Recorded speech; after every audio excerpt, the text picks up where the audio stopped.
just the cavalcade has left Mrs. Sonia Gandhi, Mr. Rahul Gandhi and Miss Priyanka Gandhi. They're all set to reach ED in a short while, and then the questioning will start. Meanwhile, over here, buses are stationed, and I would like to show you what is going on at ground zero. Well, Preeti, the barricades, there is an attempt to break the barricades by the Congress supporters and workers. The buses are stationed here, and the police is present in high level, and they are actually ensuring that nobody moves towards the ED headquarters. This is what is happening at ground zero. Would like to show you once again what's going on. Well, the top cops are present here, and there the protest is happening. Well, these are the leaders, the senior leaders, the workers who want to break the barricade and move towards the ED office along with the Congress president, Ms. Sonia Gandhi, but the police has done the barricading over here.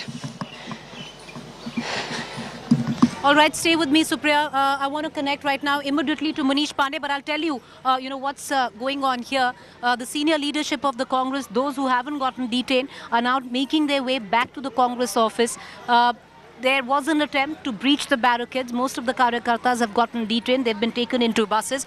But the cavalcade of Sonia Gandhi has made its way to the Enforcement Directorate's office, cutting across to colleague Manish Pandey, who's joining us right outside the Enforcement Directorate's office. Manish, anytime, I reckon Sonia Gandhi's cavalcade will pull in, Rahul Gandhi and Priyanka Gandhi accompanying her. Yeah, well, Preeti, if you can see the visuals, Sonia Gandhi has arrived at the ED office. You can see the cavalcade of Sonia Gandhi. There are security personnel who are with Sonia Gandhi, and Sonia Gandhi, at this point of time, what we can tell you that Sonia Gandhi has reached Enforcement Directorate office. Now you can see the security personnel here. There was already a security, 3 layers of security deployed at the Enforcement Directorate office, and now she has reached the ED office. So what we can tell you, Preeti, at this point of time, that Sonia Gandhi has reached ED office. Now the questioning of Sonia Gandhi will start any time from now. Now what the process is that Sonia Gandhi, once she reaches the ED office from gate number 3, she will have to get a pass. Once she get a pass, then she will be allowed to enter into the ED office, and once she enters into the ED office, then there is a particular room where there are already the investigative officers of the case, that is the assistant director and 2 other officers who are sitting in that particular room, and Sonia Gandhi's questioning will start any moment from now. Preeti. All right, so Sonia Gandhi's cavalcade has entered the ED office. Supriya Bhardwaj is back with us again. Lots of action happening where she is. Supriya, over to you.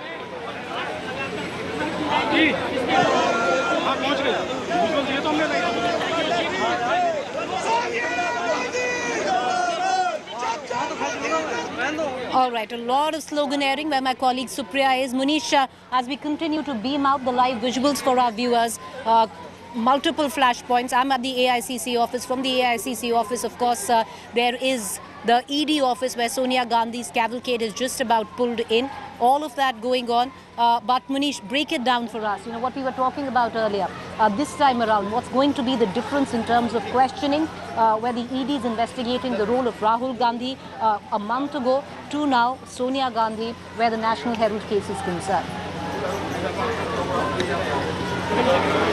Yeah, well, Preeti, there are some important difference which are going to be in terms of questioning between Rahul Gandhi and Sonia Gandhi, and what is going to be extremely important for Sonia Gandhi is to explain her role and association with Young Indian Private Limited. Now, just for the benefit of our viewers, I would like to give a detail of the case. You know, as far as Young Indian Private Limited is concerned, the main allegation is that the shareholding of Associated General Limited, AJL, was given to Young Indian Private Limited for barely 50 lakh rupees. In layman language, we can say that by giving 50 lakh rupees, properties worth 2,000 crore rupees was taken over by Young Indian Private Limited. And why Sonia Gandhi and Rahul Gandhi are important?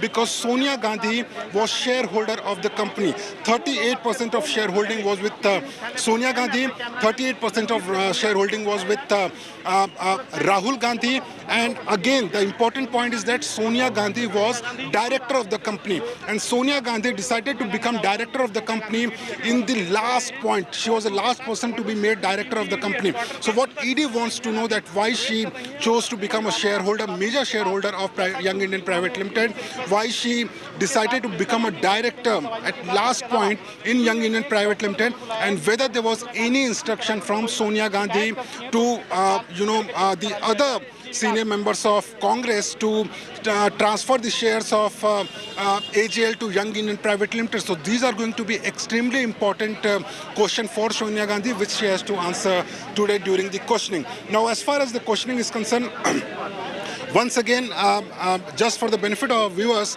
now Sonia Gandhi has reached gate number 3 of the Enforcement Directorate. There she will have to get a pass from the Enforcement Directorate. After taking the pass, she will be taken to the interrogation room where there is an assistant director. There are 2 other officers. One person will be typing the officer and one person will be helping the other officers. There will be 3 officers. Sonia Gandhi will be alone along with those 3 officers in the interrogation room. Her statement will be recorded under Section 50 of Prevention of Money Laundering Act. This section is extremely important because under this section, whatever answers you are giving, that will be admissible before the court as an evidence. So whatever Sonia Gandhi will be telling the Enforcement Directorate officials, that will be under oath. Priti. All right, so there you have it, the line of interrogation where Sonia Gandhi is concerned. A lot going to, Munish, also give us, is it going to be the same kind of interrogation in terms of the number of hours we had seen Rahul Gandhi, which went on, some days till midnight during the 7-day interrogation?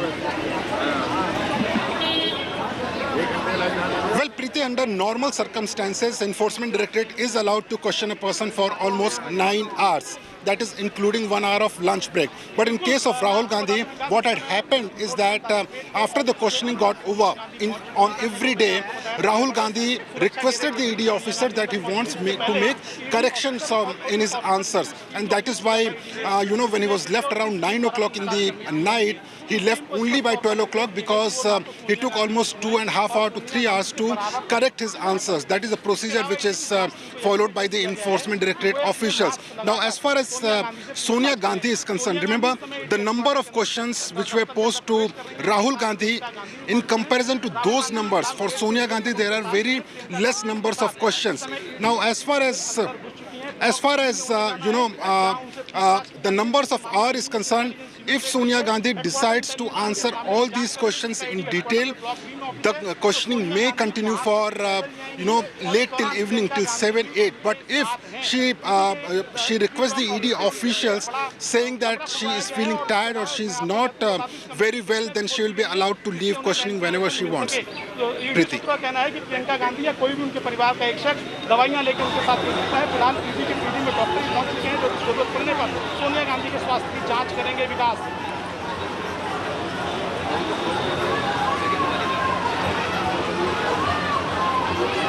Preeti? बिल्कुल विकास, मैं आपको बता दूं कि 3 चरणों में सोनिया गांधी से पूछताछ की जाएगी। एडिशनल डायरेक्टर मोनिका शर्मा के नेतृत्व में पूछताछ की जानी है। डिप्टी डायरेक्टर यदुराज सिंह हैं, 2 असिस्टेंट डायरेक्टर हैं, इसके अलावा 2 महिला ऑफिसर भी मौजूद रहेंगी। हर चरण में 1 महिला ऑफिसर की मौजूदगी। There you have images of Priyanka Gandhi accompanying Sonia Gandhi. Of course, we're looking at the Congress party entirely now backing the Gandhi family unconditionally. A lot of sympathy also being raised. Here we're looking at images of Sonia and Priyanka. बात है, ये भी उन्होंने बताया और सदन में भी ये चीज वो उठाएंगे। वो कह रहे हैं बीजेपी वाले कि सत्याग्रह नहीं है। अरे ये सत्याग्रह उनको मालूम ही नहीं ना। कभी करे सत्याग्रह, वो कभी देश के लिए लड़े, कभी आज़ादी के लिए लड़े, संविधान के लिए उन्होंने कुछ कोशिश की और डेमोक्रेसी बचाने की कोई कोशिश उन्होंने की। उनका काम सिर्फ ये है समाज में फूट डालो, समाज को डिवाइड करो और हुकूमत करो, ये उनका प्रिंसिपल है। तो वो क्या जाने सत्याग्रह। सर सोनिया जी ना सिर्फ कांग्रेस की अध्यक्ष है बल्कि विपक्ष की सबसे टॉलेस्ट लीडर है, यूपीए की चेयरपर्सन है। क्या मैसेज जा रहा है इससे? क्योंकि बीजेपी जो है दूसरे तो कह रहा है कि हमने तो क्वेश्चनिंग के लिए ईडी बुला रही तो क्यों नहीं जा रहे, पर मैसेज क्या है सरकार की तरफ से आप लोगों के हिसाब से? वो कुछ भी बोलने दो। जब हमारे लीडर को आप ईडी ऑफिस को बुला के ये बताना चाहते हैं कि हमने सोनिया गांधी जी को बुला के 10 घंटे बिठाया, राहुल गांधी जी को बुलाकर हमने 56 आवर्स बिठाया, ये संदेश देने के लिए आप कर रहे हैं। अगर कुछ इंक्वायरी है तो सीनियर सिटीजन्स है, वो घर आकर आप हर प्रश्न पूछ सकते हैं और वो कानून में कानून में वो प्रोविजन है, तो वो क्यों नहीं कर रहे आप क्यों लोगों को ऐसा भड़का के टाइम दे के ये भड़काना काम उनका है। तबीयत भी खराब थी पिछली बार जब बुलाया था, जाना चाहती थी पर कोविड हो गया। देखो वो तो डरने वाली नहीं, कोविड होने दो, तबीयत खराब होने दो, लड़ने के लिए तैयार है। मैं खुद उनसे परसों पूछा तो वो बोले नहीं मैं जरूर जाऊंगी इस बार, और जो क्या पूछते हैं मैं उसका जवाब दूंगी। तो ये थे मल्लिकार्जुन खड़गे जी हमसे बात करते हुए। मैं आपको यहाँ पर पीछे भी दृश्य दिखाना चाहूंगी कि जो बस है उसमें कांग्रेस पार्टी के नेता और कार्यकर्ताओं को जो है यहाँ से डिटेन करके ले जाया जा रहा है। बसें आफ्टर बसें अगर कहा जाए, एक बस क्या दूसरी बस है जिसमें लोगों को भर भर के लेके जाया जा रहा है। और मल्लिकार्जुन खड़गे ने साफ कहा है कि सोनिया जी से उनकी जब परसों बात हुई थी तो उन्होंने क्लियरली कहा कि मैं किसी से नहीं डरती हूँ और मैं जरूर जाऊंगी और सारे प्रश्नों का जवाब दूंगी। कैमरा से संजय के साथ सुप्रिया। जयराम रमेश को दिखाइए कैसे वो खड़े हुए हैं यहाँ पे, और अशोक गहलोत आ गए।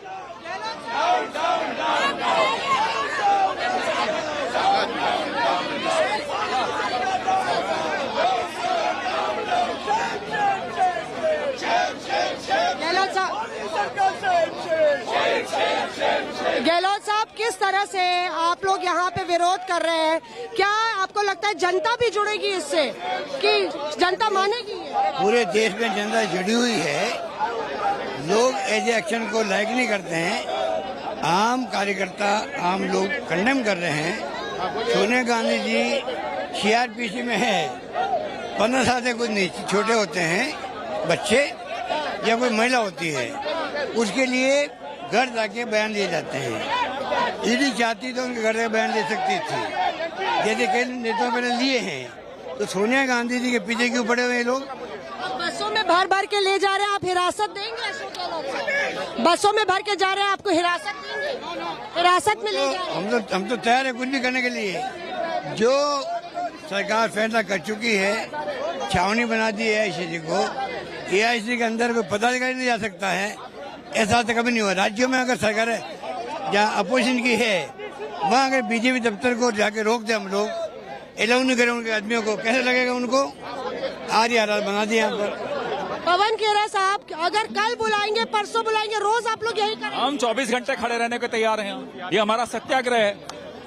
आप हमें चुप कराना चाहते हैं? यहाँ पे हिरासत में लिया जा रहा है आप लोग को, तो हिरासत देंगे आप लोग? जयराम रमेश तैयार हैं, हमने कहा ये शांति प्रिय संघर्ष है, हम बिल्कुल तैयार हैं।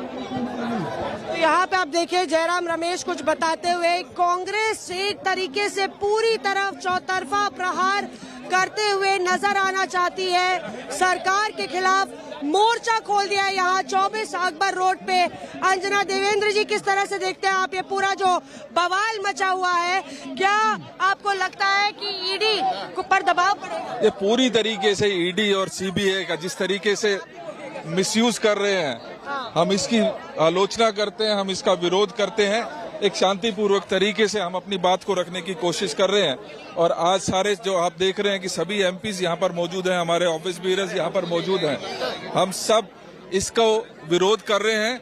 और ईडी को जिस तरीके का मिसयूज भारतीय जनता पार्टी कर रही है उसकी हम भर्त्सना करते हैं।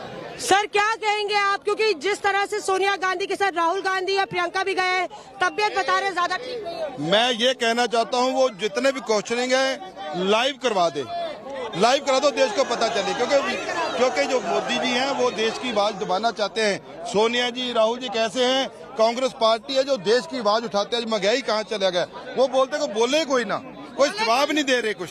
तो ये आलम है यहाँ पे। आप देखिए अभी जयराम रमेश को बता रहे हैं अंजना, और ये पूरा धरना लगता है सुबह से लेकर शाम तक चलेगा जब तक सोनिया गांधी वापस नहीं आ जाती, और जितने दिन बुलाए जाएंगे उतने दिन जाएंगे। Either when the bus comes, new bus comes, we all move.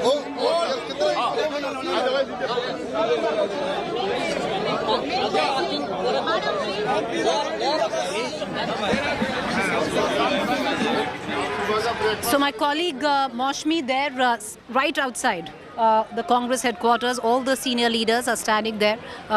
Most of them will be courting detention at least, because what is happening right now, viewers, can you see all those buses? Bus number 1, bus number 2. That one is filled with the cadres there, slowly, more of them being taken in. On the other hand, right, this bus that you see in front of me is where some of the senior leaders are being taken in. This time around, what is different, viewers, is if you remember the last time, the Delhi police and the Congress was completely at loggerheads, where the Congress said that the Delhi police tried to enter this gate where I'm standing inside the Congress headquarters. This time, they're not doing anything like that. But what they are doing, viewers, is the minute they step outside, the first barricade itself is where maximum number of police personnel, rapid action force, all of them are stationed. And the minute anyone leaves the premise of the Congress headquarters, they are being picked up and taken in. The senior leadership is right in front of me, unable to make their way anywhere. Forget about close to the ED. They've all been stalled right here. Most of them are courting arrest.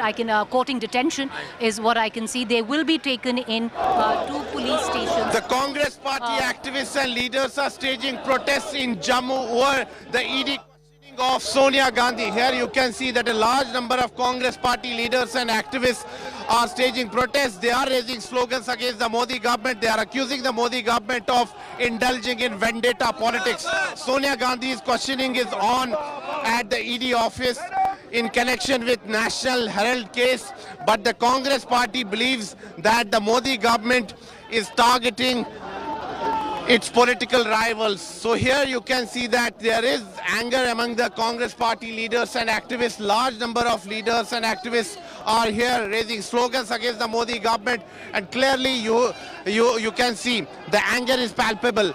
Large number of Congress party activists have been detained. You can see they are being detained by the Jammu and Kashmir policemen. A short while ago, the Congress party leaders and activists broke the barricades, and now they wanted to proceed towards the ED office in Jammu. But their march has been foiled by the Jammu and Kashmir policemen. Clearly, knives are out, and the Congress party has escalated this political war that has broken out over the ED questioning of Sonia Gandhi. There you see the Congress party activists being detained by the Jammu and Kashmir policemen. We will try and speak to the Congress party leaders who are staging protests here in Jammu. The protest is being led by the working president of J&K Congress, Raman Bhalla, as well as by the chief spokesperson of J&K Congress, Ravinder Sharma. Mr. Sharma, the BJP is saying that whenever the BJP leaders have been questioned by the ED or other agencies, they have cooperated with them, but the Congress party is playing politics. We have never seen BJP leaders being questioned by ED or CBI. It is always the opposition, it is always the Congress party, it is always the leaders of the different political parties that they are being framed, harassed in fabricated cases, and Gandhi family. They are afraid of Congress party and Gandhi family. So Bharatiya Janata Party is indulging in vindictive politics, and we are fighting, we are holding satyagraha against vindictive policies of BJP. BJP is saying that when Prime Minister Narendra Modi, when he was the Gujarat Chief Minister, when he was questioned by different agencies in connection with the rights case, he cooperated. The BJP did not do a political drama at that time. We too are cooperating, but the question is, this is a framed and fabricated, false, baseless case. In Gujarat, some rights have taken place in which he was questioned. That is the rule of law, and we are already following rule of law. But they are fabricating, framing, pressurizing the central agencies and harassing, intimidating. You feel that the BJP is indulging in vendetta politics? Vendetta politics, and we are fighting against vendetta politics. We will also speak to the former Deputy Chief Minister of J&K, Mr. Tara Chakri. देखिए देश भर में हमारा ये सत्याग्रह है और सत्याग्रह रमन है, महात्मा गांधी की पार्टी है। आप थोड़ा सा इस चीज पे विश्वास करते हैं कि देखिए कितने पुरअमन तरीके से हमें गिरफ्तार किया जा रहा है। हम कांग्रेस पार्टी के दफ्तर में और बाहर हमें जोरदार अपना आवाज बुलंद की है। कोई हिंसा नहीं है, कोई वायलेंस नहीं है और इसलिए हम विंडिक्टिव पार्टी के खिलाफ लड़ते रहेंगे। सारी कांग्रेस एकजुट होकर के सड़कों पे। जैसे आप देख रहे हैं कि पूरे देश भर में आज कांग्रेस की तरफ से विरोध प्रदर्शन रखा गया है सरकार की नीतियों के खिलाफ। And speak to the working president of JNK Congress, Raman Bhalla. He is being detained by the JNK police personnel here. We will try and get a...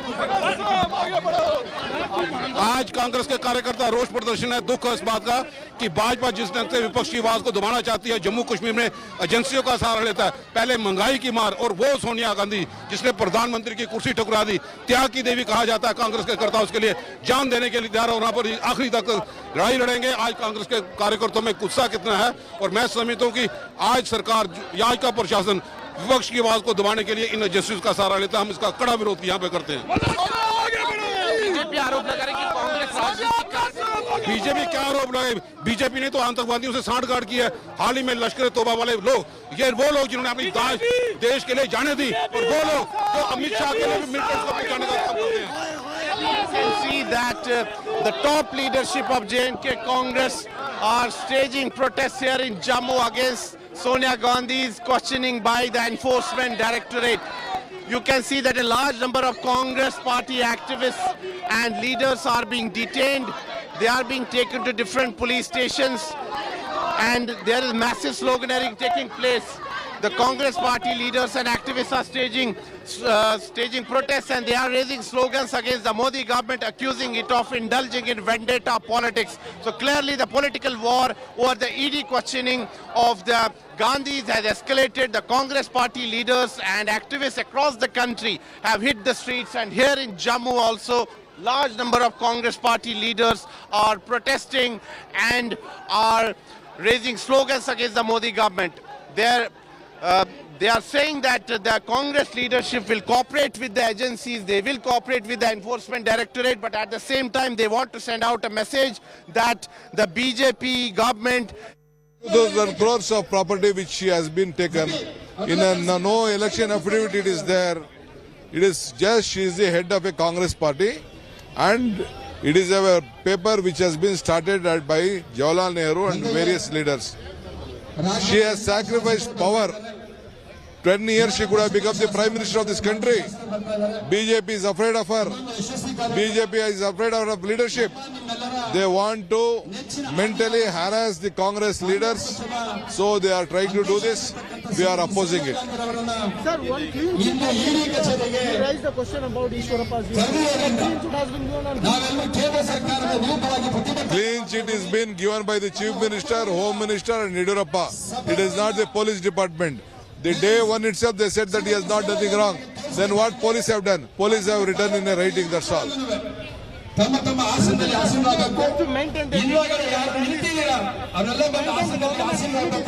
No, they know that 40% commission he has taken. The ministers also have said that work has been done there. BJP worker has suicided. It is the most corrupt state of this country.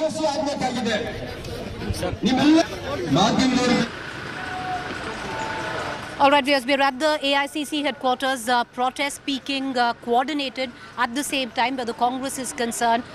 Exactly when Sonia Gandhi has entered the ED headquarters, Priyanka Gandhi, Rahul Gandhi have gone and left her there. This is the visual outside. Many buses have left the AICC headquarters. In it, Congress workers, the Karyakarta, senior leaders as well, most of them being detained. That's what's happening, viewers, right outside here with what you see. Right outside with what you see here is the minute you exit the AICC headquarters, and these are the gates to the AICC headquarters, they are being detained, be it the cadre or be it the senior leadership. What you just saw were the cars of Ashok Gehlot, senior leader, and Congress Rajasthan Chief Minister, his car also there. His security refusing the Delhi police to actually detain Ashok Gehlot.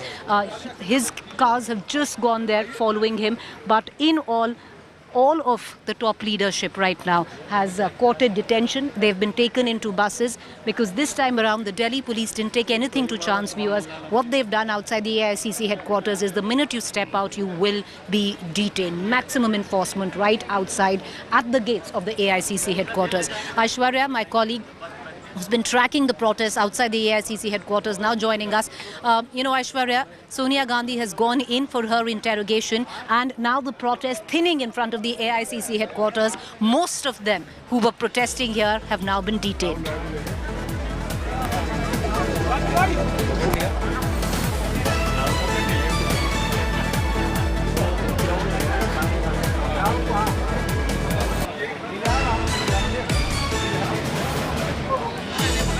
Aishwarya, can you hear me? All right, we're going to try and connect to my colleague Aishwarya as well, but these are the visuals that are streaming in outside the Congress headquarters. What is interesting, viewers, we've been talking to a lot of senior leaders of the Congress. There is an attempt this time around to constantly engage with the opposition, tell them to band together behind the Congress. And this time around, it didn't happen during the time of Rahul Gandhi, when he was interrogated for 7 days, for hours at it. But this time around, there is an attempt by the opposition to stand behind the UPA chairperson, and that could be, underlined the UPA chairperson. One reason that many parties have now pledged support in an open letter, opposition parties, to the Congress party, saying that there is an attempt by this government to use central agencies to pressurize the opposition or to muzzle the opposition's voice. Having said that, once again, the sloganeering, primarily so, senior leaders of the Congress. You can see Pawan Khera continuing to talk to the press, Harish Rawat. Now, this is the VIP bus, if I can say, the VIP bus of the Delhi police, because it has Randeep Surjewala, Sachin Pilot, Harish Rawat. I'm just reading out from the windows, Ajay Makan, name it, and they are there. Pawan Khera. So that bus going. What is also interesting, viewers, is because in the Congress party, clearly there was also an attempt of a bit of, show and tell. When the detentions were taking place, some leaders were falling right behind Ajay Makan, who's not feeling too well. But the minute the detention started, you could see some of the leadership make a thrust right there in protest. So at least visually, it looks that they are being detained. But all in all, but that's just the surround sound. All in all, the top Congress leadership up in arms for their chairperson, interim chairperson, Sonia Gandhi, who is right now being interrogated, I beg your pardon, by the Enforcement Directorate. She, alongside Rahul Gandhi and Priyanka Gandhi, went to the ED, where she's entered the offices. Her interrogation to start a short while from now. But the gates now being closed where the Congress headquarters is concerned. Everyone who's outside has courted detention. Once again, I'd like to connect to my colleague Aishwarya Paliwal, who's joining us outside the Congress headquarters. But before that, Munish, has the interrogation started? Are any special allowances being made to Sonia Gandhi this time around? There was an appeal that her doctor go with her. Has that been allowed? Javal Preeti, the questioning of Sonia Gandhi will start in next 5 minutes. That is what we have been given to understand by our sources within the Enforcement Directorate.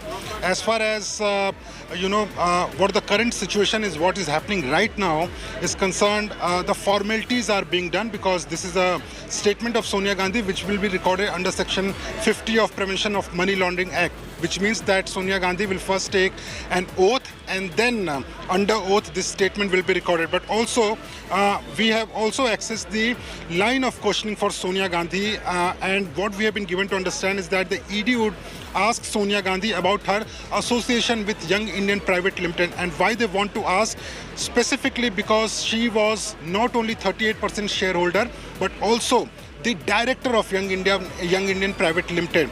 Also, it is important to point out that she was the last one to become director of the company and she became director of the company just days after the entire the transaction between AJL and Young Indian Private Limited took place. Apart from that, the ED also wants to know from Sonia Gandhi that whether she was aware of any transaction details between Young Indian Private Limited and AJL. She was aware that what are the properties of AJL and whether those properties are being used for any business purpose or not. So these are the questions which the Enforcement Directorate would like to ask Sonia Gandhi, and the question will start in next 5 minutes. The questioning to start in the next 5 minutes. Right now, regular protocol is being followed. But Munish, give us an indication. So no special allowances for Sonia Gandhi this time around, no doctor to sit beside her, the lawyer also not allowed. Anji. Munish, can you hear me? All right, we seem to have lost my colleague Munish. We're going to try and connect to him again, once again, let you get our viewers up to speed to give you a larger understanding. Suddenly, the Congress headquarters have gone terribly quiet. It went as per script, viewers. There was the Seva Dal, the women's wing, the cadre, all of them have been detained of what the visuals were along with the senior leadership. This is how desolate the Congress headquarters look like right now. All senior leadership of the Congress party, which was here in attendance, has been detained. Ashok Gehlot's team has just gone. There was a bit of resistance where Ashok Gehlot was concerned, where his own security from Rajasthan refused to let the Delhi police or even the Rapid Action Force come in or detain him. But the entire top rung of the leadership has been detained. So have the cadre been. Things extremely quiet at the Congress headquarters. All of these leaders will be detained till Sonia Gandhi is released. So they can expect a long haul from here on where the detention is concerned. In Parliament, of course, massive ruckus, massive furor where the Congress MPs are. They've staged a walkout. All of them have come to the AICC headquarters. They've courted detention, all taken to nearby police stations. Some, in fact, far-flung police stations as well. And it's going to stay till, of course, Sonia Gandhi is released, where her interrogation is completed, at least on day one. Will she be called for further interrogation? On all likelihood is what we are getting to understand. Imagine, a month ago, Rahul Gandhi was interrogated for 7 days, hours at end, some days over 8 hours of interrogation as well. Maybe not for 7 days, but what we are given to understand that it will be for more than 1 day where Sonia Gandhi's interrogation takes place. In all of this, viewers, a lot is happening today. There's going to be the counting of votes, which has already started where the presidential elections are concerned. But on the other account, this time around, things are slightly different because the opposition parties have banded together behind the Congress, all of them, or rather most of them, signing an open letter suggesting that there is a harassment where the ED is concerned or the investigative agencies of the government is concerned, where the opposition parties comes into play, all of them coming out, or those which are part of the UPA coming out and supporting Sonia Gandhi. Understandably, she's the chairperson of the UPA. This didn't happen during the time of Rahul Gandhi. If you remember, parties like the TMC openly criticized the Congress for creating such, a blowback or the kind of protest that took place on why was the Congress running scared of the Enforcement Directorate. This was at the time of Rahul Gandhi. That seems to have changed. When we were having a word with Mallikarjun Kharge ji, he said that she's not scared. And she has gone for the questioning, but she's a senior citizen. ED should have come. What do you have to say, ma'am? I am saying that myself since morning, every television channel which has asked me, I feel that we are not against law taking its due course. It should be the same for everybody. But take care. Here is a president of the Congress party, the leading opposition party, one of the oldest political parties in the country. She has headed it 20 years. She's just recovered from COVID. She has not been well all these years. Instead of getting one office room vacated, security room, and calling her there, you would not have had all this. They want to show the people that Congress does not know how to do a satyagraha, because they don't know how to do a satyagraha. They only know how to put people in jail. They know how to use ED and CBI against people. A young girl on social media, she writes something and she's arrested for 15 days. How long are we going to live like this?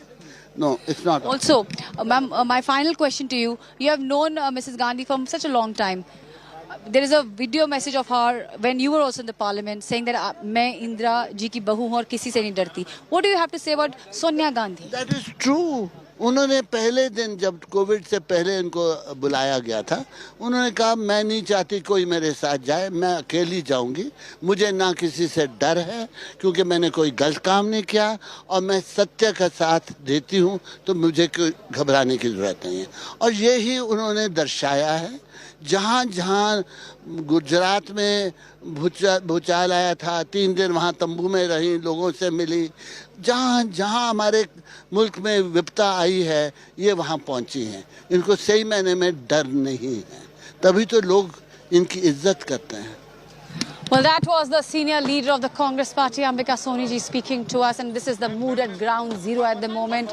Inside the headquarters, almost now it's an uneasy calm, but outside there have been the security officials who are present here in large number, and what we are hearing at the moment is that these leaders who have been detained have been taken to various police stations in the nearby area. Right now, Congress leaders have been protesting. Kumari Shelja is also reached here. Ma'am, what do you have to say on this entire matter? Well, you know, this is a very, very poor and cowardly act on part of BJP to try and intimidate our senior leaders. They have no respect for seniority. They have no respect for a lady. Look what they are trying to do. Sonia ji is the senior most. अधिकार है, लेकिन अधिकार को छीना जा रहा है, बल प्रयोग किया जा रहा है और इस लोकतंत्र में, डेमोक्रेसी में विपक्ष को, उसकी आवाज को कुचलने का काम हो रहा है. उसका विरोध हम लोग कर रहे हैं. सचिन पायलट अपनी प्रतिक्रिया दे रहे हैं क्योंकि Congress. What the sentiments at ground zero is, and once again massive police deployment, and this is the satyagraha which the Congress is doing at ground zero with the scenes which we can witness time and again that the leaders are protesting. Mrs. Gandhi at the moment is at the ED office where the questioning has started. With the journalist Sanjay, Supriya Bharadwaj for India Today.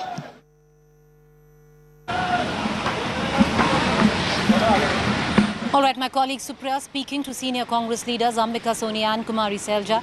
Let's cut across right now to my colleague Shreya Chatterjee. Shreya is joining us from the Enforcement Directorate's office. Shreya, what we are given to understand in the next 5-10 minutes, formalities right now being completed, the interrogation will begin of Sonia Gandhi.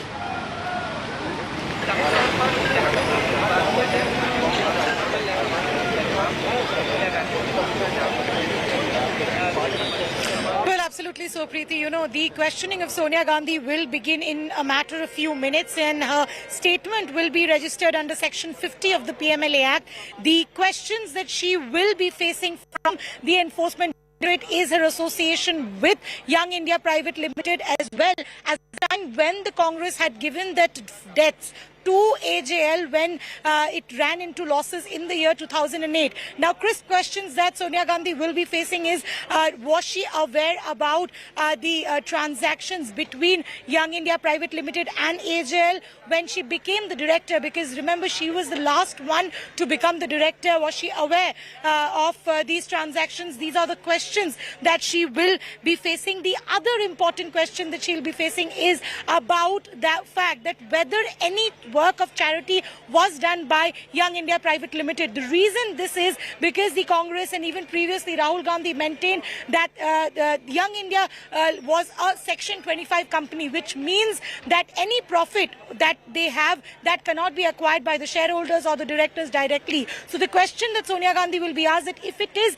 a charitable company, where is the work that has been done by Young India Private Limited? So these are series of questions that Sonia Gandhi will be facing when the Enforcement Directorate will be grilling her any moment from now. The questioning also will be recorded under the Section 50 of the PMLA Act. ED will also be questioning her regarding the properties of AJL, because remember, when Young India Private Limited took over the debt-ridden AJL for rupees of 50 lakhs, they also acquired properties to the tune of around 2,000 crores, and that's the reason she will be asked whether she is aware of the properties, what what are the use of these properties currently is what the Enforcement Directorate will be seeking answers from her, and it will be interesting to see that what comes forward, because last time, remember, when Rahul Gandhi was questioned over the similar questions, the Enforcement Directorate did not find it satisfactory. This time Sonia Gandhi will be questioned, and the reason is that she is a 38% shareholder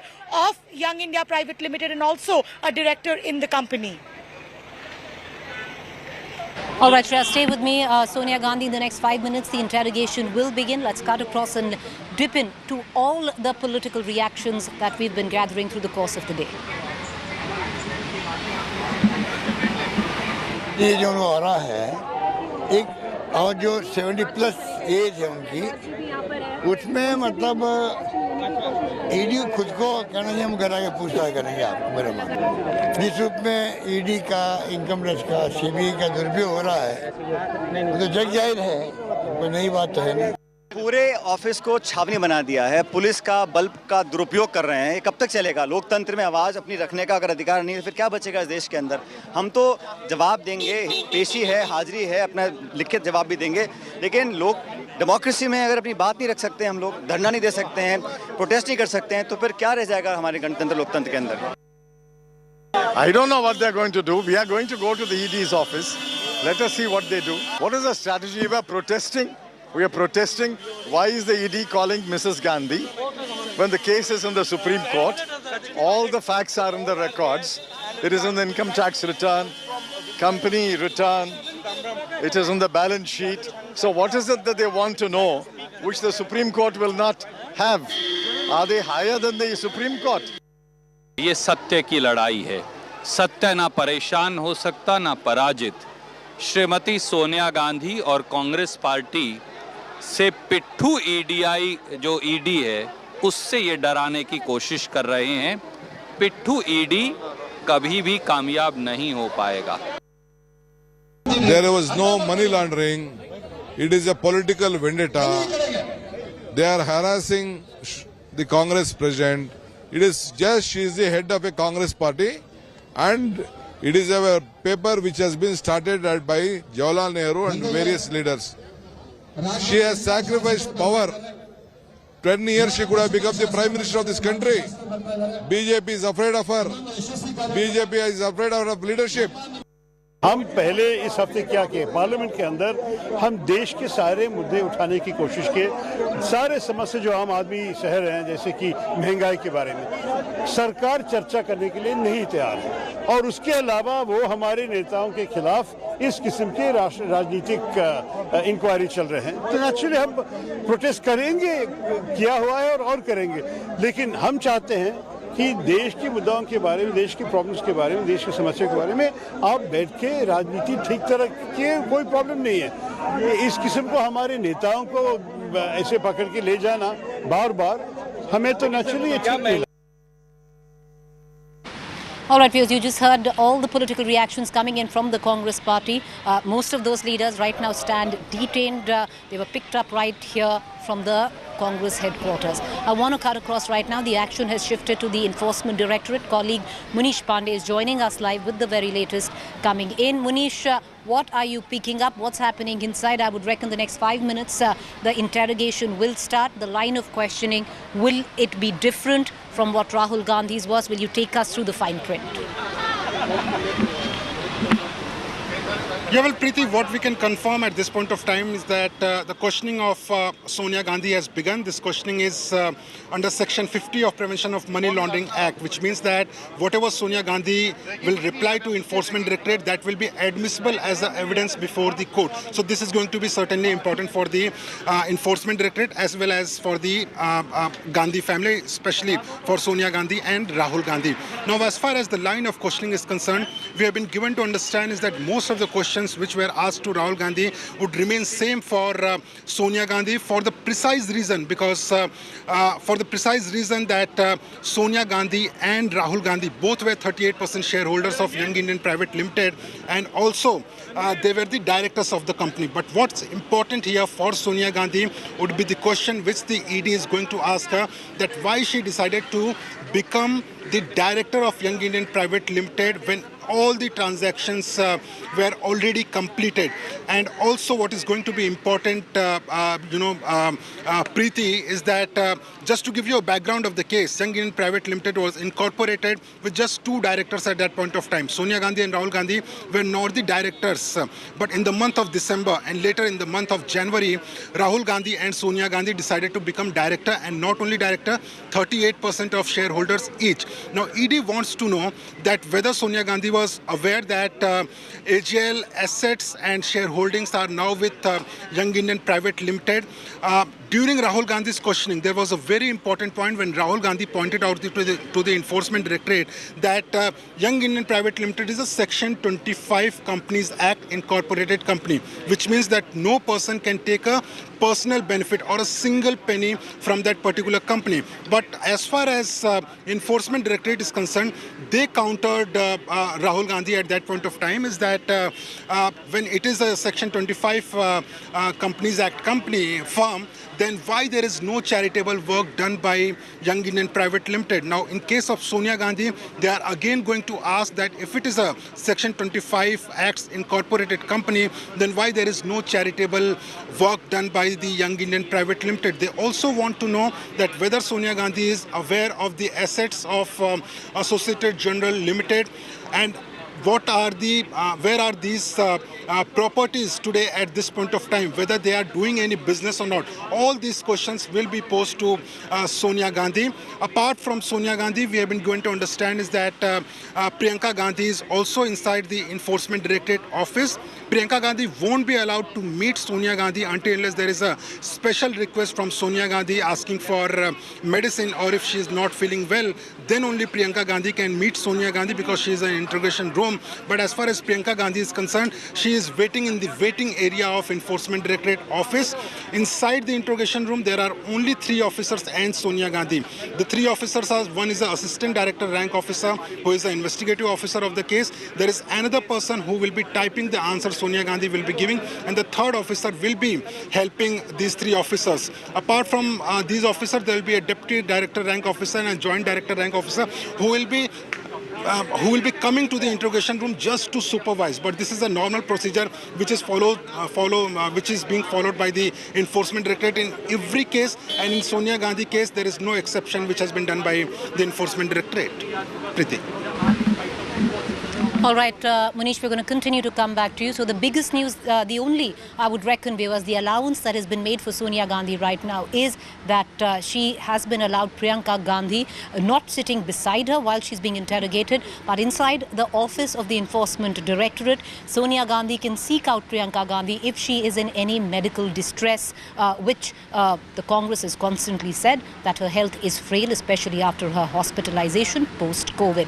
We're going to get you the ringside view, all the developments signing out of the Congress headquarters. Terribly quiet right now. All the leaders, all the workers here have been detained. We're going to keep a keen eye on all developments as they take place. To stay with us, rolling coverage.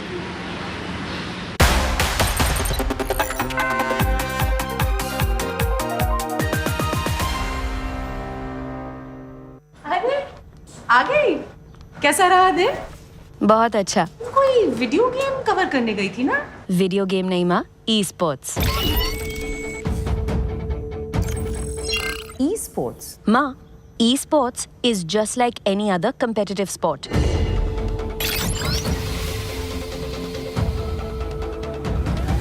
इसमें ना वो सब feelings है जो किसी भी और sports में है।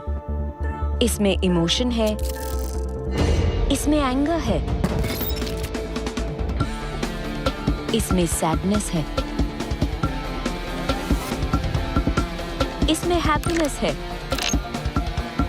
इसमें कमराडरी है। ये सिर्फ गेम नहीं, ये ई स्पोर्ट्स का प्रीमियर लीग ESPL है।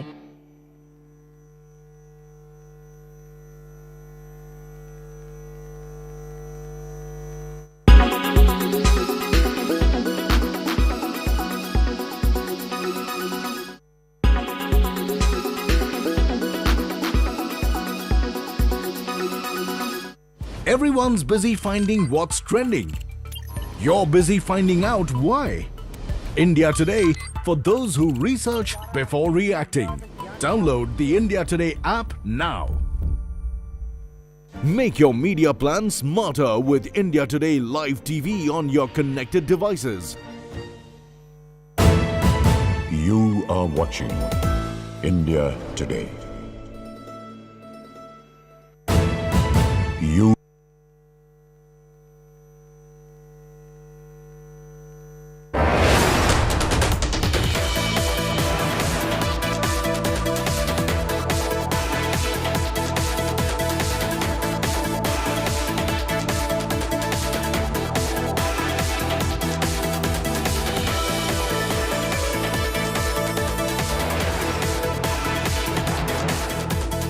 OLX ऑटो से दे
You are watching.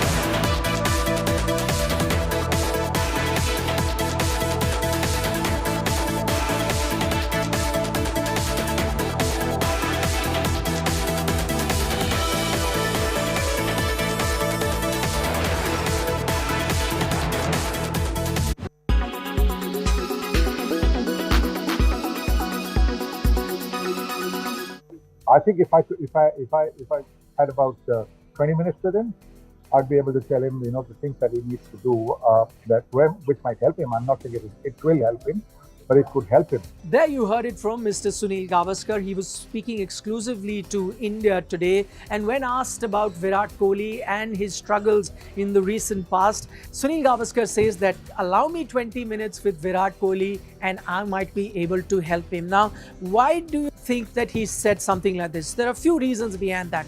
One, of course, the entire country is worried based on what, the recent string of failures that Virat Kohli has seen. And clearly there are some sort of technical weaknesses that he may have seen. The other thing, as Sunil Gavaskar points out in that particular interview, is that he's been an opener. And so he's been in that situation where that outside the off-stump line tends to trouble a lot of batsmen. He himself went through a phase like that. So there may have been a few things he must have done, and he would want to share that knowledge with Virat Kohli. And maybe if it helped Sunil Gavaskar, it may help Virat Kohli. And remember, I'm using the word maybe because even in that interview, Sunil Gavaskar points out that the tips I give him may help him. There's no guarantee it will, may help him, because those may have been the issues that he himself dealt with, and he found a solution to that. So what are those areas? And Mr. Gavaskar gave us some sort of insight. When I spoke to him at length, trying to find out what could be the areas where Virat Kohli is going wrong at the moment, he pointed out a few things. One, of course, his weakness outside the off stump. And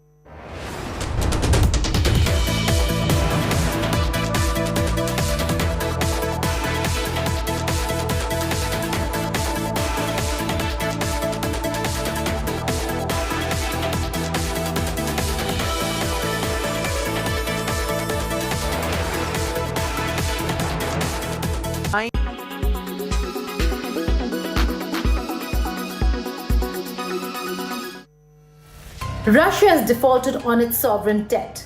Moscow owes about $40 billion of sovereign bonds. Have the global sanctions now finally caught up? Is Russia in trouble, or does it still have friends when it comes to handling its economy? The foreign assets and foreign currency that have been frozen by the international bodies is a grave concern for Russia, given that even if Russia wants to make the payments, it really cannot.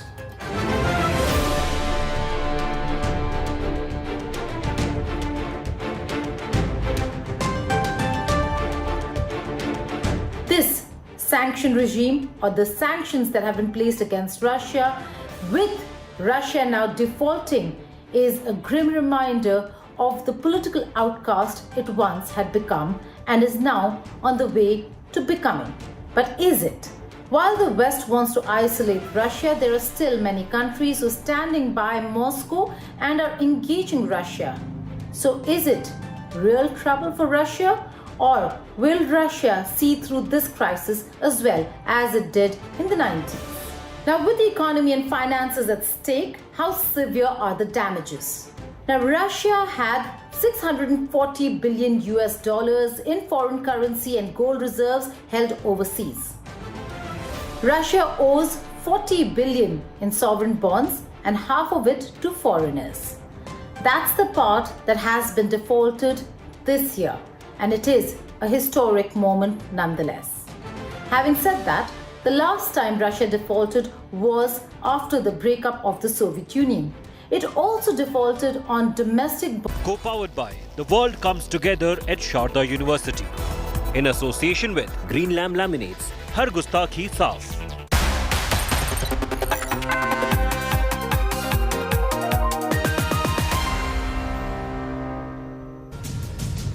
You're watching India Today. I'm Nabila Jamal. Sonia Gandhi, the Congress chief's first appearance before the Enforcement Directorate. 75 years old, she's frail, but yet reaches the Enforcement Directorate office. Grilling has begun over 30 minutes. I'm going to take you through details. First, the headlines.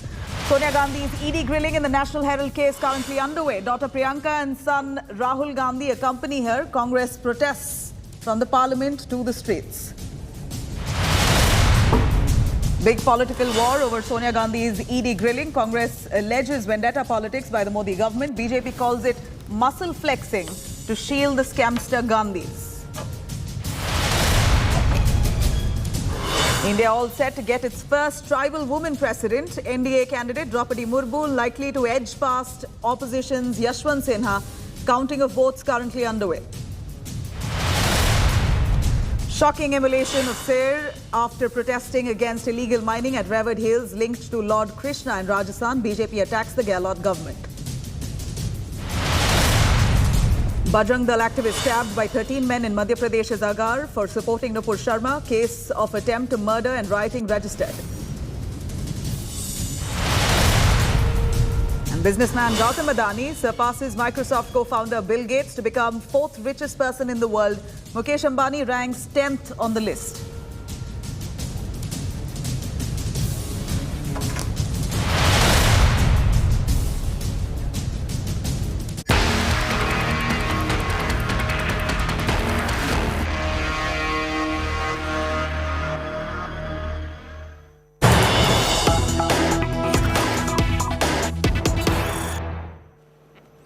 All right, here's the latest. Sonia Gandhi currently at the ED office. Grilling is underway. It's been over 30 minutes that she is inside the federal agency's office. She's been called in the National Herald case. The inside track of Sonia Gandhi's grilling right here on India Today. Exclusive details that we bring to you. ED's 10 questions to Sonia Gandhi. The Congress pan-India protest in Sonia's defense. We're seeing protests inside and outside the parliament. In fact, Congress parliamentarians staged a walkout condemning what they call this as vendetta politics, unleashing relentless vendetta politics against their senior leader Sonia Gandhi. We're seeing huge protests by the Congress workers across the states, across India. Congress workers on the streets condemning the ED summons on Sonia Gandhi, but nonetheless, Sonia at the ED office. It's been over 30 minutes that she's in there. The inside track of Sonia's grilling right here on India Today. Exclusive details that we're bringing to you. ED's 10 questions to Sonia Gandhi. several questions on the National Herald case. What party did she, what kind of participation she had within the company. Congress's pan-India protests, meanwhile, we bring you snippets of it in Sonia's defense. The entire party now standing in solidarity with Sonia Gandhi, calling this vendetta politics, saying this is an authoritarian regime. This is the BJP's bid to muscle voice of the opposition. Time and again, the opposition accusing the BJP of arm twisting the federal agency, the Enforcement Directorate, to try and implicate leaders of several opposition parties. That's the accusation coming in from the Congress. Sonia Gandhi, who's 75 years old, very recently contracted COVID. She's been unwell for quite a few years now. She's looking frail, but yet wearing a mask, arrives at the ED office, flanked by Priyanka Gandhi. She's also had her son Rahul Gandhi by her side. She insisted on visiting the ED office herself. In fact, she has a doctor as well as a lawyer accompanying her in case she feels unwell. There's someone to cater to her immediately. Sonia Gandhi was escorted by her Z Plus security, the CRPF security, who escorted her all the way to the Enforcement Directorate's office. We know that the AICC, in fact, the entire Congress party members, the rank and file in Delhi, have arrived at the AICC office. They also tried to reach the Enforcement Directorate's office to protest in solidarity with Sonia Gandhi, as they also try to lobby support from other opposition parties at the same time, building support from other opposition parties for Sonia Gandhi.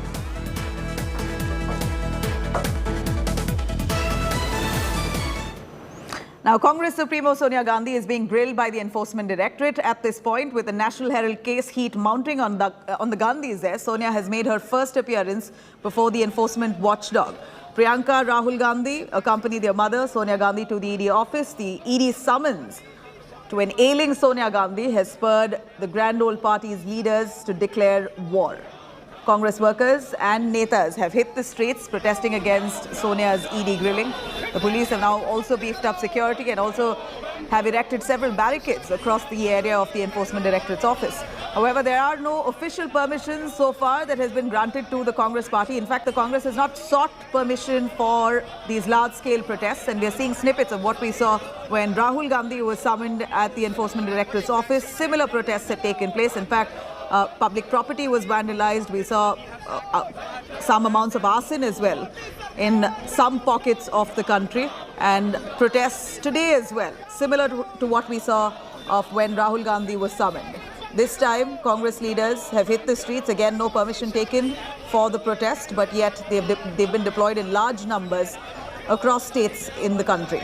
Sonia's grilling comes just a month after Rahul Gandhi's repeated appearances at the Enforcement Directorate's office over the same case. He was, in fact, grilled for over 15 hours.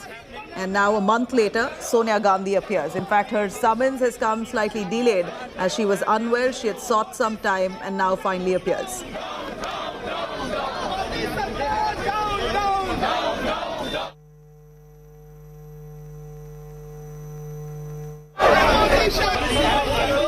मैं इंदिरा जी की बहू हूँ और किसी से नहीं डरती। मैं इंदिरा जी की बहू हूँ और किसी से नहीं डरती। अधीर जी, लगातार कहा जा रहा है कि ईडी जो है एक तरीके से पूरी, आप लोग का आरोप है कि पूरी दुश्मनी पूरी कर रही है सरकार की। ईडी को ये सरकार ने इडियट बना दिया। अच्छा। और इसके चलते इडियट की तरह काम करते हैं।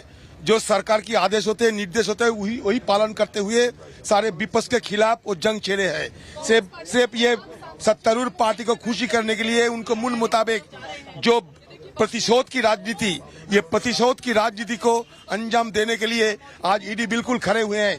नहीं तो इतने सालों के बाद ये इस तरीके की जांच पड़ताल करने की कोई जरूरत नहीं थी, क्योंकि हिंदुस्तान की कोई आदमी ये कभी यकीन नहीं करेंगे कि जिन पार्टी ने 54 साल हिंदुस्तान की सत्ता में रह चुके, उन पार्टी के तरफ से 90 करोड़ रुपया, सिर्फ 90 करोड़ रुपया हमें घोटाला करने की भी जरूरत पड़ी। नहीं, ये सिर्फ एक सियासत है कांग्रेस पार्टी की छवि को धूमिल करने के लिए। ईडी अब इडियट बन चुके हैं। मैं बड़ी इडियट बन चुके हैं। कांग्रेस धरातल पे नहीं है, इसलिए ये मामला भुना रही है। लोकतंत्र में राजनीतिक प्रतिशोध का कोई स्थान नहीं है। प्रतिशोध और बदले की भावना, प्रतिशोध की ज्वाला वो ज्वाला है जो इसमें जला है वो स्वयं भस्म हो गया है। आज सरकारी जांच एजेंसियों का दुरुपयोग विपक्ष की आवाज दबाने के लिए किया जा रहा है। सारा देश देख रहा है। सारी एजेंसीज कठपुतलियां बन गई हैं सरकार के लिए। और भाजपा ये कह रही है कि आप लोग डर रहे हैं, जांच से डर रही हैं सोनिया गांधी और राहुल गांधी। एजेंसियों के निशाने का शिकार हो रहे हैं, लेकिन फिर भी ये हमारे नेतृत्व की ताकत है और उनकी सच्चाई है और ईमानदारी है कि उनकी आवाज, विपक्ष की आवाज, ये सरकार इसके दबा नहीं सकती। इस तरह से टैगोर साहब आपको लगता है कि ये एक बड़ी अग्नि परीक्षा? हम लोग राज्यसभा और लोकसभा में डिस्कशन चाह रहे थे। 3 दिन से हम लोग प्राइस राइस का बारे में, जीएसटी का बारे में, अग्निपथ का बारे में नोटिस का ऊपर नोटिस दे रहे। ये पार्लियामेंट में डिस्कस करना नहीं चाह रहे। आज हम लोग डिस्कशन चाहते थे ईडी का मिसयूज का बारे में, उसके लिए भी अलाउ नहीं किया। ये पार्लियामेंट का ये लोग एक चीयर लीडर बनना चाह रहे हैं और सिर्फ इनका बारे में वाह वाह बोलने वाली बात ही सुनना चाह रही है सरकार। इसका खिलाफ हम लोगों ने आज बायकॉट किया पार्लियामेंट का और हम लोग सोनिया जी का साथ सॉलिडारिटी दिखाने के लिए कांग्रेस पार्टी ऑफिस में आ रहे हैं। ये सत्य की लड़ाई है। सत्य ना परेशान हो सकता ना पराजित। श्रीमती सोनिया गांधी और कांग्रेस पार्टी से पिट्ठू ईडीआई जो ईडी है उससे ये डराने की कोशिश कर रहे हैं। पिट्ठू ईडी कभी भी कामयाब नहीं हो पाएगा। हम पहले इस हफ्ते क्या किए, पार्लियामेंट के अंदर हम देश के सारे मुद्दे उठाने की कोशिश किए। सारे समस्या जो आम आदमी सह रहे हैं, जैसे कि महंगाई के बारे में, सरकार चर्चा करने के लिए नहीं तैयार है। और उसके अलावा वो हमारे नेताओं के खिलाफ इस किस्म के राजनीतिक इंक्वायरी चल रहे हैं। तो नेचुरली हम प्रोटेस्ट करेंगे, किया हुआ है और करेंगे। लेकिन हम चाहते हैं कि देश के मुद्दाओं के बारे में, देश की प्रॉब्लम्स के बारे में, देश की समस्या के बारे में आप बैठ के राजनीति ठीक तरह के, कोई प्रॉब्लम नहीं है। इस किस्म को हमारे नेताओं को ऐसे पकड़ के ले जाना बार बार हमें तो नेचुरली ठीक नहीं लगता। I don't know what they're going to do. We are going to go to the ED's office. Let us see what they do. What is the strategy? We are protesting. We are protesting. Why is the ED calling Mrs. Gandhi when the case is in the Supreme Court? All the facts are in the records. It is in the income tax return, company return. It is on the balance sheet. So what is it that they want to know, which the Supreme Court will not have? Are they higher than the Supreme Court? You have known Mrs. Gandhi for such a long time. There is a video message of her when you were also in the parliament saying that मैं इंदिरा जी की बहू हूँ और किसी से नहीं डरती. What do you have to say about Sonia Gandhi? That is true. उन्होंने पहले दिन जब कोविड से पहले इनको बुलाया गया था, उन्होंने कहा मैं नहीं चाहती कोई मेरे साथ जाए, मैं अकेली जाऊंगी, मुझे ना किसी से डर है क्योंकि मैंने कोई गलत काम नहीं किया और मैं सत्य का साथ देती हूँ, तो मुझे कोई घबराने की जरूरत नहीं है। For us, office bearers are not even being allowed to come in. So we will raise our voice. We will take all the precautions that we have to take given Corona, but we will stand with Sonia Gandhi in every part of the country, including here in Delhi. All right, as we see in Delhi, you have the MPs, many of the leaders of the Congress who are marching towards the ED office. We're seeing similar protests that has been launched across India. Many parts of the country, Congress workers marching towards the Enforcement Directorate's office. In Hyderabad, no different. Bashir joining us from there. Bashir, a quick look. Show us what's behind you. We understand that Congress workers in Hyderabad too have indulged in large-scale protests. Are they at the ED office? Where are you? See, right now I am at the ED office where you can see how the Congress protesters have staged in dharna here regarding the ED summoning Sonia Gandhi, and now she is being questioned, interrogation is going on. So now all the Congress party cadre is gathered here. You can see how the road has been blocked, and so many leaders here have assembled staging dharna at this ED office here. Towards my right side is the ED office that is present at Hyderabad, and then right in front of it you can see the barricading. The police officials have been deployed so that any kind of untoward incident doesn't occur, and you can see how the stage has been set up for the dharna here. The Telangana Pradesh Congress Committee, Revant Reddy, is leading this dharna here. He is right now sitting here until the Sonia Gandhi is being interrogated. The Congress protesters are going to sit in protest here at this point in Hyderabad. Over to you. You know, why don't you talk to some of them, Bashir? We want to hear the voices of those Congress leaders in Hyderabad. What exactly is their sentiment at this point? Because we know the Enforcement Directorate is looking into irregularities in the National Herald case. Just like any other common citizen, Sonia Gandhi has also been called in for questioning. What's the difference in their eyes? So absolutely, as you can see that how the protesters have been barging here. You can see the Congress flags, the leaders, Congress leaders holding the Congress flags here, staging in protest. So here you can see how the Congress workers, Congress cadre has assembled here in huge numbers, black t-shirts, black balloons, all around. You can see at this junction, at this point here, we will try and get some Congress, any Congress leader here who would like to speak. But yes, you can see the visuals here, how the Congress party has staged in dharna at this point here, where they have assembled protesting against the ED questioning, interrogation to the Sonia Gandhi, Congress interim president. So these are the visuals that you can see how the Congress party is sitting here right in front of the ED, staging this dharna at the ED office in Hyderabad. So these are the visuals here, as you can see. So this protest is going to be held till evening, till 5 p.m. here. That is what they are getting to know.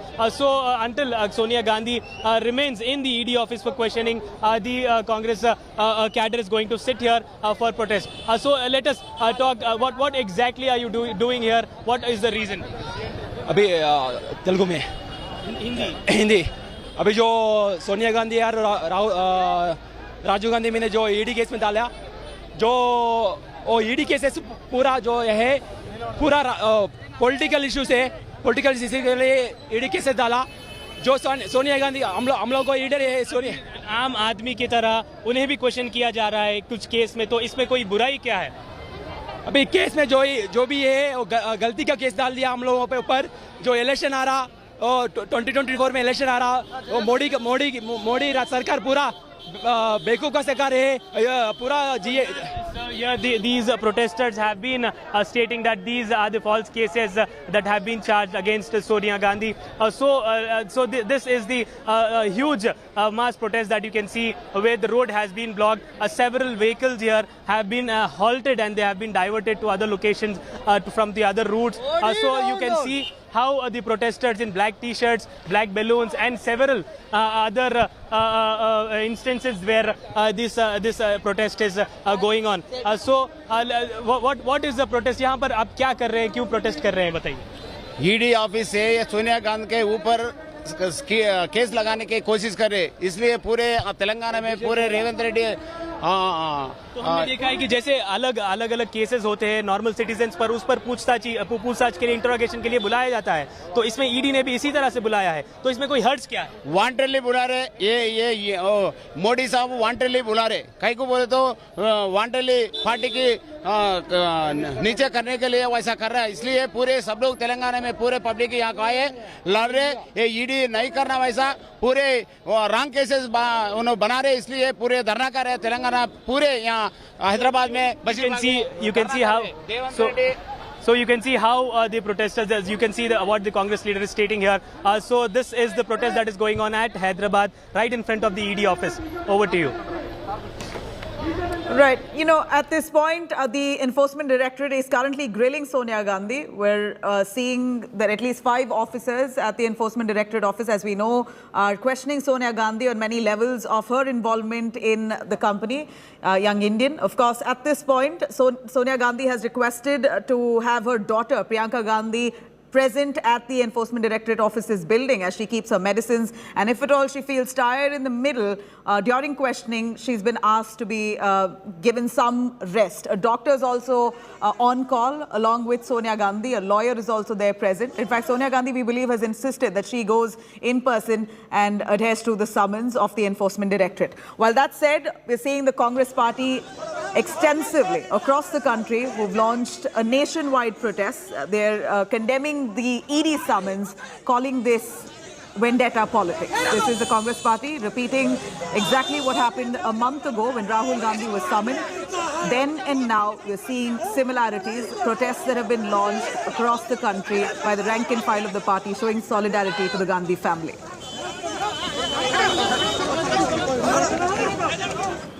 Now, the BJP has come down heavily on Sonia Gandhi as she's been grilled by the Enforcement Directorate, firing salvos at Sonia. BJP has said that Congress is scared and is avoiding questions in the National Herald case.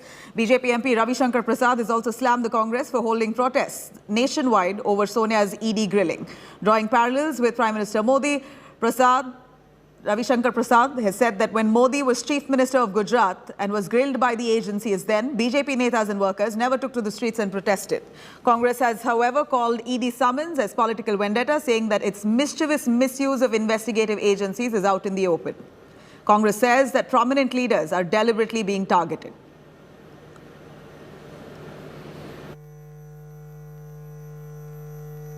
Problem क्या है? सदन चलाना चाहते हैं, नहीं चलाना चाहते हैं, और जिसके बारे में अभी तटिया लेके आया है, इनके बारे में मैं पूछना चाहूँ, everybody is equal in the law और नॉट? ये कानून के समान, कानून के सामने सब समान है या नहीं है? क्या कांग्रेस के अध्यक्ष है तो सुपर ह्यूमन बीइंग है क्या? कानून हमको संबंध नहीं है, ऐसा सोचते हैं? तक के लिए स्थगित। ये तो लोकतंत्र के गहने हैं, धरने हो, प्रदर्शन हो, विरोध प्रकट हो, इसको तो टॉलरेंस पावर हो, ये तो लोकतंत्र में आवश्यक है। आज अगर ये होते हमारी जगह तो आज आग लगा देते, तोड़फोड़ करते। इनकी फितरत ये है। हमारे यहाँ तो बाहर आप देख रहे हो, रघुपति राघव राजा राम, पतित पावन सीताराम के भजन हो रहे हैं। Narendra Modi ji was the Chief Minister of Gujarat. A lot of very vexatious prosecution was started against him.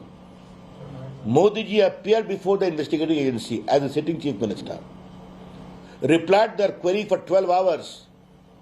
Did the Gujarat BJP leaders offer any protest? Was there any protest in Delhi? She should never have been called. I think not for the Congress, not for Sonia Gandhi alone, but for the whole country. There is a clear established truth that in 75 years of Indian independence, and we are celebrating the 75th now, no government, BJP, non-BJP, no government of any political color has exhibited the cheap, petty vendetta which this particular government has. National Herald was born in the freedom movement. Eminent leaders of the Congress party were shareholders, but the paper could not continue, and the entire ownership of the paper was fraudulently, in a surreptitious manner, was converted as the Jagir of the family by creating a Young India platform in which Sonia ji and Rahul Gandhi own 76% of share. Amit Shah और नरेंद्र मोदी की राजनीति का गठबंधन है वो agencies के साथ है, वो बड़ा स्पष्ट दिखता है। जब भी इनकी घेराबंदी हो जाती है, whenever they feel cornered, they misuse agencies. एजेंसियों को सामने कर देते हैं। अगर गांधी परिवार बेदाग है तो अब बेहाल क्यों? अगर गांधी परिवार ने भ्रष्टाचार नहीं किया तो हंगामा क्यों? आखिरकार भारत के नागरिकों से अगर किसी ने भ्रष्टाचार किया हो, उससे पूछताछ करना जांच एजेंसियों का काम है। तो क्या गांधी परिवार के लिए कानून अलग से बने? ये हंगामा किस बात का? तिलमिलाहट क्यों है? घबराहट क्यों है? छटपटाहट क्यों है? ये कहीं ना कहीं दिखाता है कि दाल में कुछ ना कुछ काला है या पूरी दाल ही काली है। During Congress time, how much they used the agencies, how they subverted the constitutional authorities, how they imposed emergency. This is well known to everyone. How Congress party undermined every bit of constitutional authorities.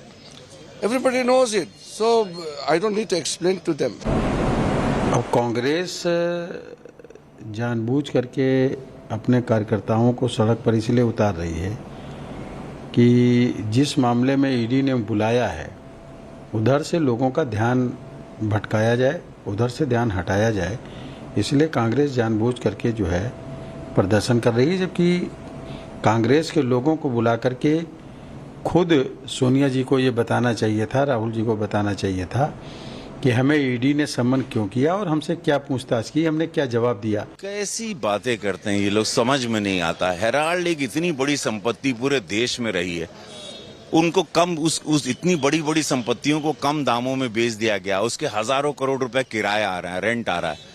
ये संपत्ति को क्यों कम दामों में बेचा और rental कहाँ जा रहा है, वो किराया कौन ले रहा है, वो हजारों करोड़ में इसको प्राइवेट संपत्ति बनाने की कोशिश क्यों की जा रही है या क्यों की गई। कुछ सवाल होते हैं, उससे उस प्रक्रिया से सबको गुजरना पड़ता है। उसके लिए आप सदन भी आप बंद करवा रहे हो, आप सड़क भी बंद करवा रहे हो, देश का हर जगह से नुकसान कर रहे हो। ये कांग्रेस की मानसिकता हमको समझ में नहीं आती।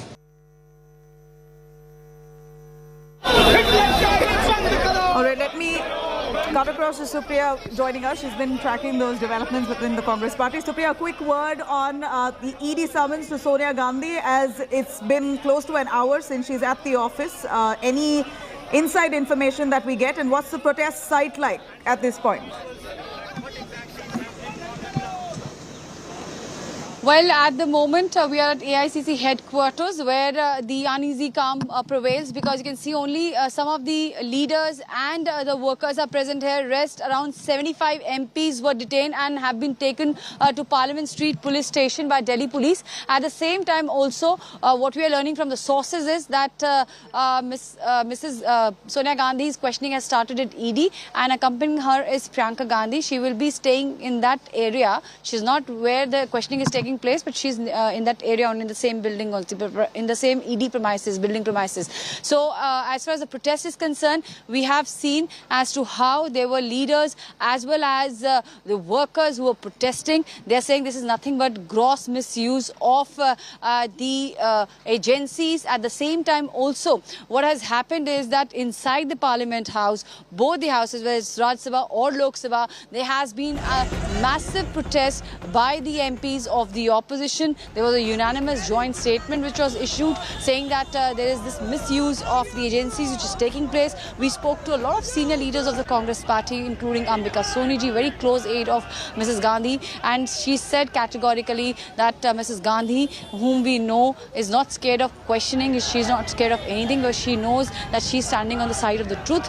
At the same time, Mr. Mallikarjun Kharge also raised a question. He said that here is a senior citizen involved, and instead of calling her to the ED office, ED people should have taken a room in the 10 Janpath, and should have done the questioning at that very premises, because Mrs. Gandhi is not keeping well. Last time when she was given the date, she got COVID, and later on there was some medical procedure which took place, and finally she is again at the moment facing the ED questioning. This is what Mr. Kharge said, and he said that she's very brave, and at the same time he also mentioned that when day before yesterday Ms. Gandhi was in the parliament when the presidential polling was taking place, she categorically told him that she's not scared and she will certainly go as far as the questioning of this case is concerned to the ED office. So latest at the moment is the Congress is protesting across the country. Mrs. Gandhi is facing the questioning at the ED office, and at the same time in Congress headquarters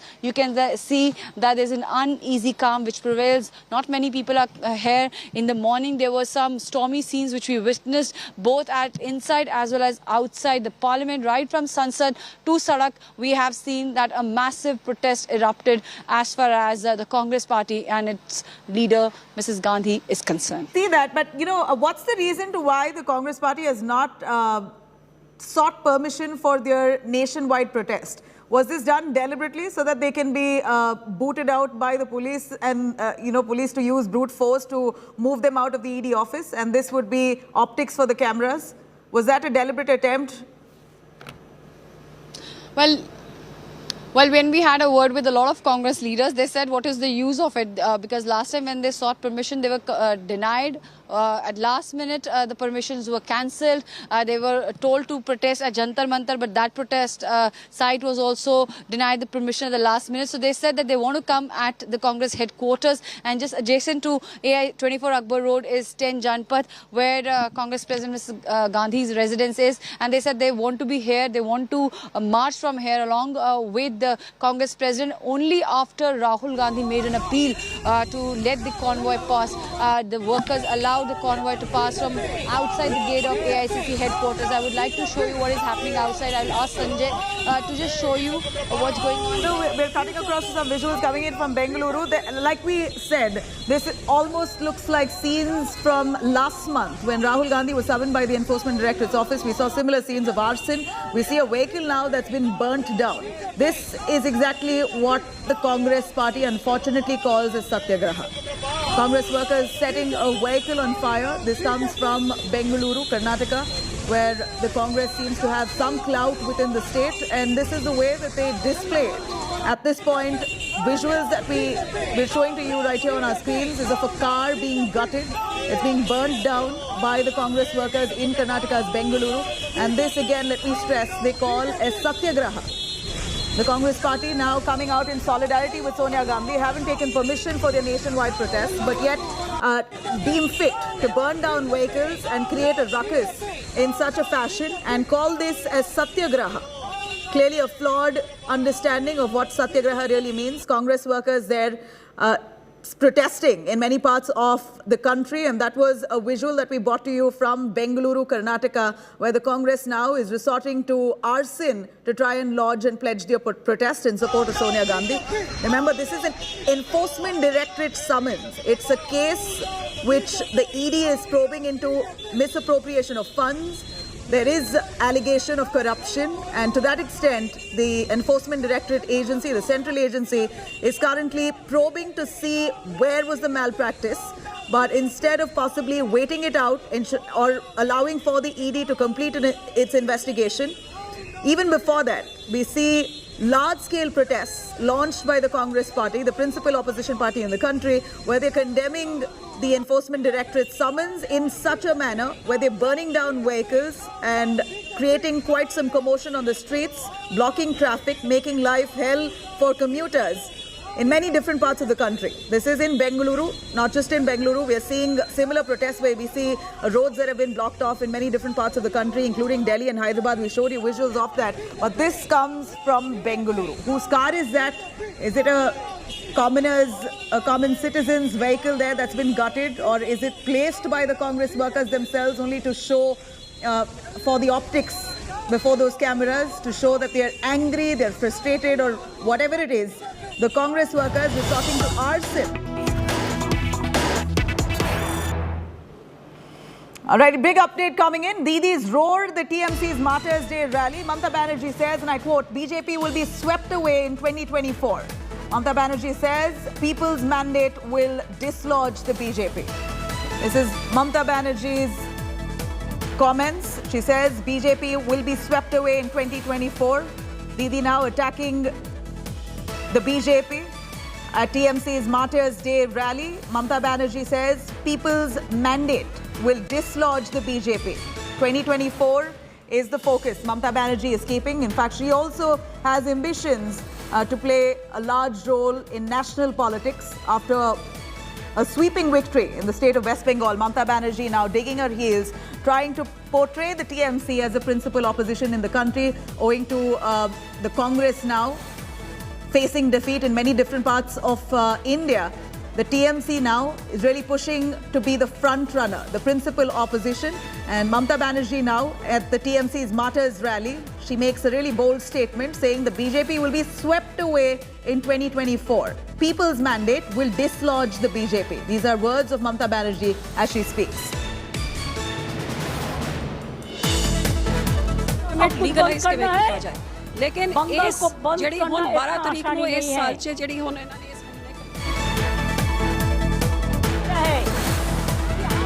झुकता नहीं है, हम देश पे झुकता है, हम देश का बात पे झुकता है, देश का प्यार पे झुकता है, देश पर काम के झुकता है, देश का कोई बुरा दिन आए तो हम देश का पक्ष में खड़ा रहेगा, लेकिन हमको ईडी से मत डराओ, हमको सीबीआई से मत डराओ, हमको रुपया बंद करने से मत डराओ, ऐसा बात मत करो।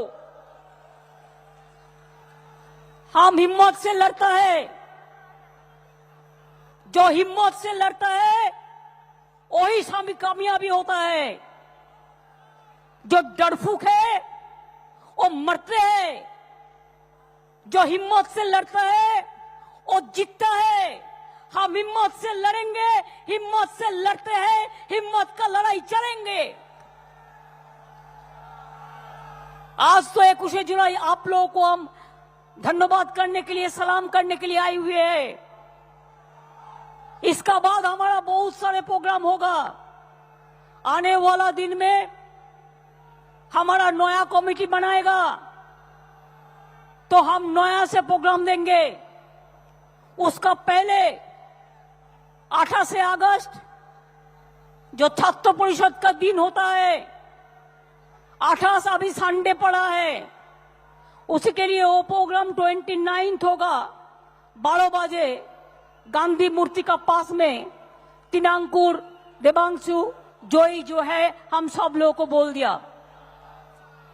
फिर याद रखना 28 अगस्त का बाद पहले 9 अगस्त है, वर्ल्ड ट्राइबल डे है। वर्ल्ड ट्राइबल डे में हर जगह में आदिवासी को रिसेप्शन करना है। लेकिन एक बात याद रखना, वो दिन मोहर्रम भी है। जो भी प्रोग्राम है 10 बजे से 11 बजे का अंदर कर दो, 10 থেকে 11টার মধ্যে করে দাও। ওই দিন ভারত ছাড়ো আন্দোলনের दिन। সুতরাং 1 बजे का बाद मोहर्रम का रैली निकालते हैं। कोई कॉन्फ्रंटेशन नहीं होना चाहिए, इसको आपको माथा में रखना है। दूसरी बात यह है 14 अगस्त अभी फ्रीडम फाइटर जो है, अभी इंडिपेंडेंट मूवमेंट को 75 साल गिर रहा है। 14 अगस्त फ्रीडम एट मिडनाइट এলাকা এলাকা में আপনারা সকলে সাংস্কৃতিক প্রোগ্রাম করুন, দেশাত্মবোধক প্রোগ্রাম করুন। 15 আগস্ট আপনারা ঘরে ঘরে তিরঙ্গা ঝান্ডা লাগিয়ে স্বাধীনতা যোদ্ধাদের শ্রদ্ধা করুন। 28 আগস্ট হবে না, 29 আগস্ট ছাত্র পরিষদের foundation day.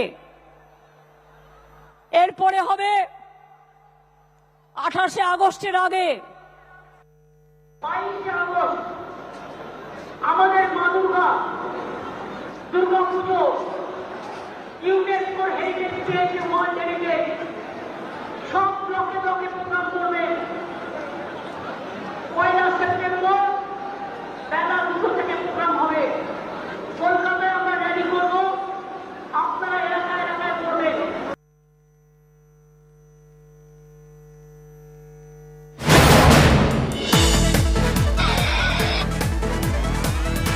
Mamata Banerjee addressing a huge rally on TMC's Martyrs Day, where she's making some really bold statements. Mamata Banerjee there, in a direct attack to BJP, says that the BJP will be dislodged. The BJP will be swept away in 2024. Mamata Banerjee says people's mandate will dislodge the BJP from power. These are Mamata's words as she addresses a massive rally. Those are the crowds that you see there. People waving the Indian flag and hailing Mamata Banerjee. The TMC that's had a sweeping victory in the state of West Bengal seems to be quite confident. And Mamata Banerjee, as she positions herself as the principal opposition, the TMC now trying to in fact have relevance in national politics post their great win in the state of West Bengal, says that the BJP will be dislodged in 2024. It will be swept away. Let's hear it once again. Mamata Banerjee addressing that massive crowd.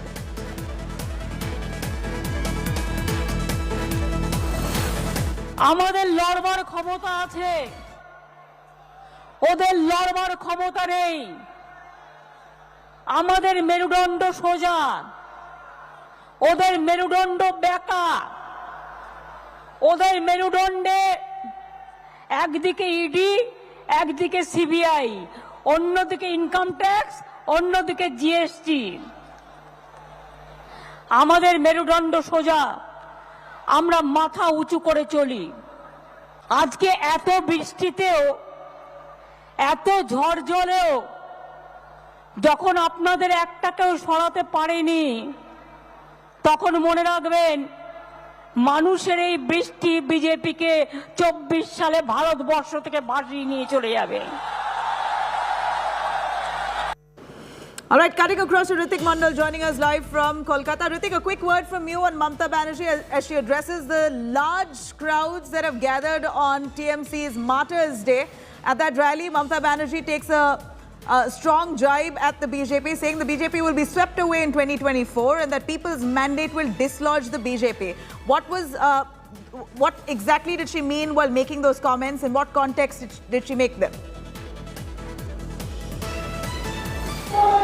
Right, exactly. Mamata Banerjee at this point in time addressing a magnificent gathering here at the Esplanade Square. Remember, this is the Martyrs Day of the party, which every year it's a flagship program of the party, and but what we are getting the pulse from this this address of Mamata Banerjee. TMC has fixed its tone for the next upcoming parliament election, because she said that the TMC's only target is Bharatiya Janata Party. She gone on record that saying that after Maharashtra there will be attempt to conquer, to occupy or to capture the West Bengal government, but TMC will fight again, and also the all roads from Kolkata is leading towards Delhi. Remember, while addressing this gathering, Abhishek Banerjee and Mamata Banerjee both fixed that target that ahead of Panchayat election, which is a crucial election scheduled to be held next year, or the parliament election, opposition TMC will try to emerge as the largest party or the largest face of the opposition. This is the tone, because she not only that, she also hits back Bharatiya Janata Party and the central government for not giving money as per the 100 days works is concerned, or the GST, or even the Agnipath issue. She lashed out on BJP vehemently. But let me cut across the visuals. I would like to ask my cameraperson to pan his camera and show what is a magnificent gathering or a view from the Esplanade Square. Remember, for last 2 years, Mamata Banerjee addressed that particular Martyrs Day virtually because of the COVID. But this is for the first time ahead of parliament election, and of course after the assembly election, in which TMC made a comeback with magnificent victory, or a landslide victory. Mamata Banerjee is addressing her party men at Esplanade Square. We can see it is chock-a-block, and people are responding, and her supporters having a very high expectation from Mamata Banerjee today to get some pulse, to get some comment from her, which would be the next plan of action for the party ahead of Panchayat election. We can see people are waving their hands, their flags, party flag, as Mamata Banerjee is addressing them directly. But the tone has set that TMC wants to go further, to move further, not only remain as a Stay with us, cutting across to all those protests that has been launched by the Congress party. Here are visuals coming in of the Congress's protest. We see a nationwide agitation with the Congress now trying to break barricades, climb over them. In fact, they're defying the law. Undoubtedly, there's no permission that's been granted to them, but yet we see them trying to muscle the police and jump over barricades. These are visuals coming in of the Congress protests. Unfortunately, this is what they call as satyagraha. These visuals are telling. Clearly, the Congress has a flawed understanding on what exactly satyagraha means. Many of them pushing barricades, despite the police there asking for some calm. These workers, Congress workers, are trying to push over barricades, heckle the police, and move over to the ED office. Across states, we're seeing the Congress workers who have launched an agitation where they're carrying out a march all the way to the Enforcement Directorate's office in condemnation to Sonia Gandhi's ED summons. Remember, this is an Enforcement Directorate summons to the Congress chief Sonia Gandhi. This is a corruption case which is being investigated, but yet it's being treated here or perceived by the Congress party entirely differently. They've been constantly harping that this is vendetta politics. At the same time, they're indulging in acts of arson and violence. These are visuals that we bring to you from Bengaluru on the right-hand side. We're seeing protesters there burning a vehicle. In fact, at this point, Congress workers are being detained in many parts of the country. The police using force. We're seeing water cannons being used on many of those Congress workers.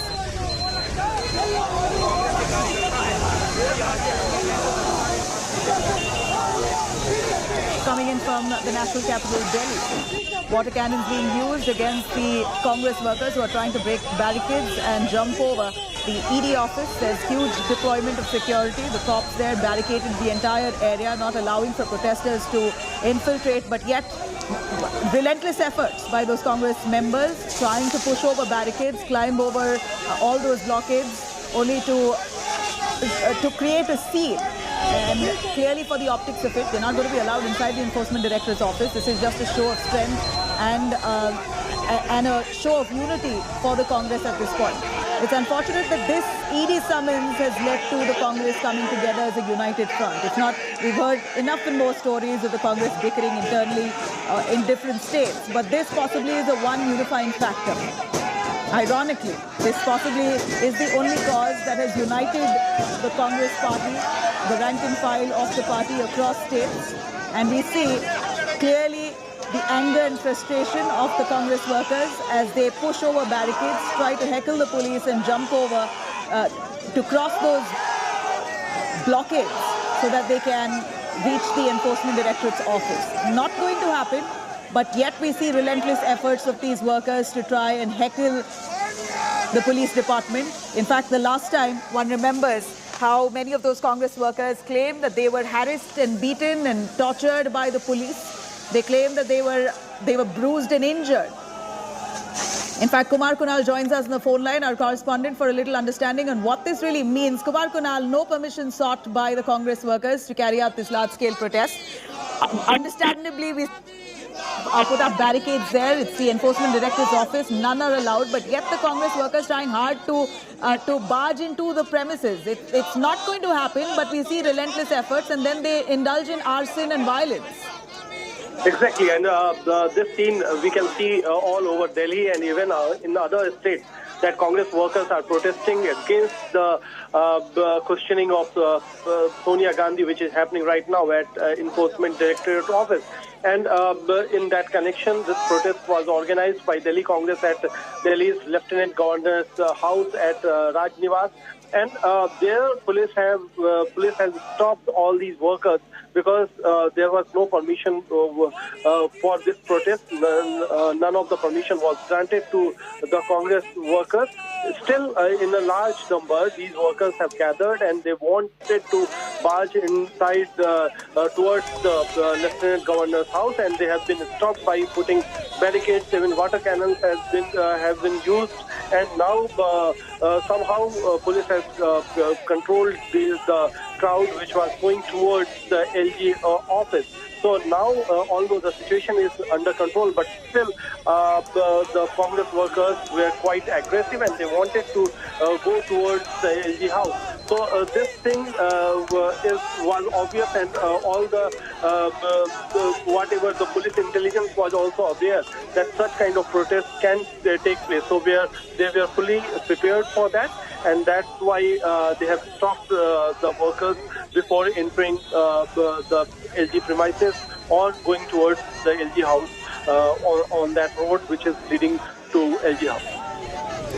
No, from what we saw the last time, the Enforcement Directorate's office were packed with Congress workers who were trying to barge in. They were, in fact, brute force was used against them by the police. They literally resorted to lathi charge at one point. The last time when there were protests over Rahul Gandhi being summoned, and we're seeing almost similar scenes this time as well. The last time there were complaints that the police tried to injure many of those while they were detained, etc. This time, are we seeing the police observing caution?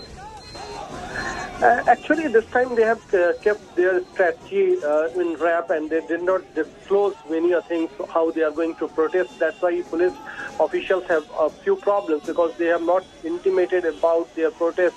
Earlier, when Rahul Gandhi appeared before the Enforcement Directorate, they took permission, and they have written to the police to grant permission for the protest. But this time there is a strategical shift by Congress, and they have not written to police to asking for the permission at various places. So it is the kind of challenge for police as well to control all these workers, because they don't have much information about all such protests which are going at different places in Delhi and even at other parts of the country, even in other states. So I talked to various Congress leaders, senior leaders, and they accepted that since police was quite prepared last time when they were protesting, no one was allowed to gather at places. So this time they have kept it as a secret, and now they are protesting according to their plans, according to their new strategy. So such kind of protests are happening, which we are witnessing at LG House at Delhi. But although police is quite prepared and they have stopped Congress workers to enter towards LG House, and all the Congress workers who were participating in the protest were detained now. All right, so many of them have been detained, but these are visuals that are coming in. Remember, this is a shot coming from Bengaluru Shantinagar. We're seeing visuals coming in of vehicles being burnt. In fact, this is what the Congress party calls a satyagraha, and that's what's unfortunate, that a party that really established the meaning of satyagraha decades ago today have a flawed understanding of what it really means. They're indulging in violence and arson, and this they call as peaceful protest.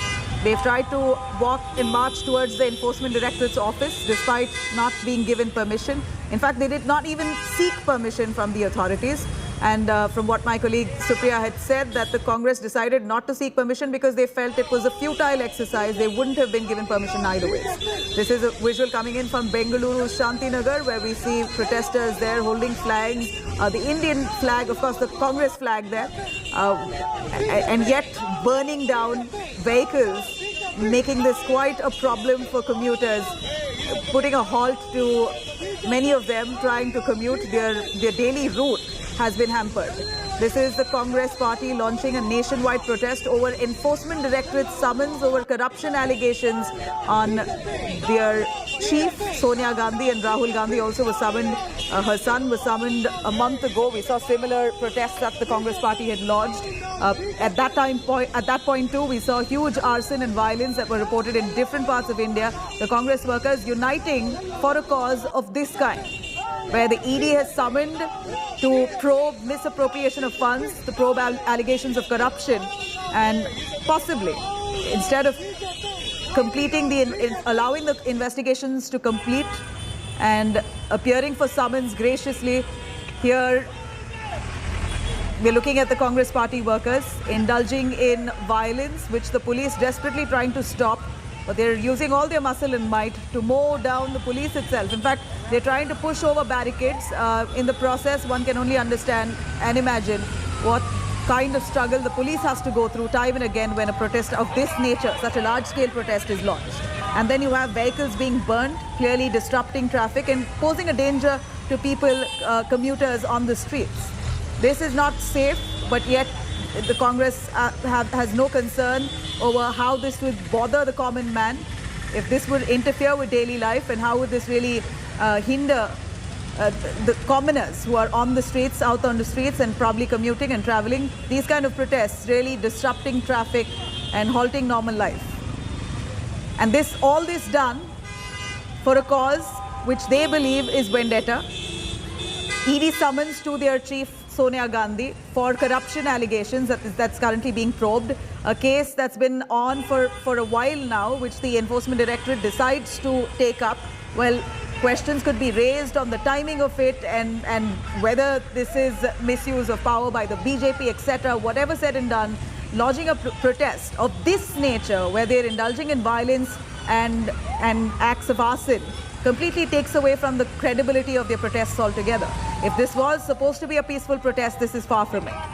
And that's what we see on our screens here. Visuals coming in from Delhi, from Bengaluru, where Congress workers have resorted to violent protests. So far, right in the morning, when we saw senior leaders of the Congress party attempting to walk towards the Enforcement Directorate's office. They were doing it peacefully, but as the day pans out and progresses, we're seeing acts of arson and violence that many of the Congress workers are indulging in. So we're seeing in Bengaluru, the Youth Congress, in Delhi as well, Youth Congress now coming out to violently protest. They're burning down effigies, burning down vehicles, and really disrupting a common man's life for a cause where ED summons has been issued, a corruption allegation that's being probed. That's their cause to unite the entire rank and file of the party. Let me quickly cut across to images coming in from Hyderabad. Abdul Bashir, who brings us more from there.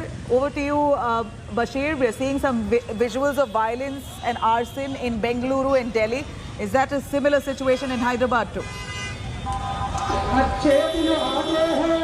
See, right now we are in Hyderabad. You can see that protest is going on where the Congress had been staging dharna here right in front of the ED office. To my right is the Shankar Bhavan, which is the ED office in Hyderabad, and Congress has been protesting here. Police had made several arrangements right in front of the gate of this ED Bhavan here. You can see how the barricading has been done, and then police officials are deployed. And then to the other side, you can see how the Congress has been protesting, where several Congress leaders have assembled here, gathered here, protesting against the ED questioning or interrogation to Sonia Gandhi. So you can see how the Congress cadre, led by Telangana Congress Committee President Revant Reddy, is the dharna being staged here. So several Congress leaders, more than half a kilometer of crowd. You can see from the visuals that how the flags, black t-shirts, black shirts have been taken as a sign of protest. Black balloons have been blown up by the Congress party here as a sign of protest. So here in stay with us, Bashir. I'm going to quickly cut across to reactions coming in from the BJP. Gaurav Bhatia from the BJP joins us on the phone line. Mr. Bhatia, we are seeing visuals of arson and violence. This the Congress calls as Satyagraha. We do understand that they have a flawed understanding of the meaning of Satyagraha in the first place. And here, the police also finding it difficult to stop them. They're using water cannons to restrict them from entering. To make it very clear, the country equally applies to every citizen. And corrupt Gandhi Parivar is not up to the constitution of our country. Arson and vandalism will not be tolerated. And these persons. The audio, there seems to be an issue with your audio. I'm going to try and patch you once again. Well, you have visuals there coming in from Delhi where water cannons being used forcefully to push out those protesters. Protesters trying to jump over barricades, use enough force to push the police aside and walk over. That's not going to happen. The police have been deployed in large numbers, but yet we see the courageous attempts made by those Congress workers, knowing very well that they're going to be detained, maybe arrested and taken away, but yet they want to carry out this display of strength and optics that they want to project to show that they're all behind Sonia Gandhi and the Gandhi family and they're united on this cause. But this is a surprise and the irony at the same time that the Congress party, otherwise which is known for internal bickering, has come together, united for a cause like this, where an ED is probing into corruption allegations. This is a cause that they've chosen to come together as a united front. Bashir joining us from Hyderabad. Bashir, over to you. I cut you short. In Hyderabad too, we're seeing visuals of protests and we see large numbers. We're not looking at a small protest. This is a large-scale protest, and I don't remember when was the last that the Congress party launched themselves in such numbers to carry out such a grand protest. Any people's cause that they've taken up with this vigor? See, as far as the protest is concerned, yeah, absolutely. There is a large protest that we can see recently. Now that violence has erupted in Karnataka, but recently in a Congress protest which was held at Raj Bhavan, similar violence had been taken place in the near Raj Bhavan. But now the police has taken several measures to avoid such kind of violence. As you can see how the angry, and you can see the power of this Congress party leaders here, how they have been protesting until Sonia Gandhi moves out of the ED office. we have a Congress leader here. So we are seeing that violence has erupted in Karnataka. Do we see that a peaceful protest will go on here at Hyderabad in front of ED office? 100% we are having a peaceful protest. You can see large number of our workers have been assembled here in support of our leader Sonia Gandhi ji. From morning 10 o'clock to still now, thousands of Karyakartas have been gathered here in front of ED in support of our leader Sonia Gandhi ji. You can see as BJP government wantedly, forcibly trying to harass our leaders Sonia Gandhi ji, Rahul Gandhi on the name of ED. Today institutions are totally being misused by BJP government. So we are seeing black shirts, black balloons like you are also wearing. So what is this sign called? Unlike the other interrogations that we see, people are called in for interrogation in any kind of irregularities or cases. So similarly, this case is going on, interrogation is going on. So what is wrong in that? What does Congress party see in it? See, as we all know, it is very planned ED attack on our leaders Rahul Gandhi and Sonia Gandhi. The reason we are wearing black theme is in support, is a protest in support of our ED. Today we can see that thousands of Karyakartas are wearing black shirts in support, saying we are in support. Today, all right, Bashir, I'm going to come back to you. Just give me a moment. I'm cutting across to BJP's Gaurav Bhatia joining back on the phone line. Mr. Bhatia, same question to you. We see bouts of violence and arson in different parts of the country. This they call Satyagraha. Your take on that? This is insulting the ideology of Mahatma Gandhi ji. And a strong message should go out to every Congress worker as well, that Gandhi Parivar for you might be worth worshipping for, but these are accused who are out on bail and they are not above the law of the country. And arson and vandalism will not be tolerated. These people will have to face the law of the land and will be punished. And we must remember how Narendra Modi ji, when he was politically targeted by the then Congress government, like a law-abiding citizen, faced interrogation for 9-10 hours. And he did not resort to any such mean, and he did not even ask the party to resort to such violent means. This is a disgrace to the country, and Sonia Gandhi should also understand that she has to abide with the law of the country if she indulges in any corrupt act. Right. Mr. Bhatia, what the Congress has been harping on, right, from Rahul Gandhi's summons to Sonia Gandhi, is this is vendetta politics. What's the need to call a frail senior citizen, Sonia Gandhi? She's not very well, but yet the ED insists on her appearing before its office to investigate. So do you believe that this would raise sympathy for Sonia Gandhi at this point? Healthy to indulge in acts of corruption when she was to serve the people of the country, but frail to face investigation like any other ordinary citizen. And I must say that if they say this is political vendetta, the Congress party has been using this term very often, but not even a single judgment in their favor from the Honorable Supreme Court or any High Court, which has quashed any proceeding against Sonia Gandhi, Rahul Gandhi, Robert Vadra, P. Chidambaram, Karti Chidambaram, Mr. Huda, and I have heard this term political vendetta on every occasion. At this point, there's also questions being asked as to why couldn't the ED office, I know you can't respond for them, you can't speak for the Enforcement Directorate's office, but just your view on if the Enforcement Directorate possibly could have reached out to Sonia Gandhi at her home, because she is ill, she has been receiving treatment, so this has been tough for her to appear before the federal agency.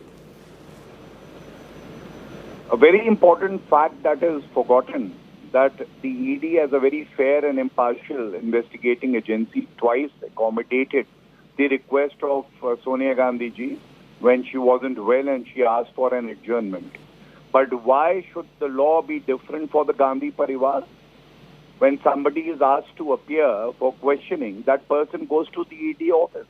Why not the Gandhi Parivar?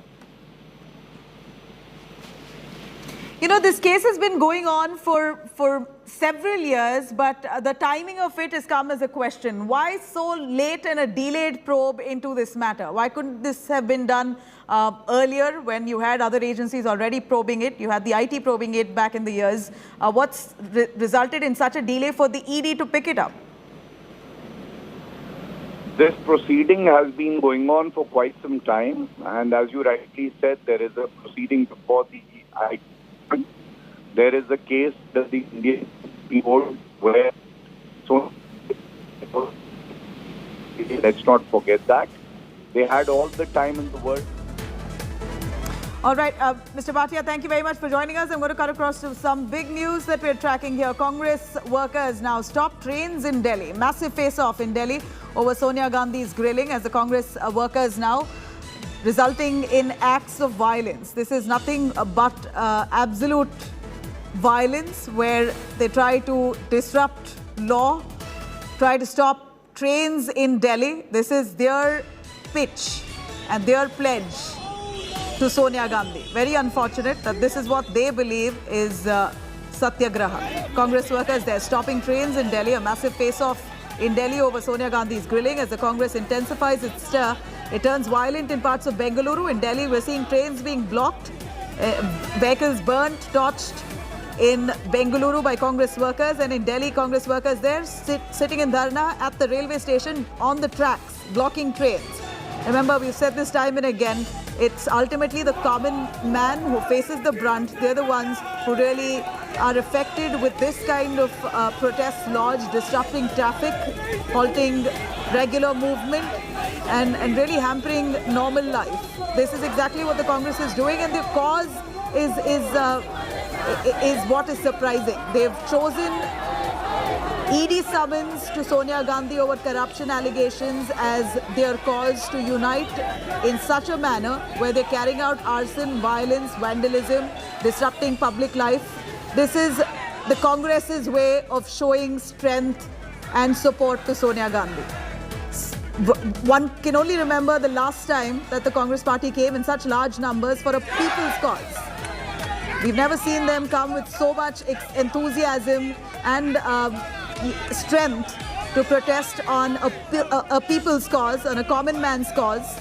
But here, over ED summons to Sonia Gandhi and Rahul Gandhi, over corruption allegations which the Enforcement Directorate is probing into. It's just about investigation has begun.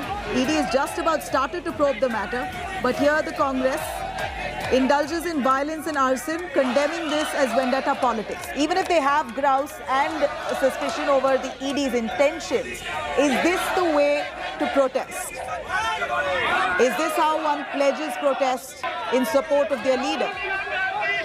Disrupting normal life, troubling the common man, vandalizing public property, crores of rupees that now will be under loss owing to public property being burnt and literally disrupting public transport there. One can imagine the kind of losses that the railways will be going through. We saw similar scenes even when Rahul Gandhi was summoned, where trains were blocked, huge losses to the railways. We're looking at a dent to the state exchequer, but that is of no concern to the Congress and their workers who are lodging this massive protest, irrespective of what goes wrong and the losses that's incurred owing to this kind of act. They don't care what the common man goes through in the country due to their protests.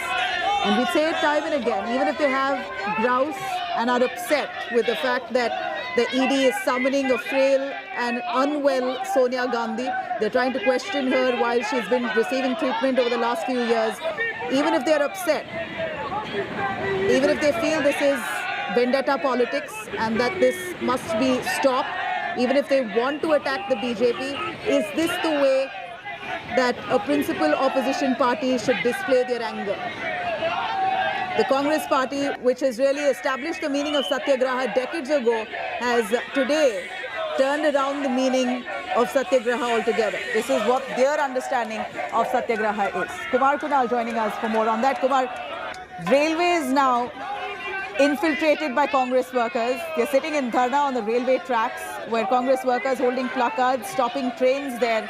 resulting in huge losses to the railways. We saw that happening last month with Rahul Gandhi's summons, this time again over Sonia Gandhi. Is there a stop to this? How do they not realize that this is resulting in enough and more grievances for the common man? It's no one else who will be affected here. The BJP couldn't care less at this point with this kind of protest. It's basically the common man who bears the brunt. Affected men who are traveling on the train, and this can happen. Kumar, your audio seems to be patchy. We'll try and patch you back on the line. But here are visuals coming in from Delhi, where Congress workers, mostly the youth Congress workers is what we believe, who are all assembled at the railway station. They're stopping trains, climbing on those trains there to lodge their protest, which they call as Satyagraha. This is the second time that we're seeing similar scenes after what happened with Rahul Gandhi and the summons that he received by the Enforcement Directorate. He was grilled for over 20 odd hours on multiple days, and this kind of protest we saw on all those days that he appeared before the Enforcement Directorate's office. Now similarly, Sonia Gandhi, Rahul Gandhi's mother and the Congress chief, she's now at the Enforcement Directorate's office. It's been close to 2 hours now that she's been at the federal agency's office being grilled by 5 Enforcement Directorate officials. And while that happens on one hand, parallelly we're seeing the Congress throwing their might behind the Gandhi family. And how? Kumar Kunal joining us for more on that. Kumar, a quick word on what we see here of these protests where trains are being blocked, vehicles being burnt. We're seeing traffic being disrupted. The normal life of a common man has been completely hampered. Exactly, and that's the real problem. Congress is protesting, and they were claiming that they are doing satyagraha all over the country. But now it is hitting the normal life, the common men who are traveling from train and who are traveling through roads. Normal life are being disrupted, and what we are witnessing that even at Shivaji Bridge station of Delhi, the train has been stopped by youth Congress workers, and now they are sitting on the tracks. They are stopping the train on the track. So actually all these things didn't happen when Rahul Gandhi was being questioned by ED, although a massive protest took place at that time also. But such a disruption has not happened. Now it is seemingly Congress has strategized that they will be more aggressive this time. A different organization within the Congress have been given different the kind of responsibilities. They are now coming out on roads. So what we have witnessed today, that there was not a massive protest around AICC or Congress office, which was the scenario during the Rahul Gandhi, when Rahul Gandhi was questioned. This time, this is a more widespread kind of protest happening all across the country. Even in Delhi, several protests are happening at different places by different wings of Congress. So this is actually disturbing the normal life of the common man. Even New Delhi, the area was out of bounds for long today due to the protests. Now even the trains are being disrupted. So this is a serious thing, as the Sonia Gandhi questioning is going on at ED headquarters in Delhi. Such pictures are coming from all across the country. These pictures are so telling. While we see the senior Congress leaders are carrying out a rather peaceful march to the ED office, and they were also restricted. Of course, the ED office is sacred. You can't have protests outside, but the senior Congress leaders largely carried out a peaceful protest. But we're seeing the youth Congress workers taking the aggressive approach. Is this the part of their strategy? Would you be able to tell us, Kumar, is this part of the Youth Congress's strategy to take on this cause more aggressively and violently so that attention is showered on them? Exactly. What I found today that there was not much crowd at Congress headquarters, which was the scenario when Rahul Gandhi was questioned. Most of the wings, be it the women Congress or the youth Congress, all the Congress wing leaders were present at the Congress headquarters. But this time they have strategized in such a way that this protest will be more widespread, more aggressive, and in fact, they want to. This is the kind of show of strength on the roads and on the tracks that they wanted to create a scene to send a message that actually this is what is happening today is all due to the political vendetta, and that's why these protesters, these Congress workers are fighting it tooth and nail at on the streets. But at the same time, they should consider that this is giving a bad name to the party as well, because common man is suffering a lot. Although they are targeting the government politically, but this is not just a political war. If you are fighting it out on the tracks and on the roads, so normal life is being affected, and that's why this is not a very good way of protesting. You can protest at Parliament. You have several other ways to protest, but disrupting normal life can't hold good if you want to create a good perception in public view. So this is what's happening. The protest is quite aggressive, given violent at certain places, and it is likely to continue for the day till the questioning will continue at ED. So it seems like they're very well prepared. The Congress Party workers have been prepared for this long haul. They know very well that this will possibly take a little longer. These are visuals coming in from the streets of Delhi, where we're seeing commandos now coming together to move out protesters, literally lifting them and moving them away, detaining many of them. Let's hear it as they protest, even amid huge police deployment, who are first requesting, and if they don't agree, then they're being moved out physically. Literally, the police there lifting them, moving them aside, detaining them. From what we hear, senior Congress leaders like Sachin Pilot, Adhir Ranjan Chaudhary already been detained. They were all carrying out a protest march towards the Enforcement Directorate's office. At that point too, we also saw the Congress leaders largely were, the senior Congress leaders were carrying out a peaceful march, and now we see the Youth Congress have intensified their agitation more violently. These are visuals coming in from Delhi as the Youth Congress workers indulging in violent protests, and despite all the water cannons being used, they haven't budged, and now we're seeing police officials in large deployment who are dragging out those workers from that spot. They're not allowed to sit there if they don't agree to move.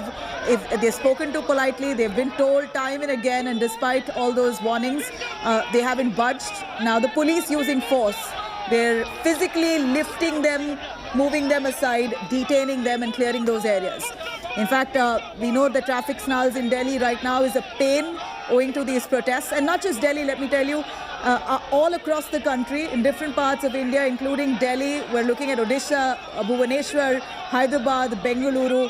Large protests launched by the Congress workers only to intensify and show support to Sonia Gandhi, or rather show solidarity to the Gandhi family over these corruption allegation investigation by the Enforcement Directorate. Kumar Kunal on that. Kumar, you know, at this point, let's hear it from those protesters. अपने सरकारी तंत्रों का प्रयोग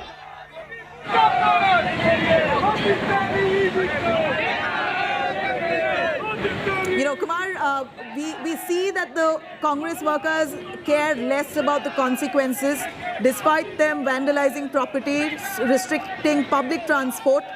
They have no remorse. They're protesting with placards there, and they remain seated on those trains, blocking those the railway line. Why is there no police presence at that railway station? We know they've blocked at least 3 trains. Despite that, we don't see huge police deployment there. What's the kind of loss does one undergo? We know that the railways itself is a lifeline of the country. When 3 trains are disrupted, it's halted by protests like this. What exactly is the loss that one can imagine? Exactly, the loss is happening, and more so ever that the police was unprepared for such kind of protest. what happened during the Rahul Gandhi's interrogation, that police was quite prepared and they took all the leaders to distant places and they have actually put them in detention for quite long time. So this time it was more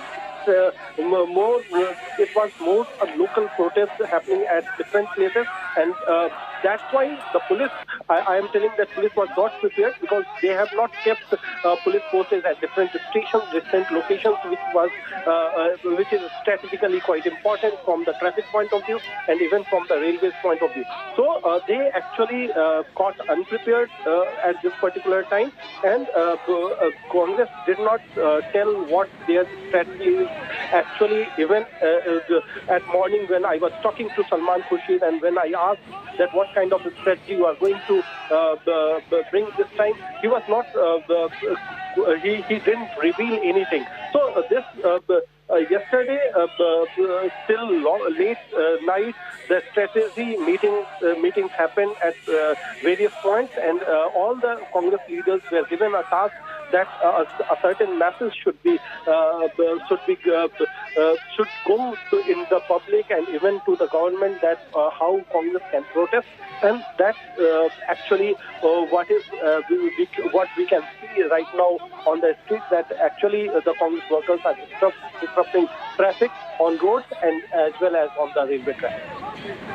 You know, earlier today, we saw Congress MPs who protested even inside the parliament against the central government. They've been blaming the BJP of arm twisting the central agency, of arm twisting the enforcement directorate, and to try and suppress the opposition's voice. This is what the parliamentarians of the Congress party had said while they lodged a protest and a walkout from the parliament. It didn't stop there. The protest has intensified ever since. The session, the monsoon session, happened this morning when the Congress leaders walked out, and that since we see the Congress, Youth Congress particularly, who've intensified protests and made it a lot more aggressive and violent at this point. Visuals that we're bringing to you are from different parts of the country, including that of Bhubaneswar, Odisha. The visuals here where trains are being blocked coming from Delhi, the car being burnt coming from Bengaluru. Assam as well has erupted in protest. Hyderabad too, we're seeing large-scale protests that's cropped up. And our reporters bringing you all those angles and those visuals at this minute live. India Today, of course, on this story, getting you all the angles to this story. The Congress largely has called this vendetta politics. They believe that this is the BJP's tactic to muscle the voice of the opposition. That said, despite all their grouse, one can understand they may be feeling angry, frustrated, and may hold a grudge with the government. But what exactly has the common man done to them? The common man has to bear the brunt of this kind of violence. It's the common man eventually who has to be stuck in traffic, who has no respite from these kind of protests, at least for the next 5 hours. That's what the Congress plans, to protest vehemently until Sonia Gandhi is out, and it could be slightly long. And they've already planned this out. Until 5 p.m. they're going to be intensifying their protests. So it means that the common man and his life is disrupted for the next 5 hours. Trains being blocked, roads being blocked off, cars burning, causing hazard to the people moving past. In fact, this is shameful. The Congress party calls this as satyagraha. If they have a grouse with the enforcement directorate, if they have a problem with the BJP government, or they're accusing the government of vendetta politics, there is a manner in which protest can be lodged. But coming out to the streets and blocking streets and throwing normal life out of gear is certainly not coming off the grand old party. Here, they've like our reporter just said, could be bringing bad name to the party at large. But it appears that this is collectively a decision of the Congress party, from the senior leaders to those workers in the cadre on ground. This is Hyderabad visuals coming in, where we're seeing at least slightly peaceful, more peaceful protests here in Hyderabad, where they're all seated with placards there, holding flags and are giving out speeches. This is the visual coming in from Delhi, where trains have been blocked. Sonia Gandhi right now at the Enforcement Directorate office. It's been close to 2 hours that she's been there. She's been grilled by about 5 ED officials, including a woman official also, who is currently part of that grilling, who's speaking with Sonia Gandhi. In fact, India Today has the inside details about 10 questions that's being posed to her on her role and her participation in Young Indian. These are visuals coming in again of women workers of the Congress who are protesting. Let's hear it from them. Let's try and get some voices there on our screens. In fact, India Today on this coverage relentlessly showing you the kind of violence and arson that the Youth Congress has launched pan-India. These are visuals coming in of Bengaluru and of Delhi, where cars burnt, trains disrupted, barricades being broken and climbed, water cannon being used only to stop those protesters, violent protesters, the agitators there not willing to move. Eventually the police has to resort to water cannons. So far we haven't seen a case of lathi charge. Remember, just last time when Rahul Gandhi was summoned, the police had to use brute force to move out those protesters. Again, at that point too, it wasn't expected that the Congress workers will indulge in such large-scale protests and violence. As Kumar Kunal said, that this time also the police seem to have been caught off guard. And it appears this was a similar situation even the last time when Rahul Gandhi was called in. The police was indeed caught off guard. Huge numbers of Congress workers came by to protest, and the police were clearly outnumbered. Eventually, large deployment was made, and the police had to use force, literally dragging out those protesters, after which parliamentarians claimed and complained to the speaker, saying that they were manhandled, they were injured while the police were trying to detain them, and that the police was using force. And this was unfair and illegal. That's what the parliamentarians said from the Congress party as they pledged their protest and complaint with the speaker. But a month later, we're seeing exactly similar scenes where it doesn't seem like the Congress has gone back on their decision to intensify their protests. In fact, they further intensified it, made it violent in different parts. Despite claiming this to be a peaceful agitation and calling this satyagraha, Congress now launching a violent, intense protest, bouts of arson that we see in some parts of the country, where the police now forced to use water cannons to push them away. The police now coming down to using force because in many places it appears that they've been outnumbered. It seems like the police, on the other hand, are currently using enough force to push them away, and they're the ones who are struggling to maintain law and order. Let me cut across to those reactions coming in from the Congress party as they show solidarity to Sonia Gandhi and come together united for this cause. I don't know what they're going to do. We are going to go to the ED's office. Let us see what they do. What is the strategy? We are protesting. We are protesting. Why is the ED calling Mrs. Gandhi when the case is in the Supreme Court? All the facts are in the records. It is in the income tax return, company return. It is in the balance sheet. So what is it that they want to know, which the Supreme Court will not have? Are they higher than the Supreme Court? ये सत्य की लड़ाई है। सत्य ना परेशान हो सकता ना पराजित। श्रीमती सोनिया गांधी और कांग्रेस पार्टी से पिट्ठू ईडीआई जो ईडी है उससे ये डराने की कोशिश कर रहे हैं। पिट्ठू ईडी कभी भी कामयाब नहीं हो पाएगा। उनकी पर्सनैलिटी जो हो रहा है एक और जो 70+ एज है उनकी, उसमें मतलब ईडी खुद को कहना चाहिए हम घर आके पूछताछ करेंगे आपको मेरे मान। जिस रूप में ईडी का, इनकम टैक्स का, सीबीआई का दुरुपयोग हो रहा है तो जग जाहिर है, कोई नई बात तो है नहीं। पूरे ऑफिस को छावनी बना दिया है, पुलिस का बल का दुरुपयोग कर रहे हैं। ये कब तक चलेगा? लोकतंत्र में आवाज़ अपनी रखने का अगर अधिकार नहीं है फिर क्या बचेगा इस देश के अंदर? हम तो जवाब देंगे, पेशी है, हाजिरी है, अपना लिखित जवाब भी देंगे, लेकिन लोग डेमोक्रेसी में अगर अपनी बात नहीं रख सकते, हम लोग धरना नहीं दे सकते हैं, प्रोटेस्ट नहीं कर सकते हैं, तो फिर क्या रह जाएगा हमारे गणतंत्र लोकतंत्र के अंदर? हम पहले इस हफ्ते क्या किए, पार्लियामेंट के अंदर हम देश के सारे मुद्दे उठाने की कोशिश किए। सारे समस्या जो आम आदमी सह रहे हैं, जैसे कि महंगाई के बारे में, सरकार चर्चा करने के लिए नहीं तैयार है, और उसके अलावा वो हमारे नेताओं के खिलाफ इस किस्म के राजनीतिक इंक्वायरी चल रहे हैं। तो एक्चुअली हम प्रोटेस्ट करेंगे, किया हुआ है और करेंगे, लेकिन हम चाहते हैं कि देश के मुद्दाओं के बारे में, देश की प्रॉब्लम्स के बारे में, देश की समस्या के बारे में आप बैठ के राजनीति ठीक तरह के कोई प्रॉब्लम नहीं है। इस किस्म को हमारे नेताओं को ऐसे पकड़ के ले जाना बार बार हमें तो नेचुरली अच्छा नहीं लगता। There was no question of summoning Srimati Sonia Gandhi. They are harassing us. Where is the money which has been laundered? Everything is there in black and white.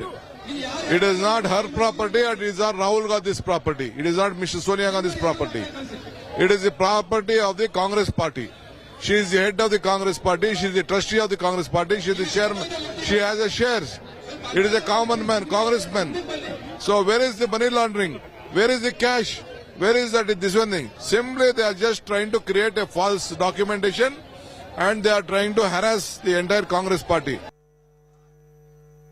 The Congress leader, senior Congress leader speaking, saying what was the need to call Sonia Gandhi? Why such a delay for years of this investigation that's going on? ED to pick up the case now. This is nothing but vendetta politics. The timing has been questioned. These are multiple cities that we bring to you. Visuals live of Congress protests intensified in various parts of the country where cars being burnt, trains being restricted and normal life completely disrupted as many roads have been blocked off owing to this large-scale Congress protests. India Today on a relentless coverage right here showing you all those images from various parts says Sonia Gandhi at this minute still at the Enforcement Directorate's office. She's being grilled by 5 officials. In fact, we're seeing the Congress now wanting to protest until Sonia Gandhi is out. We're going to continue tracking those details. Stay with us.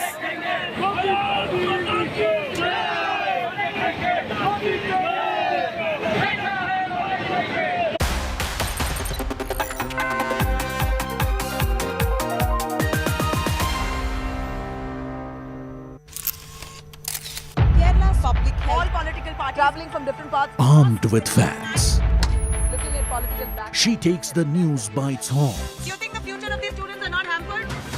Fierce, bold, and direct, setting the tone for the biggest stories from every corner and every angle. Expect nothing but the unfiltered truth. News first, niceties later. Watch me, Nabila Jamal, on India Today.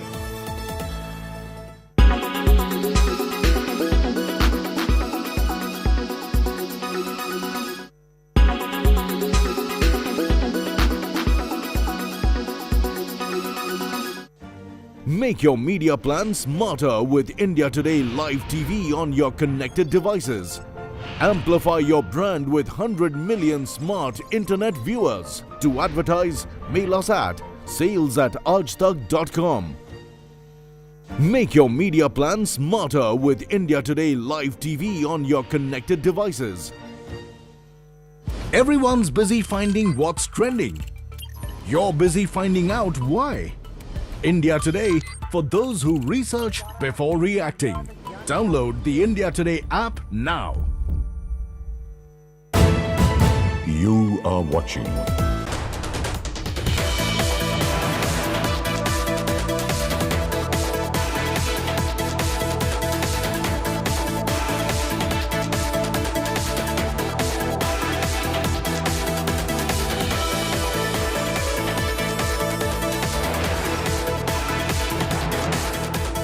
OLX auto से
Everyone's busy finding what's trending. You're busy finding out why. India Today, for those who research before reacting. Download the India Today app now. You are watching India Today.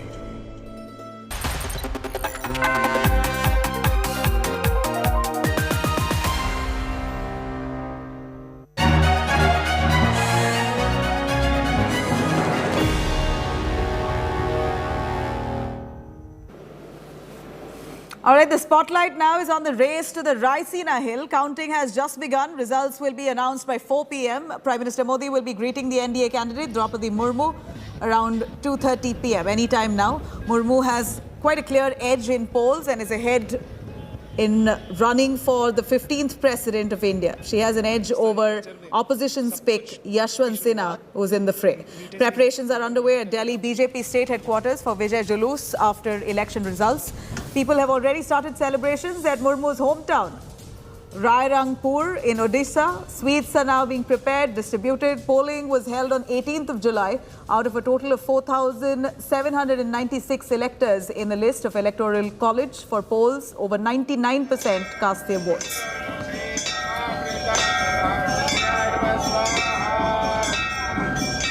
These posters and banners are hung on the gates of Droupadi Murmu's school over here in Rairangpur, where she was a teacher. And right now, if you look at the visuals, the kids over here, they are rejoicing, they are dancing to tribal music, as Droupadi Murmu might be the country's first tribal president. Now, tribal president from the tribal community. Over here, students are dancing, and what we'll do is we will just go and speak to these students. कि आप लोगों को पता है द्रौपदी मुर्मू कौन है? हाँ, पता है. हमारे स्कूल में वो बड़ा टीचर है. अच्छा, और वो प्रेसिडेंट बनेगी? हाँ. और आप लोग क्या उसी लिए डांस कर रहे हो? हाँ. So these kids know that who Droupadi Murmu is and what is the essence of this particular day over here in Rairangpur. We'll ask Mr. Patnaik, who's the administrator over here. Sir, ये plan क्या आप लोगों का था कि students का था? Students का स्पॉन्टेनियस रिएक्शन था.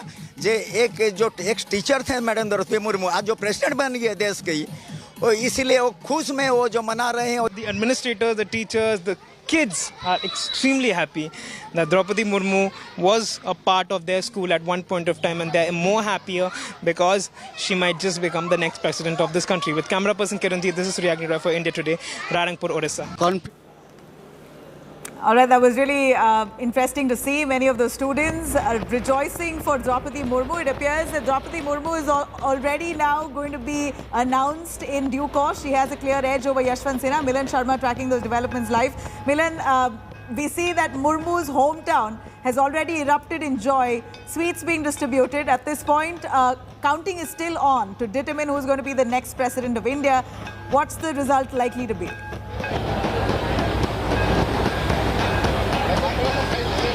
Definitely, we've been hearing that Srimati Droupadi Murmu has a bigger edge in front of Yashwant Sinha, because the way the entire BJP as well as the NDA has rallied behind her candidature for becoming the 15th president of the country. Celebrations and preparations of celebrations are on, not just in her hometown in Odisha, but also in the residence in Delhi. I'm currently at Droupadi Murmu's residence in Delhi, and you'll see behind me the stage has been set for the victory announcement, because clearly, even as the votes are being counted at the moment, you know, there are a lot of preparations that are being done around here. So if I could just ask Ashok Banoji to pan and show you, there'll be a point here in the middle of this residence where we are expecting that the PM along with the senior BJP leaders will be present. We've also heard that there will be senior leaders and many other leaders from the tribal community as well. Remember, because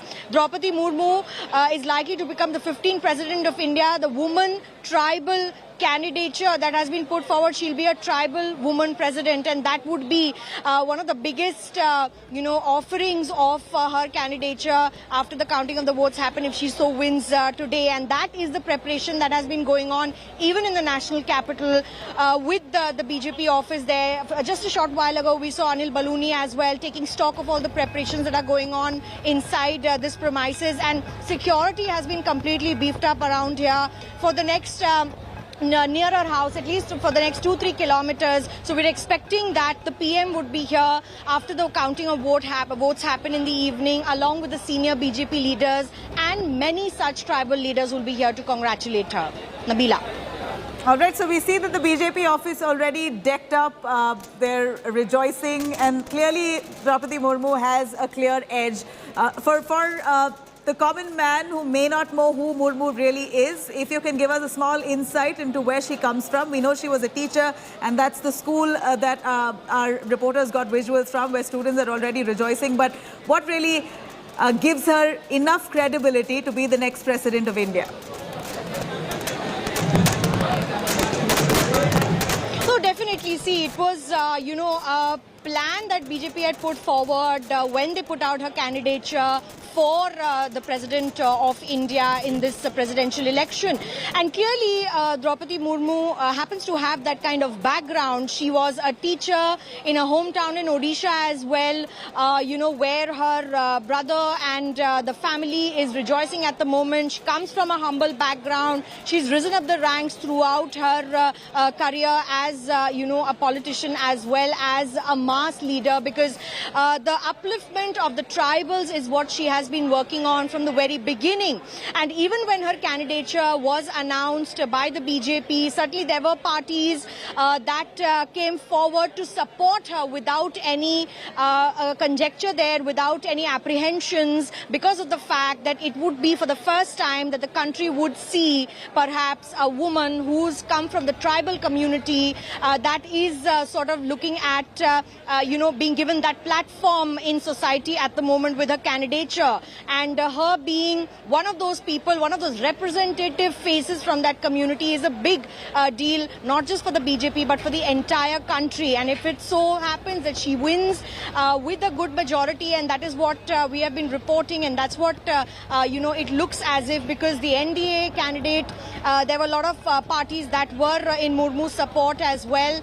And that seems to happen today. When she will win, she will be the 15th president of India, and of course the first woman and tribal president of India, which will be a big achievement for the country together. Absolutely. It is for the first time that a tribal woman will possibly be the president of India, the 15th president of the country. This is going to be in just a little while from now that the announcement will be made. So we're looking at more or less a countdown. Milind, a countdown now where we're looking at the NDA and the BJP workers largely who have erupted in joy and celebration. But interestingly, Droupadi Murmu has got support from several alliance partners of the BJP, many of them that were also unexpected. Give us an understanding on the kind of support that she's received largely among the NDA partners and even others. Yes, definitely. In fact, from the very beginning, we saw, Naveen Patnaik come forward and express his support for Droupadi Murmu because, the Odisha factor was in play. We also saw Jagan Reddy, who was in support from the very beginning. We have seen many such, opposition leaders who are not really allied with the NDA have also come out to support Droupadi Murmu. But there are several parties that have not supported. Of course, Yashwant Sinha happens to be the opposition candidate as well. And he also campaigned in various places. He also has garnered support from the opposition parties there. But certainly the kind of support... चाहे भले सांसद ने अपने संसद भवन में vote किया हो या स्टेट असेंबलीज में वोट किया है, सारे मेंबर्स ऑफ पार्लियामेंट के वोट की गिनती मैंने आपको बताई है अभी. सर, हिंदी में तो आपको बताया था.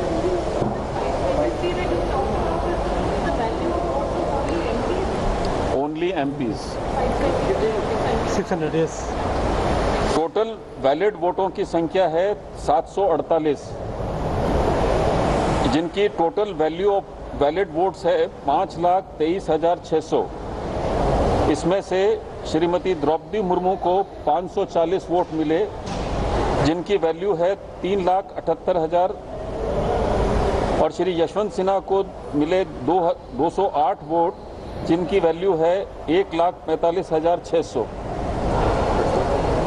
ये अभी तक की स्थिति है, बाकी फिर आपको सूचित करेंगे। 15 वोट इनवैलिड हुए हैं। जैसे ही हो जाता है तुरंत बताते हैं। All right, so we know that the counting is still underway, and this is more or less a countdown that we are seeing of the presidential election, where results will be announced in just moments from now. Let me cut across to Suryagni, who is right now at the village of Droupadi Murmu. It's a clear numerical advantage that Murmu has with the NDA alliance partners collectively supporting the tribal candidate. Let's hear it from our reporter.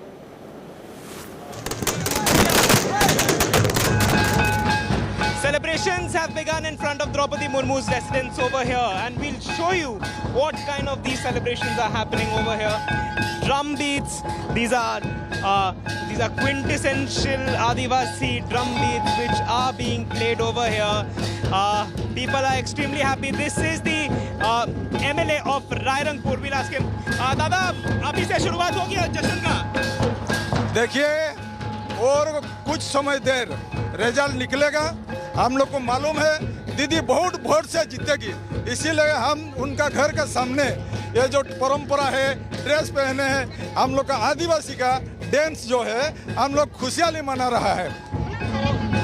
Supporters and people who have joined over here, they are dancing over here. These are the traditional Adivasi dances which are happening in front of the NDA candidate Droupadi Murmu's residence over here at Rairangpur. With camera person Kiranjit, this is Suryagni Roy for India Today, Rairangpur, Orissa.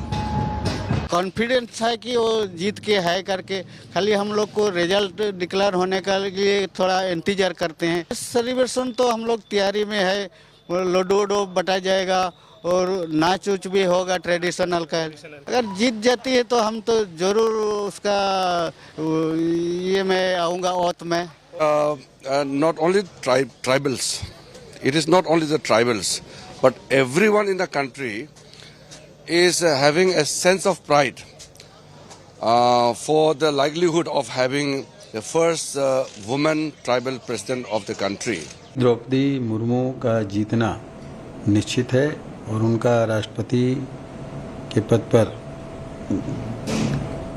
निर्वाचित होना भी निश्चित है। केवल counting होनी है और counting होकर के माननीय श्रीमती द्रौपदी मुर्मू जी चुनाव जीतेंगी और 25 जुलाई को शपथ लेने का काम भी करेंगी और महामहिम राष्ट्रपति के पद पर बैठेंगी। With the results of the president's election being announced today, India is going to be scripting history because for the first time ever, a woman who's a tribal and who has a very long administrative and public life experience, a very political committed leader, is going to be occupying the highest position, the highest office in the country, and it's certainly a positive sign for India's democracy. यहाँ 140 packet 140 packet total 20,000 Laddu, सारे के सारे देसी घी, सारे देसी घी के। अच्छा, और कुछ खाने का कुछ प्रोग्राम नहीं बना क्या है? 1000 कार्यकर्ताओं का खाना बन रहा है। क्या खाने में क्या होगा? चावल, दाल, पुलाव, मिक्स वेजिटेबल। आप लोग मिले हैं कभी द्रौपदी जी से? मैं उनके साथ काउंसिलर के साथ से आज तक हूँ। अच्छा। उनके जब पहला वो चुनाव लड़ा एमएलए का, मैं उनका प्रोपोजर था। अच्छा, और तब की द्रौपदी मुर्मू और आज की द्रौपदी मुर्मू में कोई अंतर दिखाई देता? अंतर नहीं, कल भी हमारे लिए जो थी आज भी वही है। आज राष्ट्रपति जो है बनने वाला है वो आदिवासी है। ये आदिवासी का ड्रेस है, ये आदिवासी का ट्रेडिशनल नाच है। हम लोग खुशी से आज सुबह से नाच रहा है, वो उत्सव मना रहा है। श्योर दीदी तो जीतेगी, बहुत वोट से जीतेगी। All right, that's the visual coming in from Murmu's hometown, her village in Odisha. Of course, people there ecstatic that one of their own, a tribal woman, for the first time in independent India, will be assuming the highest office in the country. It's really a matter of pride. Milan Sharma joining us live from Murmu's Delhi residence. Milan, we know that the BJP office is already decked up. They're waiting. It's a countdown now that's already begun before the announcement actually takes place. But Murmu, as the governor of Jharkhand, has really made a mark in that state, because we know that JMM, otherwise were on the verge to support Yashwant Sinha, the opposition candidate, came about to support Murmu indeed. And Milan, show us what's behind you. You're absolutely right there. Yes, definitely. You're absolutely right there, Nabila. In fact, JMM was the one who supported Murmu, along with, as we were saying, Naveen Patnaik as well. And there have been many parties that may not have agreed with the NDA, but they did come out to give their support to Droupadi Murmu. I'll just show you around. See, this is the Delhi residence, and certainly preparations are ongoing. The security personnel is already on guard. But let me show you, they have already set up a stage there where, the decorations are still going on. I'll show you where, at which point, perhaps we are hearing that the Prime Minister, Narendra Modi, will be here. So that is going to be the point that has been cordoned off. You can see all the security personnel here as well as outside the residence. At the moment, we are inside where the preparations are currently going on, and this point will be where the Prime Minister would enter from, and that is currently being sanitized completely. We are hearing that perhaps he will be accompanied by the party chief JP Nadda as well. There'll be tribal leaders from various walks of life who will also be coming here, because we just heard, see, as we speak, we are being told to move out. So these are the security protocols that have been put in place, because certainly we are hearing that the Prime Minister could be here, and definitely this entire area sanitized for that very reason. And this has perhaps been made the media enclosure at the moment. But walking around, let me tell you, laddus are not just being prepared in her hometown, they're being prepared here as well. And decorations, since morning we've been looking at, the shamiana that's been set up and decorations that have been done here. But definitely it's going to be wait and watch, because we've already seen the MP votes that have been counted, and Droupadi Murmu clearly has an edge there. So it's only a matter of time, as the countdown comes to a close towards the evening, that this place will be completely decked up and filled with victory signs, and perhaps for the BJP, a masterstroke where for the first time a president will be elected who will be a woman tribal president of the country. Back to you. You know, as much as we are celebrating the move of the NDA nominating a tribal woman for the first time in independent India, we see that the opposition had enough and more to say about Droupadi Murmu. There were many insults that were leveled against her. In fact, Yashwant Sinha himself, who was also in the race for the highest office, called her a rubber stamp of a candidate.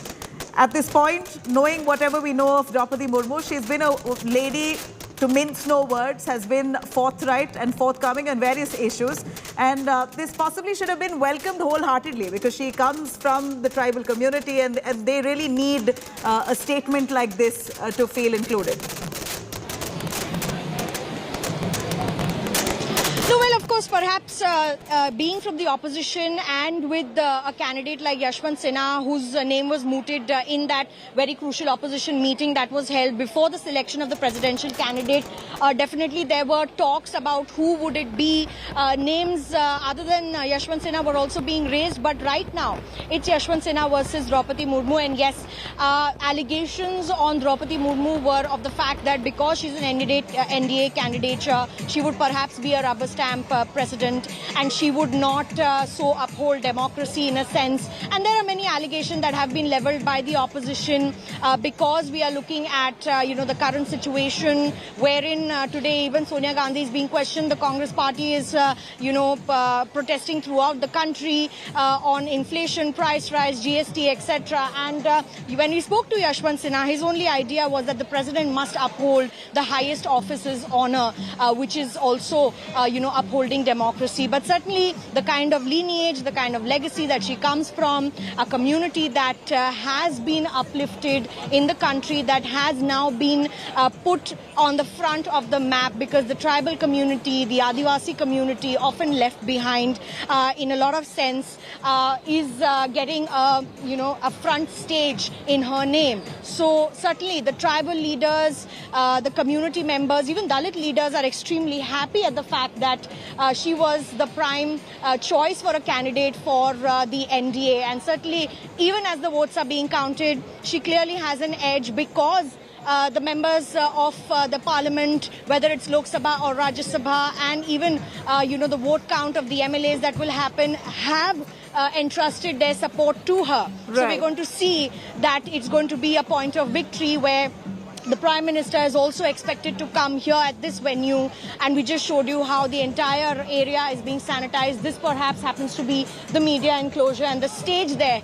Just I'll ask Ashok Banot to just briefly pan and show you. There's a chair that's been placed there. That's only one chair at the moment, but we'll perhaps see by the end of the day that more and more people will join in the celebrations that are about to happen over here. Nabila, back to you in the studio. Milind, thank you very much for that. We do know that Droupadi Murmu reached out to opposition parties. She did, of course, ask for support to nominate her or elect her as the President of India. She's got support from several opposition parties, including the YSRCP, the TDP, the BJD, and in the latest, even Karnataka's JDS has decided to pledge support for Droupadi Murmu, the NDA candidate. Let me cut across to our reporters who's right now tracking all that excitement and enthusiasm, the joy that's erupted in Droupadi Murmu's hometown. Let's have a look at this report.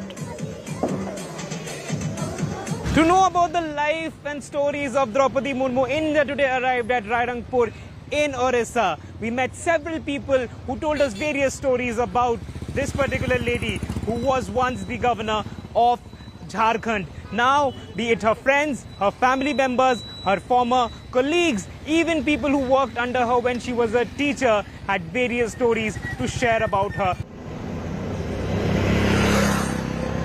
Rairangpur in Mayurbhanj district of Odisha is proud to be the town that witnessed the rise of Droupadi Murmu. She worked here as a teacher before becoming a councillor, an MLA, a minister, and then governor. More than 280 kilometers from the capital of Odisha, this is where she built her life after her elder daughter passed away.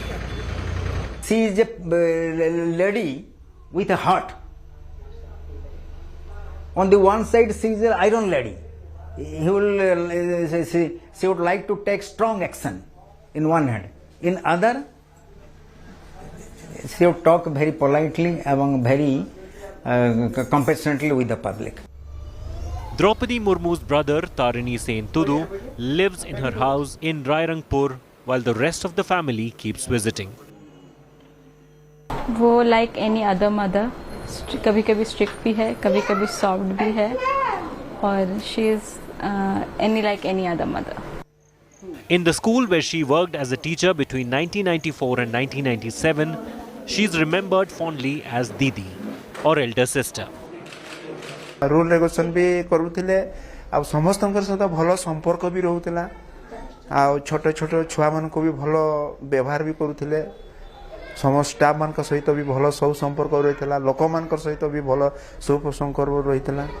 The school premises that we see over here is also testimony to the fact that before 1997, before she became an elected representative, she was a teacher. And the school is still here, students are here.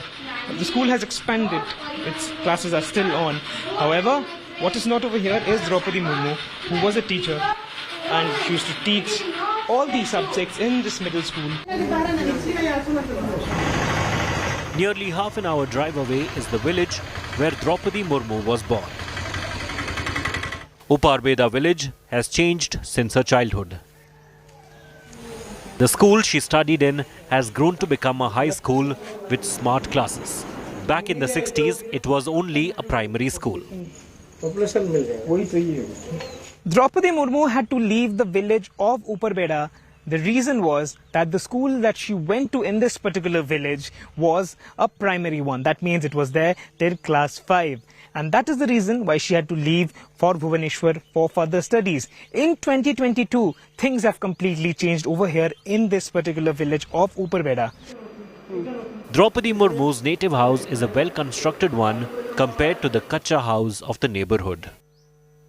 रात में उन लोग phone किए थे तो मेरा हो रहा है राष्ट्रपति तो हम लोग को बहुत खुश महसूस हुआ Droupadi Murmu is the second scheduled tribe candidate and the first tribal woman to have been nominated for the post of President of India.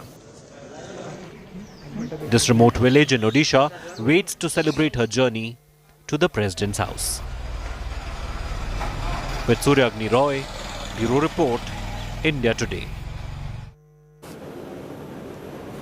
Suryagni joining us live from Rairangpur, Odisha, where Droupadi Murmu hails from. Suryagni, you know, what a humble background that Droupadi Murmu comes from. It's so heartwarming to see the family members, relatives and friends all rejoicing to see that their own, one of their own, is going to be assuming the highest office in the country. It's such a matter of pride for them at this point. What sentiments did you capture? Well, you know, Nabila, the family is extremely humble. We have spoken to her family friends, we have spoken to her daughter, her brother Tarani. They stay in this particular house behind us. You can just look at this house. This house is, you know, the next president might come from this particular house, so you can understand how humble these people are. And you know, there's a huge gathering over here since morning. People were dancing. We have been showing you visuals. People were dancing, singing, playing the Adivasi drums, what not. These people are pretty confident that Droupadi Murmu is going to have a landslide victory and she's going to be the next president of the country. The biggest taking point from this particular, you know, election for these people would be that someone who's very humble, someone who's always been there for this town, for their people, and someone who's approachable. They call her Didi over here, and believe me, whosoever we spoke to, irrespective of their political ideology, they have only one thing that they wanted to share with us. It was that Droupadi Murmu deserves to be sitting at the top post because she has done a lot for the people of Rairangpur, Mayurbhanj and Orissa, and that is the reason why they are supporting her and really pray for her that she becomes the next president. Back to you, Nabila. All right, you know, we're of course wishing them all the good luck. Clearly, we're looking at Droupadi Murmu having a numerical advantage over Yashwant Sinha, the opposition candidate. So just about moments from now that an announcement will be made on who is going to be the 15th president of India. India Today continues to track those developments. For now, thank you for watching.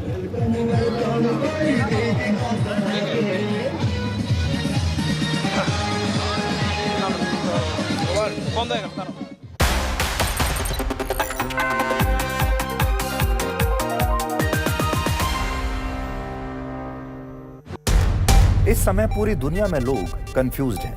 वो समझ नहीं पा रहे हैं क्या सही है, क्या गलत है, क्या सच है, क्या झूठ है। और ये स्पष्टता हम आपको अपने इस नए शो में देंगे। सब कुछ ब्लैक एंड व्हाइट में बताएंगे। इस शो में मेरे बालों के अलावा कुछ ग्रे नहीं होगा। हर खबर ब्लैक एंड व्हाइट की तरह बिल्कुल स्पष्ट होगी।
You are watching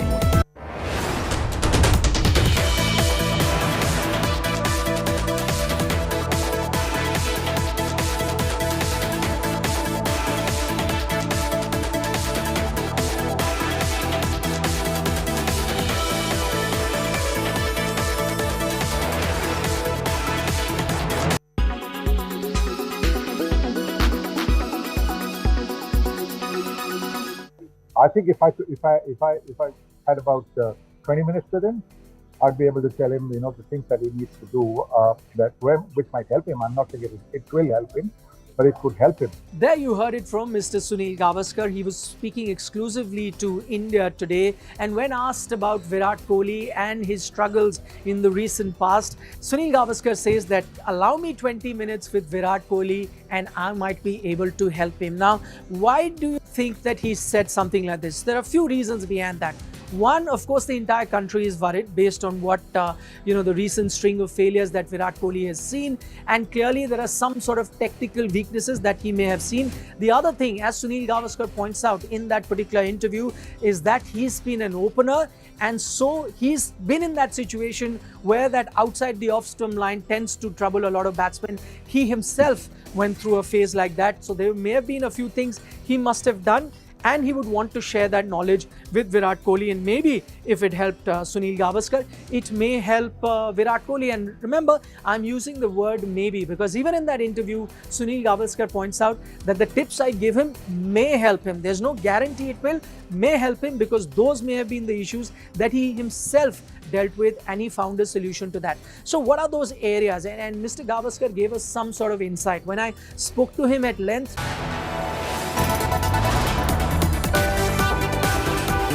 You are watching India Today.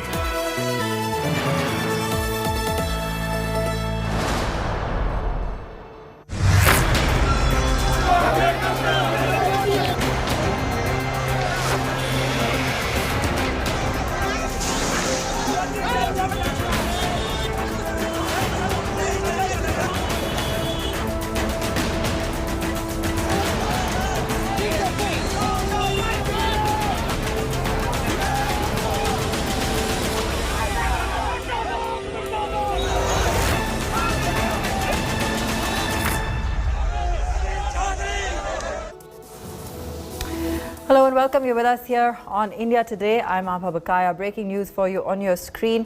And we are seeing Sonia Gandhi's questioning over for the day. She's been grilled for 3 hours by the ED, summoned again on the 25th of July. Sonia Gandhi being grilled by the ED today. She was grilled for over 3 hours and has now been let go. It's been completed, at least for the day. She's been summoned again on the 25th. It's just a few days away. That's Sonia Gandhi now leaving the ED office as questioning was over for the day. 3 hours, that's how long she was grilled for in today's session. 25th is the date when she will be called back for further questioning.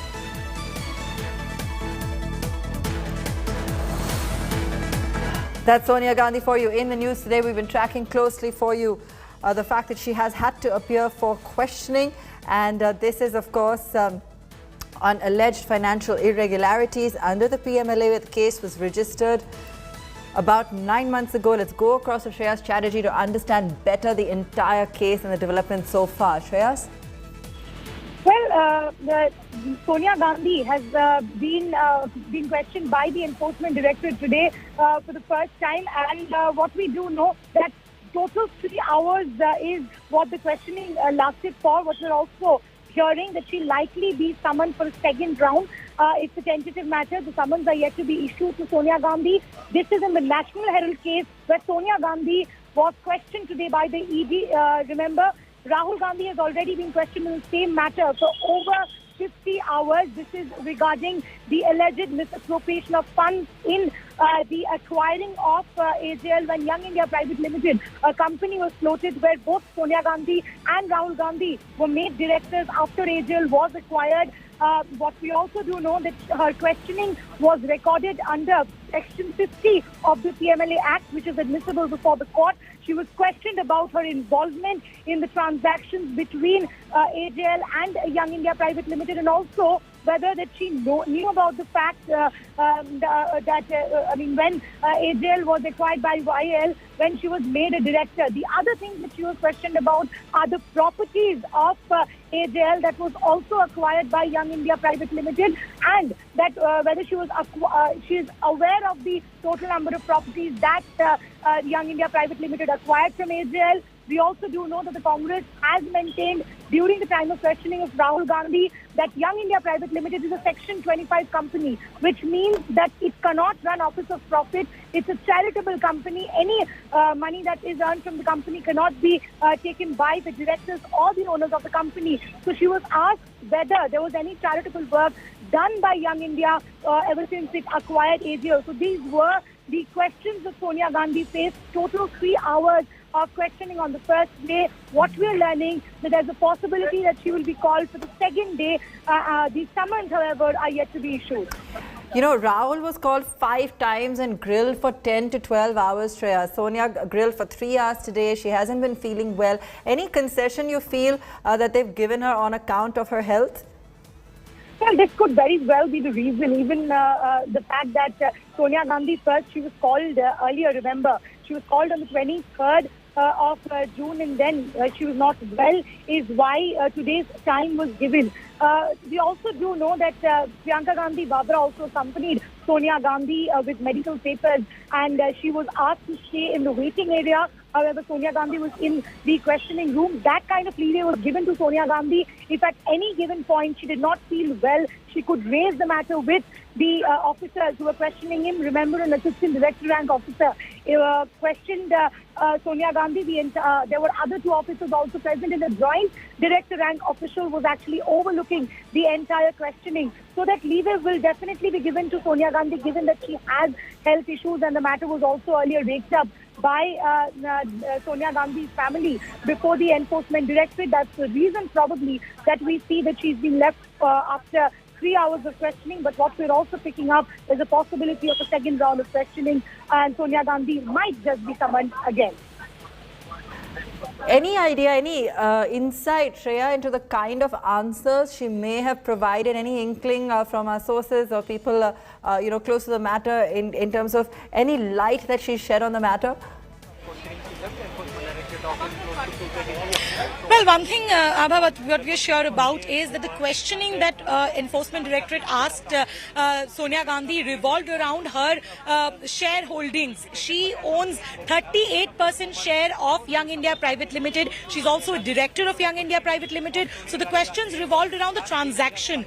Not only did the Enforcement Directorate question Sonia Gandhi about the transaction made by Young India Private Limited when it acquired AJL, but she was also asked about those loans that were given by the Congress party when AJL ran into the loss. This was about the year 2008, when there were loans given to, interest-free loans given to AJL to revive the company, and then the debt mounted to around 90 crores. In the year 2010, Young India Limited was floated when they acquired AJL. So the questionings ran into the transactions between Young India and AJL, whether she was aware about that, and when she was made the director, was it a decision taken by her? These were the questions that were asked by the ED. We're yet to get a reason on what exactly transpired, but the line of questioning revolved around the fact of that she was a shareholder in Young India Private Limited, and that she was also a director in the company. Okay, any clue as to where she's going now? Will it be to AICC? Will it be to 10 Janpath? Where is Sonia Gandhi headed after her questioning has been completed for the day?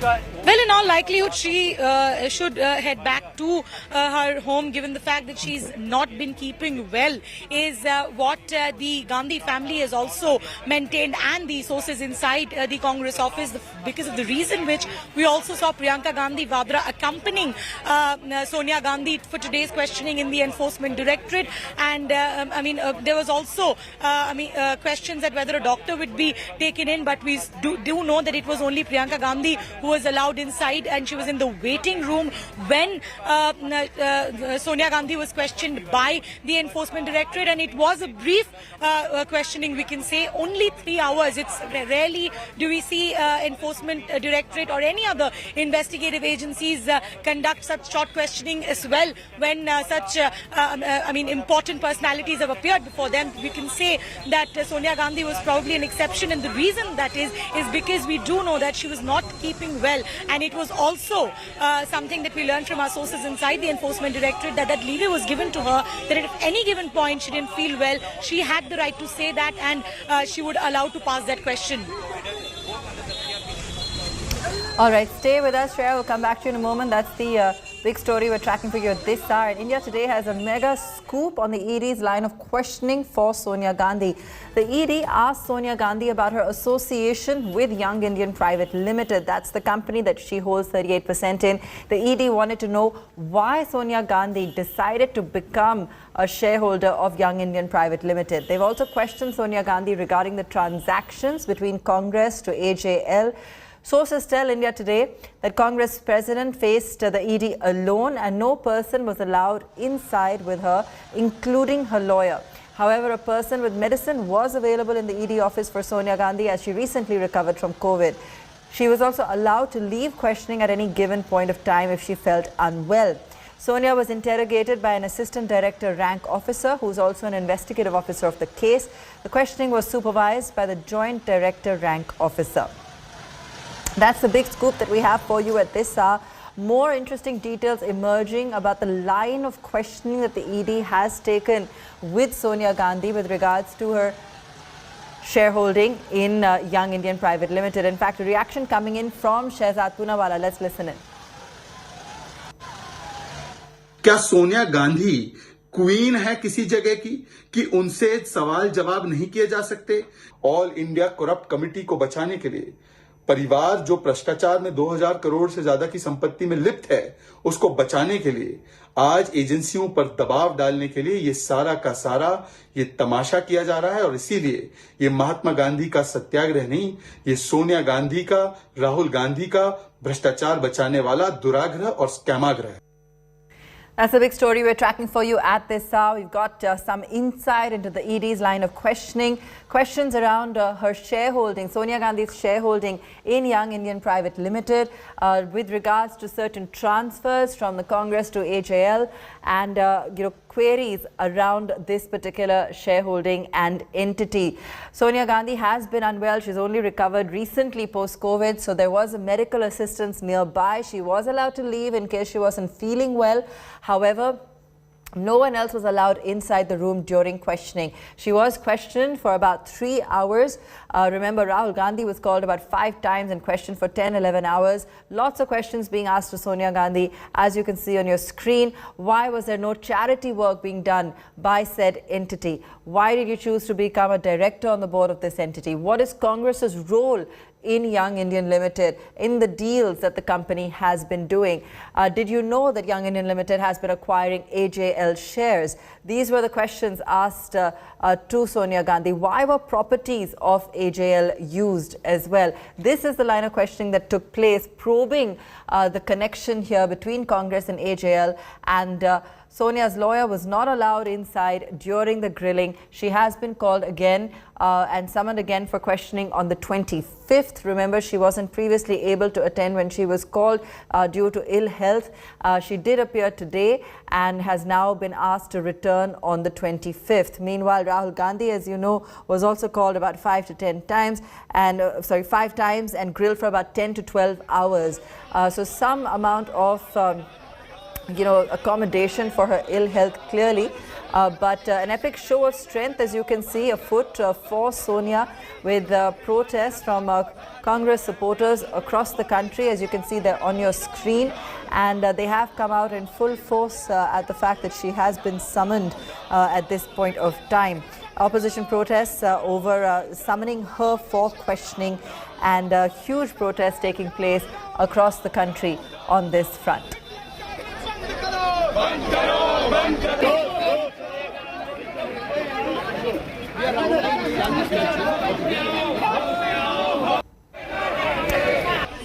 She is also taking questions in a money laundering probe related to the National Herald Association's Journal Limited case. So a lot of different questions that are being aimed at the Congress president. We've seen protesters raising slogans at the party office in support of Sonia Gandhi. And if we just take you back, the petitioners had approached courts alleging that the assets of Associate Journals Limited, AJL, which published the National Herald newspaper, were fraudulently acquired and transferred to Young Indian Private Limited, in which Sonia Gandhi and her son own 38% shares each. Now, the case to investigate financial irregularities under the PMLA was registered about 9 months ago after a trial court took cognizance of an income tax department probe carried out on the basis of a private criminal complaint filed by a former BJP MP in 2013. So this is a little bit of a backdrop to the kind of questioning and investigation that's now ongoing. Sonia Gandhi couldn't appear for questioning in 2 previous occasions.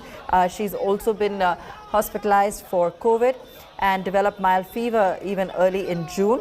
And after her discharge from hospital, she had asked for more time to appear before the agency. Lots of protests taking place across the country, both on the price rise issue, of course, as well as ED summons to Sonia Gandhi. And she was questioned for about 3 hours today. Congress workers, netas have been protesting against the grilling. Police have beefed up security and have erected several barricades in the area. Lots of security now has been initiated given the scale of the protests that we're currently seeing. Look at the kind of crowd on your screen. These are live visuals coming in from Chandigarh. That's one of the locations for the kind of protests that we've seen erupt across India today, as the Congress president has been called in for questioning by the Enforcement Directorate. You can see the kind of agitation. We've also got plenty of reactions coming in. Let's listen into a few more of those. तीर जी, लगातार कहा जा रहा है कि ED जो है एक तरीके से पूरी आप लोग का आरोप है कि पूरी दुश्मनी पूरी करी है सरकार की। ईडी को ये सरकार ने इडियट बना दिया और इसके चलते इडियट की तरह काम करते हैं। जो सरकार की आदेश होते हैं, निर्देश होते हैं, वही पालन करते हुए सारे विपक्ष के खिलाफ वो जंग छेड़े हैं। सिर्फ ये सत्तारूढ़ पार्टी को खुशी करने के लिए उनको मन मुताबिक जो प्रतिशोध की राजनीति, ये प्रतिशोध की राजनीति को अंजाम देने के लिए आज ईडी बिल्कुल खड़े हुए हैं। नहीं तो इतने सालों के बाद ये इस तरीके की जांच पड़ताल करने की कोई जरूरत नहीं थी, क्योंकि हिंदुस्तान की कोई आदमी ये कभी यकीन नहीं करेंगे कि जिन पार्टी ने 54 साल हिंदुस्तान की सत्ता में रह चुके, उन पार्टी के तरफ से 90 करोड़ रुपया, सिर्फ 90 करोड़ रुपया हमें घोटाला करने की भी जरूरत पड़ी। नहीं, ये सिर्फ एक सियासत है कांग्रेस पार्टी की छवि को धूमिल करने के लिए। ईडी अब इडियट बन चुके हैं। मैं बड़ी इडियट बन चुके हैं। कांग्रेस धरातल पे नहीं है, इसलिए ये मामला भुना रही है। लोकतंत्र में राजनीतिक प्रतिशोध का कोई स्थान नहीं है। प्रतिशोध और बदले की भावना, प्रतिशोध की ज्वाला वो ज्वाला है जो इसमें जला है, वो स्वयं भस्म हो गया है। आज सरकारी जांच एजेंसियों का दुरुपयोग विपक्ष की आवाज दबाने के लिए किया जा रहा है। सारा देश देख रहा है। सारी एजेंसीज कठपुतलियां बन गई हैं सरकार के लिए। और भाजपा ये कह रही है कि आप लोग डर रहे हैं, जांच से डर रही हैं सोनिया गांधी और राहुल गांधी। एजेंसियों के निशाने का शिकार हो रहे हैं, लेकिन फिर भी ये हमारे नेतृत्व की ताकत है और उनकी सच्चाई है और ईमानदारी है कि उनकी आवाज, विपक्ष की आवाज, ये सरकार इसके दबा नहीं सकती। इस तरह से टैगोर साहब, आपको लगता है कि ये एक बड़ी अग्नि परीक्षा? हम लोग राज्यसभा और लोकसभा में डिस्कशन चाह रहे थे। 3 दिन से हम लोग प्राइस राइज का बारे में, जीएसटी का बारे में, अग्निपथ का बारे में नोटिस का ऊपर नोटिस दे रहे। ये पार्लियामेंट में डिस्कस करना नहीं चाह रहे। आज हम लोग डिस्कशन चाहते थे ईडी का मिसयूज का बारे में, उसके लिए भी अलाउ नहीं किया। ये पार्लियामेंट का ये लोग एक चीयर लीडर बनना चाह रहे हैं और सिर्फ इनका बारे में वाह वाह बोलने वाली बात ही सुनना चाह रही है सरकार। इसका खिलाफ हम लोगों ने आज बायकॉट किया पार्लियामेंट का और हम लोग सोनिया जी का साथ सॉलिडारिटी दिखाने के लिए कांग्रेस पार्टी ऑफिस में आ रहे हैं। ये सत्य की लड़ाई है। सत्य ना परेशान हो सकता ना पराजित। श्रीमती सोनिया गांधी और कांग्रेस पार्टी से पिट्ठू ईडीआई जो ईडी है उससे ये डराने की कोशिश कर रहे हैं। पिट्ठू ईडी कभी भी कामयाब नहीं हो पाएगा। हम पहले इस हफ्ते क्या किए, पार्लियामेंट के अंदर हम देश के सारे मुद्दे उठाने की कोशिश किए, सारे समस्या जो आम आदमी सह रहे हैं, जैसे कि महंगाई के बारे में, सरकार चर्चा करने के लिए नहीं तैयार है। और उसके अलावा वो हमारे नेताओं के खिलाफ इस किस्म के राजनीतिक इंक्वायरी चल रहे हैं। तो नेचुरली हम प्रोटेस्ट करेंगे, किया हुआ है और करेंगे, लेकिन हम चाहते हैं कि देश के मुद्दाओं के बारे में, देश की प्रॉब्लम्स के बारे में, देश की समस्या के बारे में आप बैठ के राजनीति ठीक तरह की, कोई प्रॉब्लम नहीं है। इस किस्म को हमारे नेताओं को ऐसे पकड़ के ले जाना बार बार, हमें तो नेचुरली ठीक नहीं। उनको बुलाना ही बार बार गलत, एक ही केस के लिए परिवार के 2 लोगों को बुलाना, ये कहाँ का न्याय। अभी राहुल जी को 4-5 दफ़ा बुलाया, वही केस के लिए उनको माँ को बुलाने के लिए कोई ज़रूरत नहीं थी। एजिटेशन करना तो हमारा अधिकार है, पूरी आज़ादी तो इसी एजिटेशन से मिली, तो वो भी उचित नहीं। Sir, you have known Mrs. Gandhi for such a long time. There is a video message of her when you were also in the parliament saying that मैं इंदिरा जी की बहू हूँ और किसी से नहीं डरती. What do you have to say about Sonia Gandhi? That is true. उन्होंने पहले दिन जब कोविड से पहले इनको बुलाया गया था, उन्होंने कहा मैं नहीं चाहती कोई मेरे साथ जाए, मैं अकेली जाऊंगी, मुझे ना किसी से डर है क्योंकि मैंने कोई गलत काम नहीं किया और मैं सत्य का साथ देती हूँ, तो मुझे कोई घबराने की जरूरत नहीं है। Except for us, office bearers are not even being allowed to come in. So we will raise our voice, we will take all the precautions that we have to take given Corona, but we will stand with Sonia Gandhi in every part of the country, including here in Delhi. Continue to get you live visuals across the country, crowds, being mollified there, as you can see by the, by these sprays coming in terms of trying to cool them down and get the protesters to ease off. We are seeing these visuals coming in from Chandigarh. We've been showing you these visuals as it really heats up with Congress protesters taking to the streets in protest of Sonia Gandhi's questioning today, the Congress president's grilling by the Enforcement Directorate, and we are seeing efforts being undertaken to try and disperse the crowd of protesters, fairly agitated. You can see some amount of scuffle going on there on the screen as police face the protesters, and the protesters continue to hurl protests, as you can see, quite aggressively, not deterred by the attempts being made to dispel them. BJP came down heavily on Sonia Gandhi as she's being grilled today by the Enforcement Directorate. Firing salvos at Sonia, BJP said the Congress is scared and is avoiding questions in the National Herald case. BJP MP Ravi Shankar Prasad also slammed Congress for holding protests nationwide over Sonia's ED grilling. Drawing parallel with Prime Minister Modi, Prasad said that when Modi was Chief Minister of Gujarat and was grilled by agencies, BJP netas and workers never took to the streets and protested. Congress has, however, called the ED summon a political vendetta, saying it's mischievous misuse of investigative agencies. Congress says that prominent leaders are deliberately targeted. The scene in Chandigarh on your screen gets messier as we watch, just in a matter of a few moments, live visuals coming in, and we can see how it's even more crowded, police doing what they can to try and pacify, deter, cool off some of those protesters, try and dispel the crowds, but clearly they're not letting up so easy and are continuing to gather. Let's go across to Ashutosh live for more on this story as it continues to develop. Ashutosh, take us through all the latest.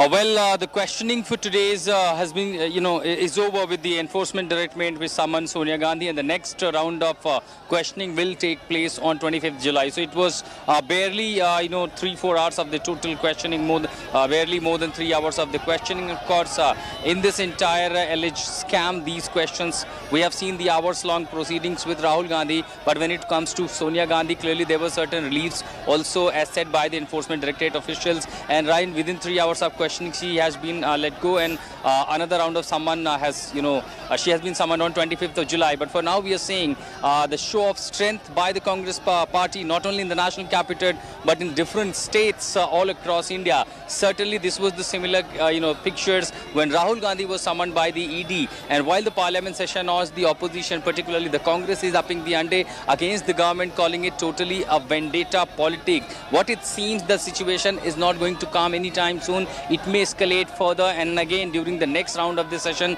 every day perhaps on certain or other issue, including the summoning of Sonia Gandhi, or accusing that how government is falsely implicating the opposition leaders.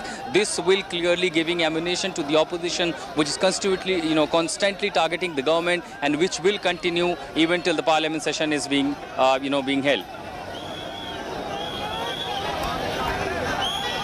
All right, Ashutosh, she's clearly been called back again on the 25th. Given the scale of protests that we're seeing right now, what do we anticipate as we really see this week unfold? Sonia Gandhi has been called back on the 25th, and while politicians continue to debate, the kind of protests that have been, that we're seeing nationwide, clearly the ED is going to continue with its agenda.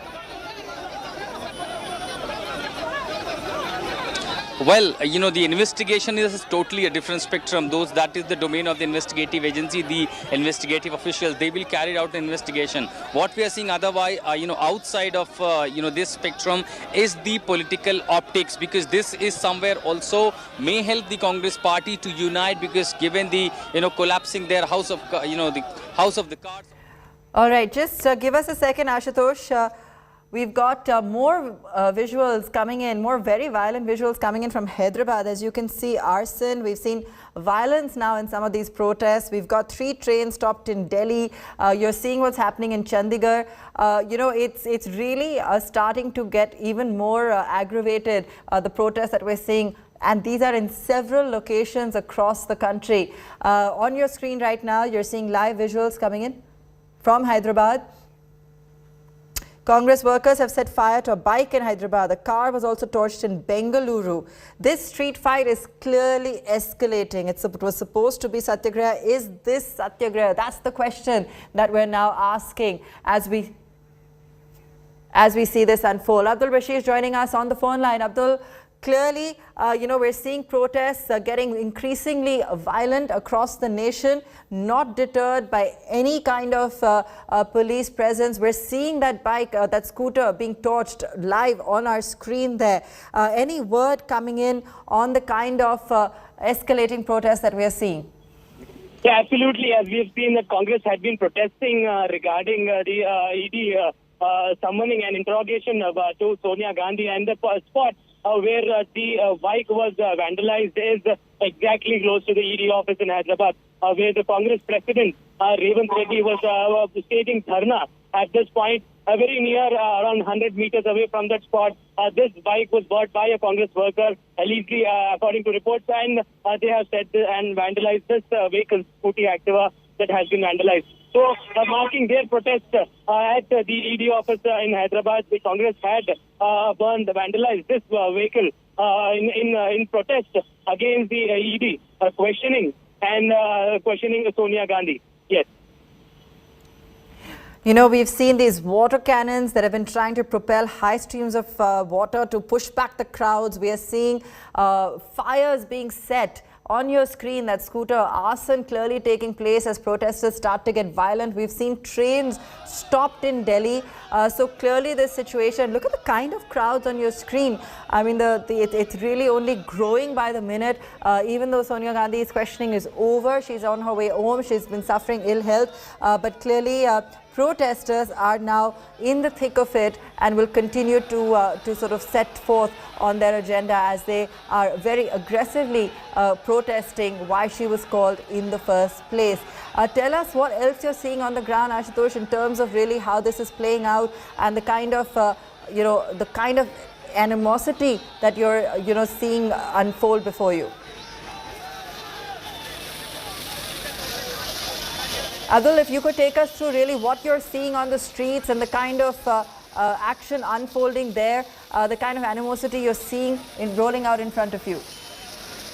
See, as far as we have seen since morning, a Padayatra was held where a huge crowd had marched from Indira Gandhi statue that is at IMAX Rotary till the ED office in Hyderabad, where a huge number of protesters have moved on the streets of Hyderabad. And then after reaching the ED office for hours together, for more than 3 to 4 hours, the Congress had been staging protests. But immediately after, during quite a while before the release of, before Sonia Gandhi was moved out of ED interrogation, the youth Congress leaders in Hyderabad had set and vandalized this vehicle. However, police has made strict arrangements, as we have seen from the gate. The barricading was done, heavy police deployment was there, and also when the vehicle was vandalized, the police officials immediately moved towards it and tried to doze off the fire. So these visuals that we see have taken place right near to the ED office in Hyderabad, where the youth Congress protesters have been vandalizing this vehicle. Reportedly, this vehicle was bought by the youth Congress worker itself. It did not belong to any people or public. That is what we are getting to know. And to march their protest, they have set this vehicle on fire. Okay, let me also go across to Shehzad Poonawala. He's on the phone line. Shehzad, what is happening? It was supposed to be Satyagraha, and is this Satyagraha that we're looking at, the kind of protests that are unfolding across the country? This is not Satyagraha. This is Mahatma Gandhi के सिद्धांतों का हत्याग्रह. This is Rahul Gandhi and Sonia Gandhi का भ्रष्टाचार का दुराग्रह and scamagrah. This is All India Congress Committee becoming All India Corrupt Bachao Committee and All India Confrontation Committee confronting with the law. Satyagraha by Mahatma Gandhi ji was on non-violence and against injustice. This is full of violence. You've seen what is happening in Bangalore. You're seeing what's happening in Assam. Last time also, ED, when it called Rahul Gandhi, he was silent and Congress workers were violent. They held collars of cops. They were punching policemen in Assam.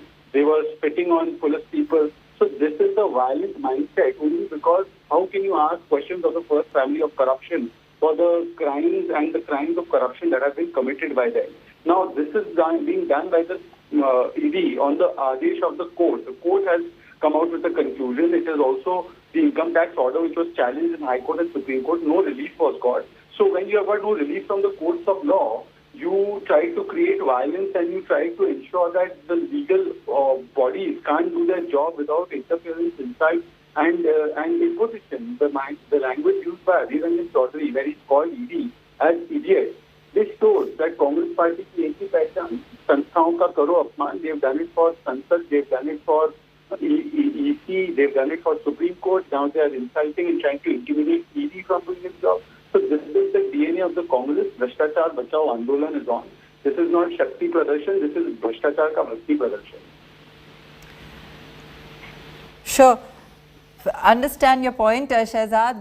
What is the next course of action? Will there be, further steps taken to control what's happening here? Because we're seeing arson, we're seeing violence, we're seeing intense agitation across states.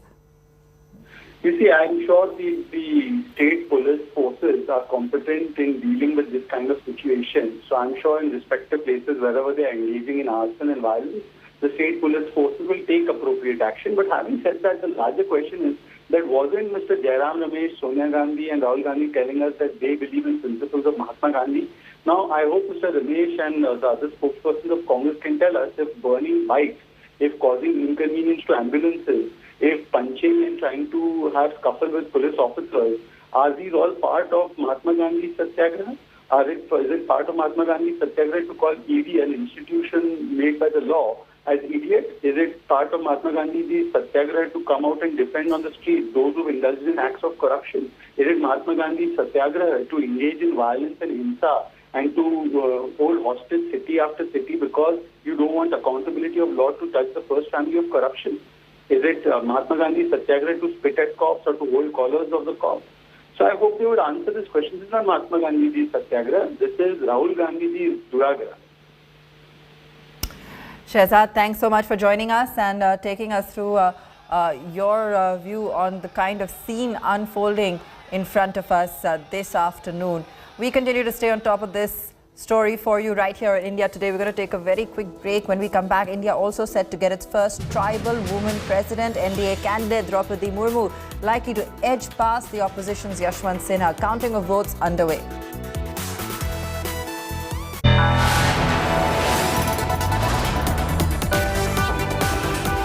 You are watching India Today.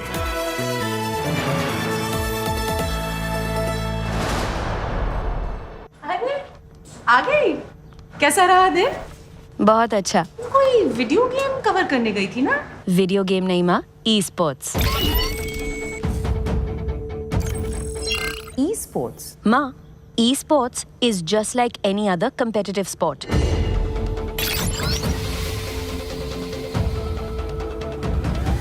इसमें ना वो सब feelings है जो किसी भी और sports में है।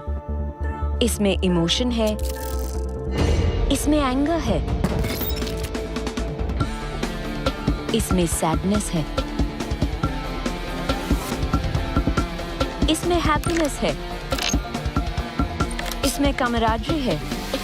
ये सिर्फ गेम नहीं, ये ई स्पोर्ट्स का प्रीमियर लीग ESPL है।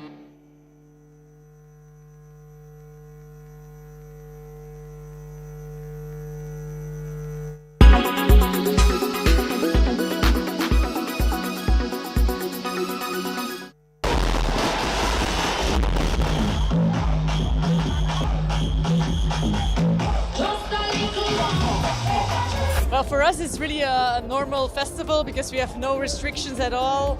We can party, we can hug, we can kiss, we can do whatever we like. And we hope it stays like this for the coming years.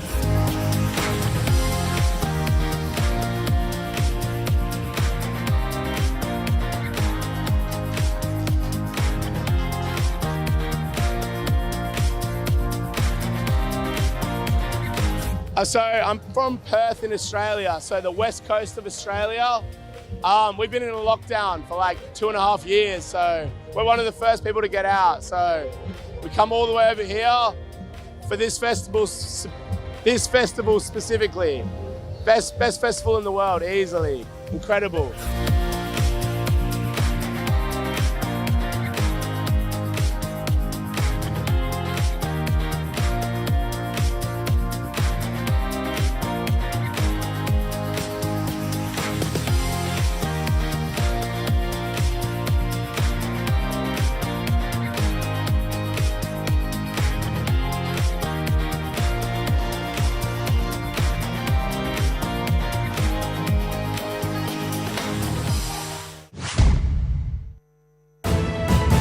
You are watching India.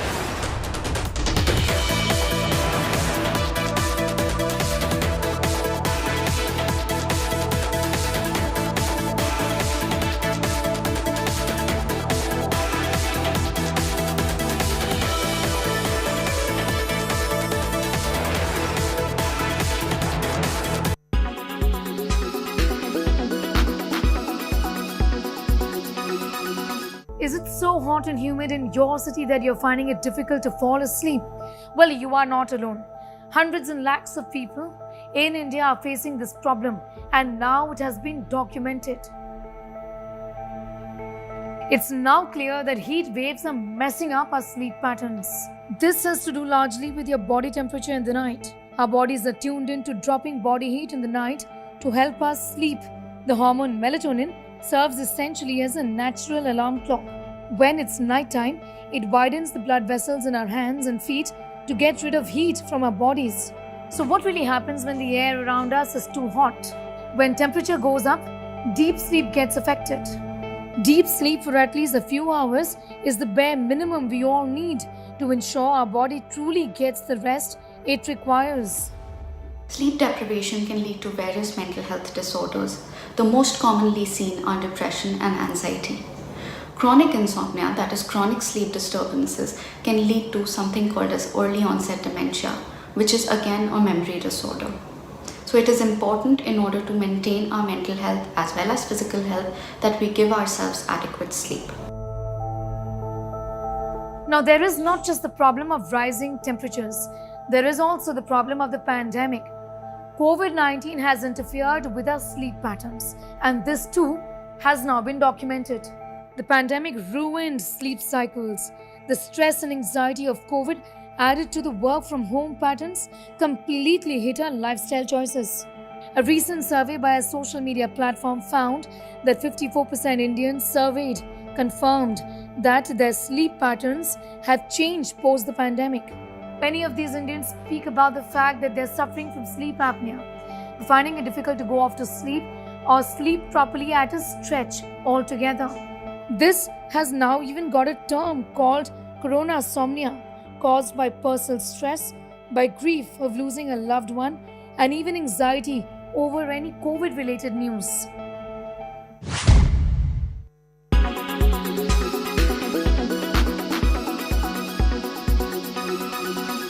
Make your media plan smarter with India Today Live TV on your connected devices. You are watching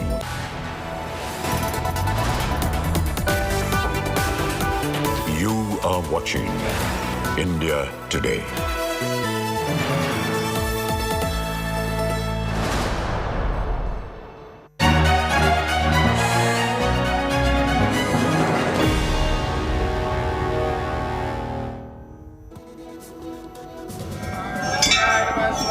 Counting down now, the NDA leading after the first round of counting. The votes of members of parliament have been counted so far. Droupadi Murmu got 3.78 votes compared to 1.45 lakh votes for the opposition candidate, Yashwant Sinha. 2 more rounds of voting are left. Next, the state vote will be counted. The votes of the states will be counted in alphabetical order. Prime Minister Modi will be meeting Droupadi Murmu around 4 p.m. today. Preparations underway at Delhi BJP state headquarters for a victory celebration. People have already started celebrations at Murmu's hometown, Rairangpur in Odisha. As you can see on your screen, we're already seeing those celebrations begin in Rairangpur. Let's also get you some insight on-ground reports from Suryagni. These posters and banners are hung on the gates of Droupadi Murmu's school over here in Rairangpur, where she was a teacher. And right now, if you look at the visuals, the kids over here, they are rejoicing, they are dancing to tribal music, as Droupadi Murmu might be the country's first tribal president. Now, tribal president from the tribal community. Over here, students are dancing, and what we'll do is we will just go and speak to these students. कि आप लोगों को पता है द्रौपदी मुर्मू कौन है? हाँ, पता है. हमारे स्कूल में वो बड़ा टीचर है. अच्छा, और वो प्रेसिडेंट बनेगी? हाँ.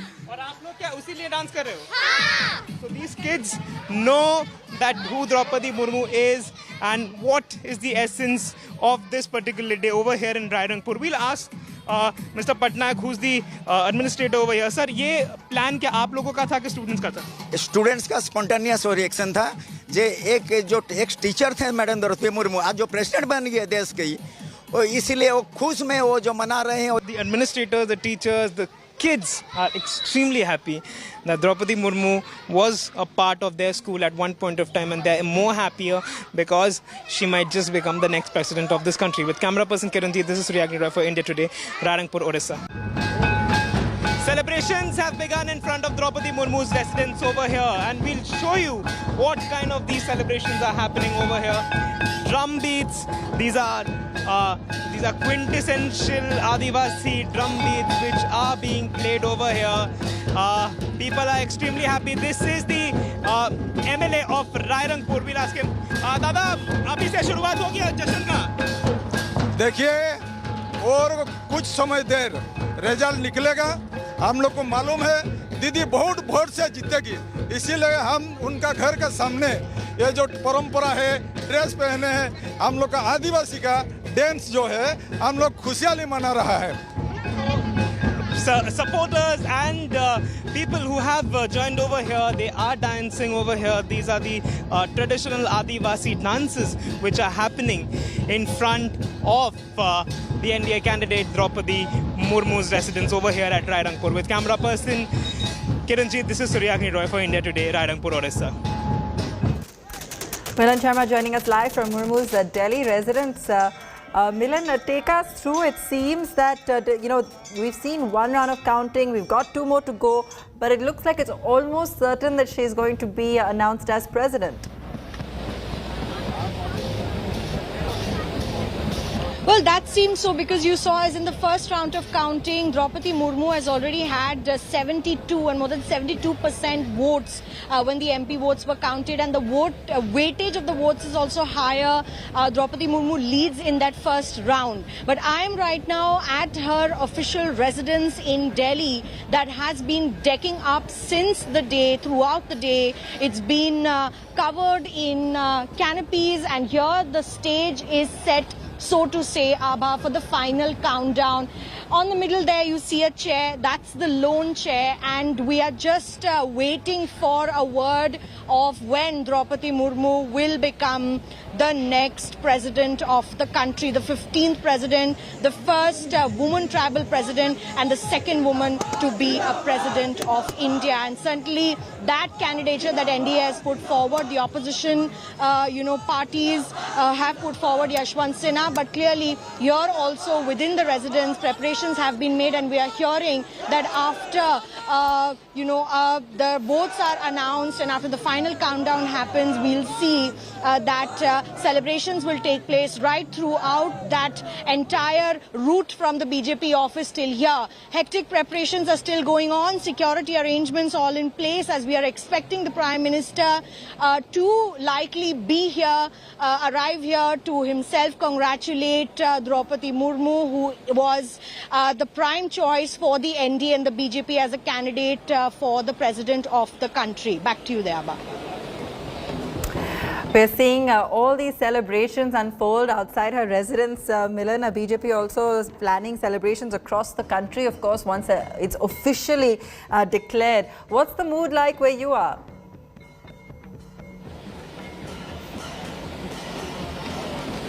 Well, that's right. We are looking at last moment hectic preparations. I'll show you around once again. All the, senior BJP party functionary and workers are present here. They are moving towards the stage at the moment. I'll just ask Ashok Banodji to pan and show you. There's hectic discussions that are going on with regards to security preparations here, because we are expecting Prime Minister Narendra Modi to be here at the end of the day, of course, after the results are out. But throughout the day, we have seen how this entire premise has also been decked up. So you can see in front of you, discussions are being done on who will come, how they will walk and who will enter the stage, how they will sit. We are expecting senior leaders from the BJP, PM himself, and also many leaders from the tribal community to be here today to meet with Droupadi Murmu, to congratulate her. Perhaps, we are waiting for that final countdown, but she currently continues to lead in the first counting of the votes that was done for the MPs, garnering more than 72% votes at that counting level. But certainly her life and her career, as being detailed by us on India Today, has been exceptional. Her being a woman from a tribal community there, a woman leader, Governor of Jharkhand also, and the first time when she was elected, perhaps her name was also doing the rounds for the post of the presidency in 2017, but her time has come now. So these are the visuals of the residence here in Delhi, but certainly outside of the residence right now, which has been locked for security reasons completely, we are all inside in this media enclosure. Outside the residence as well, security has been beefed up, and certainly the entire premise has been decorated in anticipation of the celebrations for Droupadi Murmu, who is the NDA candidate for the President of India. There, back to you. Milan, clearly this is also symbolic given that her candidature and election is a big win for the tribal community in India. The Prime Minister also likely to meet her at 4 p.m. today. What is the kind of message that this is intended to send? No, of course, because Droupadi Murmu in her career and lifespan has also been someone who has looked at the rights of the SCs as well, the scheduled castes, because she was also one of the functionaries looking at the upliftment of the scheduled castes as well. She herself happens to be a tribal woman from a tribal community, and that was one of the prime masterstrokes that was given by the NDA, perhaps her name as the candidate that came forward. But certainly her life, her career as a teacher makes for a fitting president of the country as well, and which is why perhaps she has been chosen there by the BJP. And even talking about the fact that in her hometown, Rairangpur, where celebrations are currently taking place, where her family is still residing, is happy for the fact that a tribal woman from her, from her community, from her, knowing has been put forward as a front-runner face for the President of India. It's a proud moment also for the fact that she will perhaps be the second woman President of India, and that is perhaps a history in charting at the moment. But we are waiting for the final results, and even as the hectic preparations go on, we'll have to wait and see what the final results clearly say for Droupadi Murmu. But at the moment, she seems to be leading the race for the President's house. Back to you.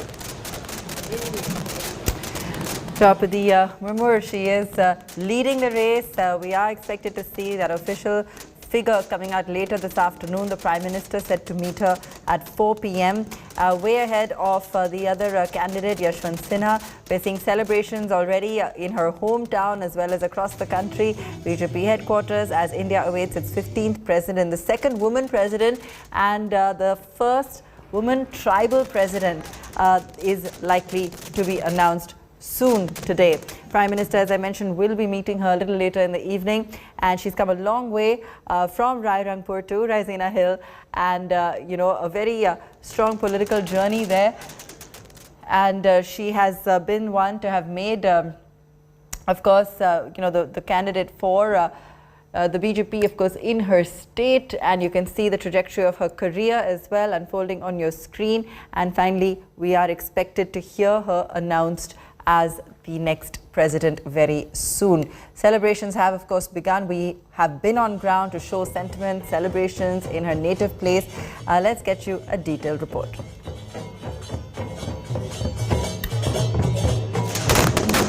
To know about the life and stories of Droupadi Murmu, India Today arrived at Rairangpur in Orissa. We met several people who told us various stories about this particular lady who was once the governor of Jharkhand. Now, be it her friends, her family members, her former colleagues, even people who worked under her when she was a teacher had various stories to share about her. Rairangpur in Mayurbhanj district of Odisha is proud to be the town that witnessed the rise of Droupadi Murmu. She worked here as a teacher before becoming a councillor, an MLA, a minister, and then governor. More than 280 kilometers from the capital of Odisha, this is where she built her life after her elder daughter passed away. She is a lady with a heart. On the one side, she is an iron lady. She would like to take strong action in one hand. In other, she would talk very politely and very compassionately with the public. Droupadi Murmu's brother Tarini Sen Tudu lives in her house in Rairangpur while the rest of the family keeps visiting. वो like any other mother, कभी-कभी strict भी है, कभी-कभी soft भी है, और she is like any other mother. In the school where she worked as a teacher between 1994 and 1997, she is remembered fondly as Didi, or elder sister. Rule regulation भी करूथिले आ समस्तनकर सहित भलो संपर्क भी रहउतिला आ छोटे छोटे छुआ मन को भी भलो व्यवहार भी करूथिले समस्त स्टाफ मान का सहित भी भलो सब संपर्क रहितला लोक मान का सहित भी भलो सब संपर्क रहितला. The school premises that we see over here is also testimony to the fact that before 1997, before she became an elected representative, she was a teacher.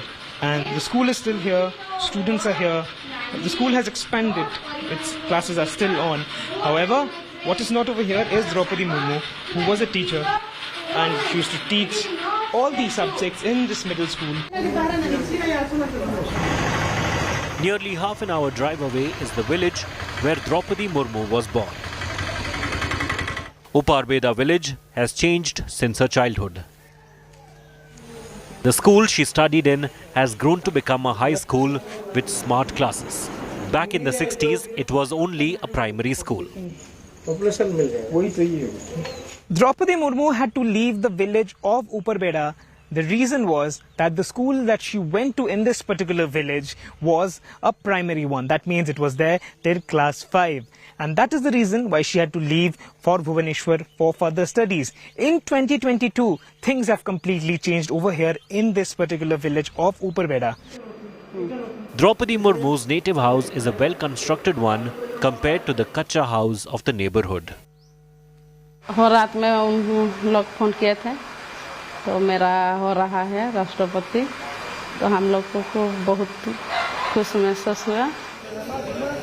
Droupadi Murmu is the second scheduled tribe candidate and the first tribal woman to have been nominated for the post of President of India.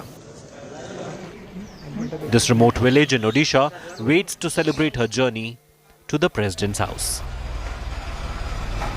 With Suryagni Roy, Bureau Report, India Today.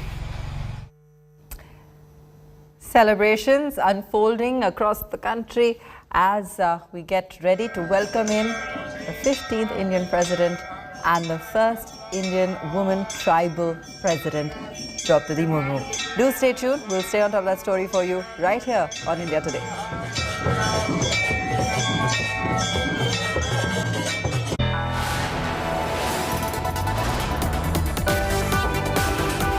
You are watching India Today.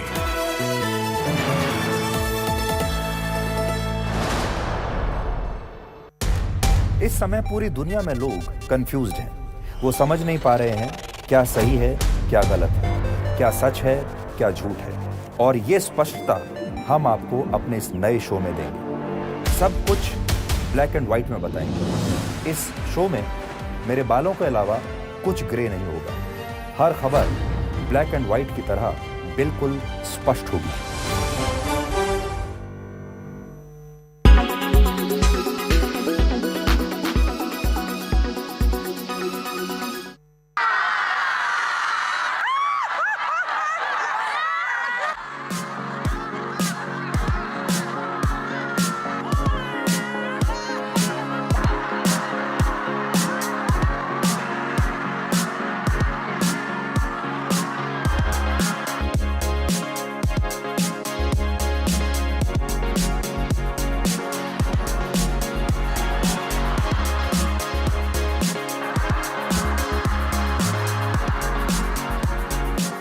Laughter yoga is a unique concept where anyone can laugh without using jokes, humor and comedies. We laugh as an exercise combined with deep breathing techniques from yoga that brings more oxygen and makes you healthy and more happy.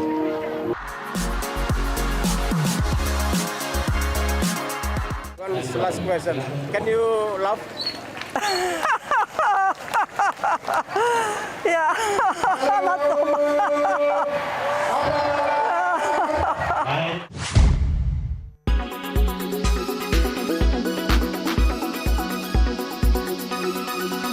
Make your media plan smarter with India Today Live TV on your connected devices. You are what?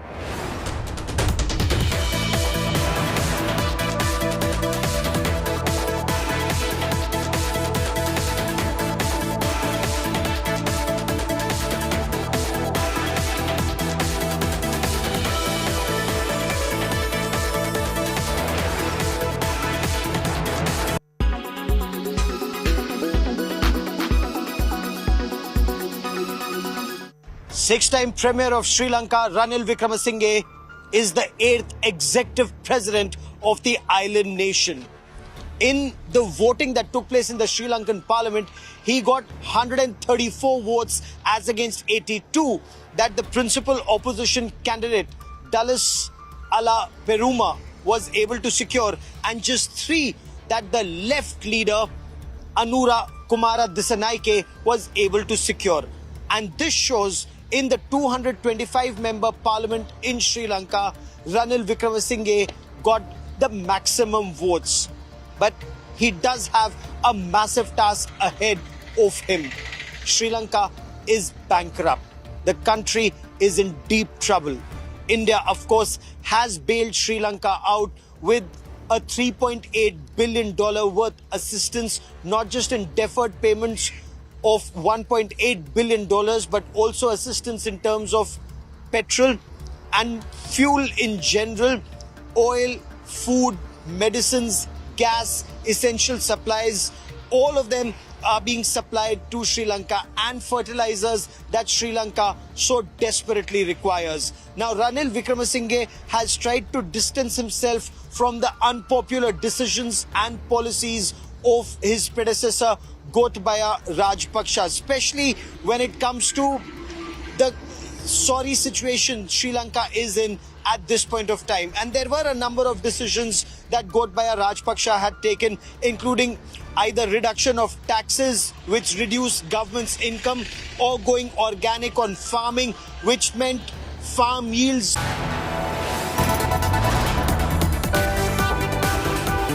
You are watching India Today.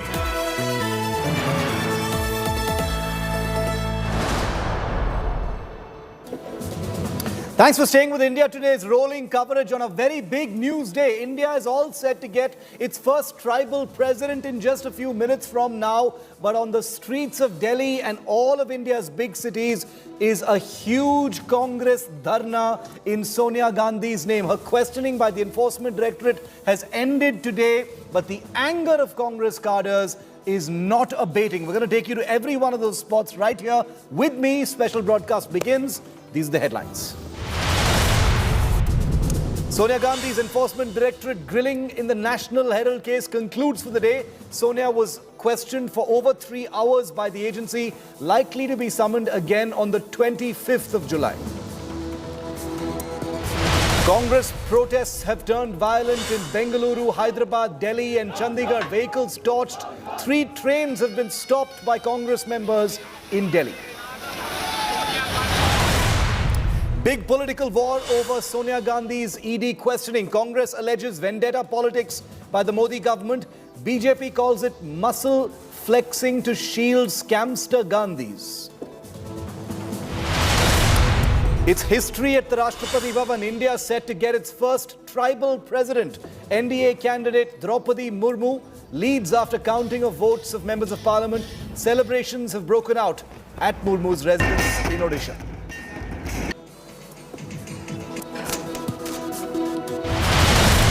Mamata Banerjee, conspicuous by her absence in supporting Sonia Gandhi today, has a mega roar for the 2024 elections on the Trinamool's Martyr Day today in Kolkata. Says people's mandate will dislodge the BJP. Hits out at the centre, says don't scare us by using the ED. आप हमको बंद करके नहीं रख सकते हैं कि हमको भी झुकता नहीं है. हमको ईडी से मत डराओ, हमको सीबीआई से मत डराओ, हमको रुपया बंद करने से मत डराओ. ऐसा बात मत करो.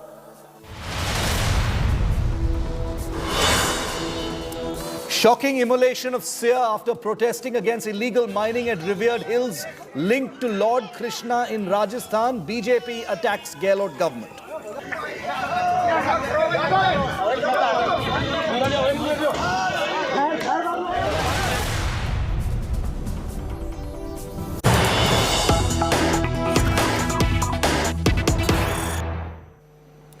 And we're taking you straight to Bengaluru for the latest that we're getting on the Congress protests. Karnataka Youth Congress President's admission on camera. Nalapad, Mohammad Nalapad, who is the chief of the Karnataka Youth Congress, has admitted to arson in Bengaluru. Nalapad says, we burnt our vehicles out of anger.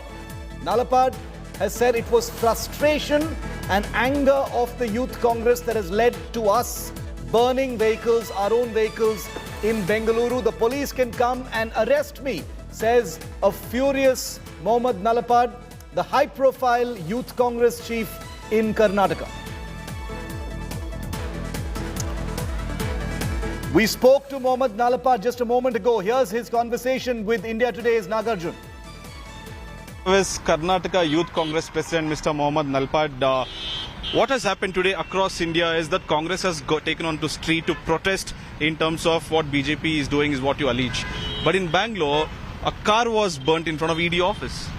See, that is the feelings of the youngsters of Karnataka today. Today, every youngster is feeling that pain, feeling that anger, and there's so much of anger inside us we cannot control. Do you remember when Modi was questioned during the riots? What had happened in Gujarat? The entire Gujarat was set on blaze.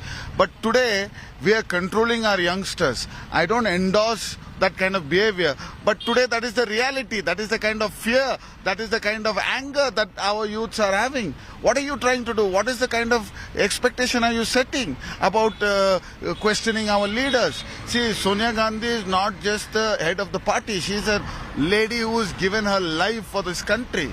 She's lost her husband. She's lost her mother-in-law. She's lost early. How many lives have they lost for this country? And today, for example, Sonia Gandhi ji has let go of the Prime Minister chair 2 times. If she was someone like a Modi or an Amit Shah, would she ever do that? Or if she was running behind money, would she do that? Today I would like to ask you, do you know Nehru back in the day was so rich already, could have just given any, whatever he had, he gave it to the government.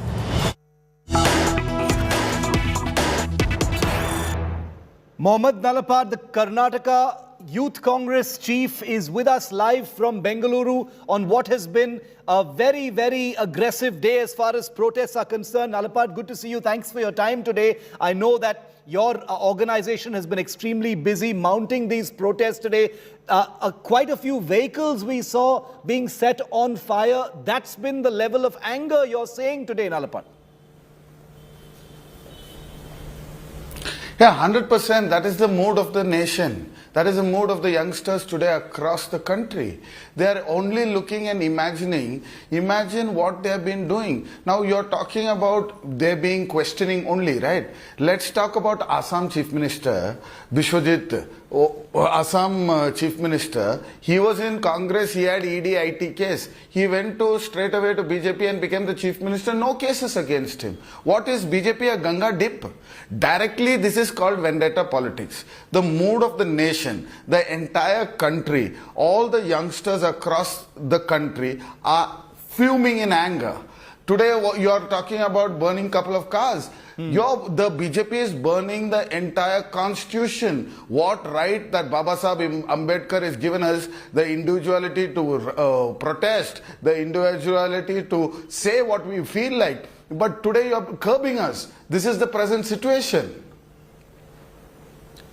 Is this protest going to continue, Nalapad? Because, talking about the specifics, Mrs. Sonia Gandhi's questioning has ended for today. It was just over 3 hours, keeping in view her health as well. I'm sure that was taken into account. She's been summoned back on July the 25th. Even 3 minutes is not acceptable, Shiv. Yes. See, even 3 minutes is not acceptable. Yes. Here, she is not an individual. She represents a party, the party that brought freedom to this country. And what is PMLA here, Shiv? I want to ask, where is the transaction of money? Where is the ED's job role in this? There is no role of ED. There is no FIR being registered. But when it is a Congress leader or the president of the Congress, you need to send ED. You need to send IT. What kind of politics is this? Is this the real democracy we are living in? Are we in a democracy? I'm having my doubts. In the last 60-65 years, we have never seen this kind of politics. But in the last 8 years, they are using ED and IT as if it is an election mission. It is not an organization to do real job. They are only here to target politicians of the opposition party. Across party lines today, all the opposition single-handedly stood with Mrs. Gandhi. That is because everybody is feeling the brunt. Do you think that this could become a unifying sort of force, Nalapad, for the opposition? We did see many of the opposition parties, not the Trinamool, but many of the opposition parties actually coming out. They didn't come out in a big way for Rahul Gandhi, but for Sonia Gandhi, they've come out in a very big way. Do you think this could be a unifying force as far as the opposition is concerned? See, she is the head of UPA. She is the chairperson of the UPA. So it is not something that she's been there doing out of a favor. It is reality. What is happening is unfair. The constitution, the way our country is supposed to be run, it is not being run in that format. You're talking about burning a couple of cars. Let me come back and remind you, when Modi ji was questioned in the Royds case, the entire Gujarat was burnt down. Now, what is there? The anger and the mood of the people is as such that you are targeting our leaders in such a way. If we do not show our anger somewhere, where will we go? I am frustrated. Today I'm honestly in the verge of tears, because Sonia Gandhi is a leader who 2 times, not once, 2 times gave up the post of Prime Minister. If she was a lady who was behind power, or if she was a lady who was behind money, do you think they would have done that? If she was something, even 10% like a Modi or an Amit Shah, would she even do that?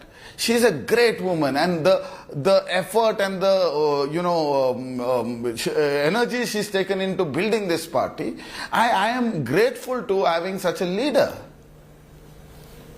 She's been summoned back on July the 25th, Nalapad, most likely. The BJP says, the government and the BJP are basically saying that the Congress, if it has nothing to hide, then why does it fear due process, and that these protests are unwarranted? Because if there is nothing to hide, then why not just go through the process instead of labeling it as revenge politics and vendetta politics? How would you respond to that? Because the anger that has been demonstrated is widespread, like you rightly said.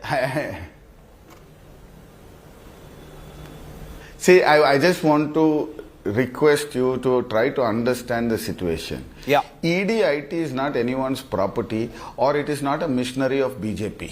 Okay? It is purely supposed to be run to do fair fact checking.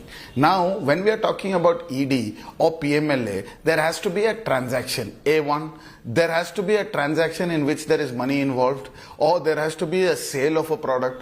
Not 1 inch or not 1 paisa of our Young India or of National Herald is being sold.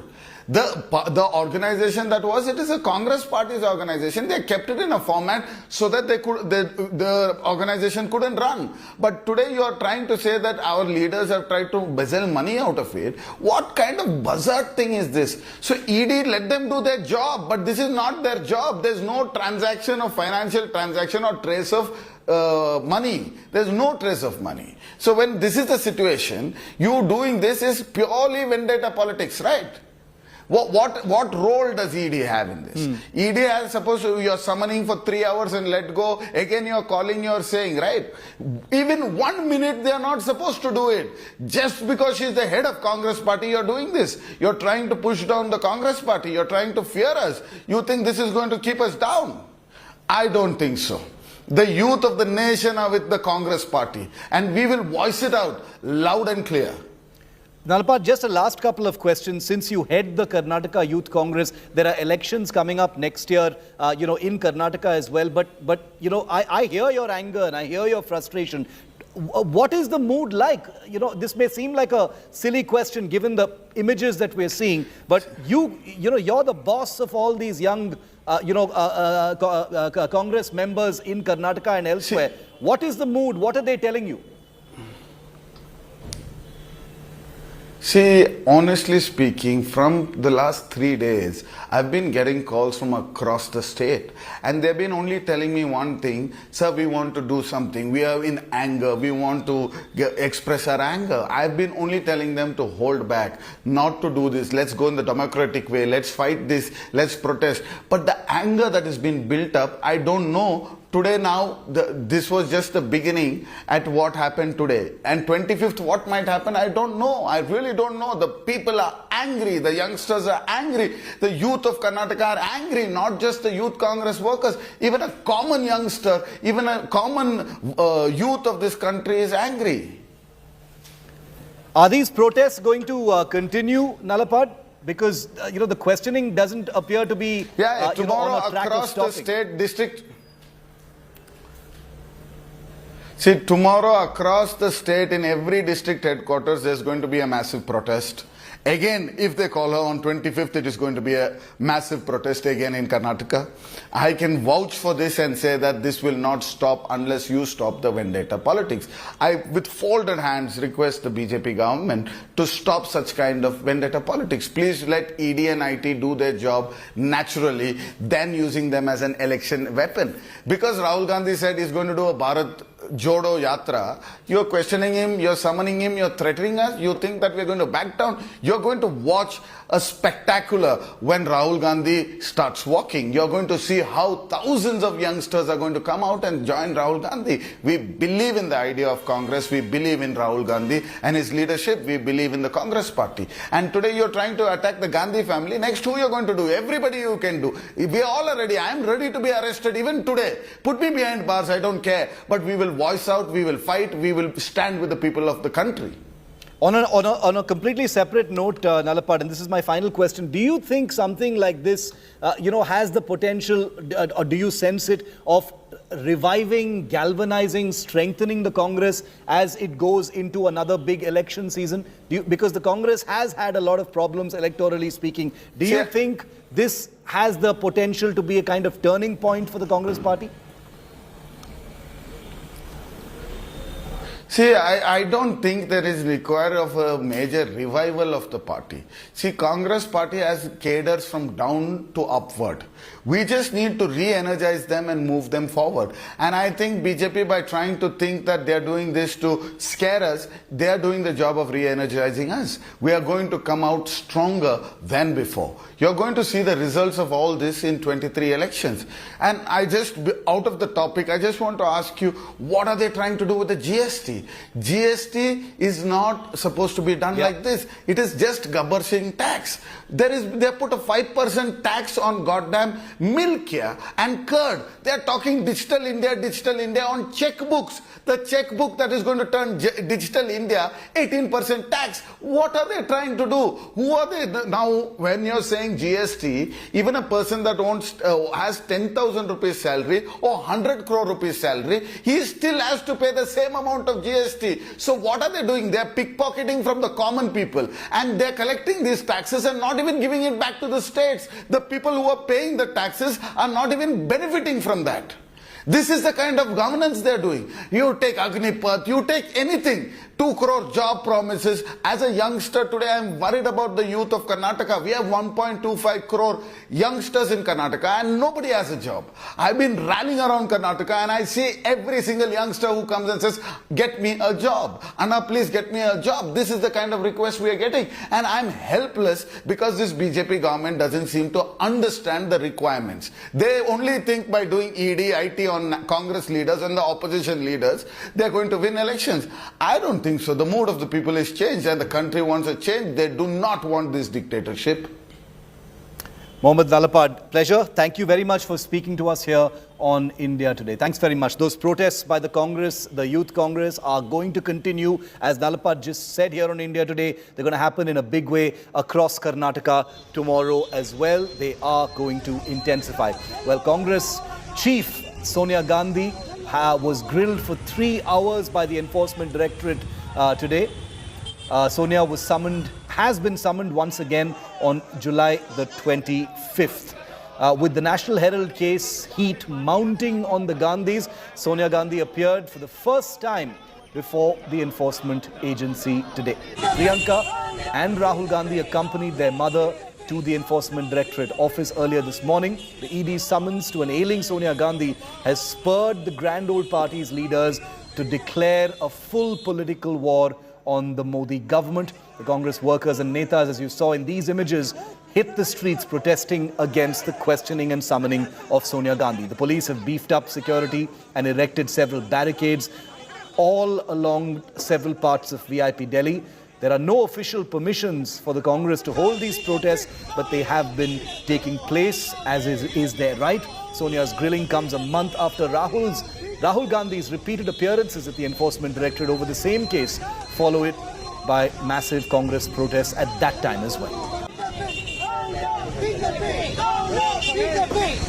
अधीर जी, लगातार कहा जा रहा है कि ED जो है एक तरीके से पूरी, आप लोग का आरोप है कि पूरी दुश्मनी पूरी कर रही है सरकार की। ईडी को ये सरकार ने इडियट बना दिया। अच्छा। और इसके चलते इडियट की तरह काम करते हैं। जो सरकार की आदेश होते हैं, निर्देश होते हैं, वही पालन करते हुए सारे विपक्ष के खिलाफ वो जंग छेड़े हैं। सिर्फ ये सत्तारूढ़ पार्टी को खुशी करने के लिए उनको मूल मुताबिक जो प्रतिशोध की राजनीति, ये प्रतिशोध की राजनीति को अंजाम देने के लिए आज ईडी बिल्कुल खड़े हुए हैं। नहीं तो इतने सालों के बाद ये इस तरीके की जांच पड़ताल करने की कोई जरूरत नहीं थी, क्योंकि हिंदुस्तान की कोई आदमी ये कभी यकीन नहीं करेंगे कि जिन पार्टी ने 54 साल हिंदुस्तान की सत्ता में रह चुके, उन पार्टी के तरफ से 90 करोड़ रुपया, सिर्फ 90 करोड़ रुपया हमें घोटाला करने की भी जरूरत पड़ी। नहीं, ये सिर्फ एक सियासत है कांग्रेस पार्टी की छवि को धूमिल करने के लिए। ईडी अब इडियट बन चुके हैं। मैं बड़ी इडियट बन चुके हैं। कांग्रेस धरातल पे नहीं है, इसलिए ये मामला भुना रही है। लोकतंत्र में राजनीतिक प्रतिशोध का कोई स्थान नहीं है। प्रतिशोध और बदले की भावना, प्रतिशोध की ज्वाला वो ज्वाला है, जो इसमें जला है वो स्वयं भस्म हो गया है। आज सरकारी जांच एजेंसियों का दुरुपयोग विपक्ष की आवाज दबाने के लिए किया जा रहा है। सारा देश देख रहा है। सारी एजेंसीज कठपुतलियां बन गई हैं सरकार के लिए। और भाजपा ये कह रही है कि आप लोग डर रहे हैं, जांच से डर रही हैं सोनिया गांधी और राहुल गांधी। एजेंसियों के निशाने का शिकार हो रहे हैं, लेकिन फिर भी ये हमारे नेतृत्व की ताकत है और उनकी सच्चाई है और ईमानदारी है कि उनकी आवाज, विपक्ष की आवाज, ये सरकार इसके दबा नहीं सकती। इस तरह से टैगोर साहब, आपको लगता है कि ये एक बड़ी अग्नि परीक्षा? हम लोग राज्यसभा और लोकसभा में डिस्कशन चाह रहे थे। 3 दिन से हम लोग प्राइस राइज का बारे में, जीएसटी का बारे में, अग्निपथ का बारे में नोटिस का ऊपर नोटिस दे रहे। ये पार्लियामेंट में डिस्कस करना नहीं चाह रहे। आज हम लोग डिस्कशन चाहते थे ईडी का मिसयूज का बारे में, उसके लिए भी अलाउ नहीं किया। ये पार्लियामेंट का ये लोग एक चीयर लीडर बनना चाह रहे हैं और सिर्फ इनका बारे में वाह वाह बोलने वाली बात ही सुनना चाह रही है सरकार। इसका खिलाफ हम लोगों ने आज बायकॉट किया पार्लियामेंट का, और हम लोग सोनिया जी का साथ सॉलिडारिटी दिखाने के लिए कांग्रेस पार्टी ऑफिस में आ रहे हैं। ये सत्य की लड़ाई है। सत्य ना परेशान हो सकता ना पराजित। श्रीमती सोनिया गांधी और कांग्रेस पार्टी से पिट्ठू ईडीआई जो ईडी है उससे ये डराने की कोशिश कर रहे हैं। पिट्ठू ईडी कभी भी कामयाब नहीं हो पाएगा। हम पहले इस हफ्ते क्या किए, पार्लियामेंट के अंदर हम देश के सारे मुद्दे उठाने की कोशिश किए। सारे समस्या जो आम आदमी सह रहे हैं, जैसे कि महंगाई के बारे में, सरकार चर्चा करने के लिए नहीं तैयार है। और उसके अलावा वो हमारे नेताओं के खिलाफ इस किस्म के राजनीतिक इंक्वायरी चल रहे हैं। तो नेचुरली हम प्रोटेस्ट करेंगे, किया हुआ है और करेंगे। लेकिन हम चाहते हैं कि देश के मुद्दों के बारे में, देश की प्रॉब्लम्स के बारे में, देश की समस्या के बारे में आप बैठ के राजनीति ठीक तरह की, कोई प्रॉब्लम नहीं है। इस किस्म को हमारे नेताओं को ऐसे पकड़ के ले जाना बार बार, हमें तो नेचुरली अच्छा नहीं। उनको बुलाना ही बार बार गलत। एक ही केस के लिए परिवार के 2 लोगों को बुलाना, ये कहाँ का न्याय है। अभी राहुल जी को 4-5 दफा बुलाया, वही केस के लिए उनको मां को बुलाने के लिए कोई जरूरत नहीं थी। एजिटेशन करना तो हमारा अधिकार है, पूरी आजादी तो इसी एजिटेशन से मिली, तो वो भी उचित नहीं। Sir, you have known Mrs. Gandhi for such a long time. There is a video message of her when you were also in the parliament saying that मैं इंदिरा जी की बहू हूँ और किसी से नहीं डरती. What do you have to say about Sonia Gandhi? That is true. उन्होंने पहले दिन जब कोविड से पहले इनको बुलाया गया था, उन्होंने कहा मैं नहीं चाहती कोई मेरे साथ जाए, मैं अकेली जाऊंगी, मुझे ना किसी से डर है क्योंकि मैंने कोई गलत काम नहीं किया और मैं सत्य का साथ देती हूं, तो मुझे कोई घबराने की जरूरत नहीं है। Except for us, office bearers are not even being allowed to come in. So we will raise our voice. We will take all the precautions that we have to take given Corona, but we will stand with Sonia Gandhi in every part of the country, including here in Delhi.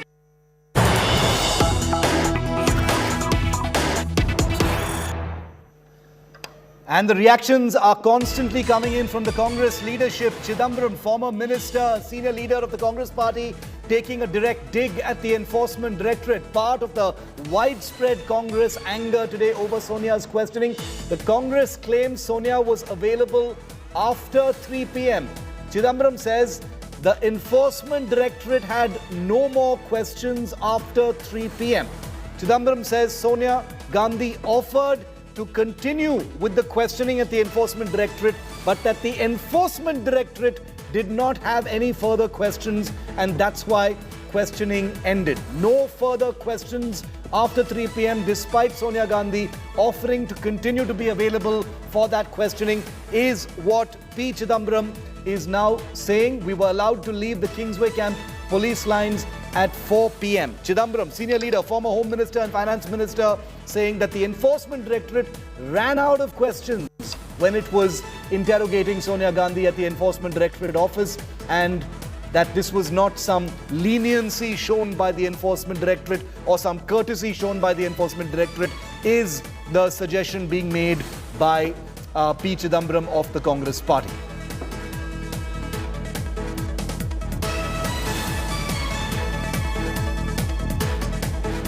And on the other side, the BJP began the day by coming down heavily on Sonia Gandhi as she was being grilled by the Enforcement Directorate, firing salvo after salvo at Sonia. The BJP said the Congress is scared and avoiding questions in the National Herald case.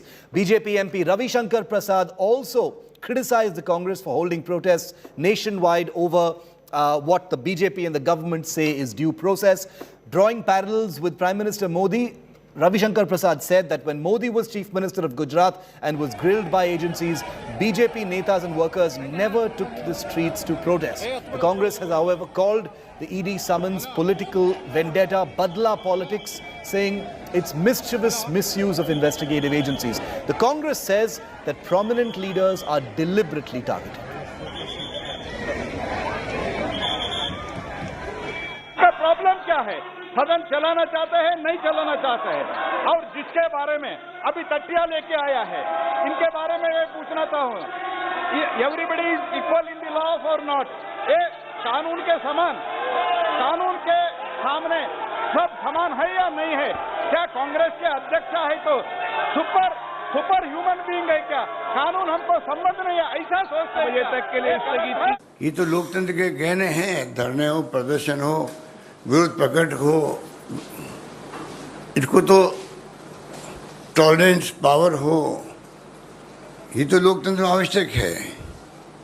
आज अगर ये होते हमारी जगह तो आज आग लगा देते, तोड़फोड़ करते। इनकी फितरत ये है।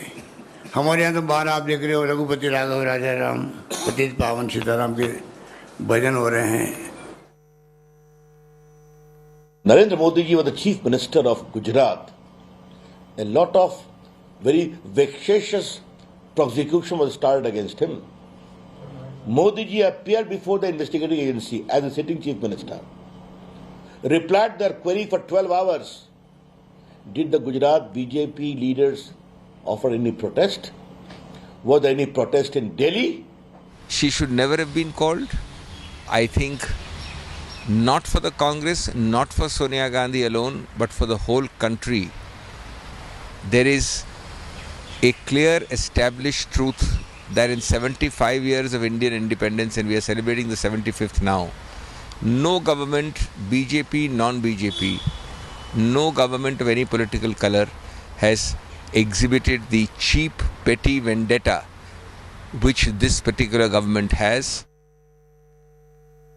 National Herald was born in the freedom movement. Eminent leaders of the Congress party were shareholders. But the paper could not continue.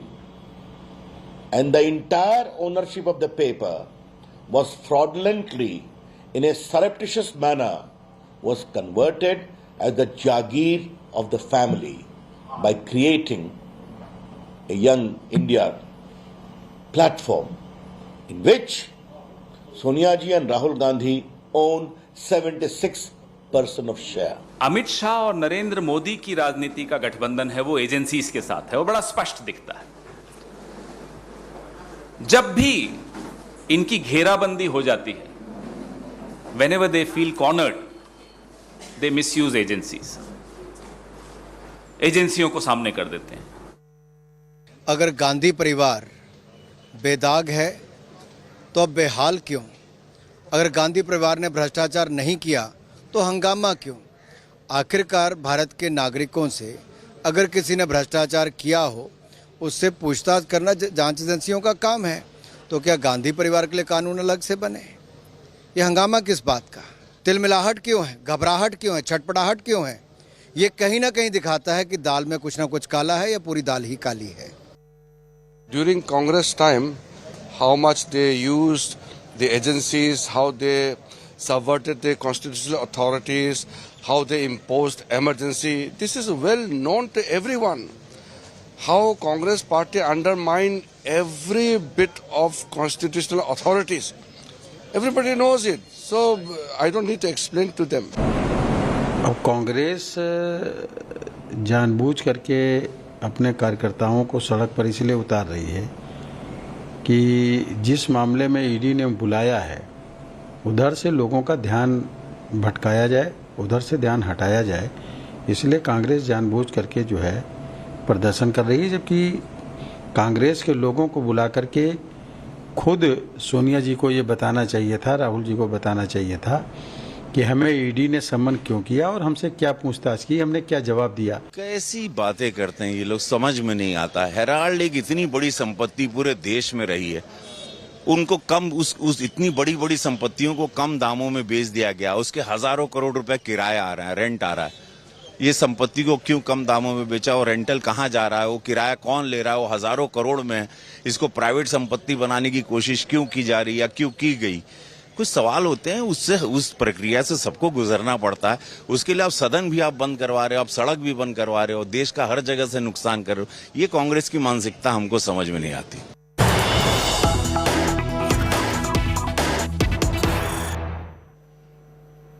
Stunning admission by a Karnataka Congress MLA as part of the protests that are taking place at this time. Ramesh Kumar, Congress MLA in Karnataka, says, "We have made enough money in the name of Nehru and Indira Gandhi and Sonia Gandhi." Ramesh Kumar says, "If we cannot sacrifice this much, it won't be good for us." He's talking in the context of the damage and the arson that has been caused by protesting Congress members. The Congress MLA says, "We have made enough money for 3 to 4 generations in the name of Nehru, Indira Gandhi and Sonia Gandhi.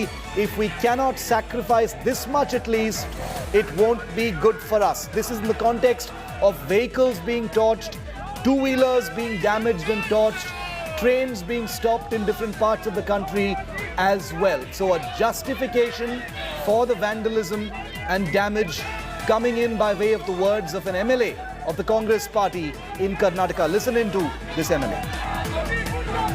3-4 ತಲೆಮಾರುಗಳಿಗೆ ಆಗುವಷ್ಟನ್ನು ನಾವು ಮಾಡಿಕೊಂಡಿದ್ದೇವೆ. ನೆಹರು, ಇಂದಿರಾ ಗಾಂಧಿ, ಸೋನಿಯಾ ಗಾಂಧಿ ಹೆಸರಲ್ಲಿ ಈ ಕಿಂಚತ್ತು ತ್ಯಾಗಕ್ಕೆ ನಾವು ತಯಾರಾಗದೆ ಹೋದರೆ ನಾವು ಇನ್ನು ಮುಂದಕ್ಕೆ ತಿಂತಕ್ಕಂತ ಅನ್ನದಲ್ಲಿ ಹುಳು ಬೀಳುತ್ತೆ. ನಿಮ್ಗೆಲ್ಲರಿಗೂ ನಮಸ್ಕಾರ. 3-4 ತಲೆಮಾರುಗಳಿಗೆ ಆಗುವಷ್ಟನ್ನು ನಾವು ಮಾಡಿಕೊಂಡಿದ್ದೇವೆ. ನೆಹರು, ಇಂದಿರಾ ಗಾಂಧಿ, ಸೋನಿಯಾ ಗಾಂಧಿ ಹೆಸರಲ್ಲಿ ಈ ಕಿಂಚತ್ತು ತ್ಯಾಗಕ್ಕೆ ನಾವು ತಯಾರಾಗದೆ ಹೋದರೆ ನಾವು ಇನ್ನು ಮುಂದಕ್ಕೆ ತಿಂತಕ್ಕಂತ ಅನ್ನದಲ್ಲಿ ಹುಳು ಬೀಳುತ್ತೆ. ನಿಮ್ಗೆಲ್ಲರಿಗೂ ನಮಸ್ಕಾರ. For the 3 hours that Sonia Gandhi was questioned today, which is basically the reason why these widespread protests have been taking place, let's share with you, the viewer, what the broad questions that were asked to Sonia Gandhi. The Enforcement Directorate, for starters, asked Sonia Gandhi about her association with the company Young Indian Private Limited. They wanted to know why Sonia Gandhi decided to become a 38% shareholder of Young Indian Private Limited. The ED also asked Sonia Gandhi regarding transactions between the Congress and AJL. Sources tell India Today that the Congress president faced the Enforcement Directorate alone and no person was allowed inside that room with her, including her lawyer. However, a person with medical aid was available inside the Enforcement Directorate office for Sonia Gandhi as she recently recovered from COVID. She was also allowed to leave questioning at any given point of time if she felt unwell, but she chose to remain and take every question. Sonia was questioned by an assistant director rank officer who is also an investigative officer of the case. The questioning was supervised by a joint director rank officer. The questioning ended after 3 hours, but the Congress party through P. Chidambaram says that the enforcement directorate had run out of questions. It was not any issue of leniency being shown to Sonia Gandhi. क्या Sonia Gandhi queen है किसी जगह की कि उनसे सवाल जवाब नहीं किए जा सकते? ऑल इंडिया करप्ट कमेटी को बचाने के लिए परिवार जो भ्रष्टाचार में 2000 करोड़ से ज्यादा की संपत्ति में लिप्त है, उसको बचाने के लिए आज एजेंसियों पर दबाव डालने के लिए ये सारा का सारा ये तमाशा किया जा रहा है। और इसीलिए ये महात्मा गांधी का सत्याग्रह नहीं, ये सोनिया गांधी का, राहुल गांधी का भ्रष्टाचार बचाने वाला दुराग्रह और स्कैमाग्रह है। And coming up next, Droupadi Murmu is all set to become India's first tribal president. It's not official yet, but it will be in just minutes from now. Celebrations have broken out in her town. And at the Rashtrapati Bhavan very soon, we will see images. Live coverage begins after this short break.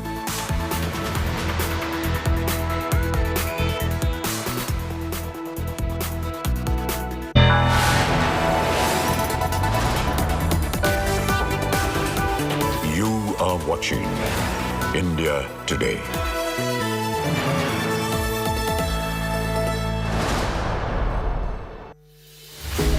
With every sunrise comes new beginnings, new opportunities and new stories. And that's why we're first up. While you're sleeping, we're hard at work to ensure you get the perfect news shot every morning. Get you all the updates. Our morning mission to get you news that's fresh and packed with flavor. Watch First Up every weekday morning with me, Akshata Nandagopal, right here on India Today.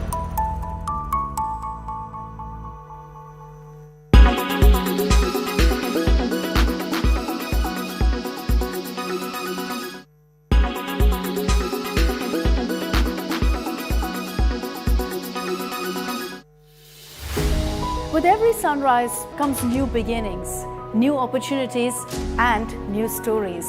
And that's why we're first up. While you're sleeping, we're hard at work to ensure you get the perfect news shot every morning. Get you all the updates. Our morning mission to get you news that's fresh and packed with flavor. Watch First Up every weekday morning with me, Akshata Nandagopal, right here on India Today. Make your media plan smarter with India Today Live TV on your connected devices. Everyone's busy finding what's trending. You're busy finding out why. India Today for those who research before reacting. Download the India Today app now. You are watching India Today.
rival calls her a rubber stamp, one party calls her a dummy, another party calls her a statue in the president's house.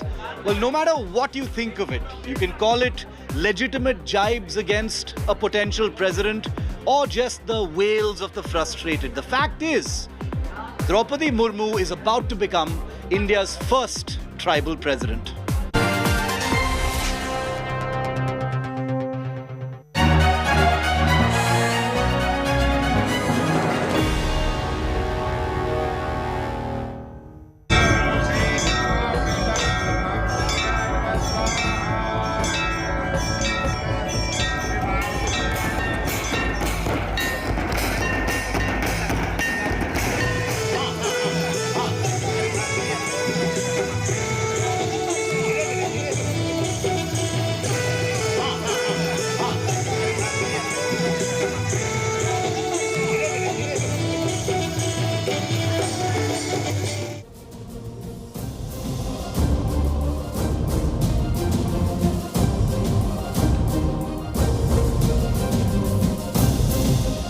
Droupadi Murmu is all set to become India's first tribal president. She will be India's second woman president, but India's first president from the Adivasi community. That is history right there. We're going to take you to her hometown. We're going to show you all the celebrations as the count becomes final in just a few minutes from now.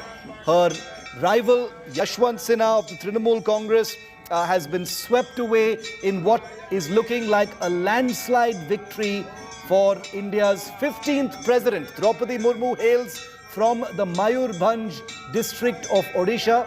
She has been the governor of Jharkhand and she will be India's first tribal president of the country. She's set to become India's first woman tribal president as well. The NDA is leading quite healthily after the first round of counting. Droupadi Murmu has got over 3.78 lakh votes compared to 1.45 lakh votes for the opposition candidate Yashwant Sinha. Two more rounds of counting remain. Next, the state votes will be counted. The votes of the states will be counted in alphabetical order.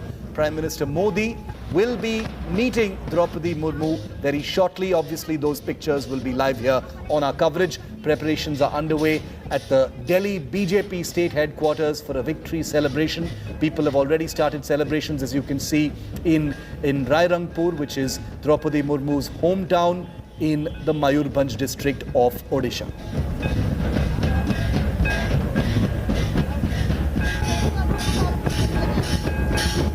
These posters and banners are hung on the gates of Droupadi Murmu's school over here in Rairangpur, where she was a teacher. And right now, if you look at the visuals, the kids over here, they are rejoicing, they are dancing to tribal music, as Droupadi Murmu might be the country's first tribal president.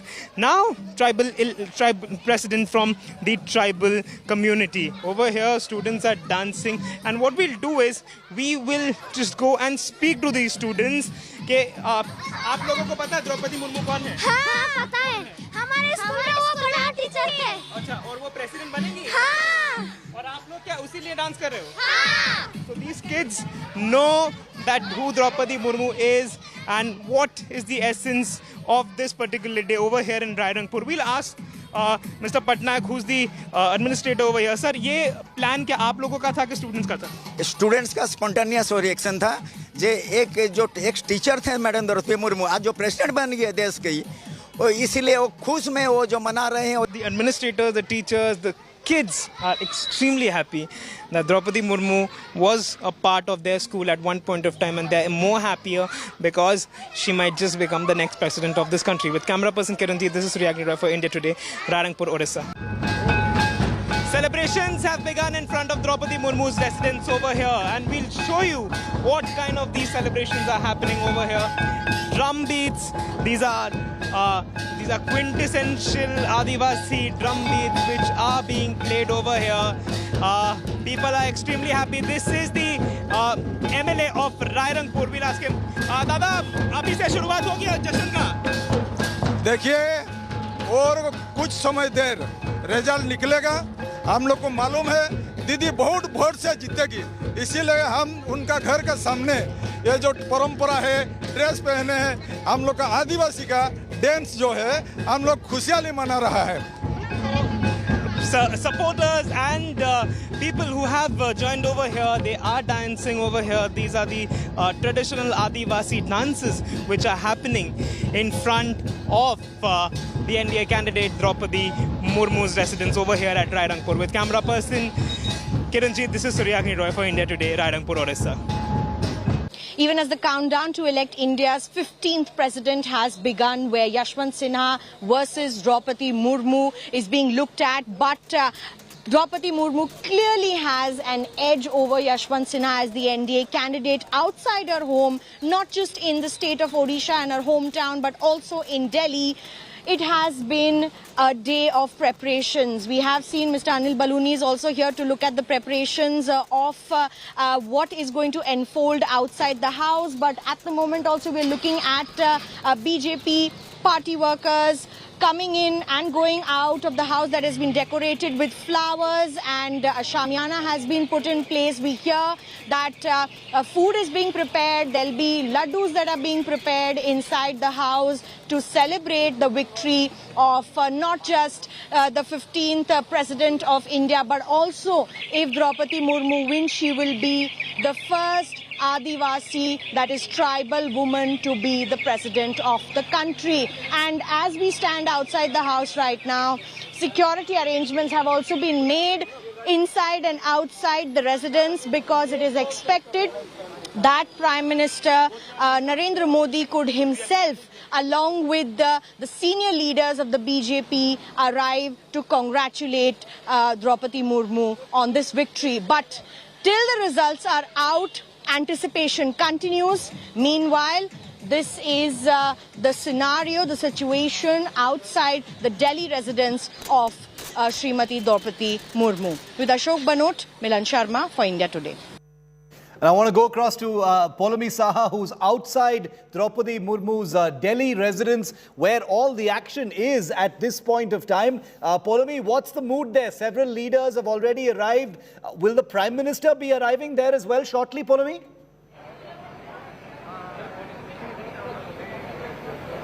That's right, Shiv. We are inside Droupadi Murmu's residence, a temporary residence over here in Delhi, where she's staying on Uma Shankar Dixit Marg. And as you can see, Himanshu will give you the sense of how the BJP is, of course, preparing to make this a momentous occasion. The Shamiana is up. You can see that the chairs are out. The seat is also up on the dais as well. And we are, of course, expecting that the first big dignitary to arrive over here to congratulate Droupadi Murmu, when eventually, of course, she wins this election, because her, her win looks imminent right now. It looks absolutely certain. In fact, Prime Minister Modi will be the first dignitary to arrive over here. And the BJP has been out here all day in order to ensure that the arrangements are up to the mark. In fact, just a short while ago, Gajendra Singh Shekhawat was also present over here. He, of course, is overseeing the preparations and the arrangements here as well. So we're expecting a beeline of VVIPs that, in fact, will be arriving here at this temporary residence of Droupadi Murmu's in order to congratulate her. So the Prime Minister will arrive over here first, and then, of course, the Home Minister, followed by other members of the Union Cabinet and members of Parliament. In fact, we were told that a lot of MPs had already started arriving over here to meet with Droupadi Murmu, but they were told that, you'll have to wait, because only after the official results are declared will she meet anyone. And the first person that she'll, of course, meet, and the first dignitary who's expected over here, is going to be Prime Minister Modi. So these are the arrangements. Himanshu will keep showing you those pictures, Shiv. So BJP over here clearly pulling out all stops, and over the next 2 days, and it will, of course, continue for a while, but at least we know for over the next 2 days, today and tomorrow, across all their booths and mandals, they will be, of course, organizing what they're calling the Abhinandan Yatra, which is, of course, the congratulatory sort of celebration, the celebratory moments that the BJP will be, of course, marking on the streets and the roads of the country and across the nation, especially in states like Jharkhand, Odisha, Bengal, where there are massive tribal community, and of course from where Droupadi Murmu hails, and one which she's had a very close association with in her gubernatorial role as well. So the BJP will be marking this occasion in a big way, Shiv. Polami, the presidential elections are of course competitive, but there was never really any doubt about whether Droupadi Murmu had a chance or not. The numbers speak for themselves. But this particular presidential election has been a particularly ill-tempered one. Intemperate remarks have been made. There have been a lot of political controversies, a lot of tu me me, rubber stamp, statue in the president house, etc. Are you getting the sense that on the back of this victory, there is going to be a lot of victory celebrations? Because the BJP appears to have been quite incensed with all those comments that were made about its selection. Oh, absolutely, Shiv. The BJP will ensure that the opposition sees how big a win this is. Already, there are murmurs, of course, on the election day itself, on the 18th of July, Shiv. There were a lot of murmurs about cross-voting from the opposition ranks in favour of Droupadi Murmu. And if you look at the results of the first round of counting, where MP votes have been counted, 748 valid votes by members of parliament that were cast in this election, over 72% have voted in favour of Droupadi Murmu, which already indicates that there has been cross-voting. Only, of course, when we see the final tally and we see the final numbers and the polling agents have been there. In fact, Gajendra Singh Shekhawat is the BJP is the NDA's polling agent in this election as well. So he's been in and out of parliament and over here at Umashankar Dikshit Marg as well. So they will, of course, give us a sense of exactly where did the opposition again lose numbers despite the pledge support which was to come in. The sense that we were given ahead of the elections was that at least 44 political parties had pledged their support to Droupadi Murmu and 34 to the opposition candidate Yashwant Sinha. But already you saw that, there were some chinks as far as the opposition's unity was concerned as well. The AAP grudgingly lent support. It did not attend any of the meetings earlier when the opposition was selecting Yashwant Sinha, but grudgingly then lent support to Yashwant Sinha towards the end of the election. YSRCP and the BJD immediately went with Droupadi Murmu. So clearly, there has been some sort of murmurs already, and you can see those chinks in the opposition's unity as far as the vice president election is concerned. While Sharad Pawar and company have already named Margaret Alva as the vice president nominee, you don't know whether the TMC or the Aam Aadmi Party are supporting her or not. So clearly, the NDA is going to make most of this and tell the opposition, look, one, we got the candidate right, we got the candidate's profile right, and she has everyone's support. She has a clean career, political career, no controversies, nothing whatsoever. And also, we've got the numbers and the support of those who are cross-voting now in favour of her, because they do not seem to have that same amount of confidence in your nominee. Very, very true. And I'm not surprised at all with her clean record, her, her identity, her credentials. It's still surprising to have seen the kind of intemperate remarks that were actually made. I don't remember a presidential election where this kind of finger-pointing and irresponsible remarks, have been made. Of course, it's a democracy, and these remarks are very much welcome. They're very much part of the game, as it were. But this time, it appeared to be particularly political, and it has perhaps left a bad taste in many people's mouths in this country. Polami, stay with me. Let's listen in now to Droupadi Murmu's very proud family and some other reactions that have come in on this very big day for them. Confidence है कि वो जीत के है करके, खाली हम लोग को रिजल्ट डिक्लेयर होने के लिए थोड़ा इंतजार करते हैं। सेलिब्रेशन तो हम लोग तैयारी में है, लड्डू वड्डू बटा जाएगा और नाच उच भी होगा ट्रेडिशनल का। अगर जीत जाती है तो हम तो जरूर उसका ये मैं आऊँगा औत में। Not only tribals, it is not only the tribals, but everyone in the country is having a sense of pride for the likelihood of having the first woman tribal president of the country. We're taking a very quick break here. On the other side, in just a few minutes from now, all will be clear and India will have its next president in Droupadi Murmu. I'm also going to show you the huge continuing fallout, the violent protests that are being conducted by the Congress party in different parts of India, which is only going to escalate over the questioning of Sonia Gandhi. We've got a news break also coming up when you come back.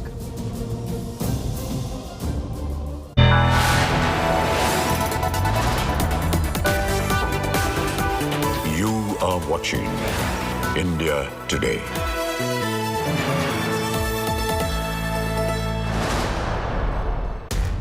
इस समय पूरी दुनिया में लोग confused हैं। वो समझ नहीं पा रहे हैं क्या सही है, क्या गलत है, क्या सच है, क्या झूठ है। और ये स्पष्टता हम आपको अपने इस नए शो में देंगे। सब कुछ ब्लैक एंड व्हाइट में बताएंगे। इस शो में मेरे बालों के अलावा कुछ ग्रे नहीं होगा। हर खबर ब्लैक एंड व्हाइट की तरह बिल्कुल स्पष्ट होगी।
You are watching in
Everyone's busy finding what's trending. You're busy finding out why. India Today, for those who research before reacting. Download the India Today app now. Make your media plan smarter with India Today Live TV on your connected devices. Amplify your brand with 100 million smart internet viewers. To advertise, mail us at sales@aajtak.com. Make your media plan smarter with India Today Live TV on your connected devices. You are watching India Today. Calls her a rubber stamp, one party calls her a dummy, another party calls her a statue in the president's house. Well, no matter what you think of it, you can call it legitimate jibes against a potential president or just the wails of the frustrated. The fact is, Droupadi Murmu is about to become India's first tribal president.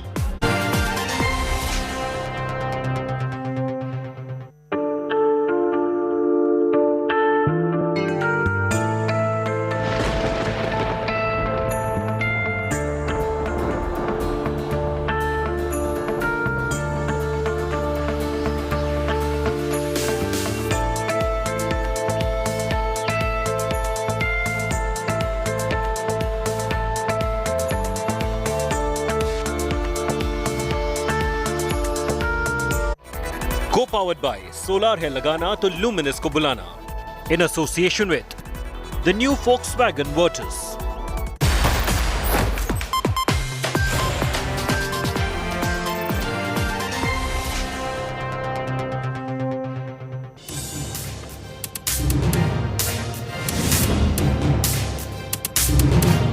Anger over the questioning of Sonia Gandhi has resulted in widespread protests in different parts of the country, not just in Delhi, but also in Bengaluru, Hyderabad, and several other cities in the country. And those protests haven't stopped just yet. Water cannons have been used, lathis have been used, arson has been indulged in, vehicles have been torched and burnt, trains have been stopped by Congress members. That is the level of anger of the Congress party, with Sonia Gandhi being questioned today for the first time ever by the Enforcement Directorate in the National Herald case. And the Congress has signalled that these protests that the country has seen today are the beginning of what are going to be much wider and more intense protests in the next few days. We'll be tracking this very, very closely. I'm Shiv Arur. We're going to take you to each one of those cities and show you what happened. First, the headlines. India is set to get its first tribal woman president. NDA candidate Droupadi Murmu leads after counting of votes of MPs. Celebrations break out at Murmu's residence. Congress protests turn violent in Bengaluru, Hyderabad and Chandigarh. Vehicles torched. 3 trains stopped in the national capital. Big political war over Sonia Gandhi's ED questioning. Congress alleges vendetta politics by Modi government. BJP calls it muscle flexing to shield scamster Gandhis. Mamta's big roar for the 2024 elections on Trinamool's Shaheed Divas, says people mandate will dislodge the BJP. Hits out at the centre, says don't scare us by using the Enforcement Directorate. आप हमको बंद करके नहीं रख सकते हैं कि हम कभी झुकता नहीं है. हमको ईडी से मत डराओ, हमको सीबीआई से मत डराओ, हमको रुपया बंद करने से मत डराओ. ऐसा बात मत करो. Shocking immolation of a seer after protesting against illegal mining at Revered Hills linked to Lord Krishna in Rajasthan. BJP attacks the Gehlot government.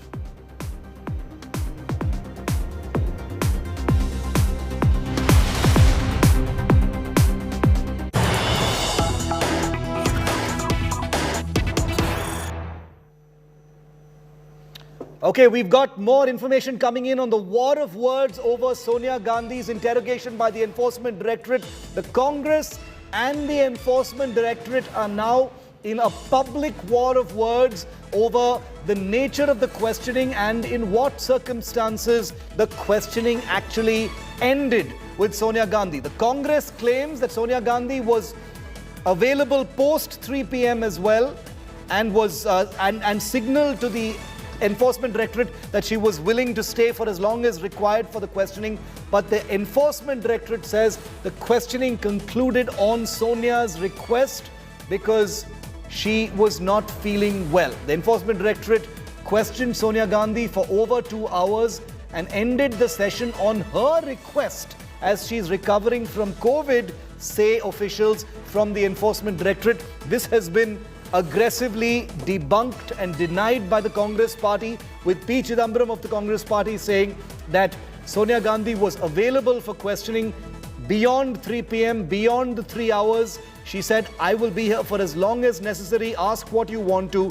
But the Enforcement Directorate had actually run out of questions, so there was no question of any leniency or her requesting an early release from today's questioning. So a big war of words between the Congress and the Enforcement Directorate. Here's the Congress's media chief speaking. आज कांग्रेस अध्यक्ष ED के सामने पेश हुई. कानून मुताबिक करीब 2-2.5 घंटे वहां रही. उसके बाद ईडी ने कहा हमें और कुछ आपसे सवाल पूछने नहीं है, आप जा सकती हैं. कांग्रेस अध्यक्ष ने कहा नहीं, जो कुछ अब आपके पास सवाल हैं आप मुझे पूछिए. मैं यहाँ 8 बजे 9 बजे रात तक बैठने के लिए तैयार हूँ. मैं कल भी आ सकती हूँ, पर क्योंकि मुझे दवाई लेना है, मैं कोविड मरीज हूँ, तो मुझे बता दीजिए पहले कि 1-2 दिन आप अपने उनसे सवाल करेंगे। ईडी ने कहा नहीं, आज आपकी ज़रूरत नहीं है, कल भी ज़रूरत नहीं है।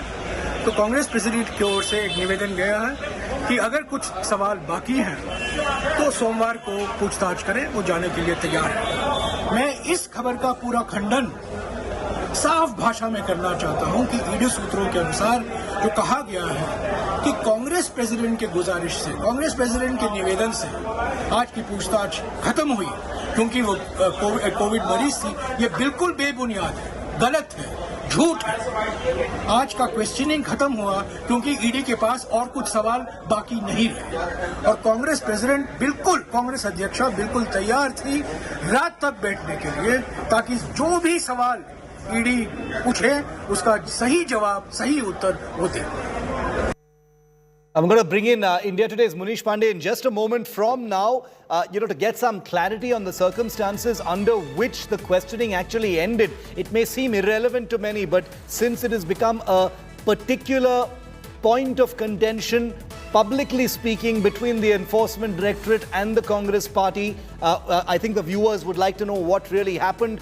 We'll have Munish Pandey in just a moment. The Congress Party saying Sonia Gandhi was willing to sit for as long as required, but the Enforcement Directorate says that she requested early release from questioning because she was not feeling well. Remember, Sonia Gandhi does have medical conditions. She also recently recovered from COVID. We wish her the best of health, but her questioning today has become the center of widespread political anger by the Congress Party over what they see is badla politics, with the Congress now saying that the Enforcement Directorate is lying when it says that she was released at her request because of her medical condition, because the Congress says Sonia Gandhi was willing to sit for as long as necessary. It was the Enforcement Directorate that ran out of questions. It ran out of questions and therefore had no choice but to end the questioning and let Sonia Gandhi go. Remember, Rahul Gandhi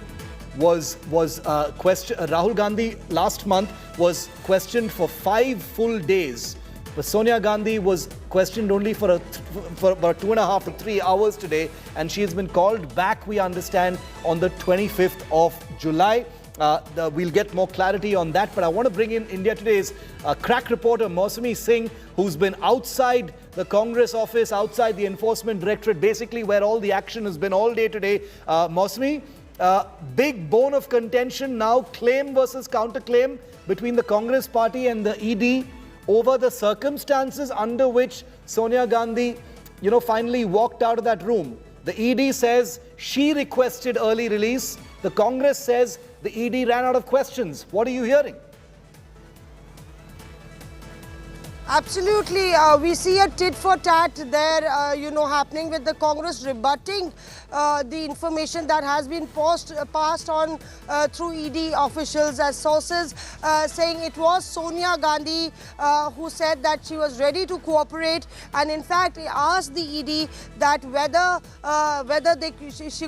she could be told whether she is going to be called tomorrow or day after, because she needs to take certain medications and she could be prepared to come for interrogation. So there Jairam Ramesh Shiv going to put out a tweet and also reacting to the media, saying that we condemn this information that the ED was requested by Sonia Gandhi to relieve her early because she is unwell and due to her post-COVID syndrome. But because right from the beginning the Congress has been projecting that Sonia Gandhi in fact chose to go to the ED despite having health issues, despite being very frail in health, and has carried her nebulizer and all the other medication that is required to cooperate with the interrogation. In fact, she was ready to stay till late, about 8 or 9 if the ED wanted to. That is what she had informed the ED. So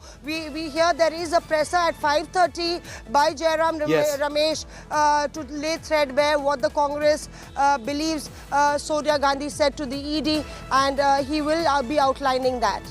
Mosmi, thanks very much for that update. We'll also have Munish Pandey with us in a few minutes from now to get more clarity on what next as far as the questioning is concerned. If the Enforcement Directorate ran out of questions, as the Congress is claiming today, then why has Sonia Gandhi been summoned once again on July the 25th? All those questions will be answered right here on this show. But the ED summons to an ailing Sonia Gandhi has spurred the grand old party's leaders to declare a huge political upheaval and an uprising. The Congress workers and netas, as you saw right through the day today, hit the streets. Many of those protests are still taking place against Sonia Gandhi's Enforcement Directorate grilling, and they are only set to increase. Watch this report.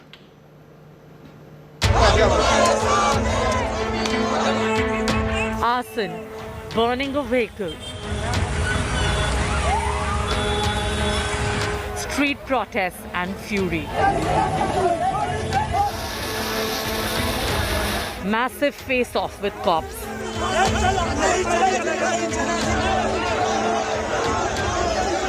Barricade breaking.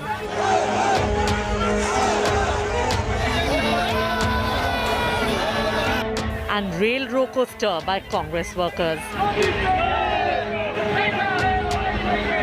Images which define Congress's Satyagraha march against party chief Sonia Gandhi's grilling by the ED in National Herald scam case.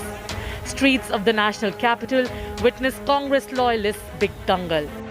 Similar chaotic scenes played out in several cities as Congress workers went on a rampage, citing centre's vendetta. तमाम राज्यसभा और लोकसभा के सांसद निकल पड़े हैं। संसद से सड़क तक कोशिश है आवाज अपनी पहुंचाने की। Carrying large banners saying stop misuse of ED, Congress leaders even held protests inside the Parliament complex. Amid widespread protests, Sonia Gandhi reached the ED office a little after noon, accompanied by her children Priyanka and Rahul Gandhi. After Congress President's request, the ED allowed Priyanka to stay in the premises with medicines. ED sources say that Sonia was even allowed to leave early if she felt unwell. Her lawyer, however, was not allowed during questioning. India Today exclusively accessed ED's line of questioning for Sonia Gandhi. Her links with Young Indian Limited and 38% stake in company were asked by ED. She was also questioned on the charity work done by Young Indian and money trail linked to Associated Journals Limited.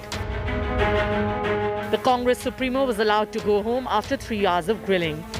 She will likely be summoned again on Monday. Sonia Gandhi's grilling comes a month after Rahul's multiple grillings in the same case, which saw similar Congress street fury. Bureau Report, India Today.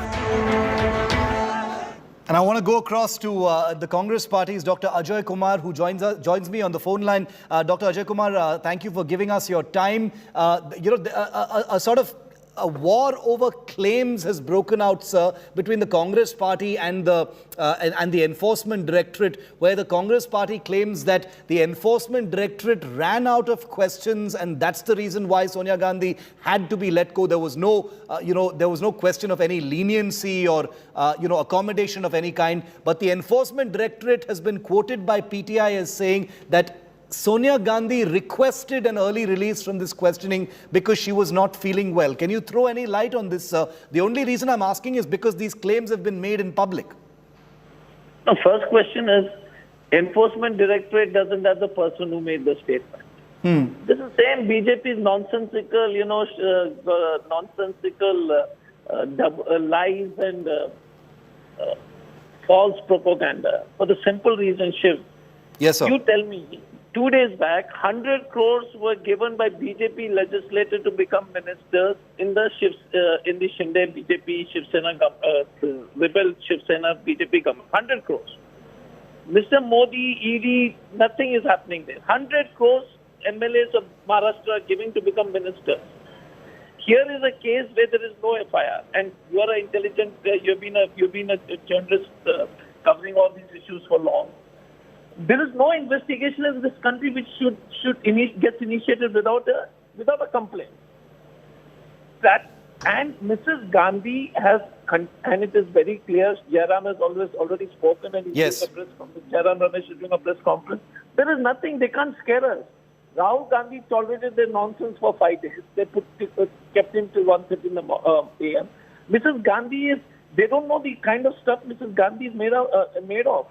She refused to be the Prime Minister twice.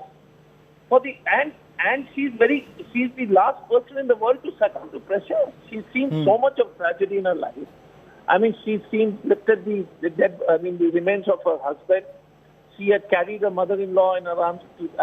So here is a person who has seen great adversities and so much involved in historical legislations like RTI, National Food Security, Manrega. And these petty, pygmies want to malign her with this stupid kind of, let the PTI name the official. Let the ED person come in. ED has got a Twitter handle. Why don't Fair point, sir. Yeah, fair point. Are these protests going to continue, Dr. Ajay Kumar? We understand that they're going to be intensified and expanded tomorrow as well. We understand Mrs. Gandhi has been summoned back on July the 25th. Anything you can tell us about that, sir? Look, we will continue to fight against the misuse of ED-ship. हमारा पुराना नारा है कि जब जब मोदी डरता है ED करता है. So this is what is happening. My only issue is so much of corruption is happening across India, and the ED and the CBI and all their enforcement agencies are only arresting the leaders of opposition. You've seen what is the state of the country? In so many other issues, scam after scam, no investigation. So all the opposition parties, yes, have categorically said that the misuse of ED, and I want PTI, and shame on the ED or the PTI person reporting this. Please quote the officer. What is this nonsense? Saying that without the name of the individual, have the courage to say it. This is because Mrs. Gandhi has never, with one of the few politicians the country seen with a tremendous amount of grace.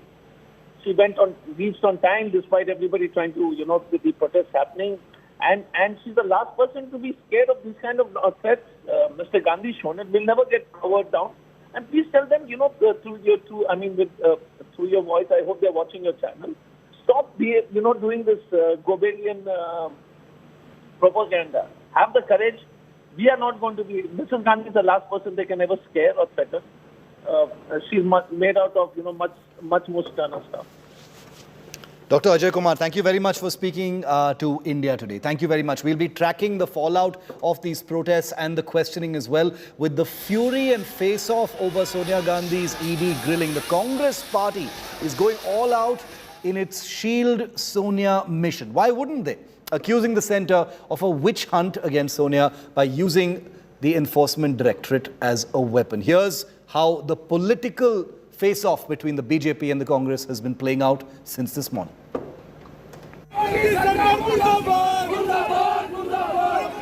Congress going all out in its Shield Sonia mission. With fury and face-off over Sonia's ED grilling came a massive political face-off. The Congress accused the Modi government of a witch hunt against Sonia Gandhi by using the ED. ED को ये सरकार ने idiot बना दिया और इसके चलते idiot की तरह काम करते हैं. The BJP questioned if Congress is out to shield scam-tainted Gandhi family through street protests.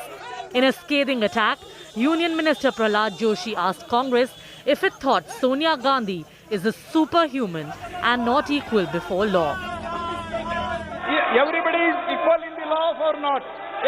कानून के समान, कानून के सामने सब समान है या नहीं है?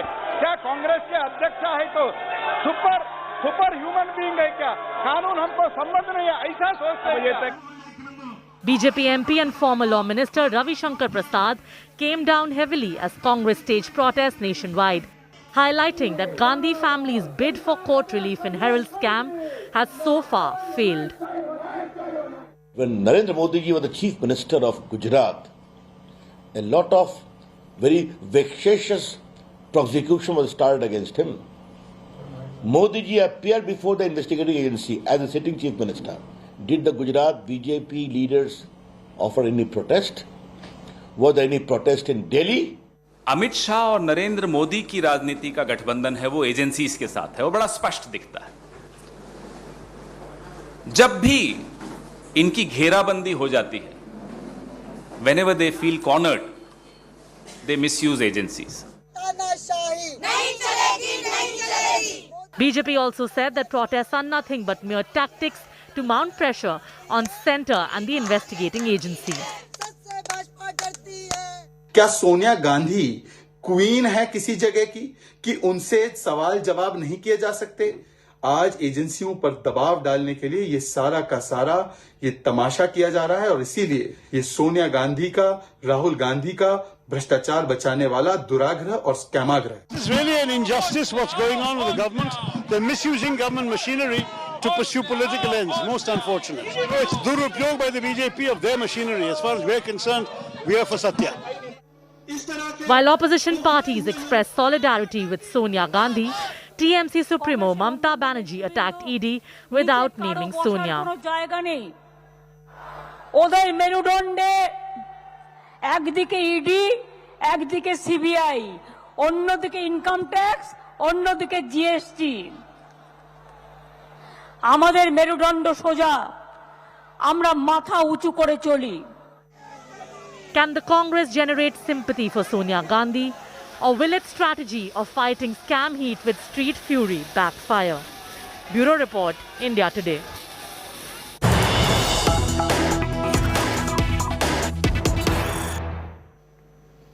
And there are more details of the questioning of Sonia Gandhi today. She was questioned on the Young India shareholding pattern, which is a question that was asked to Rahul Gandhi a month ago during his time at the Enforcement Directorate as well.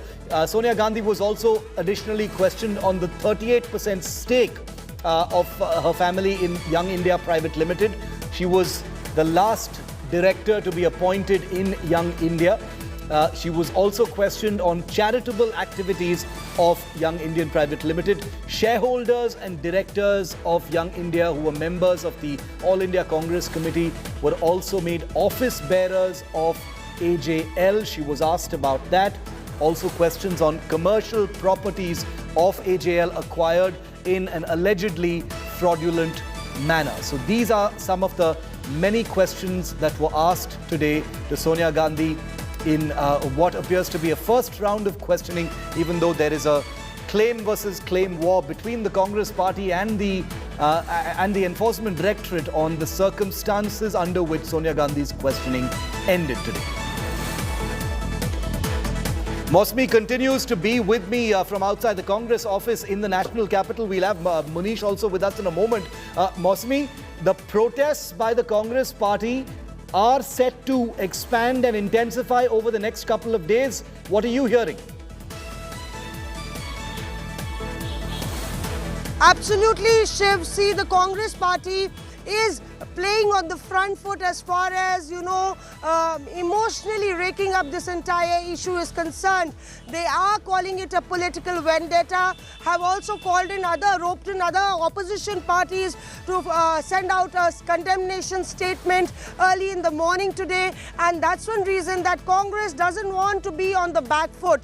That's one reason that Jairam Ramesh is also doing a presser, trying to get hit back at the ED for whatever claims they say that the ED is making. So Sonia Gandhi, they're registering a point while going to the ED, taking that small short trip from 10 Janpad to the ED office, that she is ready to cooperate with any inquiry, and that sends out a message across the country for the Congress workers that the Congress party is not going to take this lying down.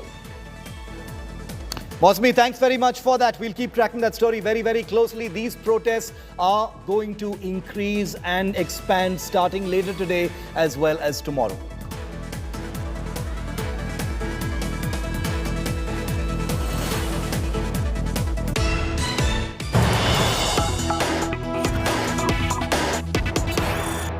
Mohammad Nalapad, the Karnataka Youth Congress chief is with us live from Bengaluru on what has been a very, very aggressive day as far as protests are concerned. Nalapad, good to see you. Thanks for your time today. I know that your organization has been extremely busy mounting these protests today. Quite a few vehicles we saw being set on fire. That's been the level of anger you're saying today, Nalapad. Yeah, 100%. That is the mood of the nation. That is the mood of the youngsters today across the country. They are only looking and imagine what they have been doing. Now you're talking about they being questioning only, right? Let's talk about Assam Chief Minister, Bishwajit, Assam Chief Minister. He was in Congress, he had ED IT case. He went straight away to BJP and became the Chief Minister. No cases against him. What is BJP, a Ganga dip? Directly, this is called vendetta politics. The mood of the nation, the entire country, all the youngsters across the country are fuming in anger. Today you are talking about burning couple of cars. The BJP is burning the entire constitution. What right that Baba Sahib Ambedkar has given us, the individuality to protest, the individuality to say what we feel like. But today you are curbing us. This is the present situation. Is this protest going to continue, Nalapad? Because, talking about the specifics, Mrs. Sonia Gandhi's questioning has ended for today. It was just over 3 hours, keeping in view her health as well. I'm sure that was taken into account.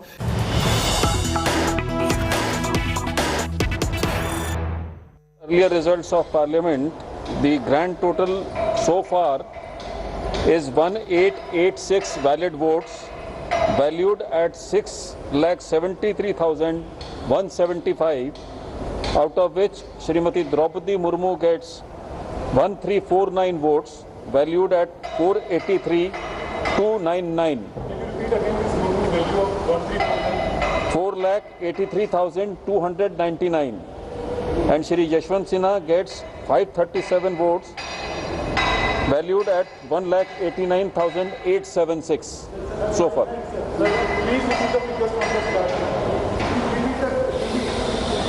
For the states, the counting which has been done so far, it is total valid votes is 1138, value of votes is 149,575. Srimati Droupadi Murmu gets 809 votes, valued at 105,299. And Shri Yashwant Sinha gets 329 votes, valued at 44,276.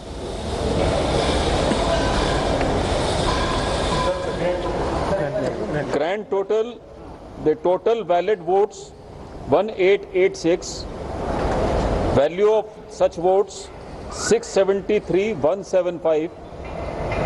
Srimati Droupadi Murmu gets 1349, valued at 483,299. 483,299. And Shri Yashwant Sinha gets 537 votes, valued at 189,876.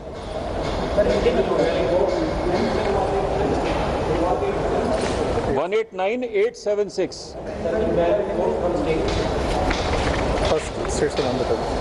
The states which the counting has been done is Andhra Pradesh, Arunachal Pradesh, Assam, Bihar, Chhattisgarh, Goa, Gujarat, Haryana, Himachal Pradesh and Jharkhand.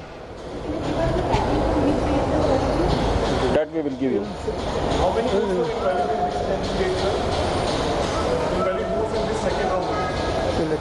We'll let you know.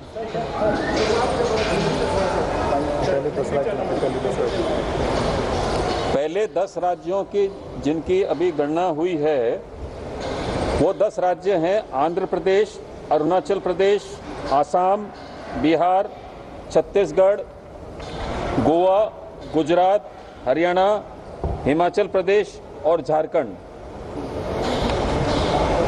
यहाँ पे total जो valid votes मिले हैं वो हैं 1138। उनकी value जो है वो है 1,49,575। इनमें से द्रौपदी मुर्मू जी को 809 वोट मिले हैं, जिनकी वैल्यू है 1,05,299, और श्री यशवंत सिन्हा जी को 2029 वोट मिले हैं, जिनकी वैल्यू है 44,276, 329। और जो पहले आपको सूचना दी गई थी संसद के बारे में, उनको अगर मिला लें तो टोटल वैलिड वोट्स हैं 1,886,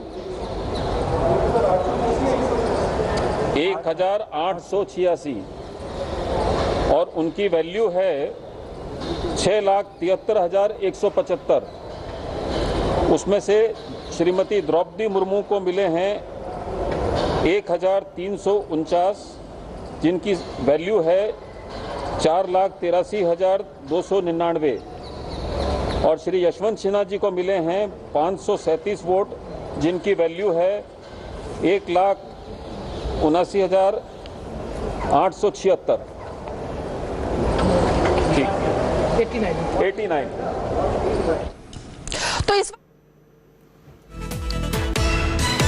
Let's go across to Polami Saha, who's at Droupadi Murmu's temporary residence in the national capital before, what is clearly going to be a landslide victory for her, making her India's first tribal president. Polami, second round totally cemented for Droupadi Murmu.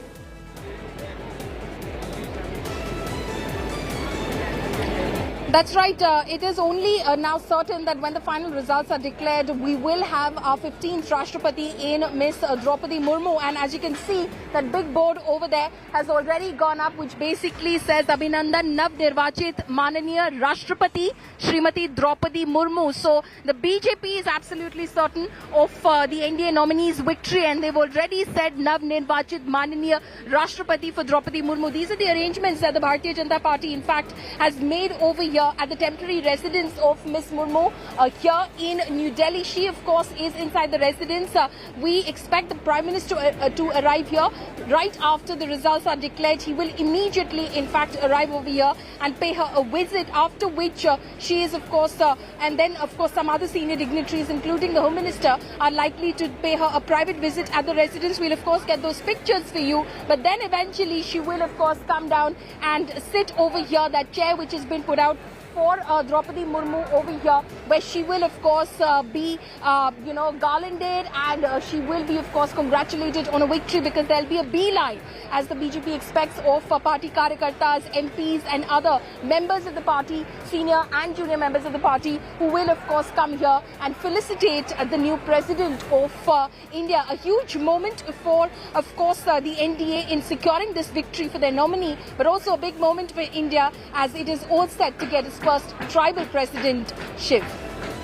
Okay, Polami, so the Prime Minister is expected there shortly. Droupadi Murmu cementing her big lead in that second round. Not that anyone had any doubts about, whether she could win against someone like Yashwant Sinha, but that's a separate political matter, of course. But Yashwant Sinha stood no chance whatsoever. He was the third or the fourth choice of a very disparate kind of opposition. He had all kinds of intemperate things to say about, the office of the president and Droupadi Murmu right through this entire presidential canvassing that was taking place, saying that the president should not be a rubber stamp and things like that. But Yashwant Sinha, this is going to be perhaps one of the latest of his many political losses, perhaps, or setbacks, if I may use that word, as Droupadi Murmu is all set to become India's first tribal president. She will be India's only second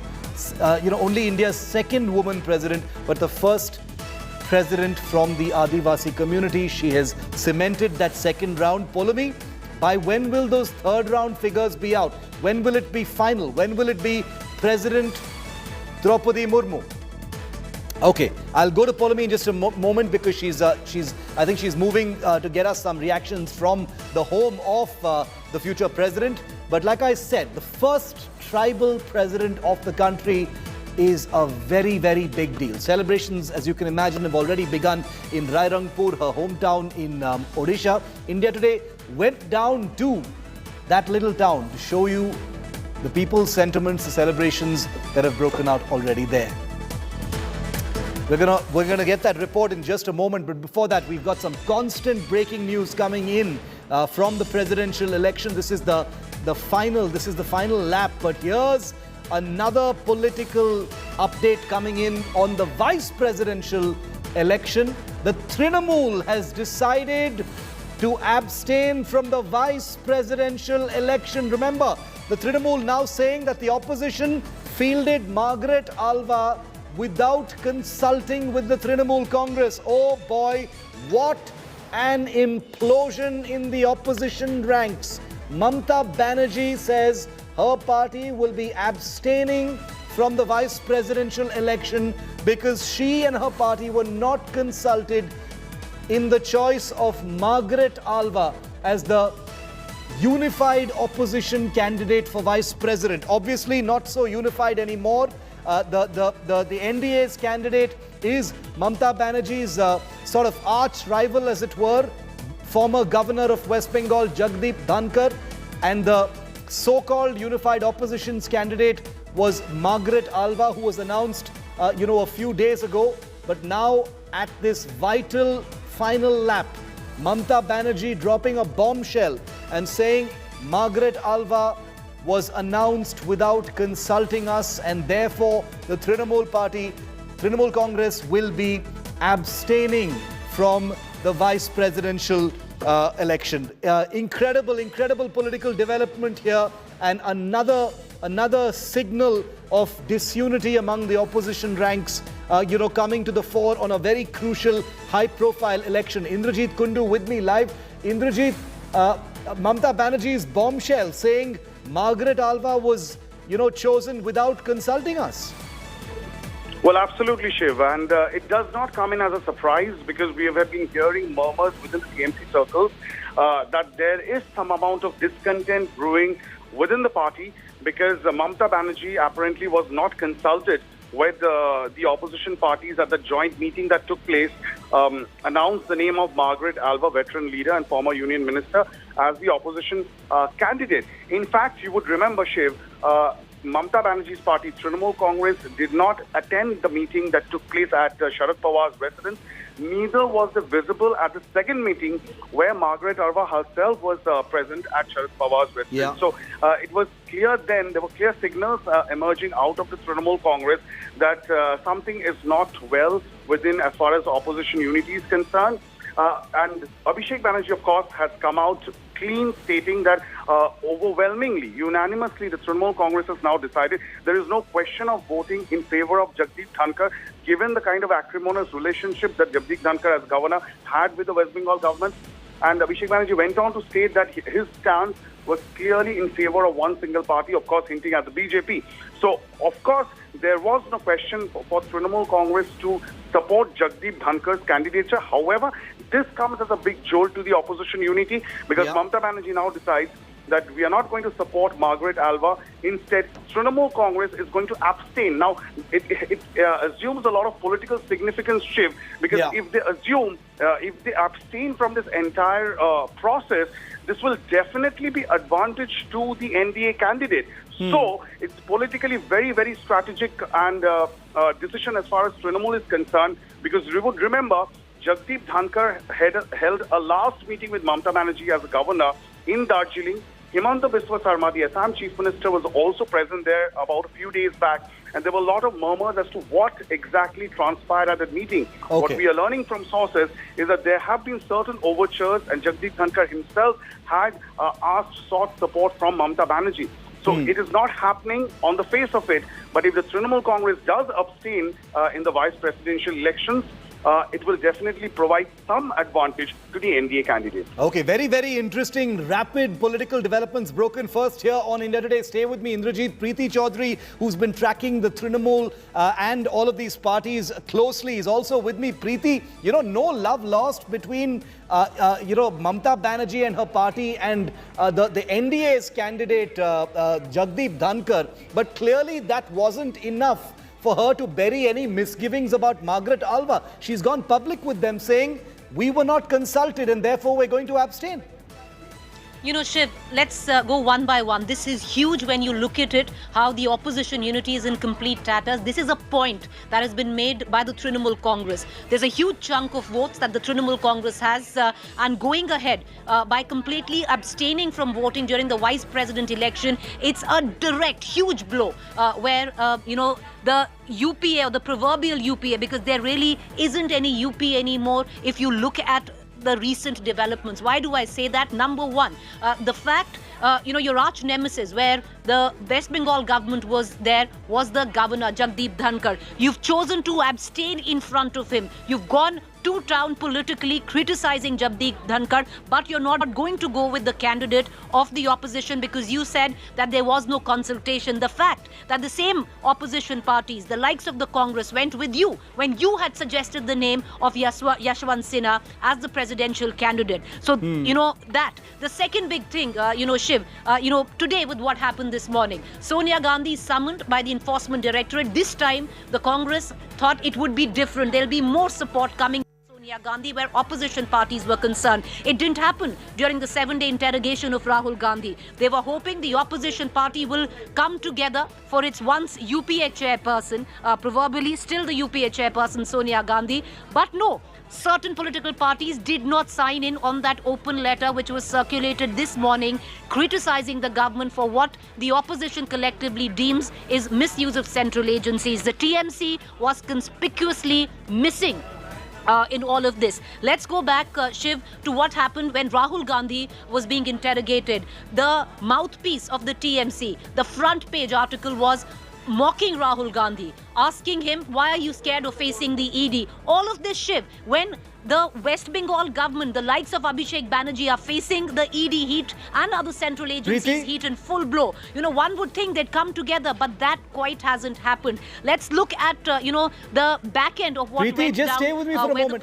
Preeti, I'm just going to come back to you for just a moment. Just a moment. We've got Majid Memon on the phone line with us, senior lawyer, also part of the NCP. Mr. Memon, what are you making of this political bombshell dropped by Mamata Banerjee at this, you know, final moment, saying she will abstain from the vice presidential election, saying nobody consulted me on Margaret Alva?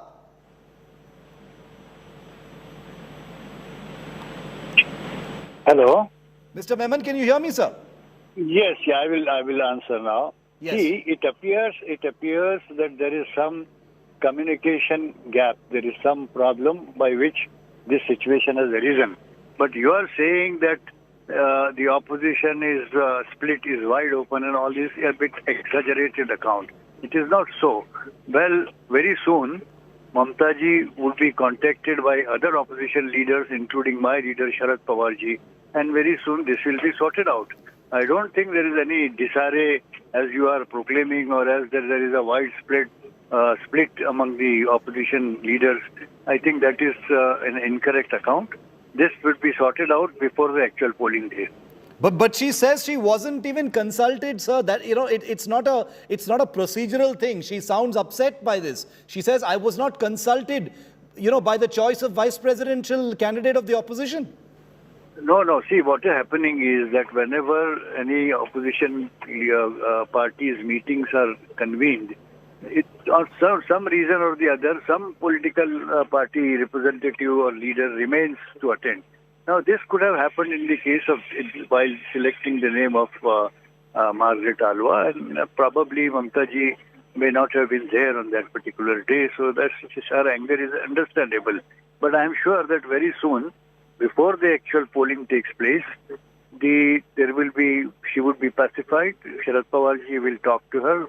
Maybe Sonia ji will also talk to her. And I think this would be sorted out. You are rushing to conclude that this is an indication of split in opposition. I don't think that is correct.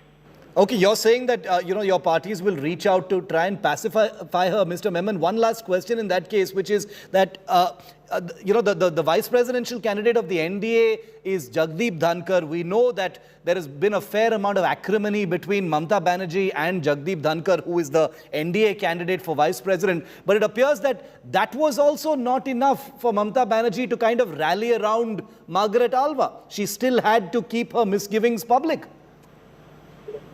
That does No, show a see, split in the opposition ranks, sir. No, let me tell you that just when the candidate name was announced, there was big news almost on all channels, including yours. Yes. That, well, Alva's candidature would be seriously opposed by Sonia Gandhi because she had said something against Sonia Gandhi in 2016. But that proved to be untrue. Sonia Gandhi has endorsed, you see, the candidature of Margaret Alva. So it was going to happen even in case of Mamata Banerjee. So please hold on. Don't just jump to conclusions and place cart before the horse. We'll have to wait, and I'm sure that before the polling takes place, Mamata ji would be in the group. Mr. Memon, I request you to just stay on if you can just for a few minutes. I have a voice from the other side. We have Dr. Shashi Panja, who is a minister in the West Bengal government and senior leader of the Trinamool Congress. Madam, thank you for speaking to India Today.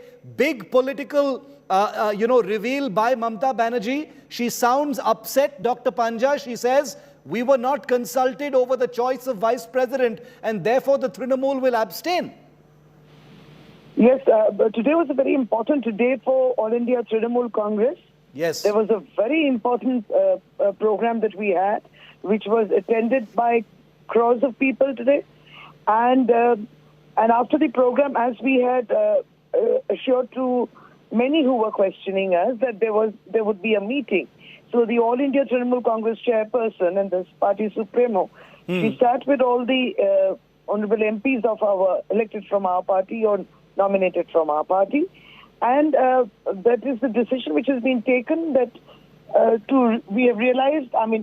It is understood that the party will abstain because when the candidate was decided upon for the vice presidential polls, when the opposition did sit for the meeting, Trinamool Congress was not consulted. So that's precisely the issue. Dr. Panja, but this just makes it easier. This makes it easier for Jagdeep Dhankar to win the election, don't you think? It just clears the path. At the same time, All India Trinamool Congress, the General Secretary of our party, Abhishek Banerjee, Honorable MP, has also said that Trinamool will not be supporting the NDA vice presidential candidate, Jagdeep Dhankar. So these are the two statements which had come out from the meeting. Understood. Today. Ma'am, is the Trinamool open to changing its mind? Because we just spoke to the NCP and they said that they will be reaching out to try and pacify Didi to change her mind before the actual election. Is that a possibility? No, that is difficult for me to respond to because that is the leaders who will be speaking. So this is as much as I can say about the issue today on the vice presidential poll. So these are the two, the outcomes of the meeting. Dr. Panja, my colleague Preeti has a question for you. Go ahead, Preeti. Dr. Panja, the fact is, let's hark back to the presidential polls. Mamata Banerjee, at that point of time, had very openly said it's not about the candidate, it's about the opposition coming together to fight an evil force. What happens here, ma'am? Because this will now smack of hypocrisy. Because you yourself said that the opposition needs to band together to fight the Bharatiya Janata Party, which you deem as evil. Now that you've decided to abstain from the vice president polls, you're dealing a big blow to what you have wanted all along.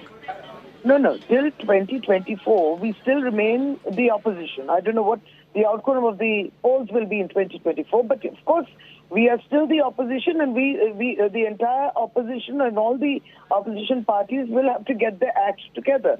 And she has always said in the previous past too that I can stand last in the line. But actually, you need to consult.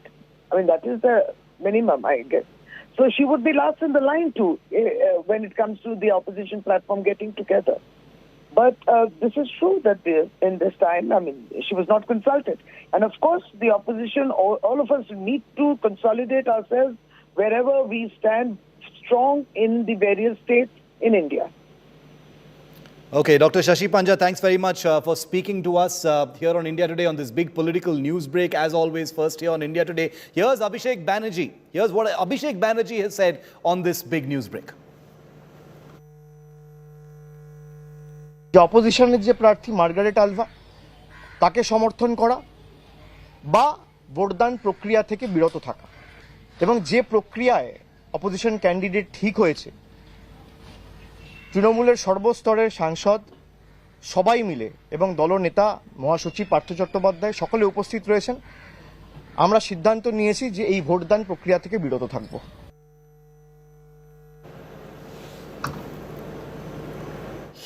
Huge political blow to opposition unity courtesy Mamata Banerjee, the West Bengal Chief Minister, at this late hour making very public her misgivings and discontent over what she says was her not being consulted over the choice of Margaret Alva. Let's listen in live press conference by the Trinamool. সপ্তাহখানেক আগে আমাদের দলের তরফ থেকে আপনাদের সকলকে বলা হয়েছিল যে যেহেতু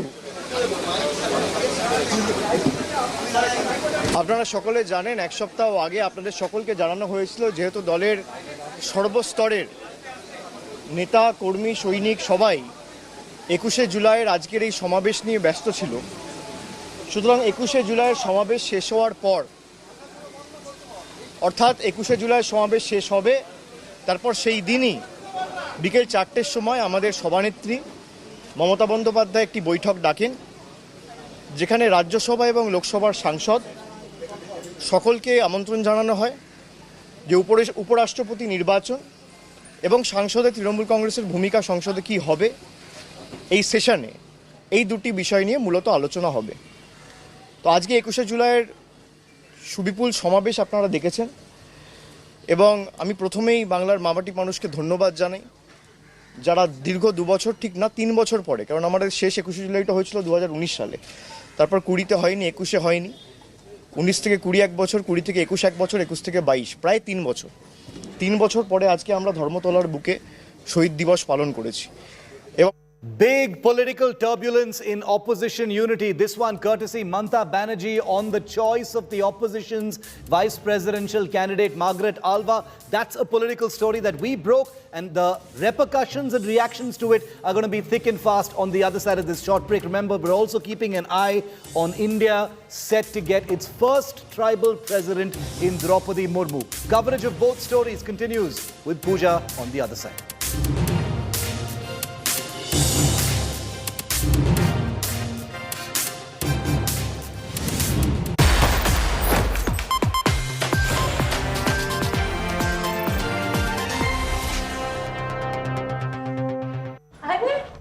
आ गई? कैसा रहा दिन? बहुत अच्छा। कोई वीडियो गेम कवर करने गई थी ना? वीडियो गेम नहीं माँ, ई स्पोर्ट्स।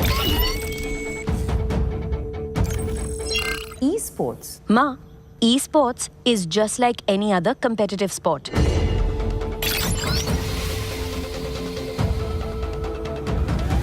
इसमें ना वो सब फीलिंग्स है जो किसी भी और स्पोर्ट्स में है। इसमें इमोशन है, इसमें एंगर है, इसमें सैडनेस है,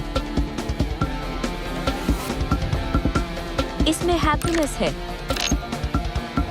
इसमें कमराडरी है। ये सिर्फ गेम नहीं, ये ई स्पोर्ट्स का प्रीमियर लीग ESPL है।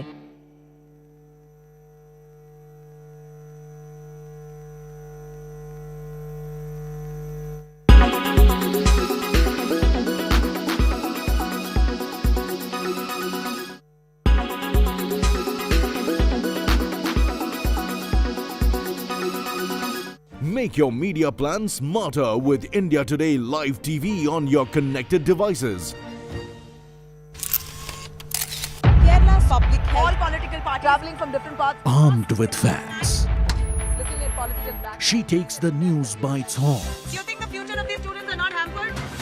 Fierce, bold and direct, setting the tone for the biggest stories.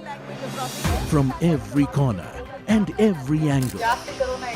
Expect nothing but the unfiltered truth. News first, niceties later.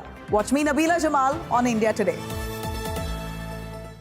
Everyone's busy finding what's trending. You're busy finding out why. India Today, for those who research before reacting. Download the India Today app now. You are what?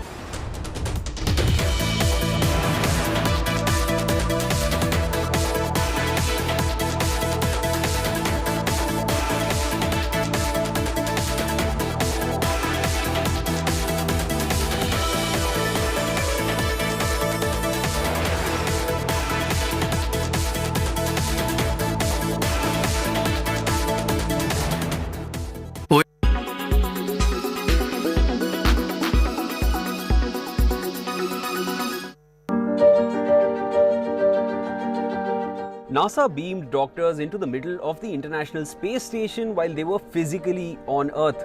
This might seem like a scene from a sci-fi movie, but this technology now exists. NASA tried this new method to ensure medical help is provided to people in adverse situations. This is being called the first holoportation handshake from Earth in space. So what is holoportation and how does it work? According to NASA, it is a capture technology that allows high-quality 3D models of people to be reconstructed, compressed and transmitted live anywhere in real time.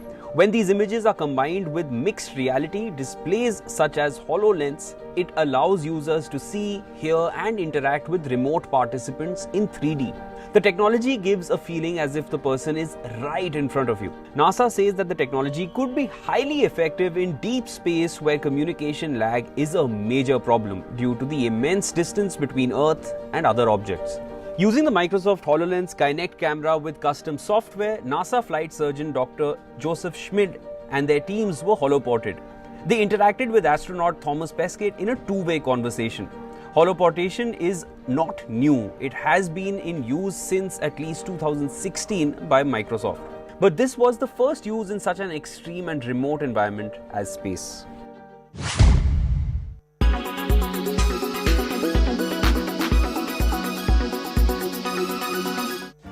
Make your media plan smarter with India Today Live TV on your connected devices. Amplify your brand with 100 million smart internet viewers. To advertise, mail us at sales@aajtak.com. You are watching India Today.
Laughter yoga is a unique concept where anyone can laugh without using jokes, humor and comedies. We laugh as an exercise combined with deep breathing techniques from yoga that brings more oxygen and makes you healthy and more happy.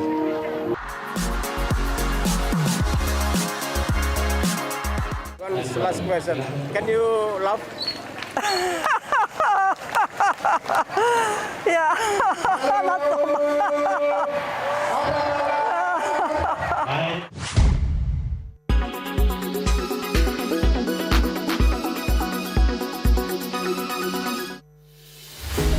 With every sunrise comes new beginnings, new opportunities and new stories.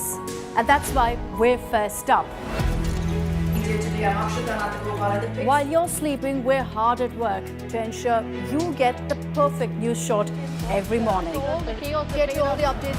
Our morning mission to get you news that's fresh and packed with flavor. Watch First Up every weekday morning with me, Akshita Nandagopal, right here on India Today. Make your media plan smarter with India Today Live TV on your connected devices.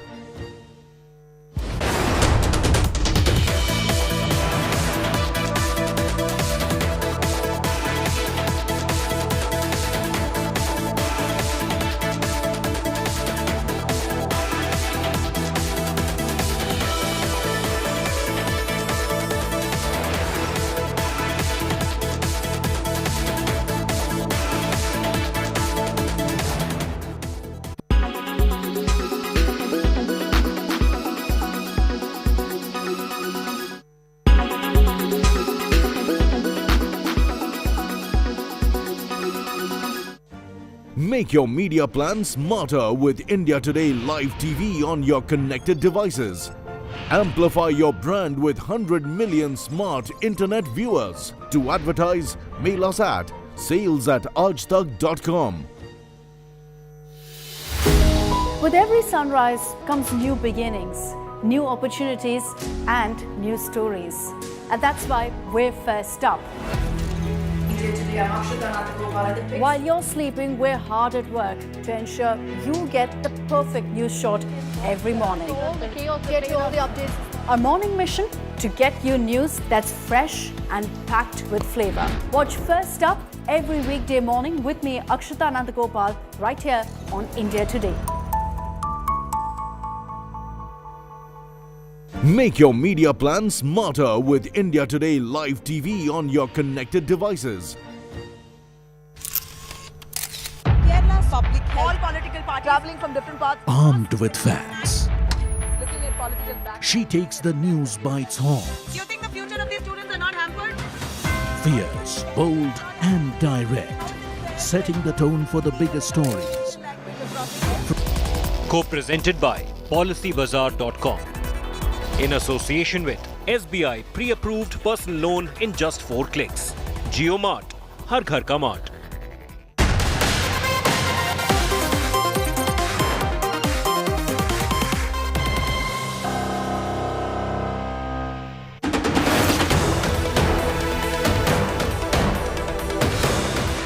Madam President Droupadi Murmu.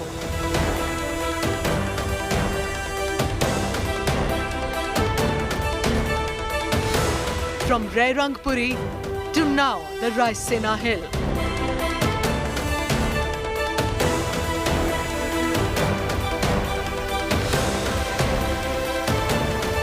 A tribal, a woman. She is India's 15th president.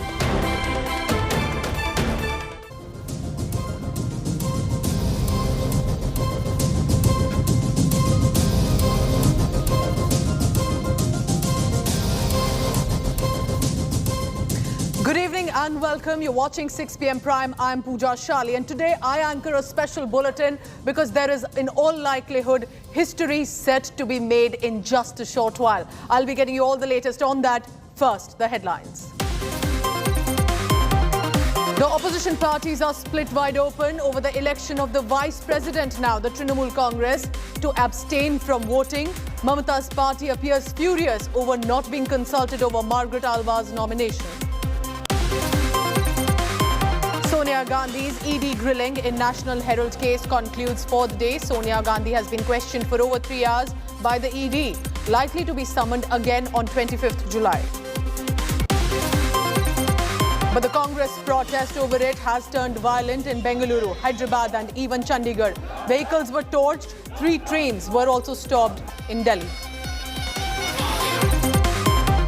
It's a war of words over Sonia Gandhi's ED questioning. ED is claiming that Sonia's questioning was concluded after 3 hours on request. Congress MP P. Chidambaram claims Sonia Gandhi offered to stay post 3 p.m, but the ED had no questions.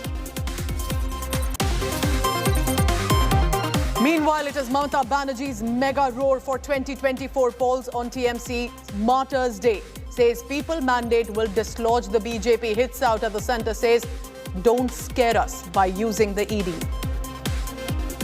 आप हमको बंद करके नहीं रख सकते हैं कि हम कभी झुकता नहीं है. हमको ईडी से मत डराओ, हमको सीबीआई से मत डराओ, हमको रुपया बंद करने से मत डराओ. ऐसा बात मत करो. A Bajrang Dal member has been stabbed by 13 men in Madhya Pradesh's Agar for supporting Nupur Sharma. A case of attempt to murder and rioting has been registered.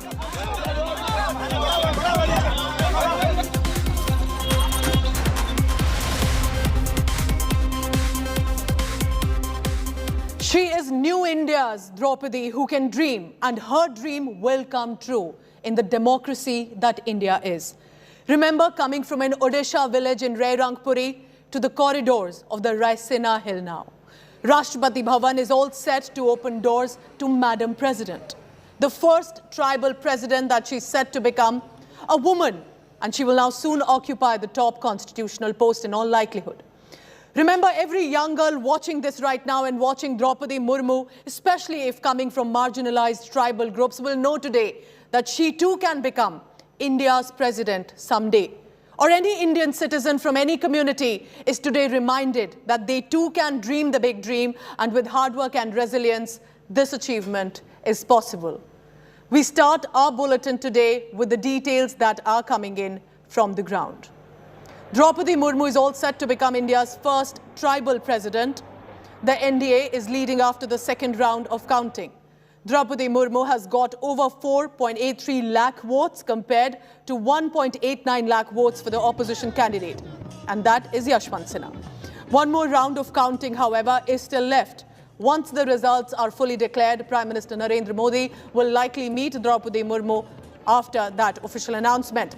But the preparations are already underway at the Delhi BJP state headquarters for a victory celebration as and when that official announcement comes. People have already started to celebrate at Murmu's hometown, Rairangpur in Odisha, and expectedly so, it is their girl of the soil from the village in Odisha. These posters and banners are hung on the gates of Droupadi Murmu's school over here in Rairangpur, where she was a teacher. And right now, if you look at the visuals, the kids over here, they are rejoicing, they are dancing to tribal music, as Droupadi Murmu might be the country's first tribal president. Now, tribal president from the tribal community. Over here, students are dancing, and what we'll do is we will just go and speak to these students. कि आप लोगों को पता है द्रौपदी मुर्मू कौन है? हाँ, पता है. हमारे स्कूल में वो बड़ा टीचर है. अच्छा, और वो प्रेसिडेंट बनेंगी? हाँ. और आप लोग क्या उसी लिए डांस कर रहे हो? हाँ. So these kids know that who Droupadi Murmu is and what is the essence of this particular day over here in Rairangpur. We'll ask Mr. Patnaik, who's the administrator over here. Sir, ये plan क्या आप लोगों का था कि students का था? Students का स्पॉन्टेनियस रिएक्शन था. जो एक टीचर थे मैडम द्रौपदी मुर्मू, आज जो प्रेसिडेंट बन गए देश की, और इसीलिए वो खुश में वो जो मना रहे हैं. The administrators, the teachers, the kids are extremely happy that Droupadi Murmu was a part of their school at one point of time, and they're more happier because she might just become the next president of this country. With camera person Kiranti, this is React for India Today, Rairangpur, Odisha.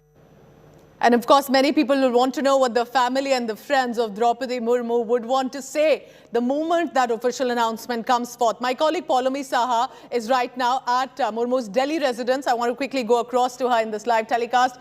Paulomi, what does it look like? Because in Delhi, there is of course a certain sentiment, but even in Odisha, where Suryagini right now is in Rairangpur, and I'll go across to him as well. Let's begin first with what Delhi is looking like today.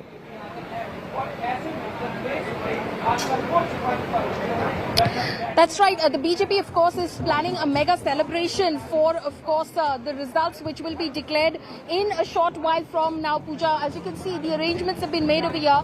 This is the stage which has been erected over here inside the temporary residence of Droupadi Murmu in Delhi. In fact, this is where she's been staying since, of course, the BJP announced her as their presidential candidate. You can already see that what that board actually reads is Abhinandan Nav Nirvachit Mananiya Rashtrapati Srimati Droupadi Murmu. So basically, they've declared that she is, in fact, the new president that India is to get very, very shortly. So BJP has made all of these arrangements. This tent has been put up over here. You can see the number of media personnel that are present over here, because in a short while from now, as soon as the results are officially declared by the Rajya Sabha Secretary General, who is also the returning officer for this election, the Prime Minister will arrive over here, and he will, of course, be the first dignitary to officially congratulate Droupadi Murmu on her win in this election. And then, of course, there will be a beeline of VVIPs, including the Home Minister, the Defence Minister, and many others who will come over here. And then eventually Droupadi Murmu will come on this particular stage, where she will be officially felicitated by the party and party workers and MPs who are likely to arrive over here after the Prime Minister has seen her. So Paulomi will be bringing us that big culmination, historic in so many ways, in the national capital Delhi, where arrangements have been made. But from where it all started, from a village in Rairangpur in Odisha, Suryagini is right there. He's been talking to a lot of enthusiastic children who perhaps only know Suryagini, that someone from their village is all set to now take the top constitutional position. But what's precisely the sentiment on the ground? Like Delhi, is there also a similar mega celebration planned in the village in Rairangpur? Well, you know, the celebration had been happening for a while now, and right now what we do see is, if I just show you around, this is the house. A lot of people have left because they want to conduct a Tiranga rally when the result is declared. But right now, what you will see is a lot of women, mostly from the nearing houses, be it over here or in and around. I'll just go and speak to them. Didi, Droupadi Murmu शायद राष्ट्रपति बन जाएंगी. ये सुना है आप लोगों ने? हाँ. और ये इसीलिए क्या सब सच के यहाँ पे आ गए हो? हाँ. ये आप लोगों ने कभी बात की है? जानते थे द्रौपदी जी को? हाँ, हम जानते थे. कैसी थी वो? मतलब रिलेशन कैसा था? मतलब हम लोगों का घर है ये इसी पास में ही है, इसीलिए हम लोग अप्रोचेबल थी, बात करती थी लोगों के साथ. हाँ, बहुत अच्छी थी दीदी. हाँ. See, a lot of kids are also there. I was speaking to kids in the morning. Then we spoke to a lot of adults. Droupadi Murmu कौन है जानती हो? Droupadi Murmu? Rashtrapati. Okay, you got that answer, Pooja. Droupadi Murmu कौन है? And the answer was Rashtrapati. So this is the emotion. This is the emotion that I have been seeing since last evening, ever since I came over here, and everyone, irrespective of their political thinkings or ideologies, they believe the fact that Droupadi Murmu has done a lot for this particular area of Rairangpur, and her journey from Rairangpur to Raisina Hills is a duly apt one, and she deserves it. This is what everyone one in this can only village imagine, thinks so. Suryagini, isn't it, that for the Santhal tribal community, what would it mean for this moment? While, opposition has been attacking that perhaps the president position doesn't mean much, ask the community there in Odisha what a historic moment it actually means for them to be represented at Raisina Hill. Paulumi Saha at the Delhi residence, where there's also a mega celebration being planned by the BJP because they had come forth as NDA and mentioned and nominated the candidate. But Paulumi, for a viewer also, while Yashwant Sinha was perhaps a more visible name as a former minister in the national scenario, Droupadi Murmu is also just not a person who's been brought as a mention. She's been an MLA, a governor, formerly a teacher as well. She's had her share of struggles and hard work to reach where she has today.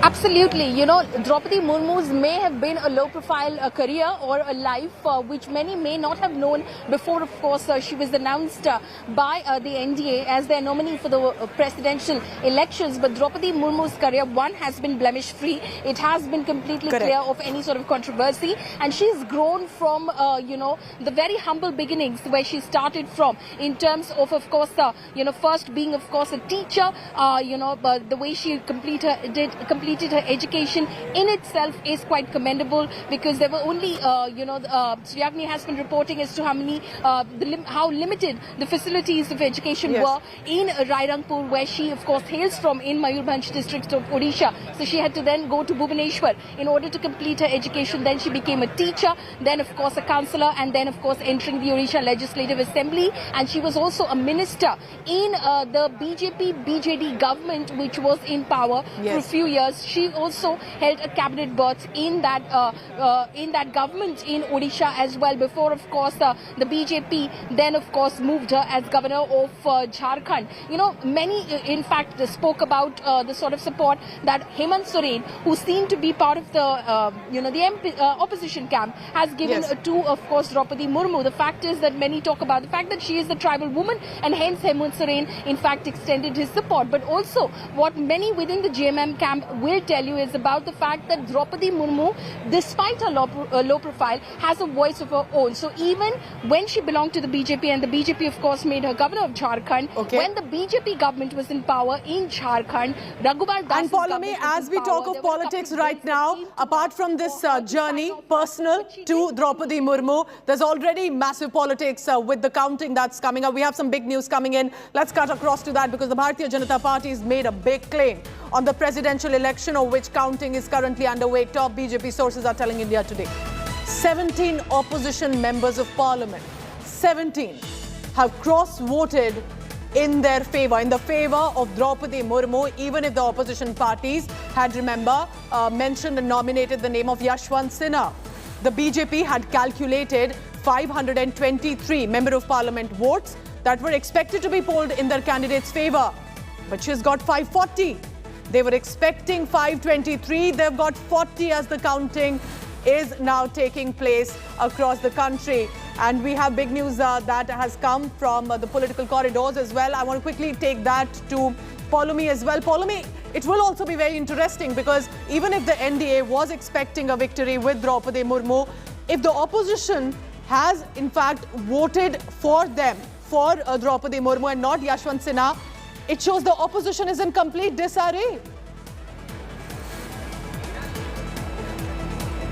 Absolutely. You know, already just a short while ago, we've reported about the fact how the Trinamool Congress has decided to abstain from the Vice President elections that are to happen on the 6th of August. This is because obviously they cannot extend support to the NDA's candidate and West Bengal Governor Jagdeep Dhankar. All right, so we'll be tracking the big news coming in. Paulomi, stay on with me. Droupadi Murmu all set to become first tribal president for the country, the 15th president, and all said that announcement is to be made. I want to now quickly go across to our news director, Rahul Kamal, with the special telecast. Rahul, over to you.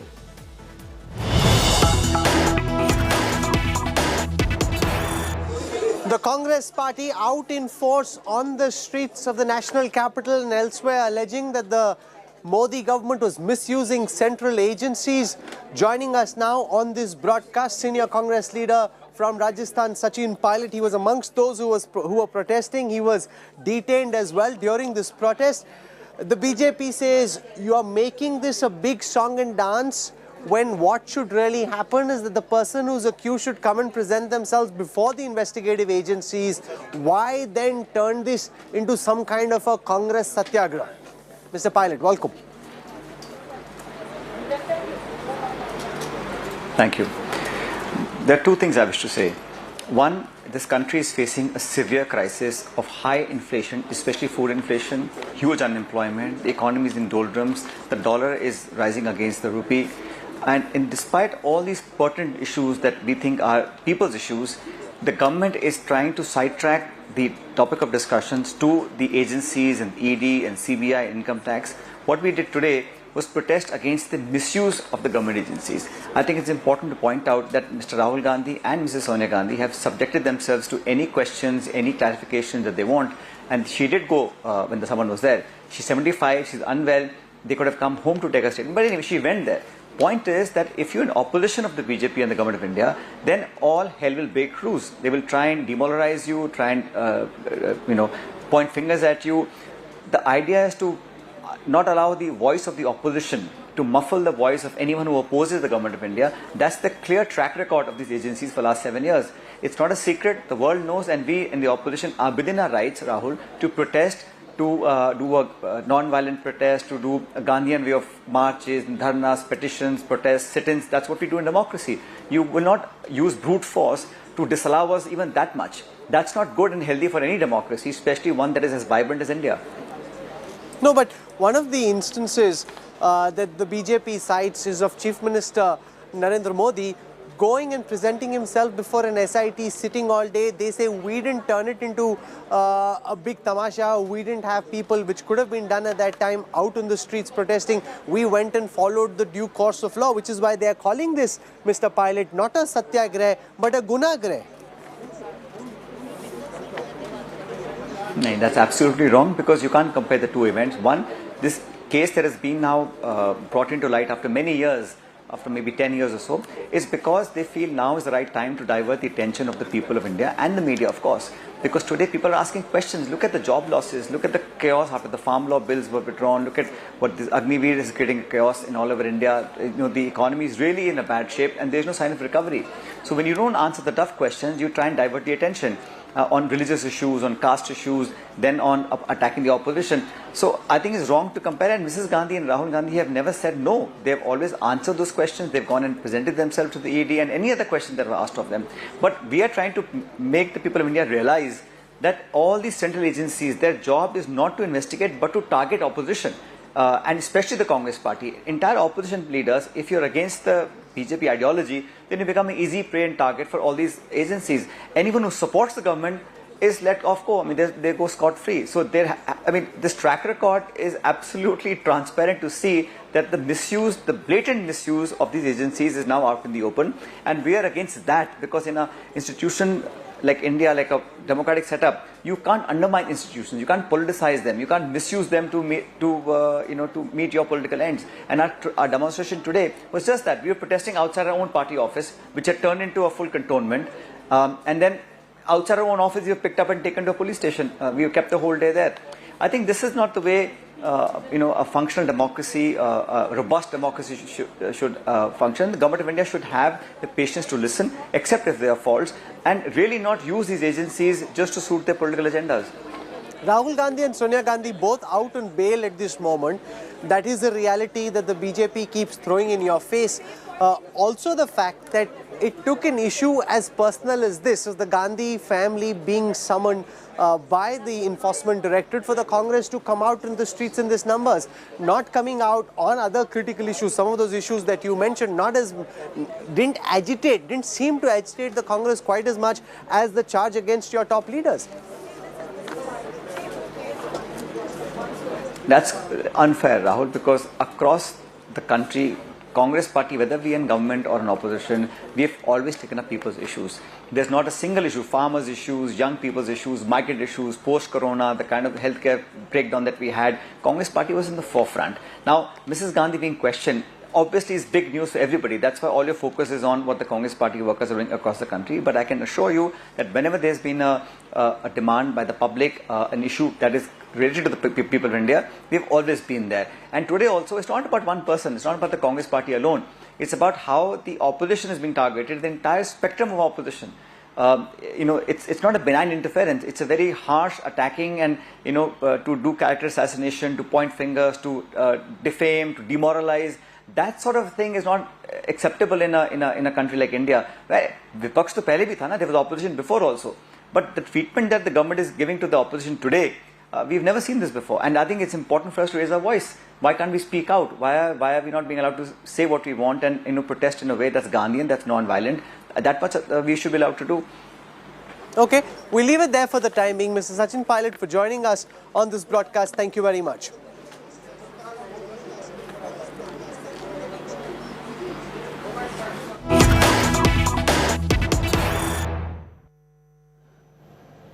So right now we go back to the announcement that's all set to become in just a short while. Droupadi Murmu set to become India's first tribal president. These are the latest visuals coming in on your screen, because remember, the Bharatiya Janata Party has planned mega celebrations to come forth and of course express how the candidate that the NDA had put forth has now managed to become the president. Now the counting is still on. The NDA is leading after the second round of the counting. Droupadi Murmu has got over 4.83 lakh votes compared to 1.89 lakh votes for the opposition candidate. And that's, of course, Yashwant Sinha, former minister in the government. One more round of counting, however, is left.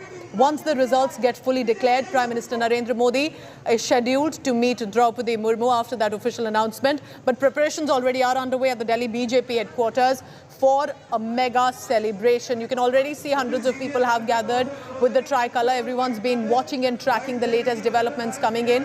And of course, there will be a loud cheer and celebration expected, a lot of laddus and mithais to be relished once the announcement is made. But there are celebrations that already have started in Odisha, from where Droupadi Murmu hails from the Rairangpur village specifically, that is her hometown.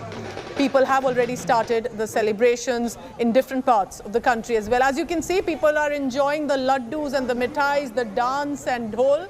And while in Delhi, they're just waiting for that official announcement to, of course, the firecrackers, and the enjoyment and the celebration will start in Delhi as well.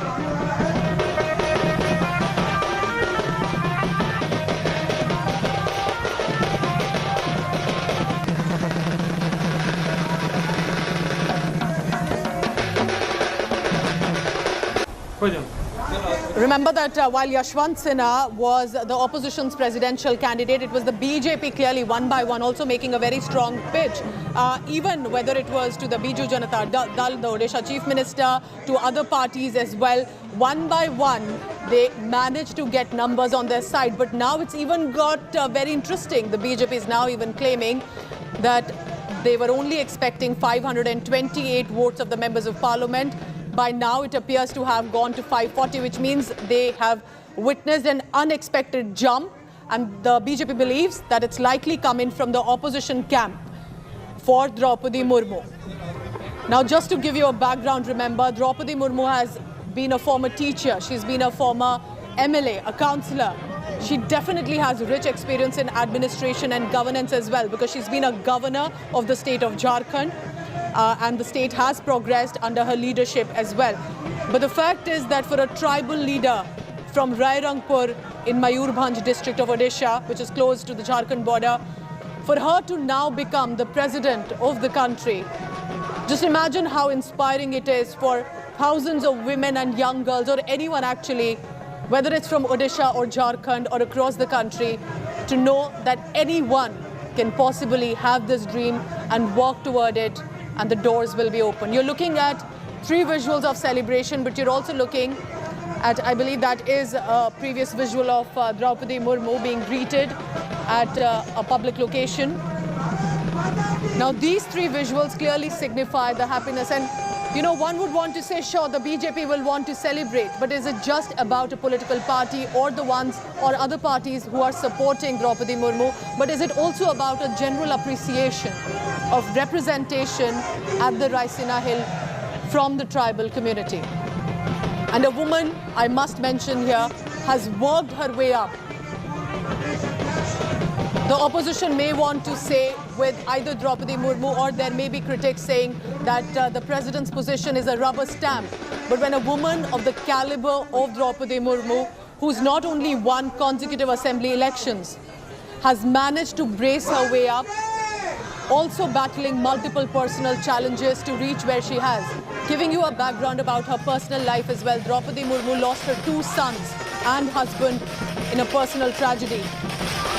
And yet she has managed to support and ensure that her daughter, the surviving daughter, gets the best education and upbringing, while she also involves herself in public life, getting elected one by one in assembly elections, becoming a Mantri. In fact, she was also in 2007, if I'm correct, the Odisha Assembly also had awarded her the Neelkant Award for the best MLA of the year. So she is a woman who comes from perhaps the most marginalized group and has worked her way up through struggles, and ensuring her courage and bravery is for all to see. So when you look at Droupadi Murmu, don't just think of a nomination that has come from the political corridors, which of course it is. There is a messaging that the BJP or the NDA is trying to send out. But after Ramnath Kovind, now Droupadi Murmu signifies that India is giving opportunities to one and all, and that needs political will, not fear or favour. Lovely scenes of dance and celebration by the supporters of Droupadi Murmu, many from the community she hails from. But the dance has already started. Look at this woman clearly enjoying herself, while the dhol and dhamaka around her is only beginning to start. And we're just waiting in the national capital, Delhi, where the political parties are also, specifically the BJP with the banners and the flags, for the official announcement. And just to give you a background, that the counting is currently underway. In the second round, Droupadi Murmu has been leading, but there's also one more round left for any official confirmation. Till now, what we know so far is that Droupadi Murmu, who's the NDA presidential candidate, has got 4.83 lakh votes. And Yashwant Sinha, who's the opposition presidential candidate, has got 1.89 lakh votes. So one more round is still left. The announcement of the previous round came just about a short while ago. And that is when the celebration started in Rairangpur in Odisha. We'll try and get our reporters also on the ground to help you understand the latest. But in many ways, of course, it is a political messaging by the NDA that whether it is a presidential candidate from the Dalit community like previously, or whether it is from the tribal community, that they will be putting forth names which talks of empowerment, aspirations, and importantly, inspiration as well. And for Droupadi Murmu herself, take a look at that. As many call her from the people who've known her locally as well in Odisha, that she's been simple, soft-spoken, but absolutely strong in her spirit as she has led herself in her public life. Remember winning 2 consecutive assembly elections, managing to become a minister, and she was also basically, just to give you a background, it was actually 1997 when Droupadi Murmu quit a government job, which is usually considered secure, to successfully contest a councillor's election in 1997, and that is when she also became a part of BJP's Scheduled Tribes wing. Then she got elected to Odisha Assembly, becoming Minister of State, Independent Charge for Commerce and Industry, and the Fisheries and Animal Resources Development Minister. Then she managed to get into the Assembly elections as well, winning it, becoming a part of the Assembly. It is to help you understand, to know who Droupadi Murmu has been, because unlike Yashwant Sinha, who's had a very public profile, has had an image that many have been aware of as a former minister in the union government, Droupadi Murmu, to many perhaps, would have lived a low profile had it not been now for this mention. Paulami Saha is at the Delhi residence, where the political parties have organized a mega celebration. Paulami, what does the place look like right now? Do we see a lot of decorations that have been put forth? Are the sweets already being distributed? Or they're just trying to play cautious right now, let the final announcement come?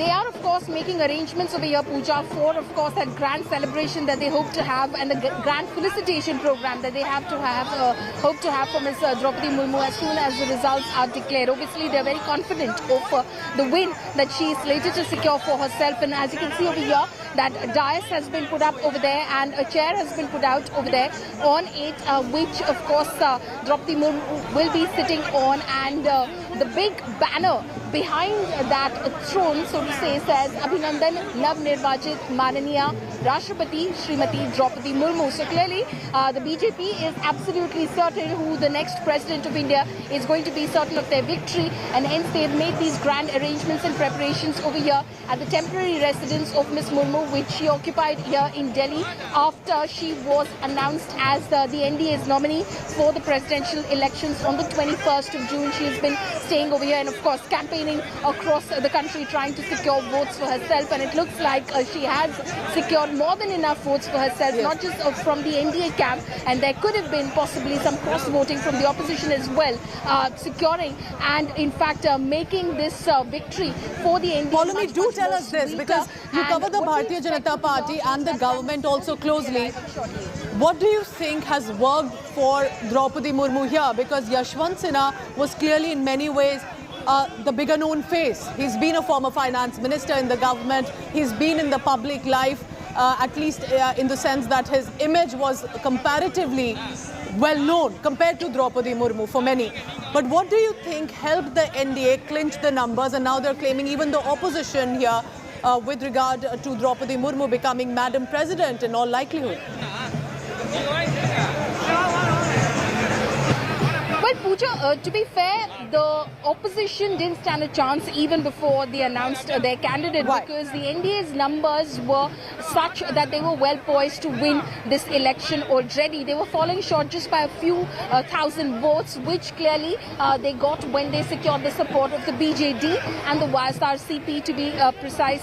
They got those numbers and they were comfortably poised and seated in order to ensure Droupadi Murmu's victory. So that definitely has been a huge factor as far as Droupadi Murmu's win is concerned. But as far as Droupadi Murmu's win is concerned, also why nobody saw any reason not to possibly, like if you speak to the BJD or the YSRCP, who are not officially NDA but have extended their support to the NDA's nominee, they will basically say that she, of course, is a low-profile political candidate. But the fact is that she, in fact, can be India's first tribal president, and that's a huge boost as far as society and how things are viewed is a concern. The fact that she in fact started from humble beginnings and worked her way up into the position that she is in today, where she is slated to become the 15th president of the country. That's a long journey that she's taken, which has been in fact bereft of any sort of controversy, any sort of ill decisions that she's taken. She's worked her way up and worked hard, in fact, in order to secure this position that she finds herself in today. So that is why the support that was extended by the BJD, by the YSRCP, as well, and also by the JMM. Earlier when we were talking about this, everyone thinks Hemant Soren, of course, who's seen as a member of the opposition camp, him extending support to Droupadi Murmu is about the tribal factor. Well, it is importantly about the tribal factor, but also if you speak to people within the JMM, they will tell you that Droupadi Murmu, for however low a profile you think she has a voice of her own. She was a BJP member and then she was made a governor in Jharkhand, at that time holding a constitutional position. But when the BJP was in power, Raghuvar Das was the chief minister, he sent her a few bills and she had objections and she returned those bills on the objections raised by the opposition, which was Hemant Soren at that point of time, and she thought that they were valid arguments which were being raised by the opposition. So she's no rubber stamp really, as is being projected by the opposition. She had some questions, she sent it back to the government and asked them to look at those bills once again. So when Droupadi Murmu and the announcement comes for her to now become the first tribal president, 64 years old Droupadi Murmu is currently leading, as you can see the numbers there on your screen, as opposed to Yashwant Sinha. Polemy, on schedule is also Prime Minister Narendra Modi to meet Droupadi Murmu. Any scheduled time for it? Or of course that will depend as and when the announcement comes of the final round. But that could be the highlight of that mega celebration, because Prime Minister Modi was also present right when Droupadi Murmu was filing her official nomination papers. That's right. That is, of course, going to be the highlight of this evening, as Prime Minister Modi will be the first dignitary to arrive over here at Droupadi Murmu's residence in Delhi in order to congratulate her and felicitate her on her victory. He is not going to be on the stage over here, so he's not going to be part of the official felicitation program. He's going to just go into the residence and, privately, of course, then, of course, extend his congratulations to her. Those pictures, of course, we will get for you as they arrive. So he will be the first dignitary who will be congratulating her, and eventually you will have the Home Minister, the Defence Minister, Cabinet Ministers arriving over here. Several MPs, we were told, had already arrived during the day in order to extend their congratulations to Droupadi Murmu, but they were told that, she will not be seeing anyone until the official results are declared. So the Prime Minister will be arriving over here as soon as the results are declared. He's not going to come here before that. So there's no specific timing. It totally depends on, of course, the counting process as it happens in Parliament. The minute those results are officially declared by the returning officer, the Secretary General of Rajya Sabha, the Prime Minister will head out from his residence, or from Parliament, I believe he is where he is right now, in order to arrive over here at Droupadi Murmu's residence. And eventually during the day, during the evening, course of the evening, you will see the returning officer along with the CEC, also Mr. Rajiv Kumar and the other election commissioners arrive over here with the official certificate of victory for Droupadi Murmu. Stay on with me, Polemy, because I want our viewers to take a look, and these are absolutely amazing, lovely visuals. Remember one, of course, of Droupadi Murmu previously also interacting at different occasions, but for people who've known her or may not even have known her, come from the same community that she does. She's a Santhal tribal, and her hometown is Rairangpur in Odisha, where you can see the drums and music and dance is already out. For many, it will be a big historic moment for representation. Remember, from coming from that village in Odisha, to dream, to work hard, and to be walking on the corridors of Rashtrapati Bhavan is no small achievement by any means. And therefore now I want to go across to from where this journey started. Suragini Roy is right now in Rairangpur, which is the hometown of Droupadi Murmu, and that's where the journey had started it, where we can see young girls, all they can say right now that they know that wo Rashtrapati hai, wo president hai. So that little realization perhaps not yet would be sinking in, but Suryagini, we understand they are preparing a mega celebration there, but do tell us about what does it mean for for men, women, for people who have known her, not known her, but to know that it's their village today being discussed in national media and across the country because a girl from that village is going to become the president of the country. Well, Pooja, I'll let the pictures speak. Look at this. Women over here, they're dancing in front of Droupadi Murmu's house in a traditional way. We'll ask them, ये Droupadi Murmu जब यहाँ से निकल कर राष्ट्रपति बनने की कगार पर है, ये इस क्षेत्र के इस गांव के महिलाओं के लिए कितना बड़ा मैसेज है, क्या है ये? बहुत बड़ा मैसेज है। इस महिलाओं के लिए इतना बड़ा मैसेज है कि उन्होंने सबको प्राउड कर दिया है कि मैं एक लेडी होके इतनी बड़ी पोस्ट पे हूँ, तो हम लोग सब गर्व करते हैं lady. I'll speak to others as well. कितनी खुशी है द्रौपदी मुर्मू आपके यहाँ से निकलकर? बहुत खुशी है, बहुत खुशी। बहुत खुशी है। कभी मिली हो आप उनसे? क्या बातचीत होती थी? हम सही के सब बड़ा जान। So I didn't understand what she said, because that was their language, but the smiles. But Suragini, their laughter said it all. Volumes, Pooja, and yes. As. Go ahead, The laughter Suragini, says it all. Absolutely, you don't need to comprehend everything that the person speaks. These people are dancing. Look at. I just asked my camera person to just pan across and just show you. We saw young guys dancing. We saw middle-aged people dancing, and right now it's the women folk. Yes. They're all house. They mostly they are from houses nearby, and all happy faces, and that is your little child, who was very, very happy when we asked her who Droupadi Murmu is, and her reply was Rashtrapati. This is the house of the president, right, of the president candidate so far, and so Suragini, is this the house where the Murmu family, so to say, still lives on, or is this a town that, or is this a house where the family had previously lived? See, this is the particular house. I'll ask my VJ to show you. This is the house where Droupadi Murmu and her daughter, her husband initially, the entire family has lived over here for a long, long time since, they came from Bhubaneswar and they landed up over here. Her husband was with Bank of India. He was a manager. The two sons who lost their lives early, and the daughter, everyone lives over here. Droupadi Murmu, until a month back, this was her residence where she lived with her daughter and her family and her brother Tarini Sen Tudu. So it's just time where we can tell that this particular house is the house of the next president of India, and the people over here, they have already chosen her to be the next president. It's just time which is just waiting for a confirmation. Back to you, Pooja.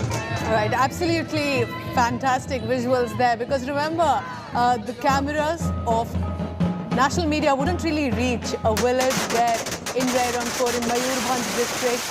And for a moment like this, it's all dance, fireworks and celebration for them, as we are looking at these visuals of laddus and mithais, because it's only the start, remember, through the evening and specifically after the announcement. We are being told that hundreds of kilograms of mithai has been prepared.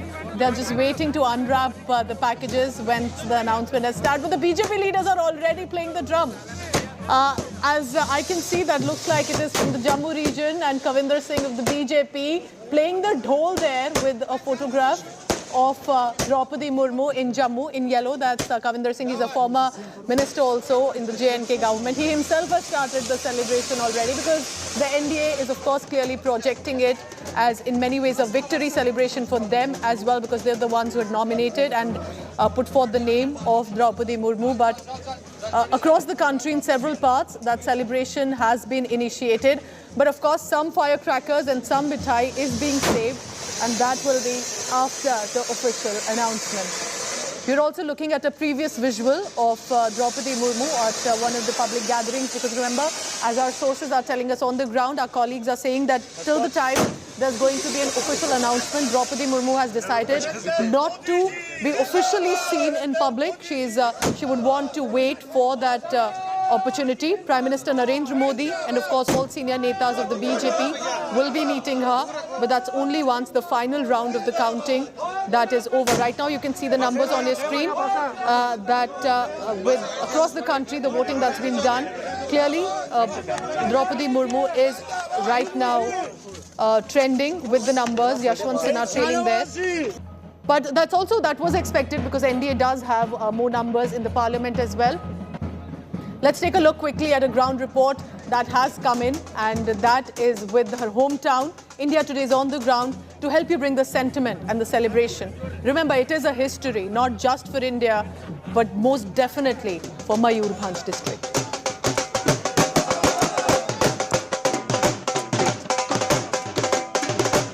To know about the life and stories of Droupadi Murmu, India Today arrived at Rairangpur in Orissa. We met several people who told us various stories about this particular lady who was once the governor of Jharkhand. Now, be it her friends, her family members, her former colleagues, even people who worked under her when she was a teacher had various stories to share about her.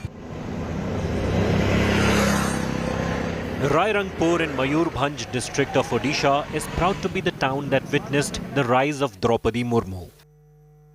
She worked here as a teacher before becoming a councillor, an MLA, a minister, and then governor. More than 280 kilometers from the capital of Odisha, this is where she built her life after her elder daughter passed away. She is a lady with a heart. On the one side, she is an iron lady.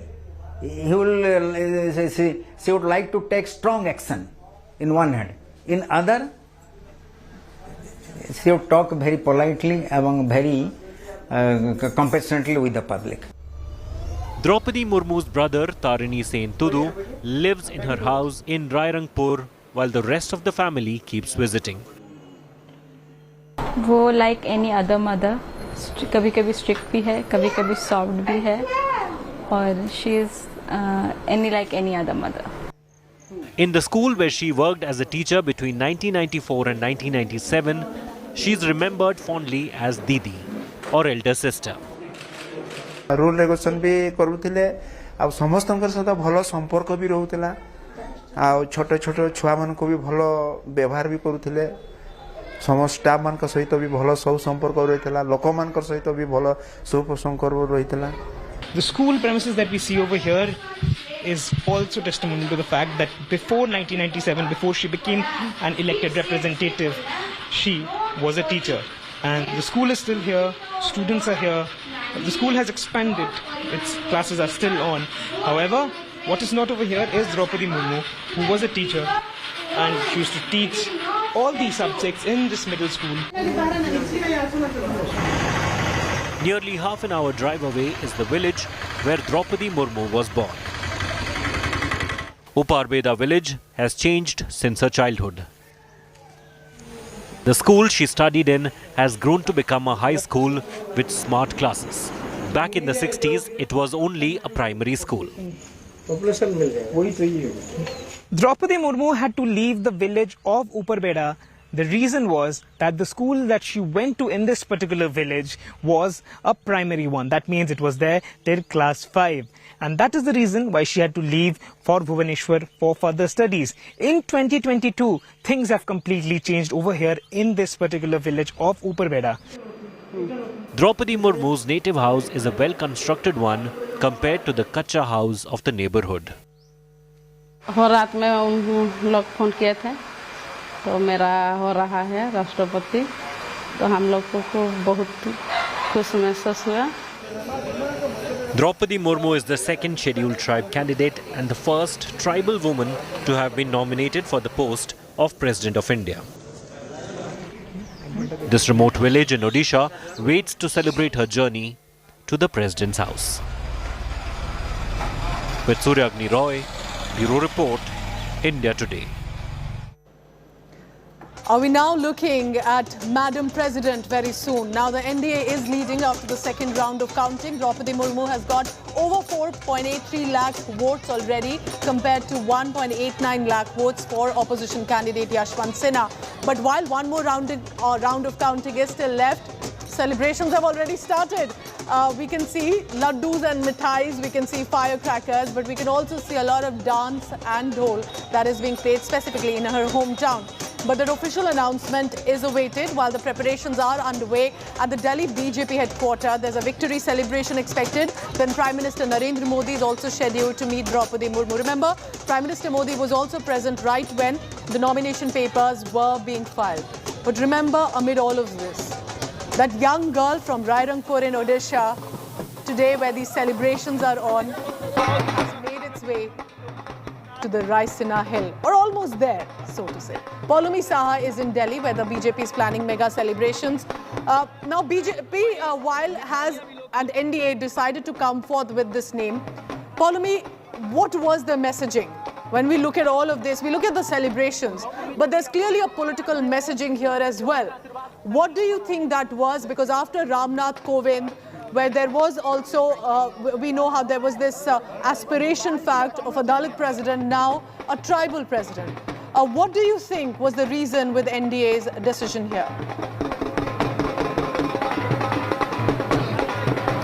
Basically, the NDA wanted to send out the message that it is representative of all sections of society. India has not seen a tribal president in its entire history, and hence this is going to be a big momentous occasion, and that is obviously going to be credited to the NDA that they chose a candidate from the tribal community. As was said in that report that we just aired for our viewers, this is only the second scheduled tribe candidate who was nominated for the president's post, and today, of course, she, in fact, Droupadi Murmu, a tribal, stands very much on the cusp of, in fact, entering Rashtrapati Bhavan. So it's looking like a possibility at the moment that India is going to get its first ever tribal candidate, and that is the message that the NDA obviously wanted to send out. Like you said, with President Ramnath Kovind, they did send out the message that they, in fact, have sent a Dalit candidate into the Rashtrapati Bhavan, and with, of course, Droupadi Murmu,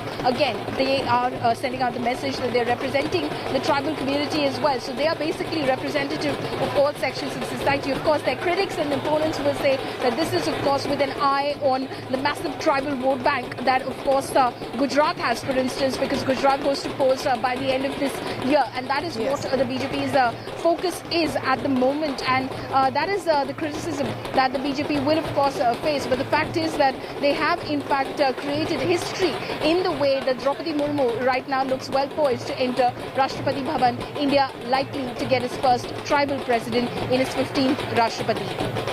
And a tribal president who's no rubber stamp. Remember, we're talking about a woman who has worked her way up in public life, getting elected in the state assembly, also becoming one of the most significant MLAs, also has been awarded, importantly was also a governor of Jharkhand. All of this while countering personal tragedies of losing her husband and 2 sons, but ensuring her surviving daughter gets the best education and upbringing.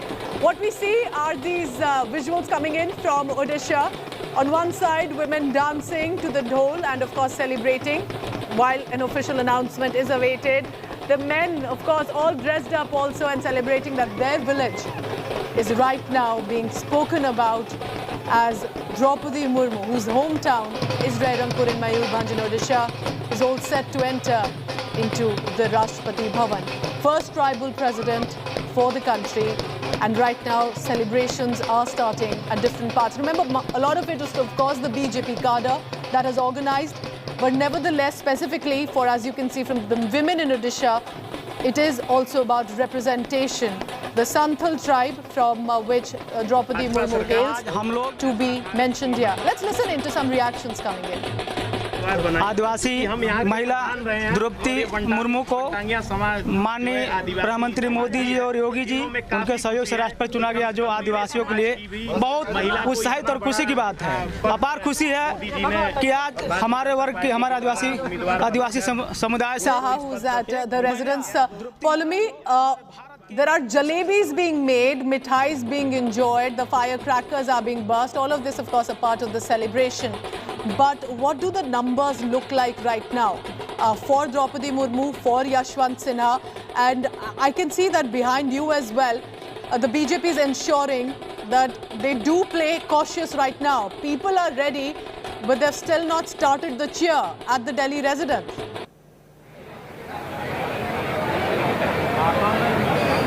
Well, not really. Obviously, over here they're trying to maintain protocol and they're trying to maintain the sense of decorum as far as the official declaration of results are concerned. Like I said, the Prime Minister will arrive here only when the official results are declared inside the Parliament complex where the counting is still underway. I'll ask Himanshu to, of course, stay on the pictures behind me while I give you a sense of what the last round of counting, of course, declared. Basically, after the second round of counting, that's the second round of counting. First round, all the MP votes were counted where Droupadi Murmu polled 540 votes and Yashwant Sinha polled 208. There were 748 valid MP votes that were cast in this election. After the second round, which basically includes 10 state assemblies where in the alphabetical order. So it went up to Jharkhand from A, starting with, of course, Andhra Pradesh. It's gone up to Jharkhand. And what we know is that a total valid number of 1,138 votes were cast, of which Murmu got 809 and Sinha got 329. Now, if we look at the grand total of valid votes, Murmu has polled 1,349 and Sinha has polled 530. So keep tracking all the latest. Paulami Saha telling us about the numbers. But I want to wrap up 6 p.m. Prime today with these visuals. It is Rang in Rairangpur today because their girl is set to become the first tribal president of the country, a woman who's worked her way up. So the cake is right now being smeared over the supporters' faces, not being had because clearly there will be a lot of cake for later as well. We'll be tracking the celebration and the final announcement at 7 p.m. Stay tuned. Thank you for watching.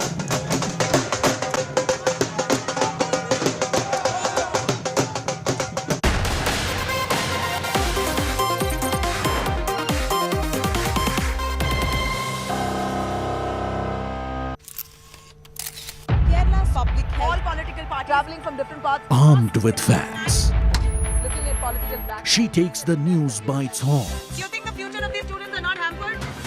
Fierce, bold and direct, setting the tone for the biggest stories. From every corner and every angle. Expect nothing but the unfiltered truth. News first, niceties later. Watch me, Nabila Jamal, on India Today.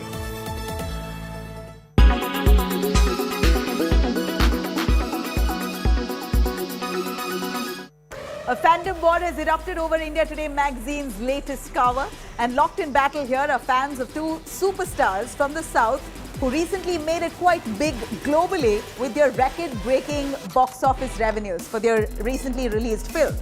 We're talking about none other than Pushpa fame Allu Arjun and Bahubali fame Prabhas. Allu Arjun shot to pan-India fame and attention with Pushpa The Rise. His appearance on India Today's cover page demonstrates the rise of southern Indian cinema.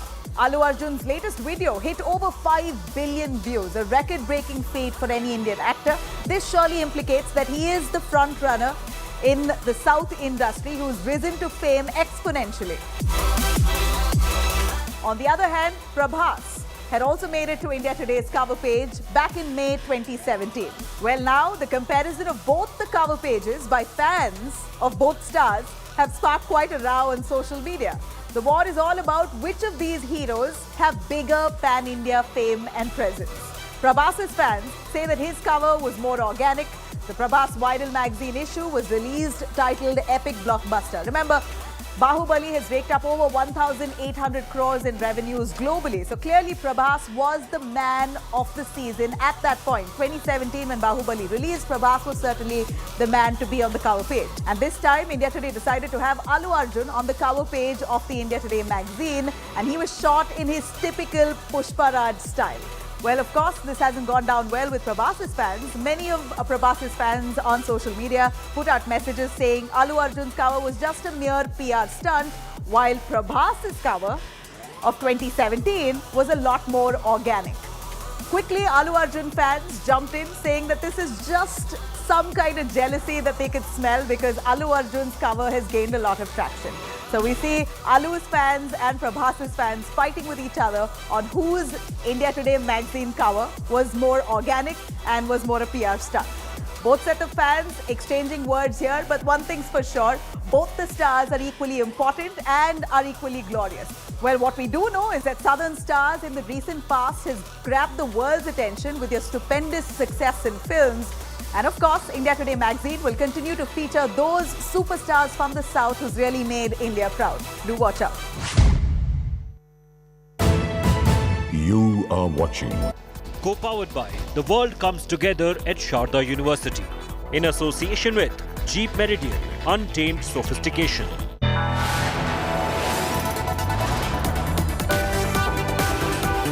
You are watching India Today.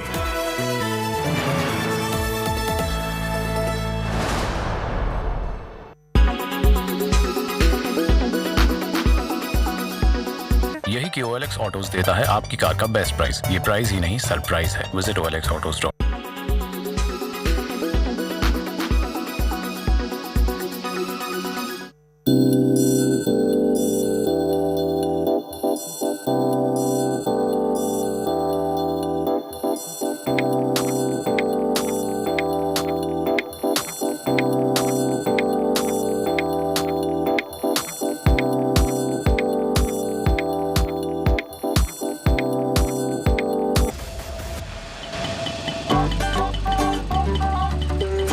If we choose to keep our air clean, our actions today decide our tomorrow. HDFC Bank Parivartan is working today for a better tomorrow.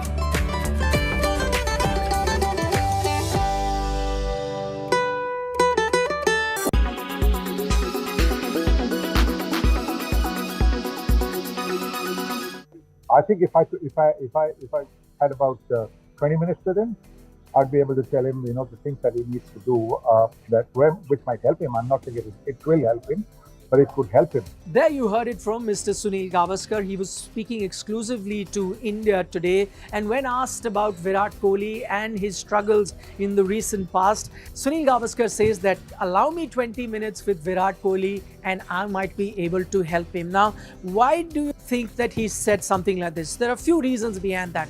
One, of course, the entire country is worried based on what, the recent string of failures that Virat Kohli has seen. And clearly there are some sort of technical weaknesses that he may have seen. The other thing, as Sunil Gavaskar points out in that particular interview, is that he's been an opener and so... Good evening and welcome. Let's begin first with the headlines coming in because it's a big day coming up. Droupadi Murmu all set to become the first tribal president. Let's begin first with the headlines. Droupadi Murmu cements the lead in the second round of counting, all set to become the 15th president of India. Celebrations already taking place at Murmu's residence in Delhi.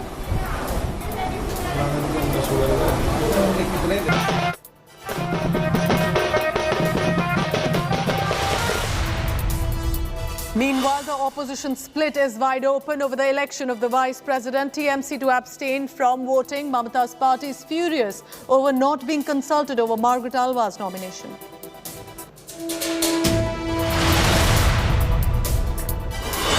Sonia Gandhi's ED grilling in National Herald case concludes for the day. Sonia was questioned for over 3 hours by the ED, likely to be summoned again on 25th July. The Congress protest, meanwhile, against the ED questioning turns violent in Bengaluru, Hyderabad and Chandigarh. Vehicles were torched, 3 trains stopped in Delhi.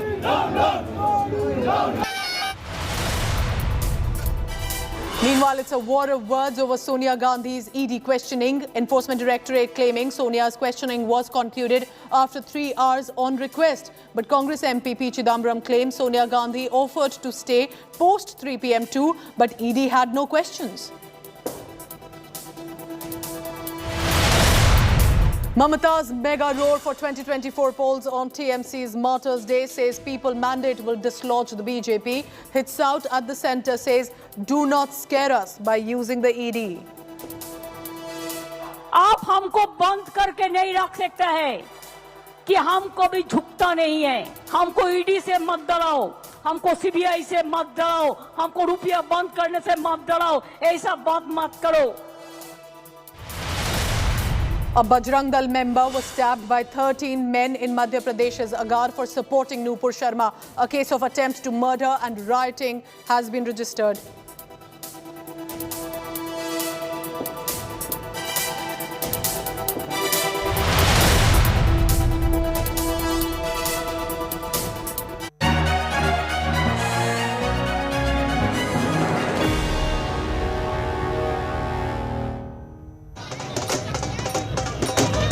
Welcome Droupadi Murmu. Droupadi Murmu is all set to become India's first woman tribal president. Now the NDA is leading after the second round of counting. Droupadi Murmu has got over 483 lakh votes compared to 1.89 lakh votes for opposition candidate Yashwant Sinha. But there is one more round of counting that is still left. Once the results are fully declared, Prime Minister Narendra Modi is expected to meet Droupadi Murmu after that. But preparations are underway meanwhile at Delhi BJP headquarters, as you can see, that for a victory celebration. Now people, though, in her hometown in Odisha's Rairangpur village, that is where the celebrations have already started, not waiting for the official announcement, because clearly for the village, for Rairangpur, for Odisha and for India, it is a historic moment. Let's take a look at one by one these celebrations on your screen. So whether it's the national capital Delhi or it is Mayurbhanj, for 64-year-old Droupadi Murmu, who battled not only personal tragedies of having lost her husband and 2 sons, but ensuring that she entered into the public life while raising a daughter and entering into public life, leaving her secure government job, ensuring that she manages to win consecutive state elections, becoming an MLA in the Legislative Assembly, becoming a councillor, becoming a governor of Jharkhand, and then about to enter into the Sinha Hill as well. No mean achievement. Remember, this is historic in so many ways for the Santhal tribal woman from a village in Odisha, from Rairangpur to the Rashtrapati Bhavan.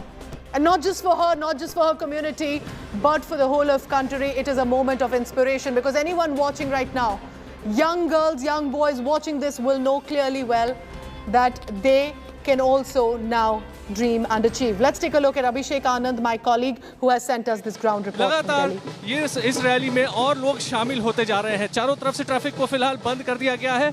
काफी तादाद में समर्थक जुट गए हैं। राष्ट्रपति चुनाव में चित्रा इस तरीके की रैली जो है वो पहली बार देखने को मिल रही है, वो भी दिल्ली में, दिल्ली के बीच में इस तरह की रैली पहली बार देखने को मिल रही है। काफी तादाद में समर्थक हैं, हाथों में तिरंगा लिए हुए हैं। आदिवासी समुदाय से भी लोगों को बुलाया गया है और आदिवासी महिलाओं का खास नृत्य भी इसी के बीच में चला है। उसके बाद मंच से संबोधन, काफी देर तक जेपी नड्डा का इंतजार रहा, लेकिन चूंकि रिजल्ट आने में देर हुआ, उसकी वजह से इस रैली को फिलहाल आगे बढ़ा दिया गया है। Chitra.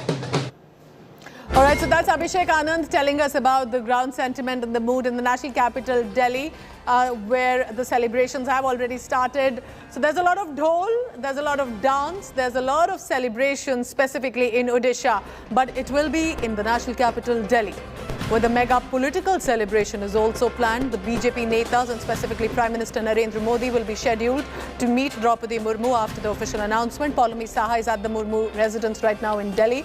Paulami, like we've been discussing all this while, for the 64-year-old Droupadi Murmu, it's not just about a personal achievement, it's not just about for the representation that her community finds at the topmost constitutional position.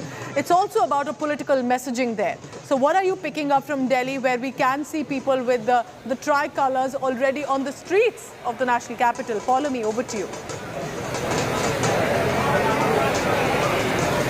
That's right. In fact, BJP has planned mega celebrations across the country, especially in the states of Jharkhand and Odisha, which have a close connection with Ms. Droupadi Murmu. Odisha, where she is from, Jharkhand, where, of course, she was a governor of till 2021. And then, of course, because it has a huge tribal community as well. So it's a moment of pride for them as well to see that a tribal woman has become the 15th Rashtrapati of the country. They're calling it the Abhinandan Yatra, which the BJP will ensure happens across all booths and mandals of the party, and that is something that they are hoping that they will be doing across till about the time that she's sworn in as the Rashtrapati of the country, which is likely to be July 25th, because the last day of outgoing President Ramnath Kovind's tenure is July 24th. And as you can see right here at Droupadi Murmu's residence, the temporary residence where she's been staying, and of course traveling across the country. This is just a residence where she's staying because she's been, of course, traveling across the country, campaigning and seeking the support of political parties and MPs and MLAs for her in this election. The BJP has, of course, made these arrangements. As you can see, Himanshu will show you those pictures at the moment of the stage where she will be seated and where she will be felicitated, and that big banner over there already congratulating her on her victory as the 15th President of India. And then, of course, we're expecting that as soon as the official results are declared, Prime Minister Modi will arrive here, and after him a whole bevy of VVIPs will arrive over here in order to personally congratulate Miss Murmu on her victory in these very crucial elections. So the BJP, of course, while it's celebrating across the country and even in the national capital, that rally, of course, and that roadshow that Abhishek was in fact reporting from over here, they're waiting for the official announcement, Pooja. Polumi, it is also important to mention here that we've had a woman president. Pratibha Patil was the 12th president from 2007 to 2012. But it is also about the community from which Droupadi Murmu comes, a Santhal tribal group from a village in Odisha. Clearly a lot of struggles also that she would have seen, and that is why perhaps this becoming as a tribal first president, also a tribal woman president, makes it all the more historic at this point, as and when the announcement does come. Absolutely. Droupadi Murmu will be the first citizen of the country. She will be holding the highest constitutional office in this country. This is a huge deal as far as the tribal community of this country is concerned. A community which has been neglected, a community which has been underprivileged, economically backward, socially backward as well. And hence, this is a big moment. The enormity of this moment cannot be explained really as far as the tribal community is concerned and how they're looking up at this moment. You're of course looking at the celebrations on the ground in Odisha, but for someone to have actually come out of that community, worked her way up, of course educated herself, then ensured that she of course worked her way up in the political echelons of power as well, reaching the position of governor as well, and today of course the presidential nominee, all set to become the next president of the country. This is a big deal and something that of course that we will be of course seeing a lot of watchers of these developments, political watchers, and those of course who are who know about how constitutional offices function and the developments therein. They've captured all of it. They will of course be writing about it in their history books as well, because the moment, like I said, this is a big deal. And Polumi, please keep tracking all the latest. What you've said is so important right now. This woman president is not going to be any rubber stamp. She has a strong career experience behind her as well. Now, while you are looking at these celebrations, it is important to also understand the struggle and the journey that has come to this. Coming from a small village of Odisha in Mayurbhanj district, Rairangpur, to now becoming the first citizen of India, the country is scripting history at the Raisina Hills. NDA's presidential candidate Droupadi Murmu has a long and illustrious career, a lot of hard work, all of this behind the celebration that you see today. Take a look now at the special report about the career and life of Droupadi Murmu.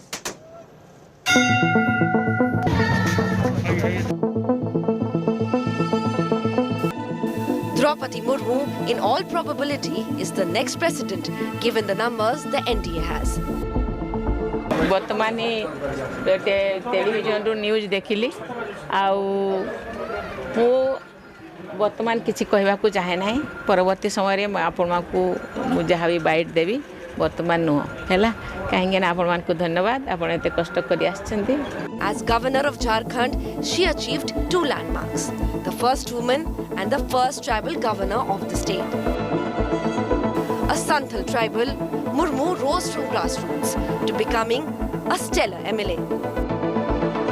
She also earned rich administrative experiences as a minister in the Patnaik-led coalition government in Odisha in 2000. आज तक कोई आदिवासी tribal प्रत्याशी राष्ट्रपति के रूप में नहीं आया है और पहली बार कोई ट्राइबल को एनडीए की तरफ से हम कैंडिडेट बना सकेंगे ऐसा संसदीय बोर्ड पार्लियामेंट्री बोर्ड का मत था। As Jharkhand's governor, she devoted herself to spearheading growth and development. The high point was witnessed that last year when Jharkhand scored 63.07%. Next, only the Gujarat and Andhra Pradesh in the World Bank Ease of Doing Business assessment report, jumping up the ladder to secure the third position from almost the bottom of the list. She will also be the first president from Odisha. Prime Minister Modi hailed Murmu as a champion of society and empowerment. Bureau Report, India Today. So, of course, there are celebrations today, but behind that, there has been struggle, hard work, and perhaps the effort that she has put in to ensure that her own personal tragedies do not actually come in the way of the public life and the achievements that she has had. Celebrations for us all to see, struggle and personal life for us to remember as well. Waiting for that official announcement, but leaving you with these visuals of celebration and a very cautious Droupadi Murmu till now not making any specific comment, waiting for an announcement to come in, while India scripts history. Her hometown remembers her with pride today.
Watching India Today.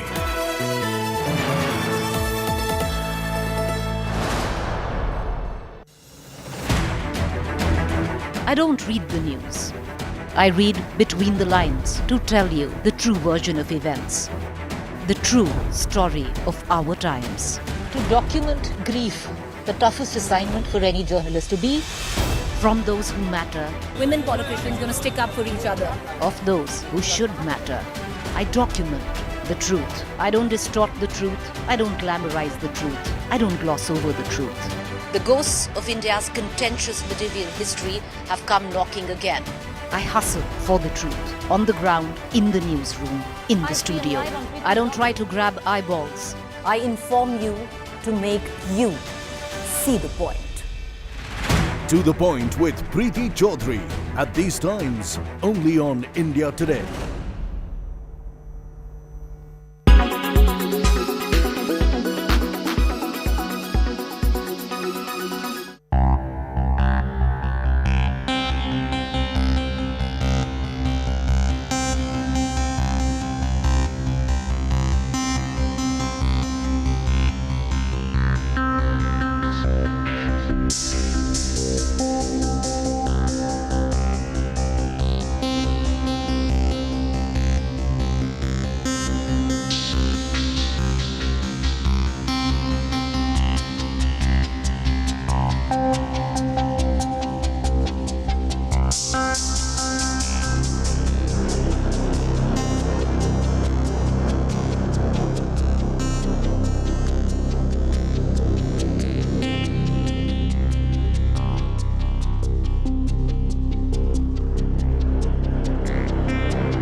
Everyone's busy finding what's trending. You're busy finding out why. India Today, for those who research before reacting. Download the India Today app now. Make your media plan smarter with India Today Live TV on your connected devices. Amplify your brand with 100 million smart internet viewers. To advertise, mail us at sales@aajtak.com.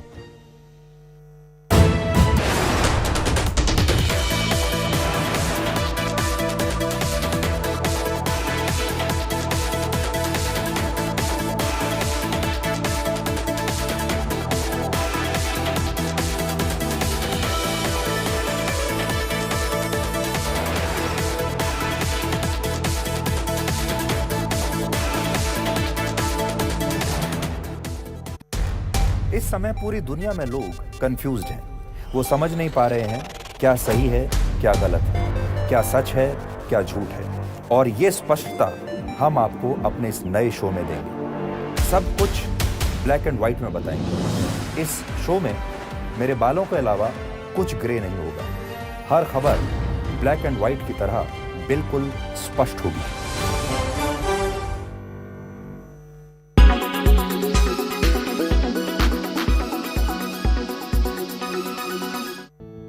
Did you know that work from home is now permitted in India's special economic zones?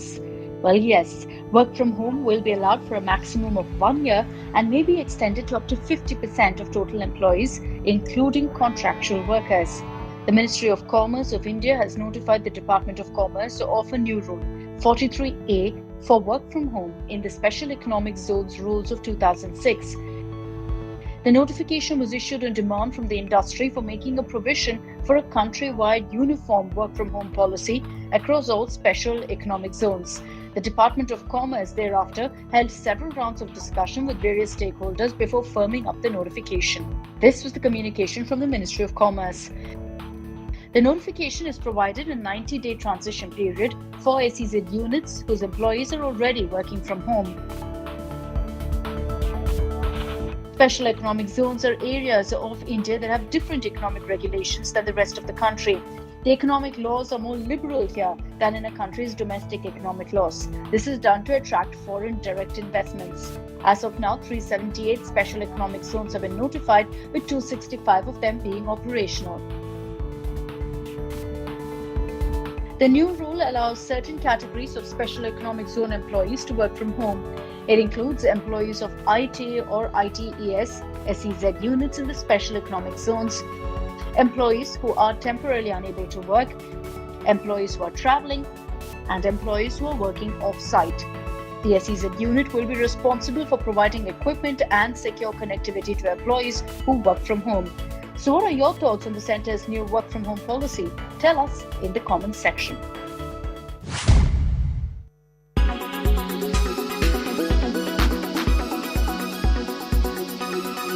Tonight at 9 p.m. on the news today with me, Rajdeep Sardesai. Congress President Sonia Gandhi appears for questioning before the Enforcement Directorate, sparking off a political war. Is this a case of political vendetta or rule of law? That's going to be a big talking point on the news today. Also, why is the conviction rate so low in high-profile cases? And on a day when Droupadi Murmu is voted in as India's next president, what does this mean for the Adivasi community?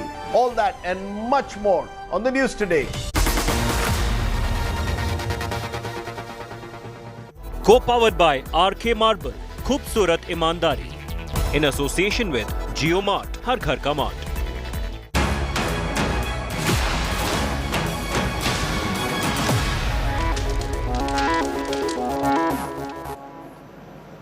By this evening, viewers, India will have its 15th president, in all probability in the form of Miss Droupadi Murmu, the first tribal leader and the second woman to ever take the highest constitutional post in India. But what the president election did was, viewers, expose the chinks in the armor of the opposition. Just today, I'll take you to two other developments. One, of course, the president polls. The other one, the vice president's polls. The TMC, dead against its own arch nemesis, the NDA nominee for vice presidentship, Mr. Jagdeep Dhankar, former governor of West Bengal, the TMC suddenly, in a surprise move, said that they are going to abstain from the vice president election because the opposition did not consult with the TMC when it came up with the candidature of Margaret Alva. On the other hand, this morning, one would have thought that the opposition would come out in strong support of the proverbial Congress UPA chairperson Sonia Gandhi. Well, what happened was an open letter was circulated with a few parties signing in, pledging support to Sonia Gandhi, saying that, or alleging rather, that the BJP is wrongfully targeting the opposition leaders by using, or rather misusing, state machinery. But important political outfits like the TMC, Samajwadi Party, the AIMIM, the Aam Aadmi Party, missing signatories in that. Is opposition unity, viewers, just about a fallacy?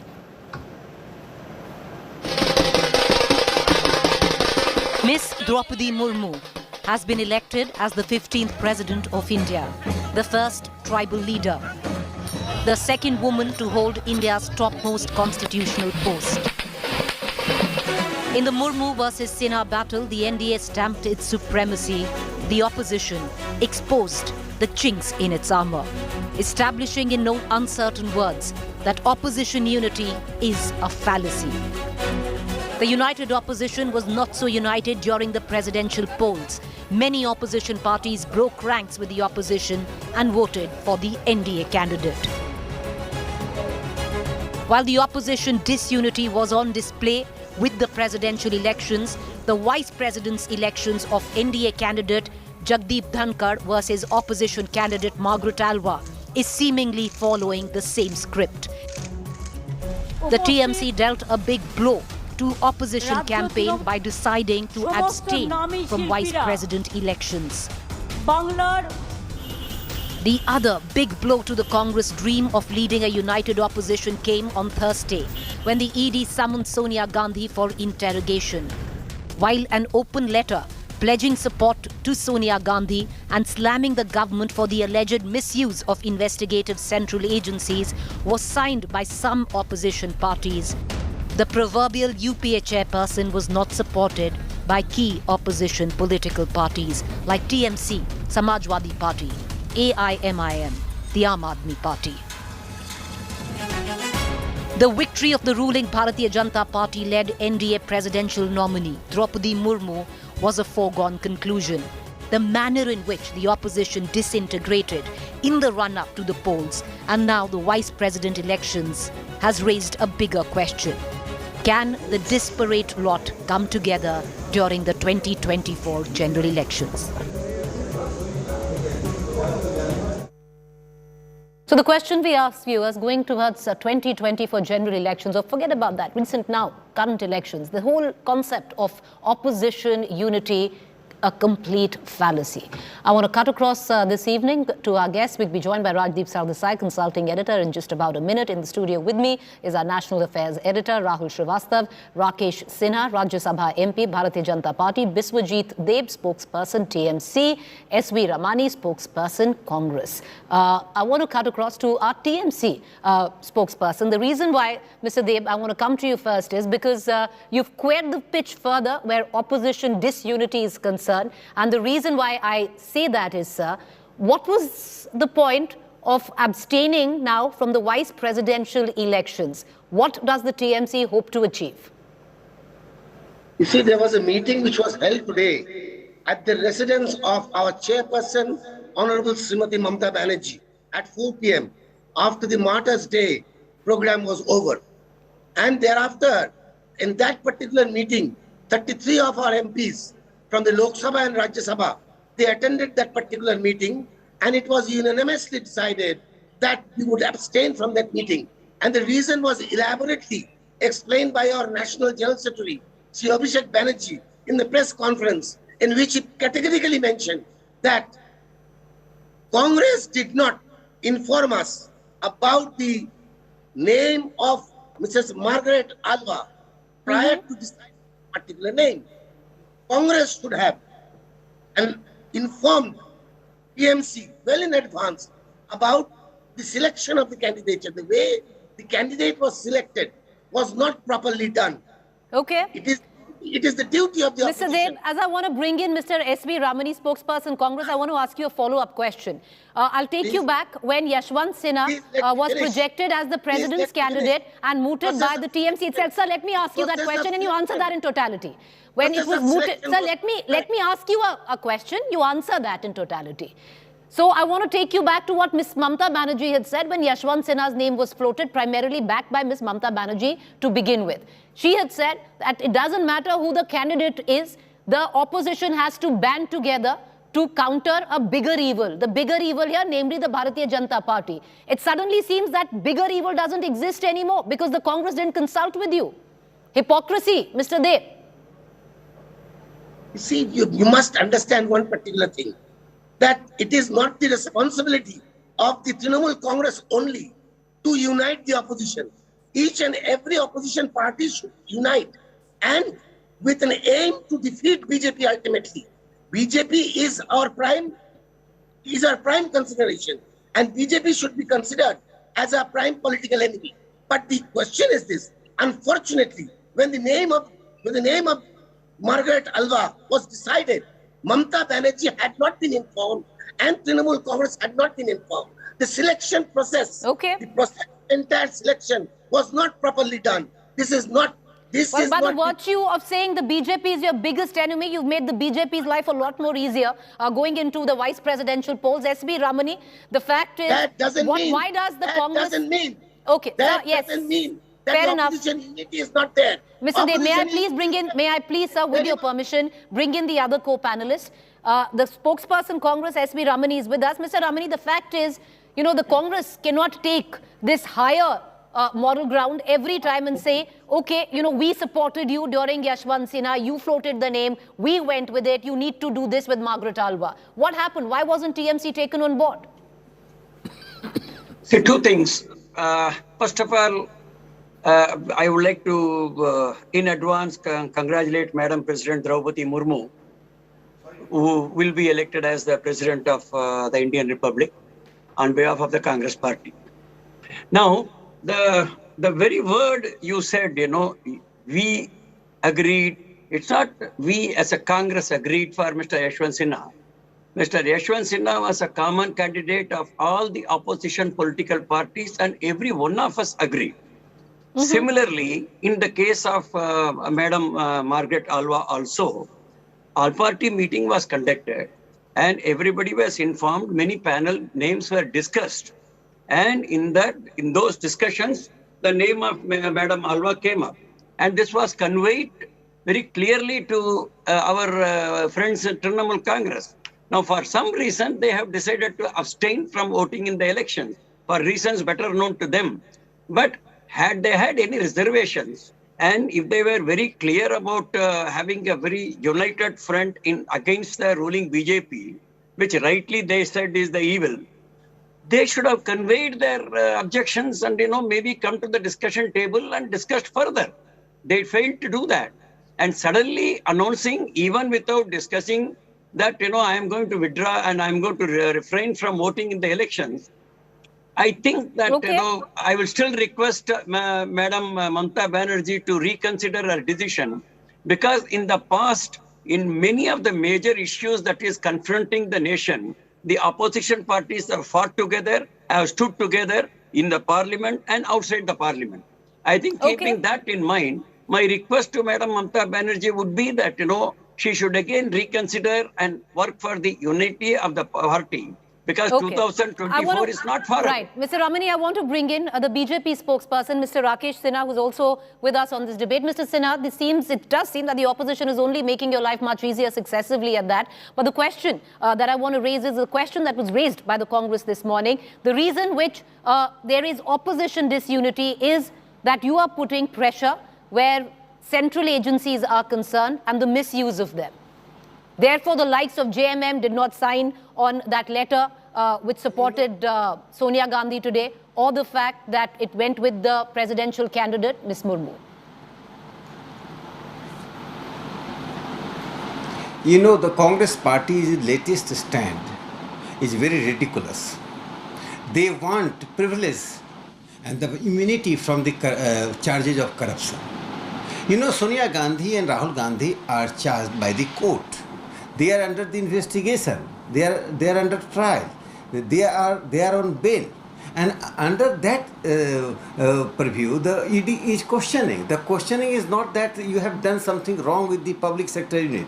Your own party is National Herald, and you have done a daylight dockety. And that daylight dockety, Rahul Gandhi blamed the late Congress leader, who is no more, who was a treasurer. Look, in that context, the Congress party is saying that you are politically victimizing. Just tell me one case, one single case, where the ED has questioned the person and he was not found guilty. Just tell me one question.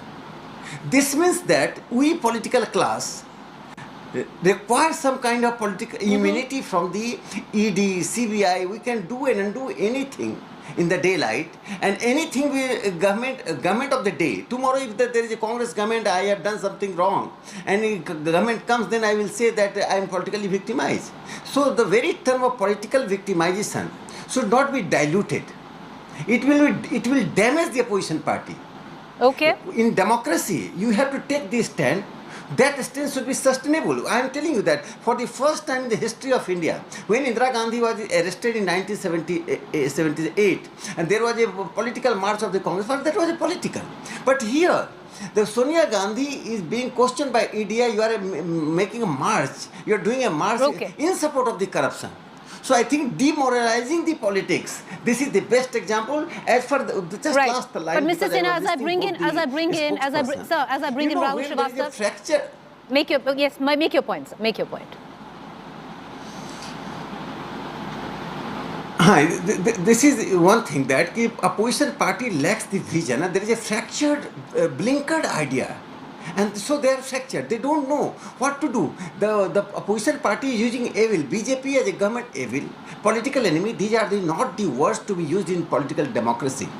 You can disagree and agree. Every time contestation and opposition is not the job of the opposition. Sometimes you have to take the constructive idea and constructive views. Just like Droupadi Murmu ji is a candidate of party's candidate. But so many parties supporting because she is representing the huge marginalized class which deserve more than that. Mr. Sinha, that class is getting that tribal. 8.6% tribal in this country. 8.6% actually, sir. But I want to bring in Rahul Srivastava as well as Rajdeep Sardesai both into this conversation. I'm just going through the latest figures that are coming in. And, either of you could go first. Rajdeep, if you want to take them. When you're talking about opposition unity, figures coming in, as per government sources, 17 MPs have now cross-voted for the BJP candidate so far. 104 MLAs have so far cross-voted for the BJP's candidate so far. What does this prove? Look, I think you have to look at this in the larger picture. You have a candidate who represents a tribal community. For the first time, the country is going to get an Adivasi president. And you've got several MPs and MLAs who belong to Adivasi communities who naturally will want to go back to their constituents and say that, look, we went ahead possibly and voted for a Droupadi Murmu, or will certainly want to, in a way, celebrate this occasion. So I don't look at these numbers seriously. I think you have to look at the bigger picture of where the opposition stands. In Droupadi Murmu, the BJP very successfully, strategically, put up a candidate from a community which has never got representation in Rashtrapati Bhavan. So the symbolism is very important. And in politics, symbolism does matter. You've given, the BJP has a talking point.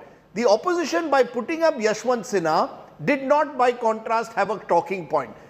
It was a done deal. The election was always going to be won by the government. You've seen all presidential elections have always gone with the ruling party in power. The only difference this time was that maybe the opposition had an opportunity to put up some kind of a compelling figure who could have become a symbol of, in a way, the kind of change that the opposition would like to see. And they've been unable to do that. So the cross-voting is not such an important factor, but the fact that from the JMM to the Biju Janata Dal to Mamata Banerjee herself, who today has gone and announced August 9th as Tribal Day, because she is also conscious in a state like Bengal that she must not be seen to be opposing a tribal candidate, or even the Shiv Sena, which has used this opportunity in a way to distance itself from the Mahavikas Aghadi. So in that sense, by putting up Droupadi Murmu, the BJP was able to break in a way any semblance of opposition unity, and at the same time was able to send out a powerful symbolic message for its potential vote bank of the future, the scheduled tribes community, which is already a vote which they have been able to attract in recent elections. You know, one of the reasons that possibly Mamata Banerjee made that announcement of Tribal Day is that the Santhal tribe, which is represented by Ms. Murmu, is a huge chunk of the vote where tribals are concerned in West Bengal. In a particular pocket of West Bengal. But I want to bring in Rahul Srivastava into this conversation as well. You know, Rahul Srivastava, you know, one just looks at two things. You look at the game plan of the Bharatiya Janata Party, where let's just zero in on the tribal vote, where they see that it's 8.6%. Just 8.6% might seem small, but the damage it can cause in 2024 with them trying to cultivate the OBC vote plus the tribal vote. On the other hand, the opposition, forget about a game plan, can't even reach consensus on candidates. You see, Preeti, the problem is that the BJP is very certain of its narrative now. It has gone in for a huge demographic shift as far as political electoral base is concerned. It's no more that Brahmin Baniya party, and Mr. Sinha has been around in BJP as an ideologue also from outside. You know, that shift is very visible now. And it's not that the upper caste is abandoning them. The upper caste is accepting that narrative of the BJP. When the BJP ahead of the elections in UP went out and said that 27 ministers in the Council of Ministers are now OBC. Right. The Brahmins in UP didn't revolt against the BJP. They went with the BJP. So there is now a narrative of the BJP in which it has become acceptable that the BJP is now bringing in more demographies into its voting crowd, and people are accepting it. Look at what the opposition has done. Now, Rajdeep is saying ignore this cross-voting. But what has it done actually? It has given a picture of fracture. One, why couldn't the opposition send out a political signal? Are you in politics just to have a make-believe fight against the BJP? That you bring in Mr. Yashwant Sinha from the fold? Somebody... And Shri Yashwant Sinha got 521 votes of the value of 71,186. 71,186.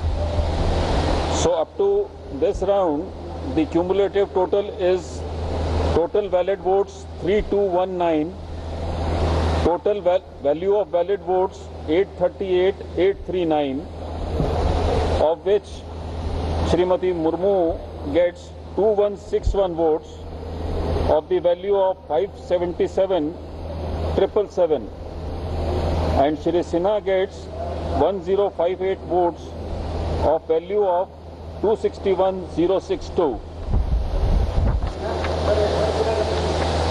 1058 votes with a value of 261,062.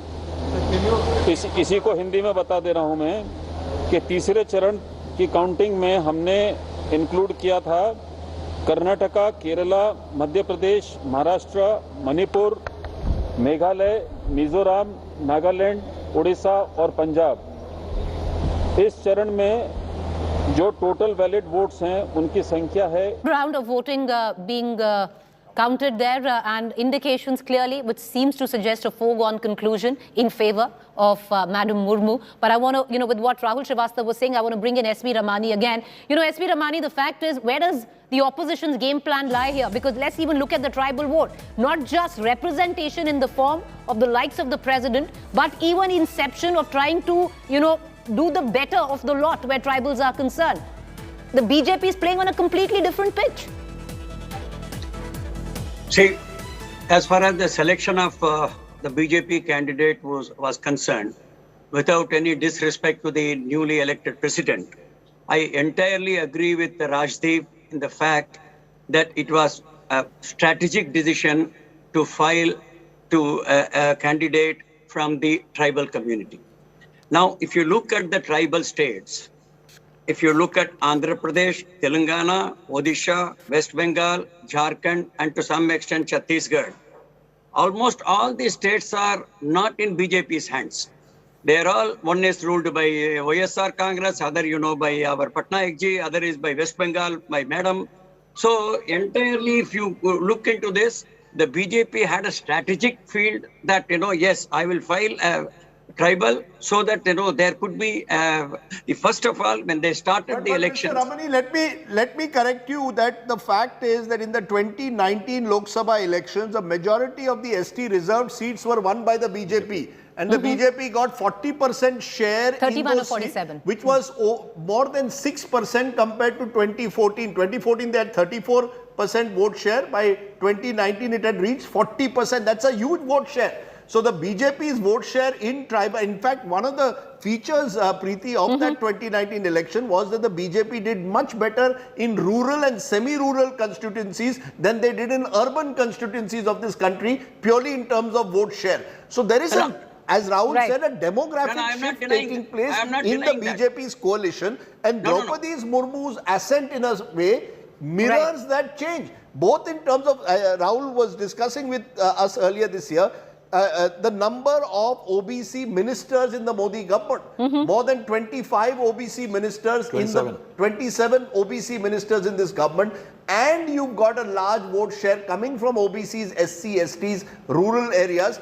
And that is reflective perhaps in this presidential election. But at least there's a rethink. There's a rethink if you look at it, even with the tribal states that Mr. Ramani just named, Chhattisgarh, earlier on, in various of these other states, the representation, or even in Jharkhand, you've had people which are non-tribals. In Chhattisgarh, you put a non-tribal, but you've had a rethink since then. Very interesting that in Jharkhand, the BJP government by Raghuvar Das was voted out primarily because of the tribal, anti-tribal sentiment. And at that time, when the law was revoked, do you know who was the governor of the state? It was Droupadi Murmu.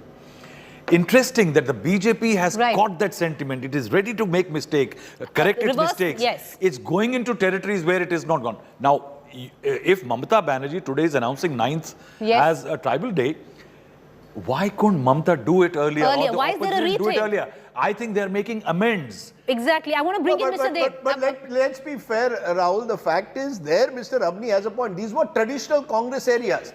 The ST reserve constituencies for decades used to be dominated by the Congress. What is happening step by step, the BJP is looking for potential constituencies which were once Congress constituencies. I want to just bring in Mr. Dev. Gujarat is the next big state where, which is going to the polls in December. There are parts of Gujarat with strong tribal pockets. Karnataka as well, which is going to vote next year. Which were traditionally dominated by the Congress, where the BJP has made significant gains in recent times. I want to bring in Mr. Dev. Mr. Dev, the fact is the rethink factor. Look at a mistake possibly that the BJP made where Jharkhand was concerned, and you appoint a Raghuvar Das as the chief minister. You understand he doesn't go well with the tribal population. You make a change there. There is representation, there is inception as well, where you seem to do better for the tribals. The rethink there, the show point that Mamata Banerjee of all days today decided to appoint a tribal day on the 9th. Why?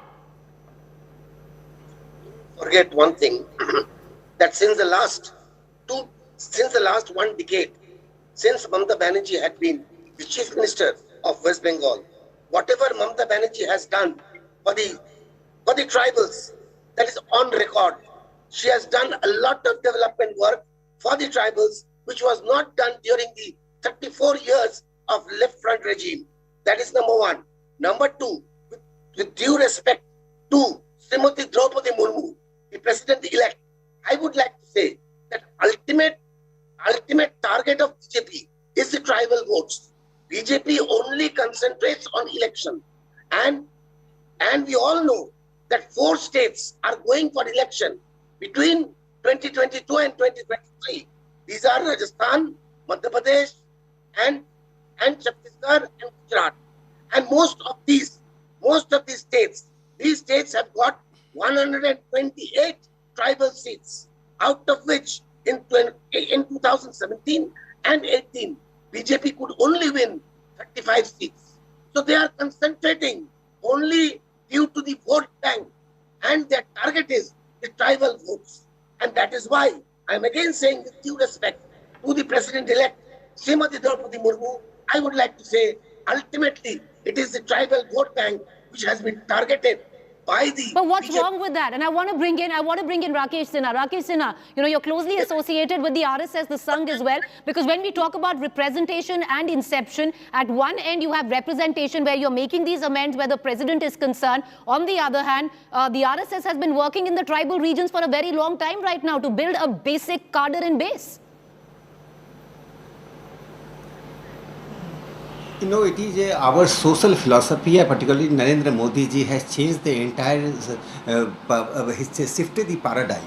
Earlier, tribals have been an object of on non-political field conversion and reconversion, and in political and economic field the lab for the struggle and the political development. Tribal plan and sub-plan, I am recalling the Ram Dayal Munda once said, who was a tribal scholar, you are piping money in a leakage system.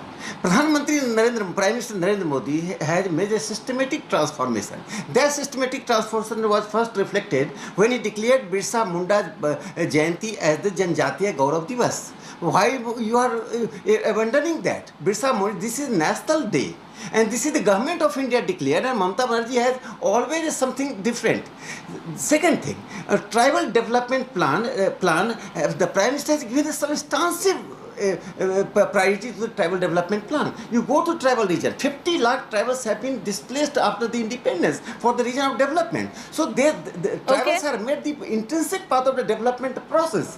These are development, so it is not a strategic, it is a social philosophy, Nehruvian era and Modi era. The earlier era, in the Nehruvian era, the tribal are object. In Modi era, tribals are not object, they are the. But even if it is strategy, Mr. Sinha, let's say even if it is strategy, which many political analysts will read it like that, what is wrong with it when you're going into an election? I want to quickly, cut across as we continue to debate, especially what the impact will be in the coming elections of what we are seeing, abject opposition, disunity, and general elections 2024. Quickly dip into Poulomi Saha, who's been getting us the latest count. Poulomi, what we're given to understand, halfway mark has been crossed by Droupadi Murmu. She has become, Madam Droupadi Murmu will be our 15th president, the first tribal leader and the second woman ever to get the highest constitutional post in India. Absolutely, and just as the results of that third round of counting came in, Preeti, the music went up over here and the celebrations just became louder. You can see, of course, those dancers over there celebrating this absolutely momentous occasion when Droupadi Murmu has crossed the 50% mark. She has secured 50% votes for herself, and the celebrations have now broken out inside the residence of Droupadi Murmu, the temporary residence of Droupadi Murmu here in New Delhi. After the final results are declared, Prime Minister Modi will be arriving over here in order to congratulate Madam President Droupadi Murmu. But already you can see the celebrations have begun over here. The BJP obviously was preparing for this all day. They did in fact take out rallies and road shows across, of course, the country, and obviously they will start all over again right now. But over here they were trying to keep it somber and under control because they were waiting for some sort of an official confirmation of those results. And as soon as the results of the third round of counting were declared, Preeti, which basically said that Droupadi Murmu has crossed the 50% vote mark, the celebrations have now broken out inside Droupadi Murmu's residence here in New Delhi. Preeti. All right, Rahul, he's still with us, Rahul Srivastava. Poulomi, we're going to continue to come to you. Just stay with us. On these visuals, their celebrations have broken out. The opposition, a part of it might call it symbolism, but what's wrong in a bit of symbolism and tokenism? We have now the first tribal leader to ever become the president of the country, the 15th president of the country. She happens to be a woman, making her the second woman to take the highest constitutional post that India has to offer. Well, it is the era right now of the 15th president, if one might say. Droupadi Murmu is the next president of India. Rahul, I want to quickly pull you in as we stay with these visuals, and we're going to cut across back to Poulomi. What's interesting in all of this is a huge set of the opposition right now would call this symbolism. But tokenism, especially in politics, goes a long, long way. See, if it was tokenism, Mamata Banerjee wouldn't have declared a tribal day. If it was not tokenism, 104 MLAs wouldn't have cross-voted. If it was tokenism, I think Jharkhand, JMM wouldn't have changed its strategy. I think it's a political message which has been sent. The BJP has taken a step for the future. while everybody else in the opposition is basically stagnating at the same place. Although I will say that she is going to be Madame President. And I do not want pictures of one segment celebrating and other mourning. Right. I think she is the President of India, and there should be no two narratives today. I think there should be only one celebration, that a woman, tribal, against all odds, is going to be the President of India, and I think that's the romance of democracy and a constitution. Well, I totally agree with you. That's the romance of democracy. Welcome, Madam President, Ms. Murmu. They're making her the 15th President of India. I want to cut across to the celebrations, viewers. India has its 15th President, and it is Madam Droupadi Murmu. Connecting to our reporters, Polumi Saha joining us, where celebrations afoot at the Bharatiya Janata Party office. Of course, it is the BJP-led NDA candidate, which is won by a landslide. Expected lines, yes, but cutting across to Abhishek Anand, who's also joining us with the latest reactions. Abhishek, over to you. Where are you? What are you picking up?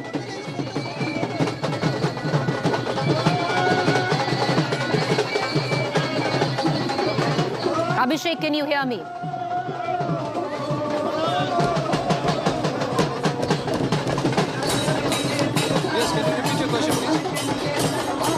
Abhishek, can you hear me? Yes, I can barely hear you. All I can show you is that BJP's Delhi President Adesh Gupta is the photograph of Droupadi Murmu, and this is the end of the rally, the road show, which the Delhi BJP conducted. All right, that's JP Nadda's road show. All right, we can barely hear Abhishek Anand, but in Delhi, you know, it's interesting. We were talking about symbolism. JP Nadda's roadshow in the national capital, Rahul Srivastava at the back of Droupadi Murmu becoming the next president of India. And you know, that's, like you said, the romance of democracy, because at the Bharatiya Janata Party office, a tribal has become the next president of India, and you have the Rajasthani folklore dance at that. You know, nothing can better that. But Rahul, what do you make of these visuals? JP Nadda holding a roadshow in the national capital. I think there were two events when people were on the roads today. One is Mr. Nadda on the road celebrating the triumph of the BJP's narrative to create a tribal woman president of India. And the second was the Congress contesting the questioning of its president, interim president. They haven't had a president since 2019. I think that's what is I think that those two are the pictures which we should go back today with. That somewhere the BJP is ready to make change, make amends, and move forward, create newer avenues in politics, where the Congress and the principal opposition, I think, still the only pan-Indian party in the country, is struggling with some very domestic narratives. You know, once again, Abhishek Anand right now. Let's cut across to him. देश में पहली बार एक आदिवासी जनजाति समाज की बेटी महिला बहन राष्ट्रपति बनने जा रही है। आज इतना बड़ा जो जुलूस उनकी खुशी में, उनकी जीत की खुशी में यहाँ पर आयोजित हुआ है, और हम सब लोग आज बहुत खुश हैं कि आज़ादी के 75 साल बाद हमारे देश के प्रधानमंत्री जी और भारतीय जनता पार्टी और एनडीए ने ये सोचा कि एक ऐसे समाज की बेटी सर्वोच्च संवैधानिक पद पर पहुंचे जिसको आज तक मौका नहीं मिला है।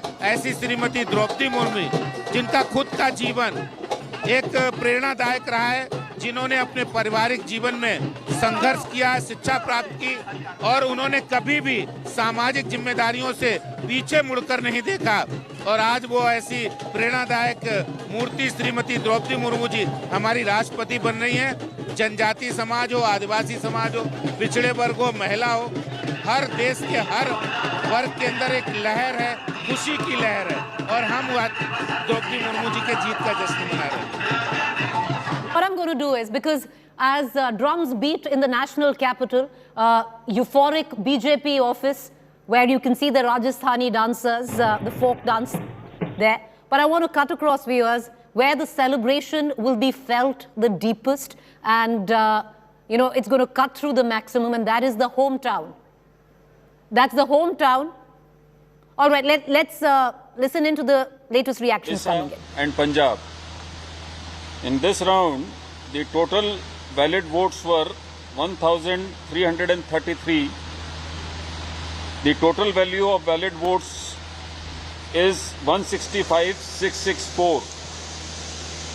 Shrimati Droupadi Murmu got 812 votes of the value of 94,478. How many votes she got, sir? 812 votes with a value of 94,478. And Shri Yashwant Sinha got 521 votes of the value of 71,186. 71,186.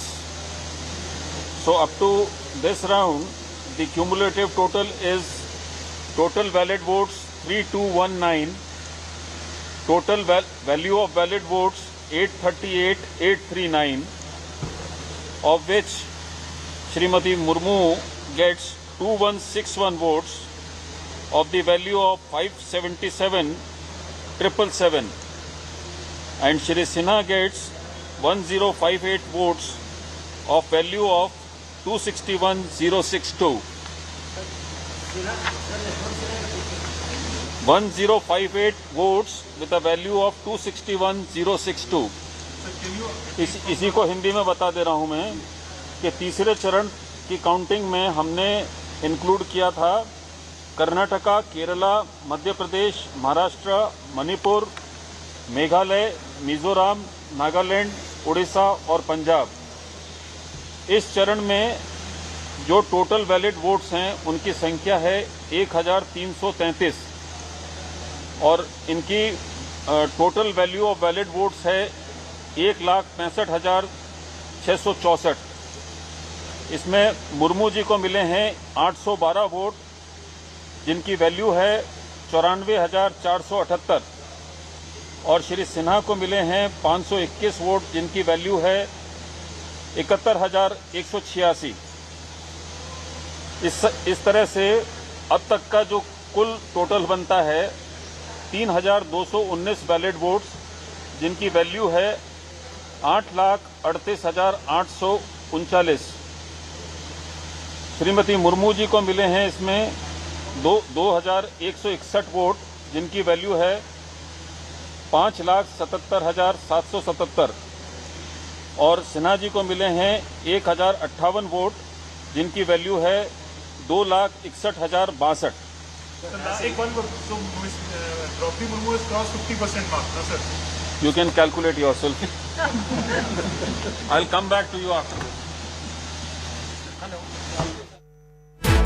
Breaking this evening, Droupadi Murmu from Mayurbhanj, now India's 15th president, crossing the 50% mark very comfortably, including 104 MLAs cross-voting in favor of the BJP candidate. So far, from the rounds of voting, we know 17 MPs cross-voted. 5 of those votes got invalidated, but 17 MPs in total and 104 MLAs belonging to opposition parties have cross-voted in favor of President Droupadi Murmu. Now, Yashwant Sinha has conceded defeat.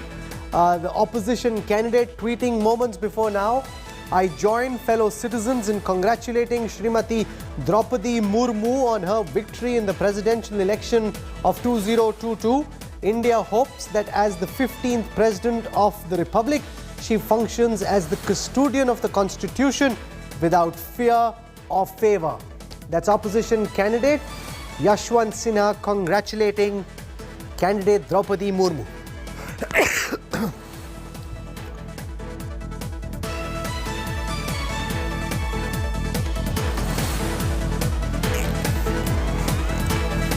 All the details coming up on the presidential elections. We're also tracking Sonia Gandhi being questioned by the Enforcement Directorate today. That and more is our top focus on the news track tonight.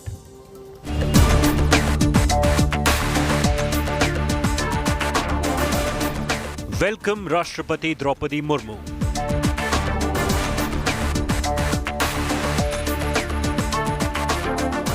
Nation's first tribal president is here.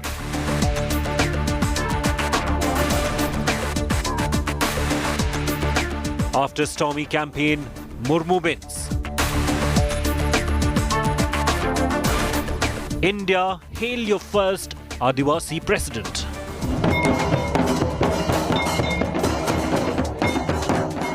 Celebrations erupt for 15th Rashtrapati.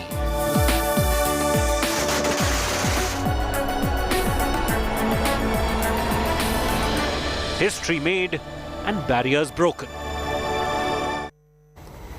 Also on the news track tonight, we'll have senior BJP leader Ravi Shankar Prasad and senior Congress leader Sachin Pilot talking about the Enforcement Directorate's summoning and questioning of Congress President Sonia Gandhi. That's coming up in a while. Here are the headlines I'm tracking tonight. Opposition split wide open over the election of the Vice President. TMC to abstain from voting. Mamta's party furious over not being consulted over Margaret Alva's nomination. Sonia Gandhi's ED grilling in the National Herald case concludes for the day. Sonia grilled for over 3 hours by the ED, summoned again on the 25th of July.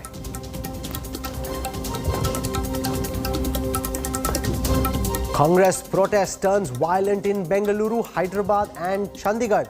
Vehicles torched, 3 trains stopped in the capital.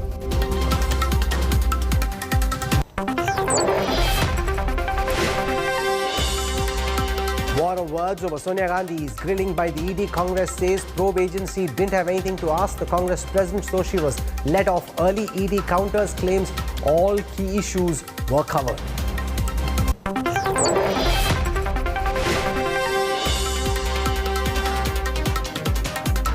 Mamata Banerjee's mega roar for the 2024 polls on TMC's Martyr Day.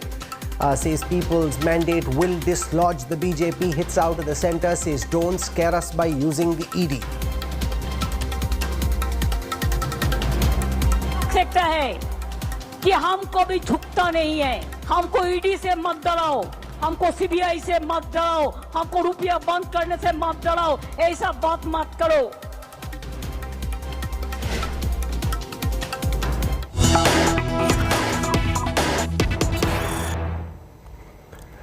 The latest information that we're receiving at this moment is, according to the counting that's been done so far, Droupadi Murmu has received 69% of the total votes that have been counted till the third round. She's also got 53% of the total votes available in the Electoral College. What that essentially means is that candidate Murmu will be India's 15th president. It's all but certain. She has crossed the 50% mark and is now comfortably ensconced in pole position to be India's 15th president. We're also being told that in states like Madhya Pradesh and Assam, there's been massive cross-voting. A total of 104 MLAs have cross-voted so far, according to information put out from senior government sources. We're also being told that 17 MPs have cross-voted. 5 of those votes got invalidated for various reasons, but 17 MPs in total have cross-voted in favour of the BJP's candidate Droupadi Murmu. Paulami Saha joins us at candidate Murmu's Delhi residence. Paulami, we're being told that the Prime Minister will be coming to meet Droupadi Murmu and congratulating her. We're also seeing a big BJP song and dance. It doesn't usually happen like this from my past memory, but they're really putting up a big song and dance to send home the message that a tribal woman from the east will now be ensconced in Rashtrapati Bhavan.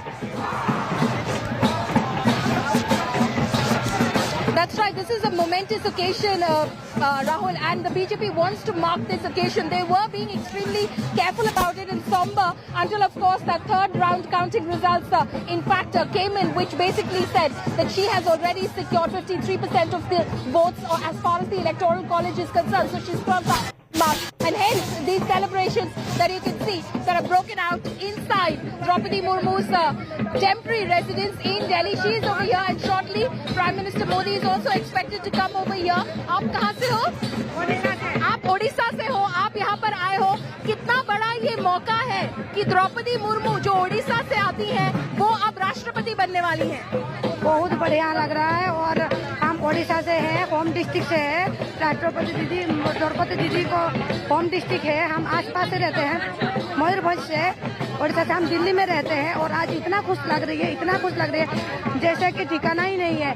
और हम ladies को इतना मान मिलेंगे, ये हमारे request है, बहुत मान मिलेंगे. और फर्स्ट टाइम राष्ट्रपति हो रहे हैं तो बहुत खुश। और एक महिला, आदिवासी महिला जो आज राष्ट्रपति बनने वाली है, एक तरह से इतिहास रचा जा रहा है।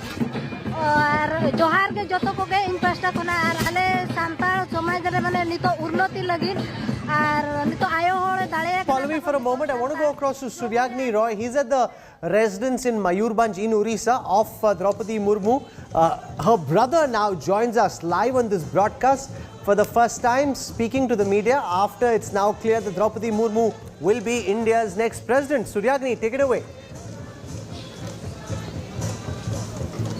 Well, Rahul, I'll just introduce Mr. Murmu to all our viewers. He is the brother of Droupadi Murmu.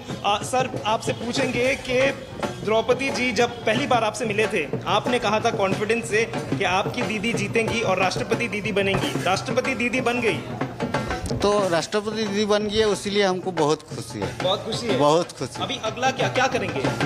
अगला तो हम जाने का तैयार कर रहा हूँ। दिल्ली जाएंगे? दिल्ली जा शपथ ग्रहण में? जी जी। अच्छा, 50% से अधिक वोट मिल रहे हैं उनको, इसका मतलब क्रॉस वोटिंग भी आप मतलब राष्ट्रपति द्रौपदी मुर्मू के फेवर में गया है, ये अंदाजा था?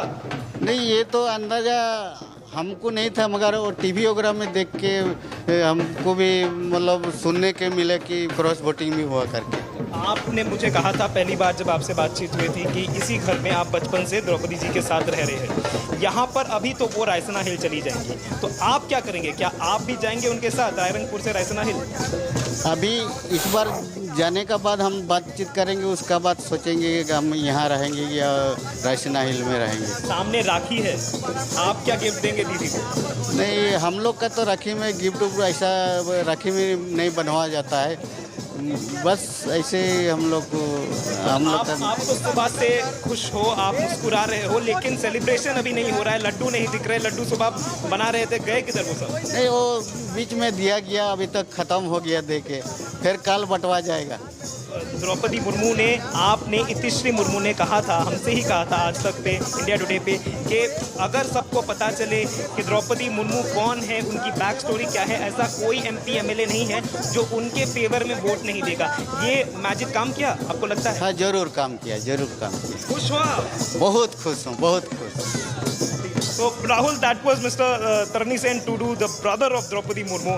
As you can see, he's extremely happy over here. We spoke to him a month back when we first came over here to know about Droupadi Murmu. He was confident, and he's still confident. He was still confident in the morning as well. Right now, he's smiling. He's sweating, and he's smiling right now under a lot of pressure. So. But he's happy for the fact that, his sister becomes Rashtrapati Didi for all of us. Back to you.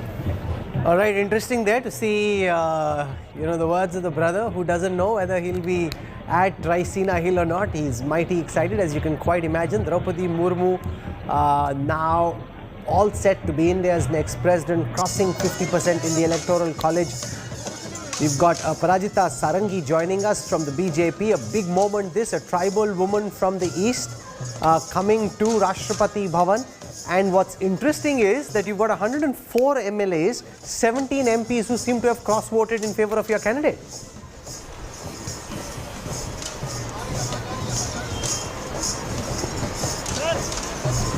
Parajita?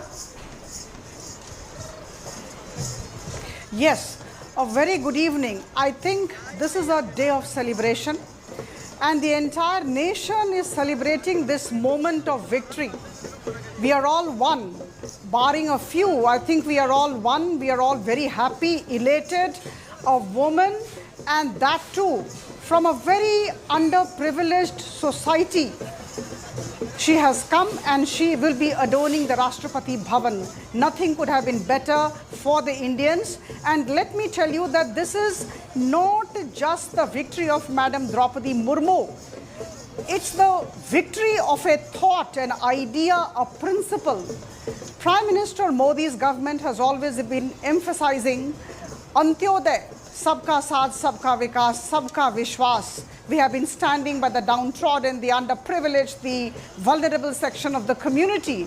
And here is Madam Droupadi Murmu, whose journey has been from Rairangpur to Sinha Hill, a journey which has been dotted by struggles and difficulties all through. But I think she has looked upon all these difficulties as challenges and not as problems, and here she is. So I think all of us are elated, and the best part is that 104 MLAs have cross-voted and 17 MPs have cross-voted. I remember when the election preparations were on, Shri Yashwant Sinha ji had appealed to all the voters, the MPs and the MLAs, please listen to the voice of your conscience. Do what your Antaratma tells you to do. And I think many of these who have cross-voted... Let me spend some time with Rahul Srivastav on that. I'm looking at the list of cross-voters. In states like Andhra Pradesh and Arunachal, there's no one who's cross-voted. There are lots of cross-votings in Assam, cross-votings in big numbers also in Gujarat, cross-votings in Madhya Pradesh, cross-votings in Maharashtra. And this is quite embarrassing. This is not those parties who said they will support Droupadi Murmu. These are MPs and MLAs from opposition ruled parties who picked another candidate who've on the sly gone and voted for Droupadi Murmu. Rahul, I think the blame should be left at the doors of the party leaders in the opposition. They, missed doing what the BJP eventually has done. Their narrative was never cohesive, so much so that they picked up somebody who was not going to send out any kind of political signal. The opposition is saying that Droupadi Murmu is just a symbolic element, but then so were so many minority presidents of India. It is still a matter of romance for this democracy. We may be doing many things wrong, democracy may be faulty, but we have a woman tribal as a president of India, and I think that's a big right.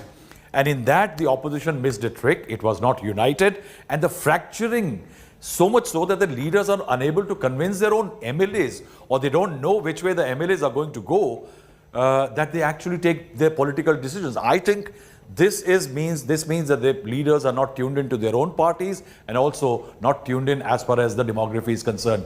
I think the splintering of the opposition and also the lack of hold is very visible from here. What you're seeing on the screen are images from Droupadi Murmu's Delhi residence, where Prime Minister Modi is expected to arrive any moment from now to congratulate Droupadi Murmu and to celebrate with BJP Karyakartas and the family of our new president. From Rairangpur to Sinha Hill, Droupadi Murmu's journey has been a remarkable one.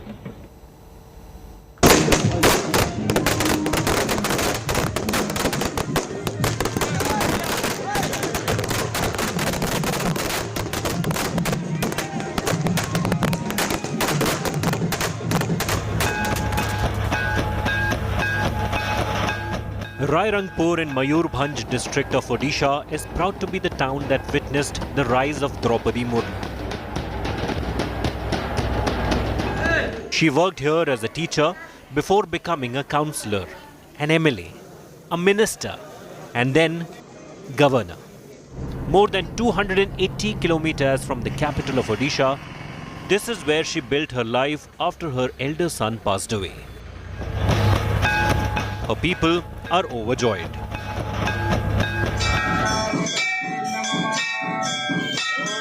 Havans followed by dance and sweets, the proud village is basking in Murmu's feet.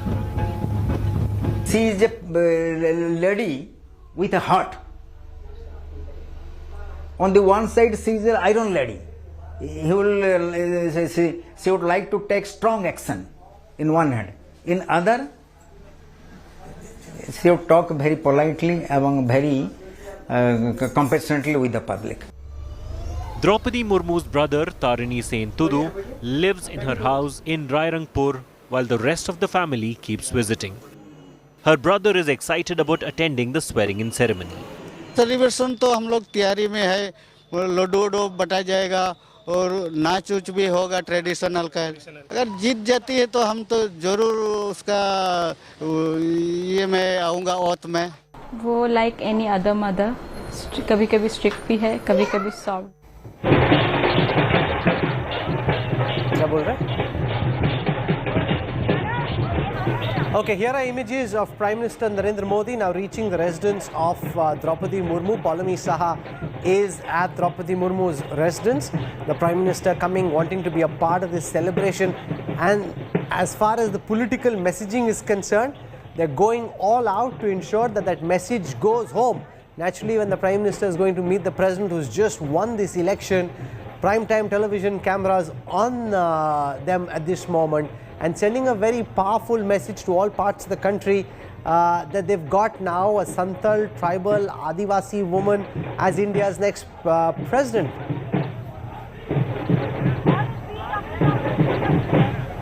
Rahul Srivastava? A big moment. See, Rahul, if you see the pictures today, during the day we had the Congress protests on the street, and if you look at the entire tone and tenor of the protest, the Congress seemed to be trapped in a very domestic narrative. And you have Prime Minister Narendra Modi, JP Nadda, who just now held a roadshow, and you've got the BJP expanding on its narrative. And the Prime Minister first among the people to go and greet Droupadi Murmu. See the messaging of these pictures. If you see the celebrations which were on in Odisha and several other states in tribal belts, if somebody tried to dismiss that this is all symbolic, I think they are missing the political bus. No, but it's a very important piece of political symbolism. Be that Extremely as critical. it may, everything in politics is symbolic, right? The opposition chose Yashwant Sinha, the Congress backed Yashwant Sinha, long-time BJP member, to be its presidential candidate. The BJP's picked an Adivasi Santal woman from the east to be the next president. Its politics is about symbolism to a great extent. See, when BJP Prime Minister Modi changed his Council of Ministers and brought in 27 OBC ministers, it was same thing was said, this is all symbolic, but the BJP retained the OBC vote in Uttar Pradesh. So if you don't indulge in the right symbolism, you can't say that this is mere symbolism and dismiss it. I think the BJP has done something today. I think, say, for example, even in Orissa, for example, where the BJP is a poor second, I think the BJP has made a very strong stride. Do you think this could help them in the next elections against Definitely, Naveen Rahul, Patnaik? because that belt is something where Naveen Patnaik has always done very well. And the BJP was not getting a toehold. Dharmendra Pradhan used to contest at one time from one of the belts, constituencies which was tribal dominated. And remember, he lost his Lok Sabha elections. I think the BJP is very good now at making beginnings in here. Say, for example, in Telangana, what they have done over the last 1 month is very clear that the BJP is trying to make inroads. It's always preparing for it tomorrow. And I think these pictures with Prime Minister sitting with Droupadi Murmu and JP Nadda, I think this will be seen. I think this will be played over and over again in the next 1 or 2 months. I think the grand ceremony will be when Droupadi Murmu will be taking oath as president, and I think there will be a lot of rejoicing. You know, a spokesperson from the Congress was supposed to join us on this broadcast, but once we shifted the topic from the Enforcement Directorate to the presidential elections because the Prime Minister's live, they decided they won't join us. And that also shows how this election has been so embarrassing for the Congress, for the opposition, and brought out very starkly all that is wrong with the opposition and the Congress's strategy, Rahul Srivastava, when they're trying to take on the BJP with the kind of planning this BJP is doing. I think, Rahul, very embarrassing for the Congress. I think it's a big moment for the Congress because it's the first time that the Congress, or I think maybe the second time, but the Congress had no say as far as picking the presidential or the vice presidential candidate is concerned. Yashwant Sinha picked by Mamta Banerjee and TRS, and you had Margaret Alba picked by Sharad Pawar and Sitaram Yechury.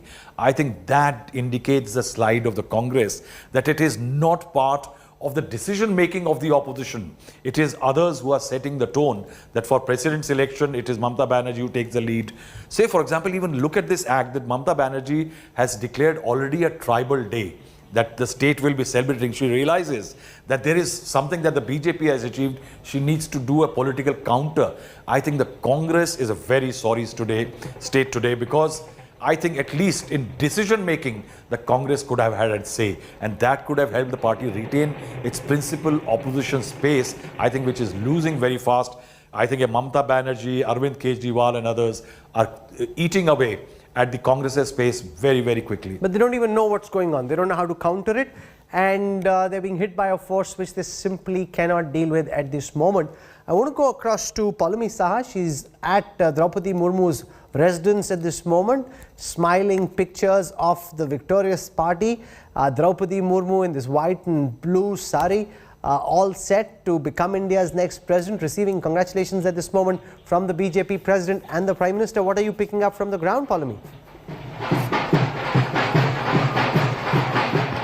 Right, Rahul, the Prime Minister, of course, just went in a short while ago into the residence. Just moments ago, in fact, he arrived over here at the residence of Droupadi Murmu. He was received by BJP President JP Nadda, who was already here.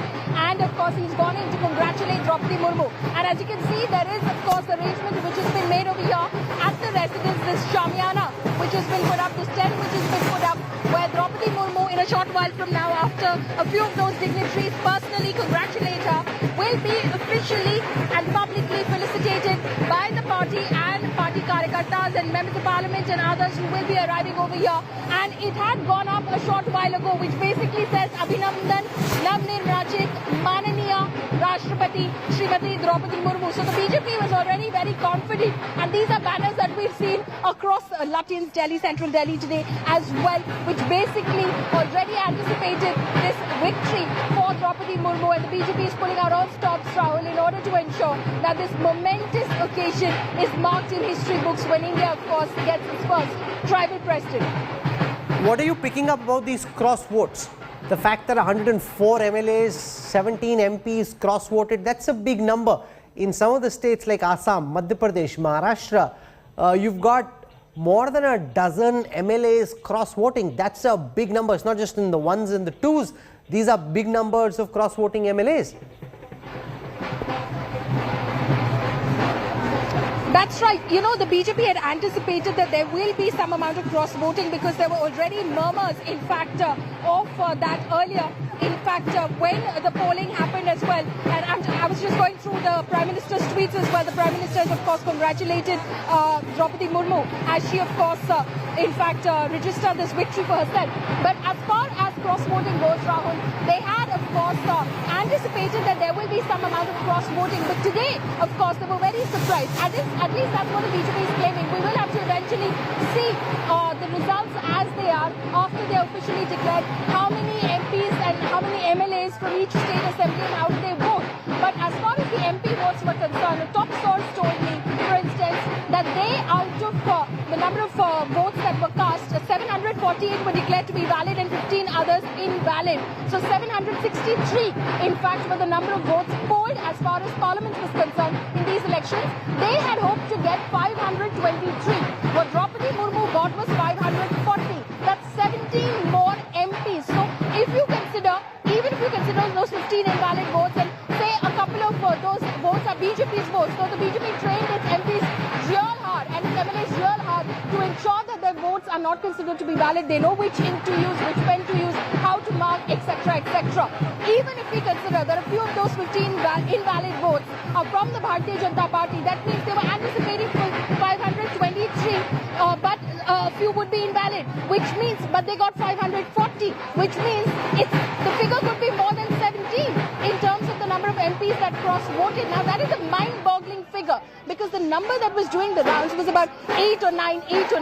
But BJP claims that we had calculated 523, we got 540, that's 17 MPs of the opposition camp that have cross-voted in Droupadi Murmu's favour. So there is going to be a lot of dissection of these results as they come in, especially with the state legislative assemblies. They were, of course, hoping big time on the third round of counting, which is, of course, the second set of states after the first 10 were counted. The second state of states being big states for BJP, Maharashtra, Karnataka, and, of course, they were hoping that they will, Madhya Pradesh, they were hoping that they will secure victory after that, which is when, of course, Droupadi Murmu technically crossed the halfway mark.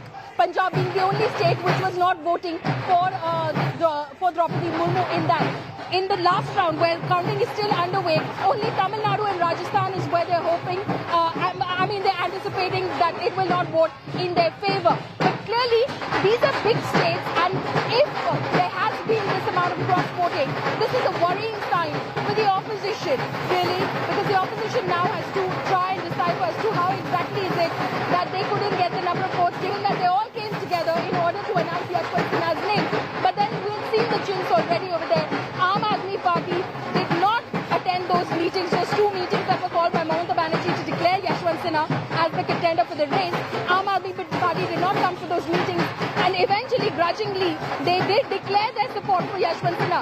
But what eventually happened, that remains to be seen. When no whip was issued in this election, the BJP, of course, is now mocking it and saying, well, a lot of MPs and MLAs went out there and voted with their conscience. Rahul. Okay, this conscience clearly got them to cross-vote, and that is something which the BJP would be mighty excited about. But that again is something that the opposition will need to introspect on. The Prime Minister is at the residence of India's new President, Droupadi Murmu. I've got some posts put out by the President. We've got posts put out by the Prime Minister. I'll take you through some of those. Let me read to you what the President of India, Ramnath Kovind, has said. Heartiest congratulations and best wishes to Srimati Droupadi Murmu on being elected India's 15th President. Prime Minister Modi said at a time when 1.3 billion Indians are marking Azadi Ka Amrit Mahotsav, a daughter of India hailing from a tribal community born in a remote part of eastern India has been elected our president. Congratulations, Droupadi Murmu. I'd like to thank those MPs and MLAs across party lines who supported our candidate. Her record victory augurs well for democracy. So that is from Prime Minister Modi. Rahul Gandhi has tweeted moments before now to say congratulations and best wishes to Srimati Droupadi Murmu on being elected India's 15th president. I'm being told that Supriya Srineth of the Congress party is now with us on this broadcast. We'll go across to her in just a moment. And I just want to also clarify before we start that she says that the camera crew didn't reach her, which is why she wasn't able to join us, not because she didn't want to talk about candidate Murmu winning this election, but these are festivities breaking out, different parts of the country, different parts of the capital, where you've got the BJP out on the streets celebrating the victory of candidate Murmu. Supriya now joins us. Supriya, welcome. You've got Rahul Gandhi coming out and congratulating candidate Murmu, but this is also where it's very clear that this presidential election has shown all that's wrong with the opposition strategy in dealing with the BJP. The BJP picked an Adivasi tribal woman from the east.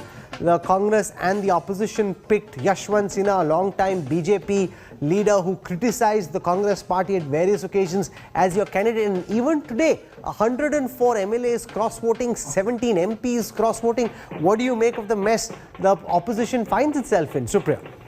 No, first up, I do want to reassert that your crew did not reach. There was a communication error. I was very willing to join. In fact, I'm joining your rival channel at 9 p.m. exactly on this topic. I want to state that sure, up front. I accept that. Thank you. You know, 15th President of India, of course, we'll get around to congratulating her, and why won't we? She is going to be my president as well. But we live in a democracy, and I think everybody has a right to contest every election, whether it's a Panchayat Raj election or it's an election to India's highest office, being the first citizen. We are happy that she comes from a humble background. We are very happy there'll be a tribal woman representation in Rashtrapati Bhavan, but that doesn't stop us from opposing an ideology that the BJP stands for. And because she's also going to be my president, I do urge her that she's really going to look into how this government is systematically going about annihilating the rights of life and livelihood for tribals. The bill that's lying in parliament, which will need her consent, I hope as India's first tribal woman president, she is going to put an end to what the BJP is trying to do. I was also hearing while you were discussing the opposition, and yes, there has been cross-voting. I'm not going to deny that. I don't think the opposition came around on this one as one single unit. I think it has to do with the fact that she comes from a tribal background. There are tribal chief ministers who would have obviously gone ahead and supported her. Now, to your question, why are we supporting Yashwant Sinha, who's criticized the Congress on multiple occasions?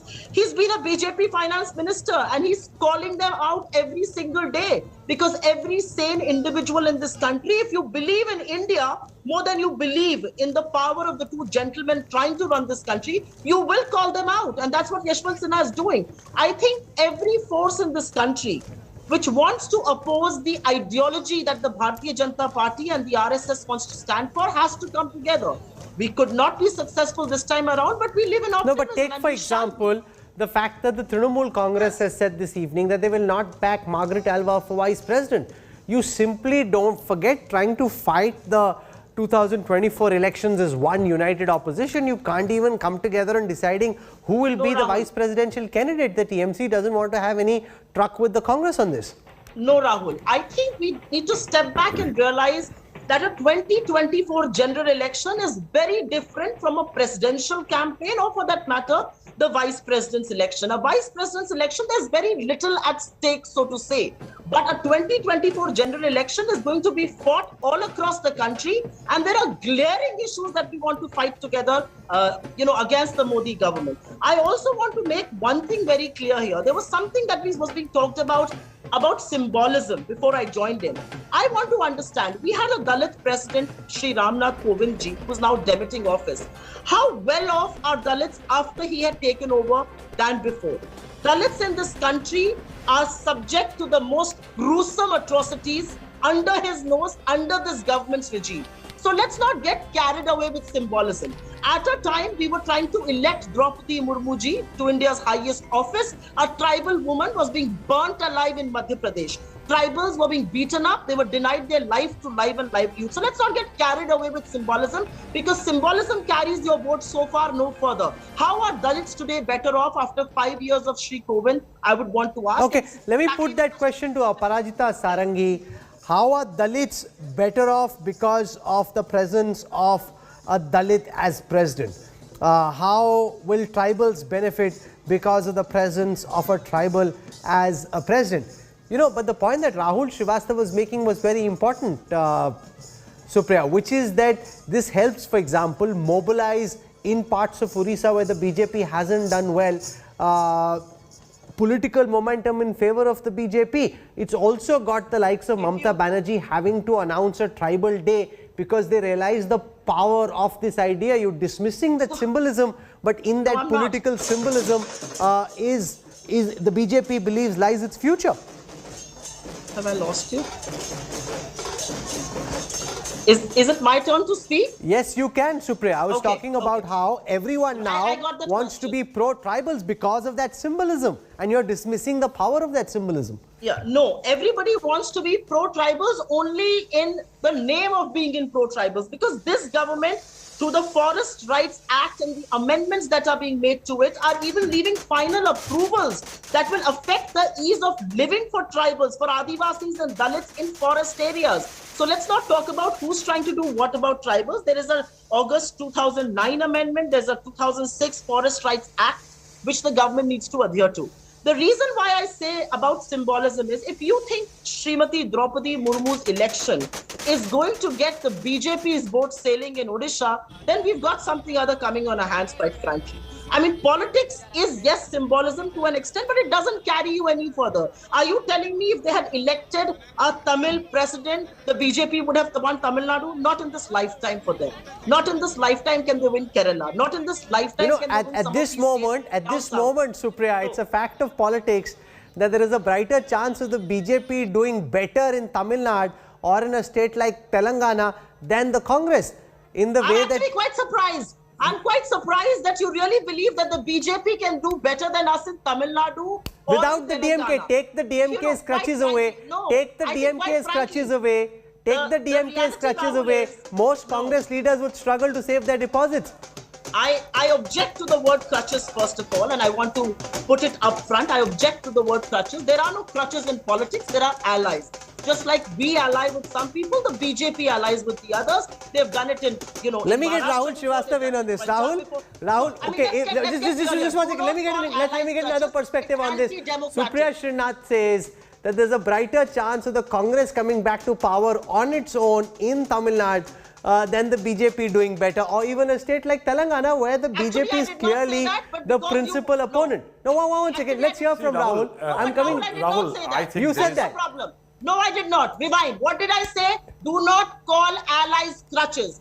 Are you telling me that the BJP can do better than the Congress in Tamil Nadu? It's a huge no. Are you telling me? No, I'm not saying that. I'm saying going forward, the BJP's graph in most states, given the way that the Congress is at this moment, the BJP's graph is likely in states like Telangana. If that's your ground report, then you need to review your ground reportage. Well, I'm only reporting on the elections as I have no personal axe to grind against anyone. I'm only reporting on the elections as they've been happening over the last several years and the trend as it shows at this moment. I don't think you're getting the correct ground report from either Telangana let's or listen to Rahul Srivastava. Rahul, yes. See, Rahul, I think there are troubles for the BJP in a state like Tamil Nadu because of the Brahminical and several other issues that the BJP had. But there is an example called West Bengal where 10 years ago the BJP was nowhere.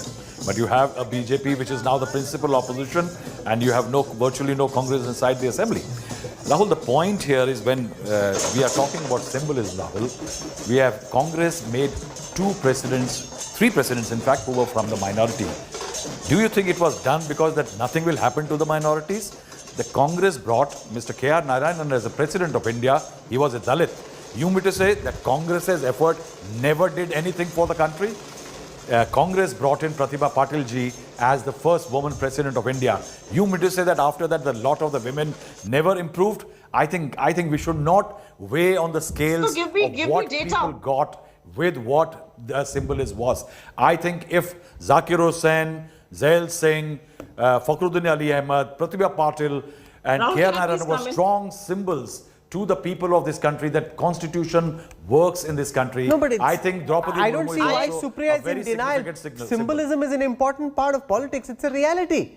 Why deny the obvious? You've done it in the past. What was Pratibha Patil? She wasn't the best person suited to be president. You picked her for certain reasons. I don't think it's either right up to you or for me to comment on people who've been the first citizens of this country, whether they were right or not. Just like I'm not going to make my comments about Droupadi Murmu ji now that she's elected.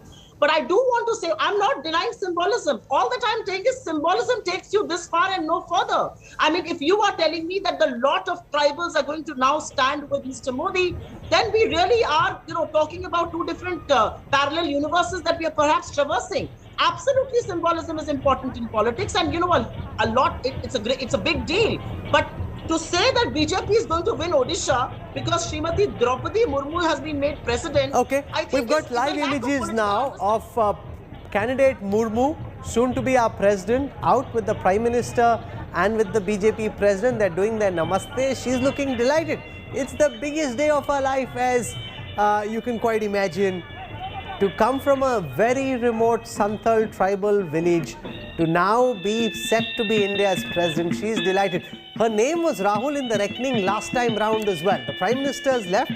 JP Nadda, the BJP president, is escorting him out. Droupadi Murmu has gone back. It's interesting how they're being careful about protocol. She didn't come to the car as she may have last week to see off the Prime Minister. She's gone back in, the BJP president coming out. A small detail there. But Rahul Srivastava, she was in the reckoning last time. It didn't come out. But this time they went for her and they picked her. Yes, I think last time around the BJP was looking at UP elections. Definitely her name did the rounds.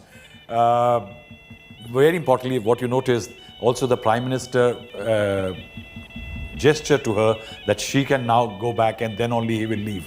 So already the protocol is in place. Rahul, but very interesting point, she comes from a village and to study further in Bhubaneswar, she virtually walked around. That school where she went to study, the Ramadevi Inter College, did not have a pakka floor. It did not have a concrete floor. It had a kacha floor and the building was in a very dilapidated state. Things have changed. But I think... Is this the first time there's been this big song and dance to accompany someone becoming the president or winning the election that day? Yes. Did it happen with not so much. No, I think the BJP didn't, like JP Nadda taking a road show, Prime Minister coming in like this. Before the results are announced, I think the BJP is trying to drive the point home. Their ability to turn anything into a spectacle. This is the swagger of a winner. The swagger of a winner, and to turn it into a moment. If there's no Nach Gana happening, then it's not quite as dramatic. If you've got all the bells and whistles, the songs and the dances, it becomes a TV moment. And this is not just India Today television where this is being watched. Whether it's a regional channel in Orissa or West Bengal or a Hindi channel, you're being watched across, and that messaging is going through, including the fact that the Prime Minister is telling the President to walk back as he goes back to his car. So these little details being noticed. And look at that smile. Rahul Srivastava. She's beaming from ear to ear. She's delighted as she gets all set to be India's next president. And you got Dharmendra Pradhan, who comes from Orissa, right at the back, and he's the man the BJP will be able to lead them to power in that battle against Naveen Patnaik. She's got her task cut out, Rahul, because she's a very simple lady. She's very quiet, but when she gets talking, she talks very well. She's a great cook. And I've had the pleasure of going to her house once. What did she cook for you? She cooked some very ordinary bhaji which they cook in that part of the world. And she was very happy to feed us. And because, Droupadi Murmu, as a politician, used to be on the sideline. She never tried to, I think that's also from the region she comes from. I think the tribals have a very quiet demeanor. And Droupadi Murmu symbolizes that. But she's been governor of Jharkhand, and therefore she has the closest thing to being president is being a governor. Yes, so you have a knows. broad sense of your official responsibilities. They're feeding each other laddus, and Rahul and I are beginning now to feel a little hungry. But being governor comes close in many ways to being president, and therefore she has some grooming for this responsibility.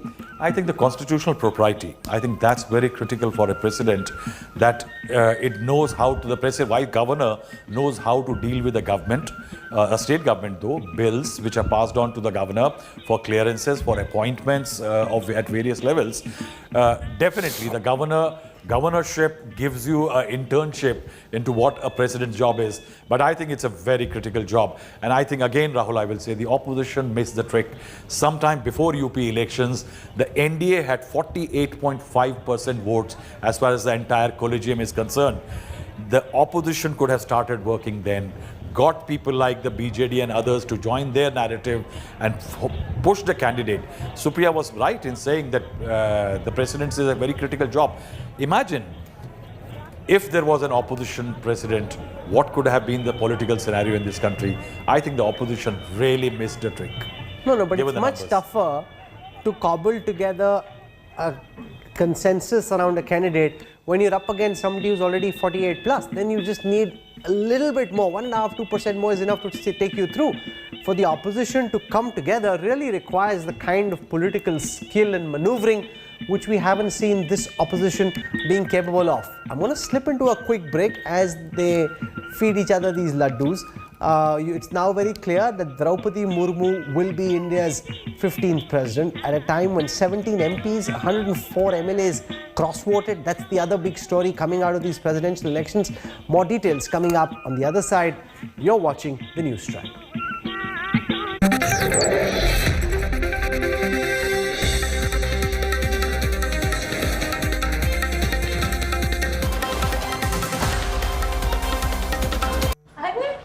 आ गई। कैसा रहा दिन? बहुत अच्छा। कोई video game cover करने गई थी ना? वीडियो गेम नहीं माँ, ई-स्पोर्ट्स। ई-स्पोर्ट्स? माँ, esports is just like any other competitive sport.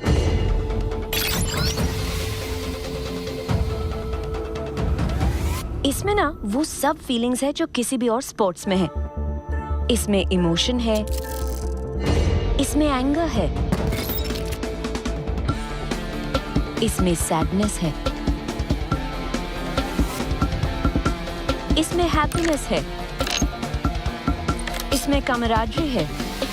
ये सिर्फ गेम नहीं, ये ई स्पोर्ट्स का प्रीमियर लीग ESPL है।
watching India Today.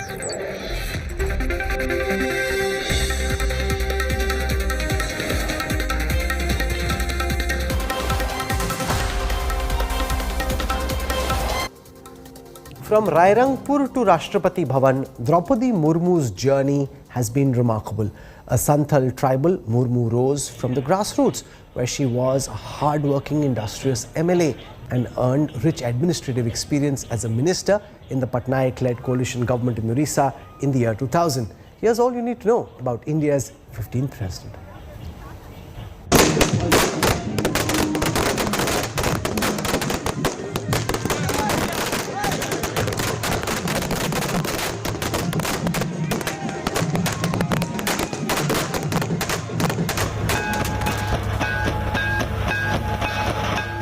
Rairangpur in Mayurbhanj district of Odisha is proud to be the town that witnessed the rise of Droupadi Murmu.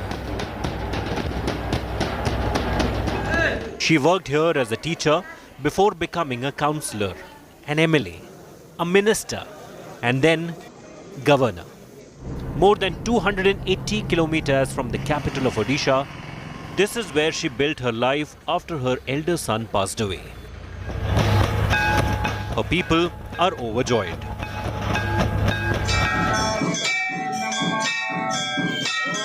Havans followed by dance and sweets, the proud village is basking in Murmu's feet. She is a lady with a heart.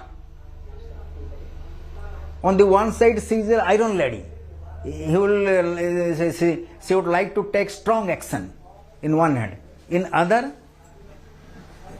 she would talk very politely and very compassionately with the public.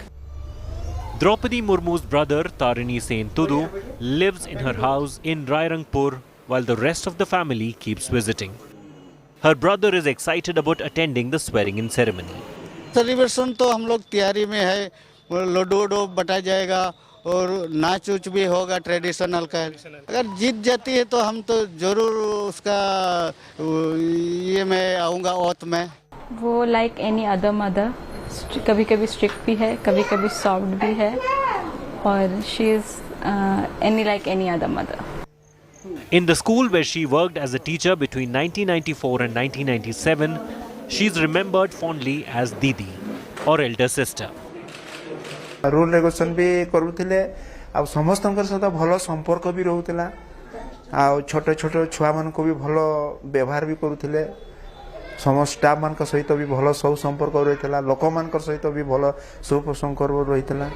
The school premises that we see over here is also testimony to the fact that before 1997, before she became an elected representative, she was a teacher. And the school is still here, students are here. The school has expanded, its classes are still on. However, what is not over here is Droupadi Murmu, who was a teacher, and she used to teach all these subjects in this middle school. Nearly half an hour drive away is the village where Droupadi Murmu was born. Uparbeda village has changed since her childhood. The school she studied in has grown to become a high school with smart classes.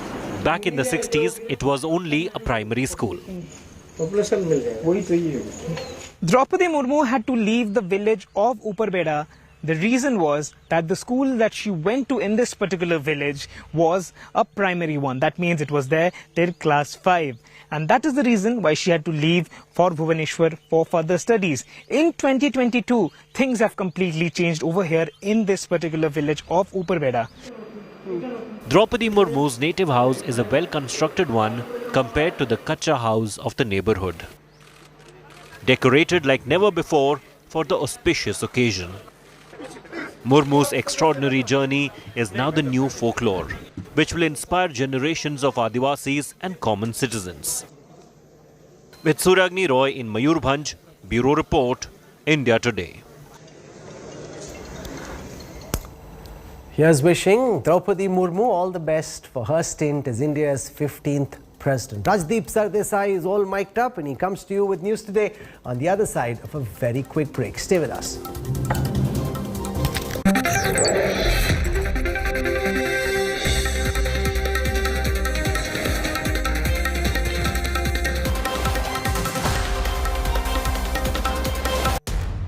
समय पूरी दुनिया में लोग confused हैं।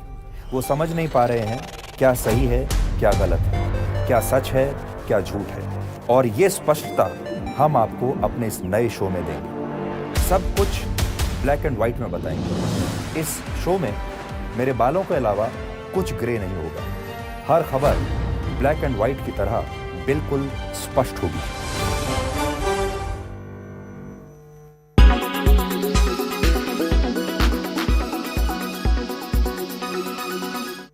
A fandom war has erupted over India Today magazine's latest cover, and locked in battle here are fans of two superstars from the South who recently made it quite big globally with their record-breaking box office revenues for their recently released films. We're talking about none other than Pushpa fame Allu Arjun and Bahubali fame Prabhas.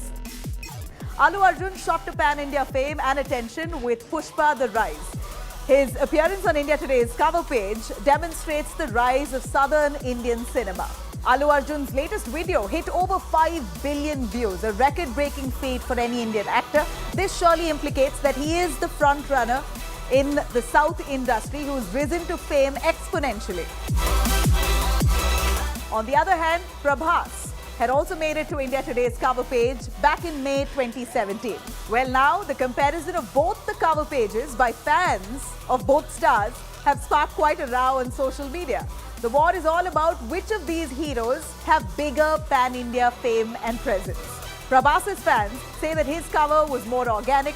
The Prabhas Viral magazine issue was released titled Epic Blockbuster. Remember, Bahubali has raked up over 1,800 crores in revenues globally. So clearly Prabhas was the man of the season at that point. 2017 when Bahubali released, Prabhas was certainly the man to be on the cover page. And this time India Today decided to have Allu Arjun on the cover page of the India Today magazine, and he was shot in his typical Pushpa Raj style.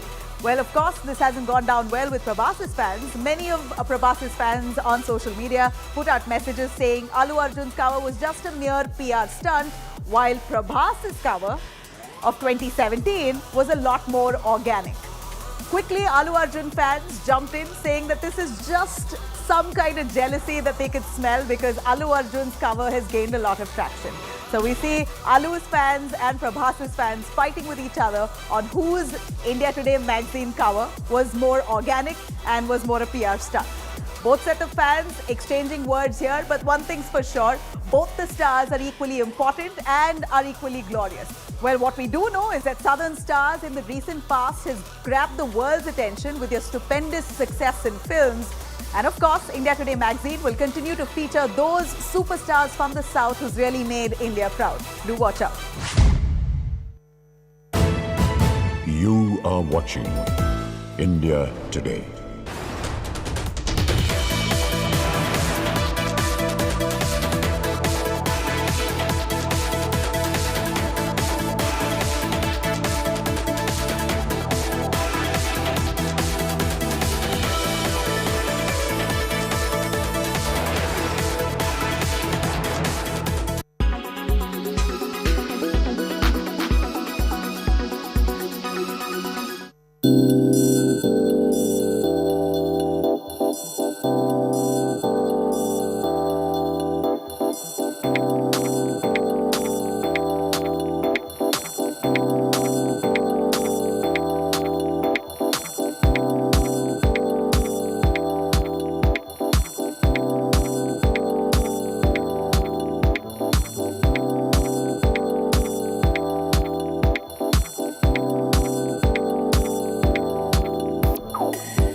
Make your media plan smarter with India Today Live TV on your connected devices. You are watching India Today. Presented by Aditya Birla Capital. Co-presented by Star Health Insurance, the health insurance specialist.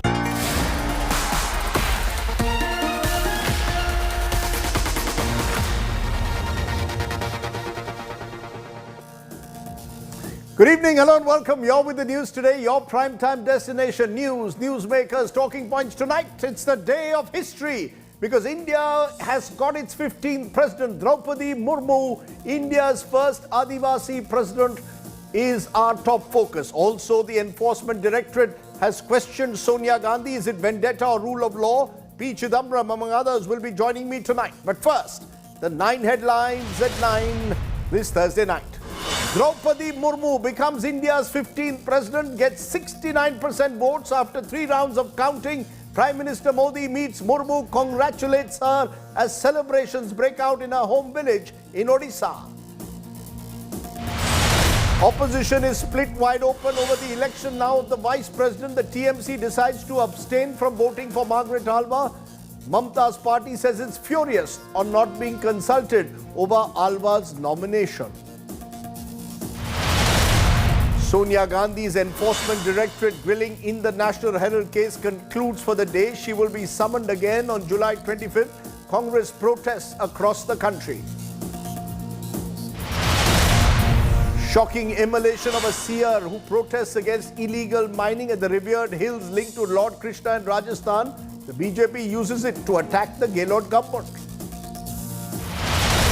A Bajrang Dal activist is stabbed by 13 men in Madhya Pradesh's Agar for allegedly supporting Nupur Sharma. A case of attempt to murder and rioting is registered. Delhi Lieutenant Governor denies Chief Minister Kejriwal permission to visit Singapore for the 8th World Cities Summit. Kejriwal says he will go ahead with his visit on his own. Another aircraft scare as Air India flight en route Kochi from Dubai diverted to Mumbai due to a technical snag. DGCA says it's probing the matter. The Enforcement Directorate attaches 4 floors of a commercial building owned by former Aviation Minister Praful Patel. ED crackdown in connection with a money laundering case involving Iqbal Mirchi, close aide of Dawood Ibrahim. An Olympic silver medalist Mirabai Chanu eyes a gold medal in the upcoming Commonwealth Games, says she's already started advanced training in Birmingham. An India Today exclusive.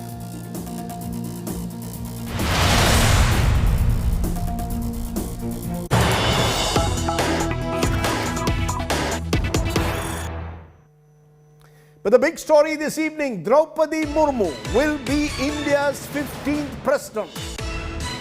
The former Jharkhand minister and BJP leader from Odisha is the new president. She will be, as I said, India's first tribal woman president. Droupadi Murmu crossed the halfway mark a short while ago and has got a whopping 69% of votes after 3 rounds of counting. Yashwant Sinha, the opposition's candidate and former finance minister, conceded defeat.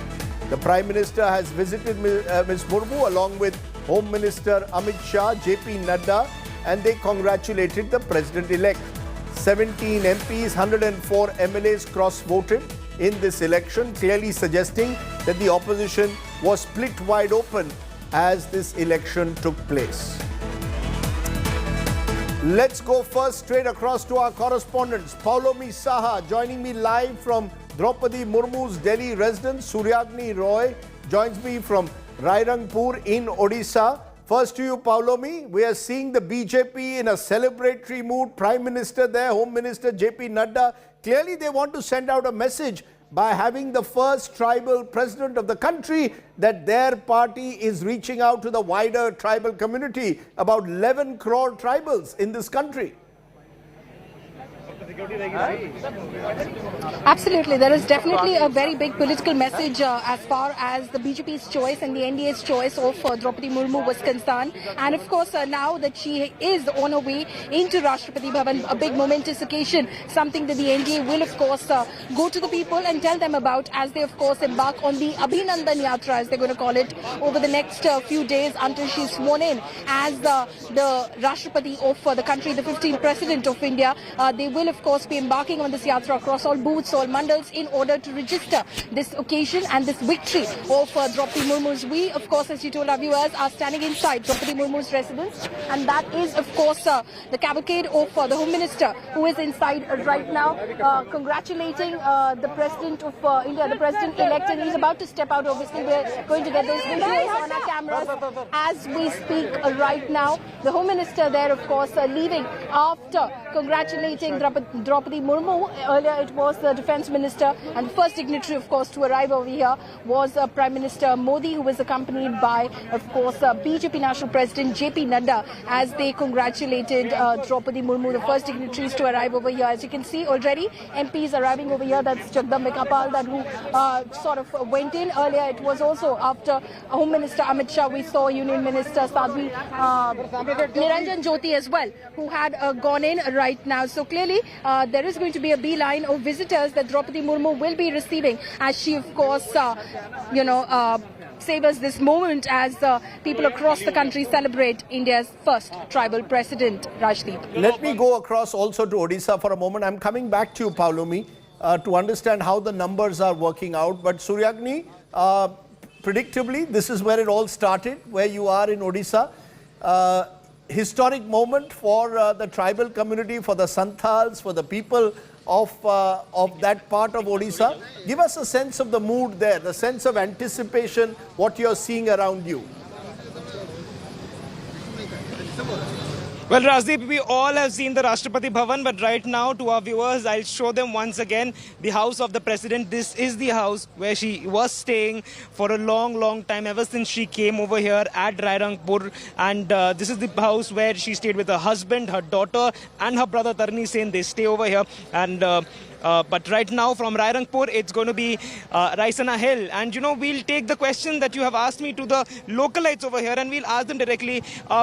ये कभी सोचा था कि इस घर से निकलकर द्रौपदी मुर्मू, जिनको शायद आपने यहीं पे देखा होगा, देश की राष्ट्रपति बन सकती हैं? सोचा तो कभी नहीं था, लेकिन जब वो डिजर्व करती हैं राष्ट्रपति कैंडिडेट, ये सभी कहते हैं कि वो डिजर्व करती है. यहाँ पे जितने लोगों से बात की, ये क्यों है, ये बताइए. वो बहुत स्ट्रांग लेडी है, बहुत डाउन टू अर्थ है, हर किसी से बहुत मिक्सअप रहती है, वो किसी से भी मिल जाती है. वो मतलब हर छोटे से छोटे लोगों के घर जाना, उनके फंक्शन अटेंड करना, सबके सुख दुख को समझना, मतलब she is a wonderful lady. Approachable. Yes, approachable. So, you know, Rajdeep, everyone we have spoken to, irrespective of their political ideologies or the political parties they support or whatever they think about the presidential, candidates and all, everyone in this town, they have come to, they have accepted the fact that this woman, her struggles, her life, she deserves to be the president of. She deserves to be the president of the nation, and the examples that she has set by her life, her struggles, this is what everyone over here in the nook and corners of Rairangpur will speak to anyone who comes over here. We have come here for a couple of times now. The first time when we came over here to know about her, we were extremely happy to know that such a humble politician can exist. Back to you. Right. Humility. Yes, someone who has come up the hard way, no doubt, lost 2 members of her family, 2 sons, her husband, but she stayed the course. Also with us, as I said, is Paulomi Sa. Paulomi, I want to understand the numbers game. We are being told that about 107 MLAs cross-voted. Do we have any idea who these MLAs were, which MPs? Because it seems at the moment, would I be right in saying that her victory is even higher than what was originally anticipated? Would that be right to say, Paulomi, that this is a even bigger victory than what one might have anticipated earlier? That's right. Of course, Rashdeep, we're going to wait for the final results to see whether indeed she has crossed even the number of votes that President Ramnath Kovind, the outgoing president, had garnered. But already, you know, as far as the 3 rounds of counting are concerned, for which results have been declared, she had already crossed with that as far as those results are concerned. 53% of the Electoral College and 69% of the total votes after third round. And you know, we spoke to the BJP. What the BJP said, especially after the first round of counting, which is when the votes of the members of parliament were counted, there were 748 votes that were valid, considered valid, 15 that were cast but were considered invalid. So a total of 763 had been cast in this election. Sir, just one word from you, sir. How do you see this victory of Srimati Droupadi Murmu, India's first woman tribal president, sir? The Murmu, India's first woman tribal president. Well, it is a tectonic moment in the polity of India. A remarkable, inclusive development in the democracy of India. That a woman leader of the very marginalized tribal community, in spite of her very humble background, with a hard work, dedication, in spite of personal suffering, becomes a popular leader, socially committed for education, becomes a towering MLA, good minister, extraordinary governor, and now super extraordinary president of India. And what is extraordinary also, Ravi Shankar ji, is that she secured more votes than were anticipated by the NDA. So clearly a lot of MLAs and MPs voted with their conscience from the opposition camp, and they cross-voted in her favor. Remember what I said. It's a tectonic moment. I have yet to see a single news item, editorial, even by those who are against us, against her candidature. This shows again the extraordinary, inclusive approach of the Prime Minister. She hails from Eastern India. She's a tribal, northeast, and having a footprint in the entire country. Everyone is happy. All of us are happy. One small question, follow me. One small question. How does Ravi Shankar ji respond to the one criticism that is made that she will be a rubber stamp president? The question is that during this campaign, the one criticism that was made against her was that she's going to be a rubber stamp president. How do you respond to that?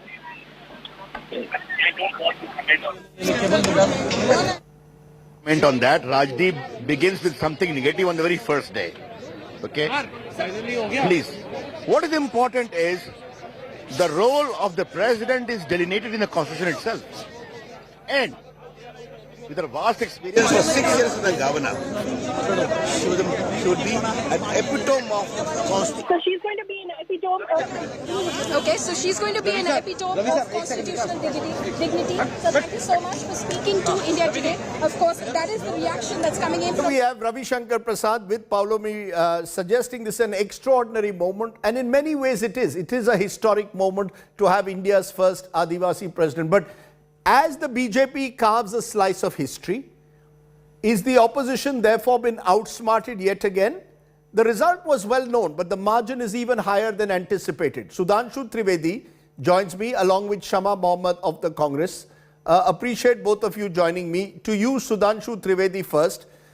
Do you see this purely as a symbolic moment that someone from the tribal Adivasi community becomes India's first president? Is that how the BJP sees it?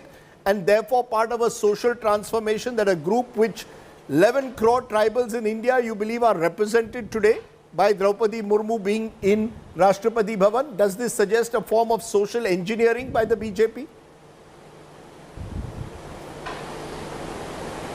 Rajdeep ji, it is just not a symbolic, rather than it is a historic, epoch-making event. Because it is happening in the 75th year of independence. And if you remember whether it was Purna Swarajya, declaration by Lokmanya Tilak, or Hind Swarajya by Mahatma Gandhi, or Antyodaya by Deen Dayal ji. Now it is being realized and actualized by none other than Shri Narendra Modi, under whose leadership NDA decided that Droupadi Murmu ji will become the president of the country. So I think This is the real realization of the Swaraj in the 75th year. Now, one more thing, that there are 4 constitutional posts, 5 top constitutional posts in the country.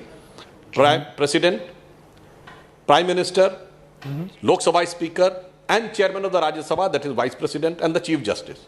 Now, among all the major sections of society, forward, backward, scheduled castes, scheduled tribes and minorities, now after the 75th year, no section of the society can say that I have not got the opportunity to be in any of these 4-5 top posts. So I think the true realization of the feeling of independence has come, but unfortunately this was a historical moment for Congress that they could have come. Those who become the self-proclaimed whole soul tribe copyright holder of the independence movement, they should have come forward and said, yes, we are ready to support it. The same manner they got the opportunity 20 years back when Dr. Kalam was made the party president, the presidential candidate. He was a totally non-political person, worked with so many governments. They missed the opportunity at the time, so did they do at this time. And interestingly, one more thing I would like to add, Rajdeep. There was an era when opposition has to search for a candidate, their needle sticks on any of the ex-congressmen. Like in the case of Prime Minister Shiv Morarji Desai or the Vishwanath Pratap Singh, or in the case of President Shiv Neelam Sanjeev Reddy. Now see the paradigm shift in the Indian politics. They all searched and finally they fixed up on an ex-BJP man, that is Yashwant Sinha ji. But unfortunately, one more thing. When हमारा सोना गिरवी रखा गया था in February 91, then Yashwant Sinha ji was the finance minister with the support of Congress, and today, so both the unpleasant moment of Yashwant Sinha ji's life are somehow got attached to Congress party. Interesting. Sudhanshu Trivedi, you have a knack of reminding people of a bit of history, which is always important and in a way interesting. But Shama Mohammad, you want to respond to that? Given what's happened, you've even got Mamta Banerjee today suggesting that she is going to declare August 9th as Tribal Day. You've had parties, including your allies like the JMM, deciding to back Droupadi Murmu. Has A, the Congress been outsmarted by the BJP, and B, maybe the Congress could have cut its losses and backed Droupadi Murmu? We could have had a consensus over the presidential nomination rather than an election which has been one-sided and only exposed the divisions in the opposition. First and foremost, Rajdeep, let me congratulate Droupadi Murmu ji of becoming the 15th President of India. As a woman, I'm very proud of the fact that another woman has become the President. And let's not forget, the first woman President, Pratibha Patil, was given by we are the one who selected her as the first woman President. The first Dalit President, R.K. Narayan, again from the Congress. Again, we are the one who said, he should become the President. So the Congress party has done enough. The other important point is, I just don't want this to be a symbolic decision. Everybody, and I want today all of us to take a higher ground rather than bickering, why is this? Now, Dr. Trivedi said that, why didn't the Congress party support? Now, why didn't the Prime Minister come to us? The Prime Minister cannot sit on a high horse and think everybody is going to go to him. I remember Manmohan Singh ji, whenever there is an issue in Parliament, would invite Sushma Swaraj ji, would invite Arun Jaitley for a dinner to solve the issues. There was always been that sort of thing. Why is Mr. Modi always on a high horse? That is the other thing. And the third thing for me, very important, is that I really want the Adivasis, the tribals, the Dalits to come up, but I don't want this to be a symbolic decision. Why am I saying this? The Adivasis are 104 million in our country, and they have a budget in the finance around 8 to 9%. That has gone down right to 5 to 6% under Modi. They have been robbed of 114 crores right now. So that's why I'm saying, let's see what are the cases of if a Dalit has a mustache, he's shot at in Gujarat. If he rides a horse, he is, again, shot or killed. Let's remember that 121 Adivasis have been recently released from jail. And they were 5 years in jail because they were accused of killing CRPF.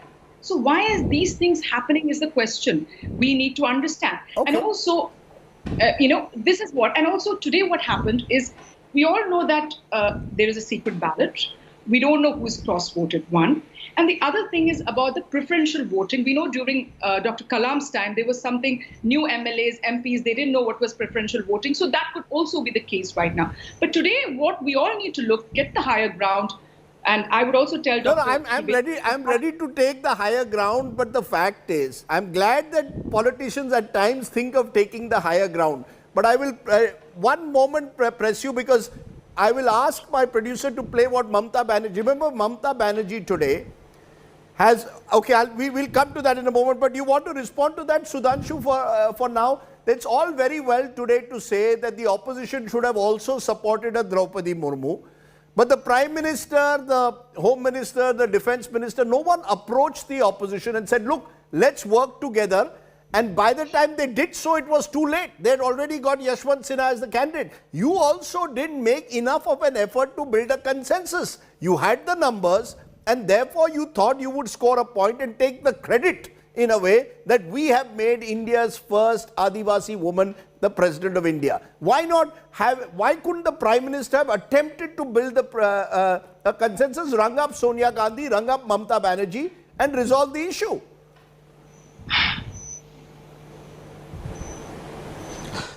In this context, just I would like to add, our party and NDA has decided that our party national president, Sri JP Nadda, and Defence Minister, Sri Rajnath Singh ji, will talk to all the political leaders. And they talked.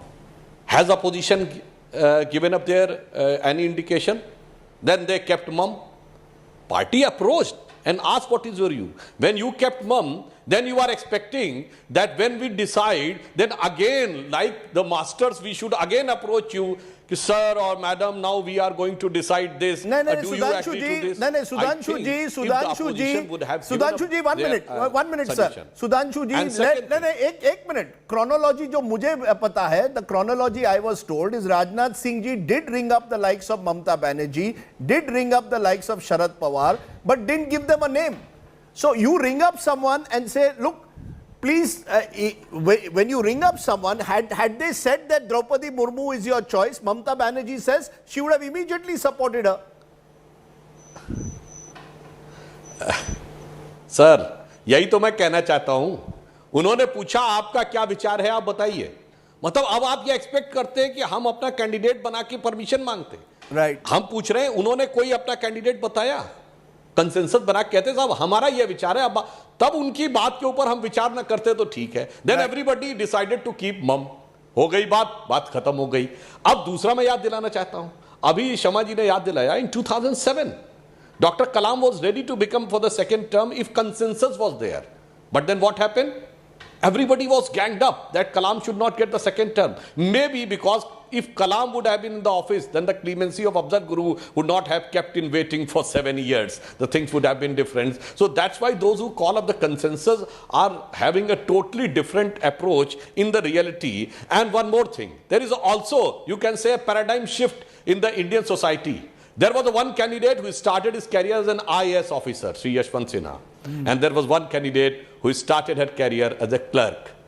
And now, subsequently, she on her own rose to the stature gradually. Yes, Yashwant Sinha ji was also a very capable person. He grown. And finally, the people of India and the representative have decided. And one more thing, 107 MLAs believed to have done the cross-voting. Since, as Shamaji was saying, it is a confidential secret vote, so nobody can say which MLAs were there. But मुझे ऐसा लगता है कि यशवंत सिन्हा जी ने कहा था अंतरात्मा की आवाज पर वोट दो.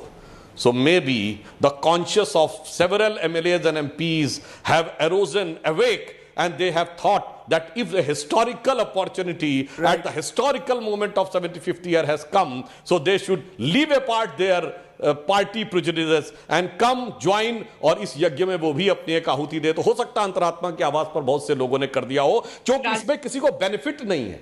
अगर वोट दिखा के दिया गया होता तो आप कह सकते थे बेनिफिट है. इट इज टोटली सीक्रेट, तो nobody can know who has voted for whom. So it is purely अंतरात्मा की आवाज which has finally come in favor of Droupadi Murmu. You know, just a minute, Shama Mohammed, you know, somewhere in what Sudhanshu Trivedi is saying is a powerful narrative against that the BJP has got.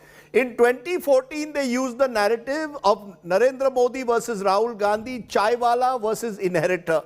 Today, they are going to use the narrative with the president, someone who's a clerk, someone who has come from a small village versus Yashwant Sinha, who was an IAS officer. Then, of course, became a finance minister, ironically, in BJP governments led by the likes of Atal Bihari Vajpayee. But it's a powerful narrative. Someone who comes from the grassroots versus someone who's an IAS officer. Has the Congress, in a sense, again missed the opportunity to combat that very powerful narrative? No, I don't agree on that at all. We have not lost any narrative. Like I said, they should have also, spoken, called up Sonia Ji, asked for a consensus. I'm sure when it's a woman, Mrs. Gandhi would not even, she's somebody who really wanted the women's reservation bill to go through. You know that we passed it in the Rajya Sabha. We couldn't do it in the Lok Sabha. And here is a man from a party, Dr. Trivedi, sitting here. Why is Mr. Modi not passing the women's reservation bill? He has a majority in the Lok Sabha, and in the Rajya Sabha, he's almost there. He could easily pass it, but he's not passing. That means he doesn't stand with women. The other thing he mentioned about is, I want to talk about Abdul Kalam. Why are you not against Hamid Ansari? I could ask you the same question. You have not even supported him for his second candidacy.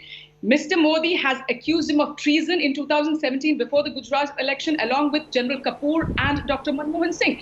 Is that a way a former vice president has to be treated? We hear some rumors came just recently from Pakistan, and all of the BJP was ready to believe the story of this particular journalist from Pakistan. I mean, I fail to understand. Why do you go after Mr. Hamid Ansari? Is it because he's from a certain community? And those are the questions today he has to answer. And the other thing he spoke about is Yashwant Sinha from the BJP. Then I can say Himanta Biswa Sarma, the CM of Assam, is from the Congress. Why did you have him? So if you ask certain things, I can also answer back. No, 1 minute, ma'am. 1 minute. Let's stick. No. You have to stick to what we are. Let's stick to the focus today. Today is a day, in a way, of celebration. No, 1 minute. An Adivasi woman, ma'am, just a minute. An Adivasi woman coming from where she is a powerful story. But, and there's always a but. Sudhanshu Trivedi, while it is a historic moment, the fear is that this is only symbolism, or some would call it tokenism. The truth of the matter is the Forest Rights Act, which is being passed, will give, many believe, private developers even greater powers to take land owned by Adivasis. That for all the talk that we do in TV studios and what Droupadi Murmu represents, the reality on the ground is Adivasis in several parts of the country claim that they do not get their basic land rights. Therefore, do you believe that Droupadi Murmu coming to Rashtrapati Bhavan will really change anything on the ground? That's the question, Sudhanshu Trivedi, and I want an honest answer from you on this. Ma'am, just a minute. Let him answer. You just have to ask him about manual scavengers. Let him answer, ma'am. Honestly. Manual scavengers. Please let him answer, ma'am. If you remember, as governor of Jharkhand. Please let him answer. No, please let him answer. Yes, go ahead. Rajdeep ji, I will give a totally honest answer. As governor of Jharkhand, she has posed her opposition on the two bills passed by our own government, by a BJP government. And because of her stand, our government of Jharkhand has to change our decision. So this shows that our government as well as Droupadi Murmu ji are having firm conviction as far as the rights of tribals are concerned. Maybe there may be a difference of opinion, but finally we agreed what the governor has done with a respect towards the constitutional authority. Now, it is not just symbolism. I would like to remind when the tribal ministry was formed during Vajpayee ji's government. And not only this, if I ask you, the biggest organization working in the tribal areas is which organization? It is Vanvasi Kalyan Ashram, which is considered an RSS affiliate.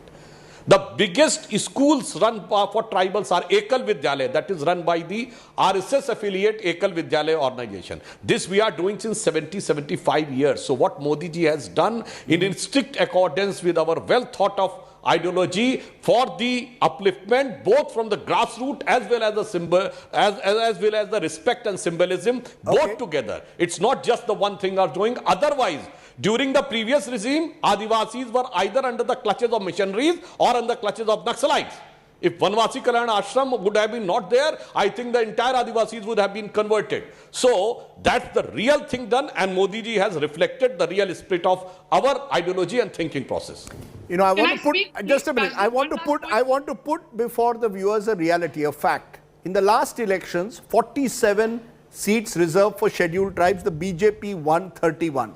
We often see the BJP politically as a Brahman Baniya party, but that has changed. And the rise of Droupadi Murmu or her ascent to Rashtrapati Bhavan will be seen as part of the BJP or the new BJP under Modi Shah trying to redraw the BJP's social composition. But whether she will be a rubber stamp president, whether she will actually assert herself if tomorrow there is a bill which is against tribal rights as she did in Jharkhand, those are questions that remain to be answered. I appreciate both my panelists joining me on a day which, as I keep saying, is a day when a slice of history has been scripted with India's first tribal president. Sudhanshu Trivedi, Shama Mohammed, thank you very much for joining me here on the news today. Now, that was one big story that took place today. The other big story played out right through the day because the Enforcement Directorate's summons to an ailing Sonia Gandhi has spurred the grand old party's leaders to declare war on the BJP. Congress netas and workers hit the streets across the country, staging protests against Sonia Gandhi's ED grilling. What happened? Take a look. Arson, burning of vehicles, street protests and fury. Massive face-off with cops.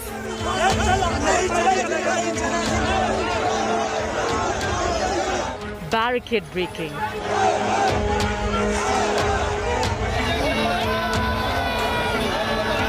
And rail roko stir by Congress workers. Images which define Congress's Satyagraha march against party chief Sonia Gandhi's grilling by the ED in National Herald scam case. Streets of the national capital witnessed Congress loyalists' big dangal.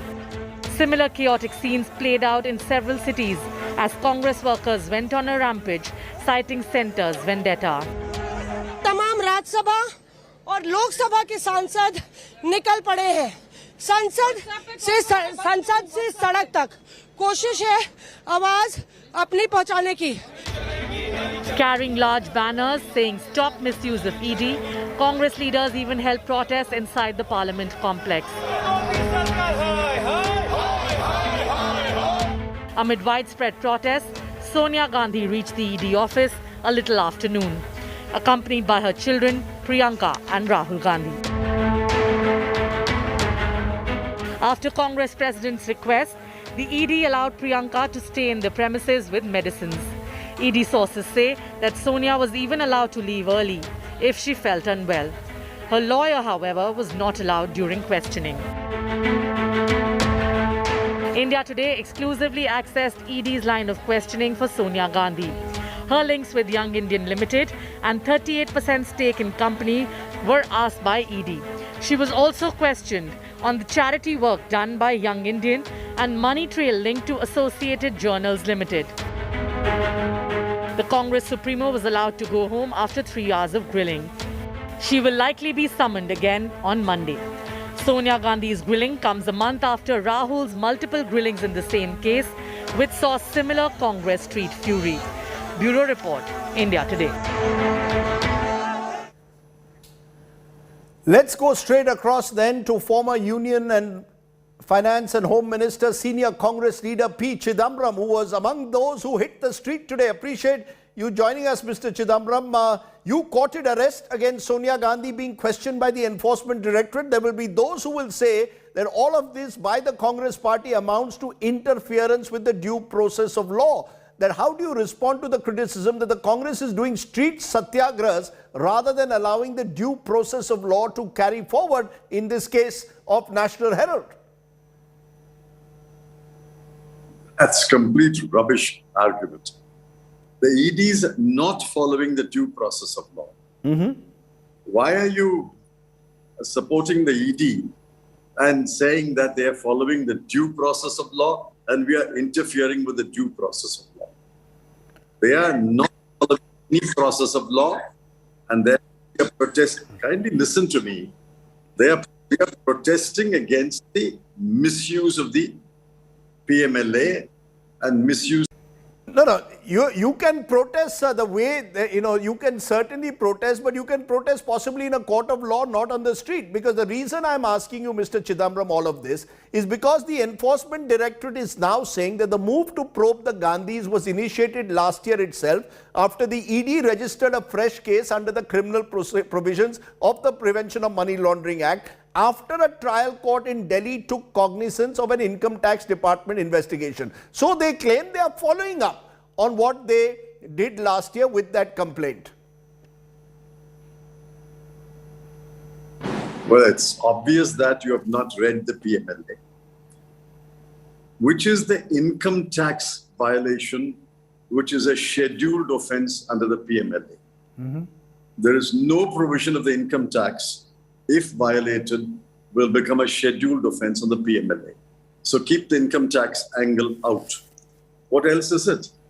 Otherwise, it is simply a case of alleged cheating and alleged breach of trust. Now, who is being cheated? Who has complained that I have been cheated? Who has complained that I entrusted money to Mrs. Gandhi or anyone else and there is a breach of trust? Do you even know the name of the complainant? What did the complainant do? The complainant made a complaint. He was being cross-examined by the other side's lawyer.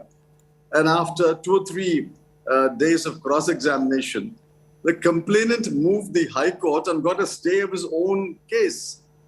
So without knowing the facts, the background, Mr. Chidambaram, believe whatever the ED says. It is this attitude of the media which believes everything that the UP police says. In the Mohammed Zahir case, Mohammed Zubair believes everything that the Delhi police says. In Sharjeel Imam's case, which believes everything that the Delhi police case, in Siddiq Kapan's case. And these people are languishing in jail, which is why in the last 15 days, there have been 2 judgments and a major statement by the Chief Justice of India saying all this is an abuse of power. We'll come to that in a moment about abuse of power, but the facts, let's stick to the facts, Mr. Chidambaram. A Delhi trial court in 2014 had said there was prima facie wrongdoing in the entire National Herald deal, and the ED now says, therefore, they are trying to find answers to questions that they claim form the core of their investigation, in particular, how the Congress party paid over rupees 90 crores to Associate Journal Limited. They want to track the route of their money and say this is part of the investigation. They've not charge sheeted Sonia Gandhi yet. Are we saying, therefore, that Sonia Gandhi cannot even be questioned, not be subject to questioning, is the argument the government, the ED makes today? Nobody says that. What are you investigating? For the last 10, 12, 15 years, this transaction between Associated Journal and Young India has been recorded, one, in the return filed by both companies before the Registrar of Companies, in the income tax returns, and in the audited balance sheet of both companies. So there are 3 sets of documents going back to 12, 15, 16 years, where this transaction has been recorded. So what are you investigating? Just open those balance sheets and returns file and find out whatever you want to find out. Are you suggesting that the ED does not know to read a balance sheet or a return of income or a return to the Registrar of Companies? Mr. P. Chidambaram, what you are saying is, some would argue, is prejudging the line of questioning of ED, the nature of their investigation. You've been one of the country's top lawyers. You know that the Enforcement Directorate may well have its own line of questioning based on what they claim are documents available to them. Why not wait till this process is complete without hitting the street, without suggesting at this stage itself that this entire process is driven only by political vendetta and nothing else? We are not prejudging the case. We are judging the ED by its past conduct, present conduct, and how the conduct has worsened year after year, month after month, day after day. any comment on any case is prejudging. So yesterday, Justices Chandrachud and his fellow judges prejudged the case of Mohammed Zahid. Mohammed Zubair. They are making a judgment. This is not a prejudgment. You have the facts before you. You judge. And I'm telling you the facts. Have you looked at the balance sheets of the two companies? Have you looked at the returns filed by the two companies under the Income Tax Act? We are not prejudging. We are judging. I'm saying so. We are making a judgment of the case. But Mr. Chidambaram, there are those today who will say that the Enforcement Directorate has ironically been empowered with special powers to arrest the accused and self-incriminate during interrogation based on changes in the provisions of the PMLA that were made when you were the finance minister of the country. And that today is being used to target individuals like Sonia Gandhi. Do you concede that argument or not? Again, monumental ignorance. Please go back and find out what amendments were made in which year. I mean, without knowing any fact, you are coming on television and asking questions. Which amendment was made which year?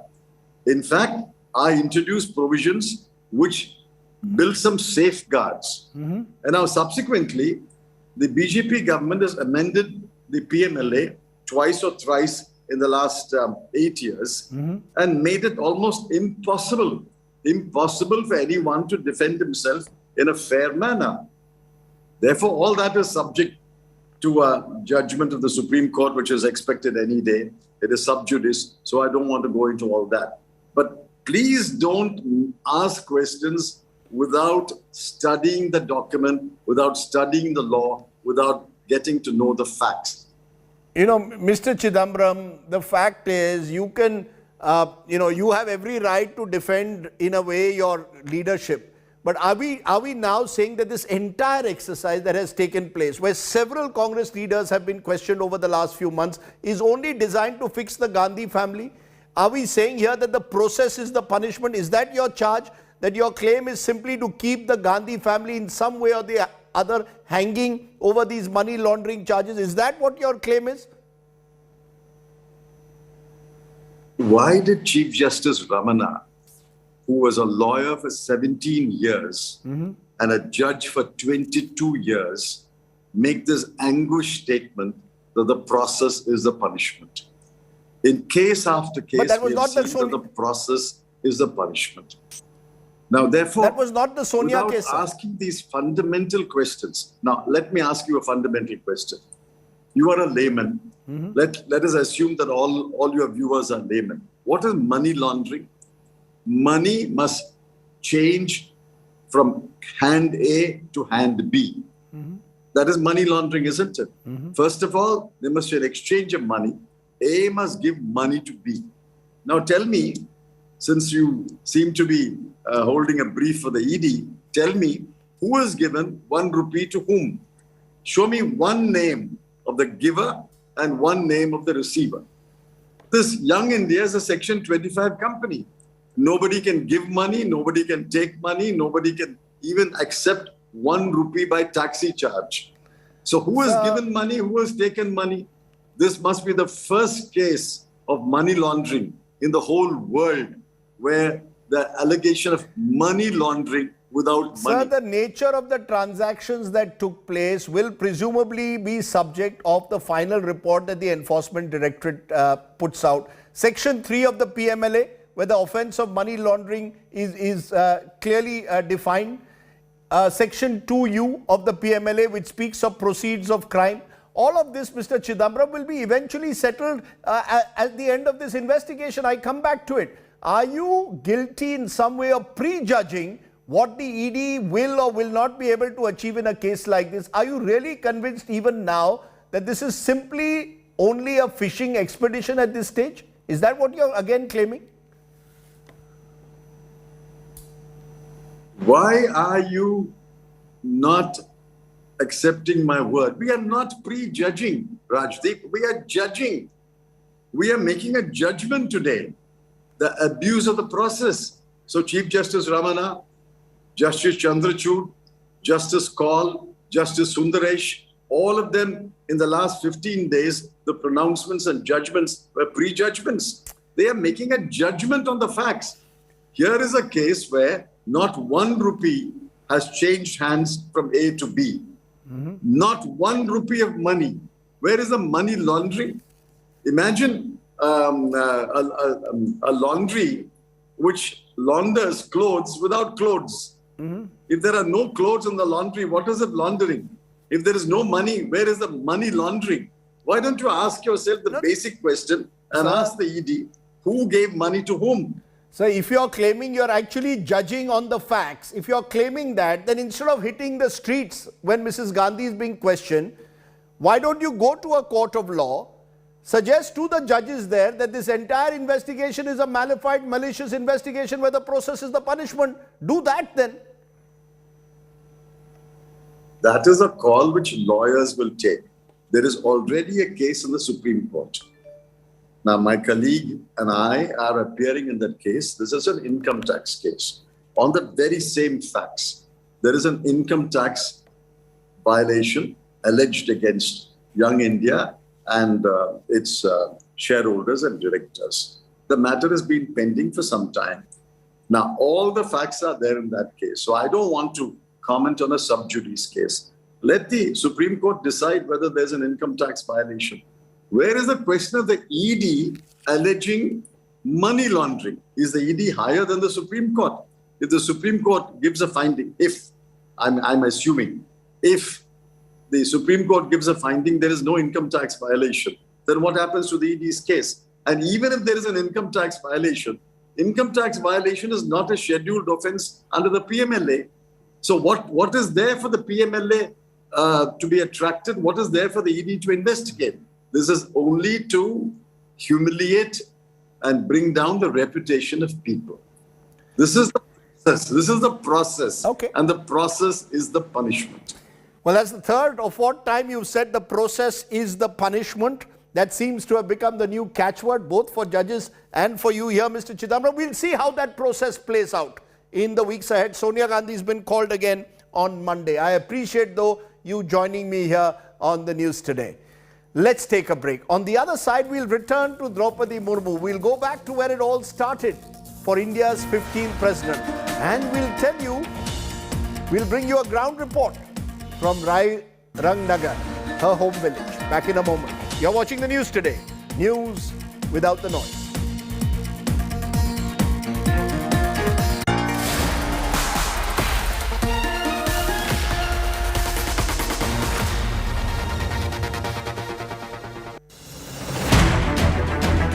I don't read the news. I read between the lines to tell you the true version of events, the true story of our times. To document grief, the toughest assignment for any journalist to be. From those who matter, women politicians going to stick up for each other. Of those who should matter, I document the truth. I don't distort the truth. I don't glamorize the truth. I don't gloss over the truth. The ghosts of India's contentious medieval history have come knocking again. I hustle for the truth, on the ground, in the newsroom, in the studio. I don't try to grab eyeballs. I inform you to make you see the point. To the Point with Preeti Chaudhary. At these times, only on India Today.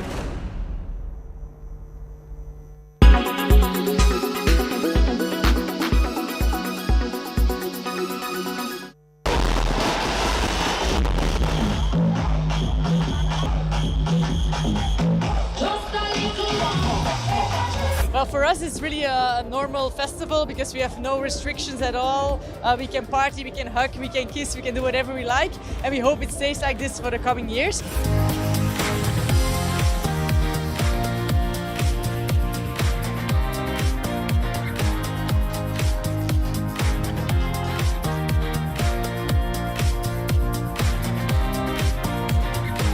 So I'm from Perth in Australia, so the west coast of Australia.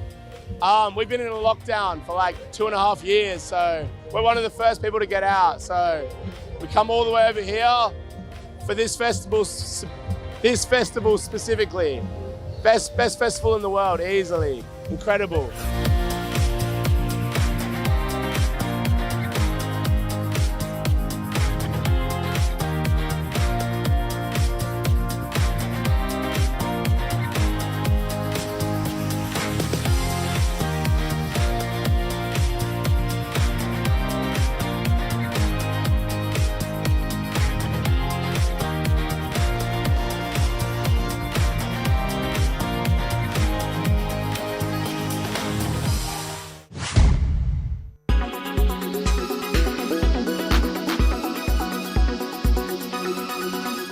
Make your media plan smarter with India Today Live TV on your connected devices.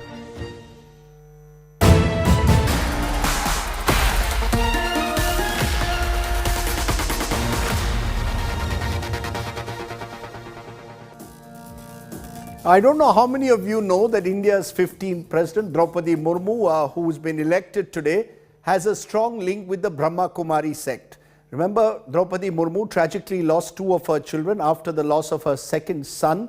She decided to become part, at least, or be tied up with the Brahma Kumaris. And joining me now, therefore, is someone who knows Droupadi Murmu from that period, B.K. Natmal, Brahma Kumaris, Cuttack, Odisha. So, Nathmal जी, आप कब से जानते हैं द्रौपदी मुर्मू को और उनकी खासियत बताइए, क्या बात है? क्योंकि नेता तो बहुत कुछ कहेंगे, आप उनको किस तरह से देखते हैं?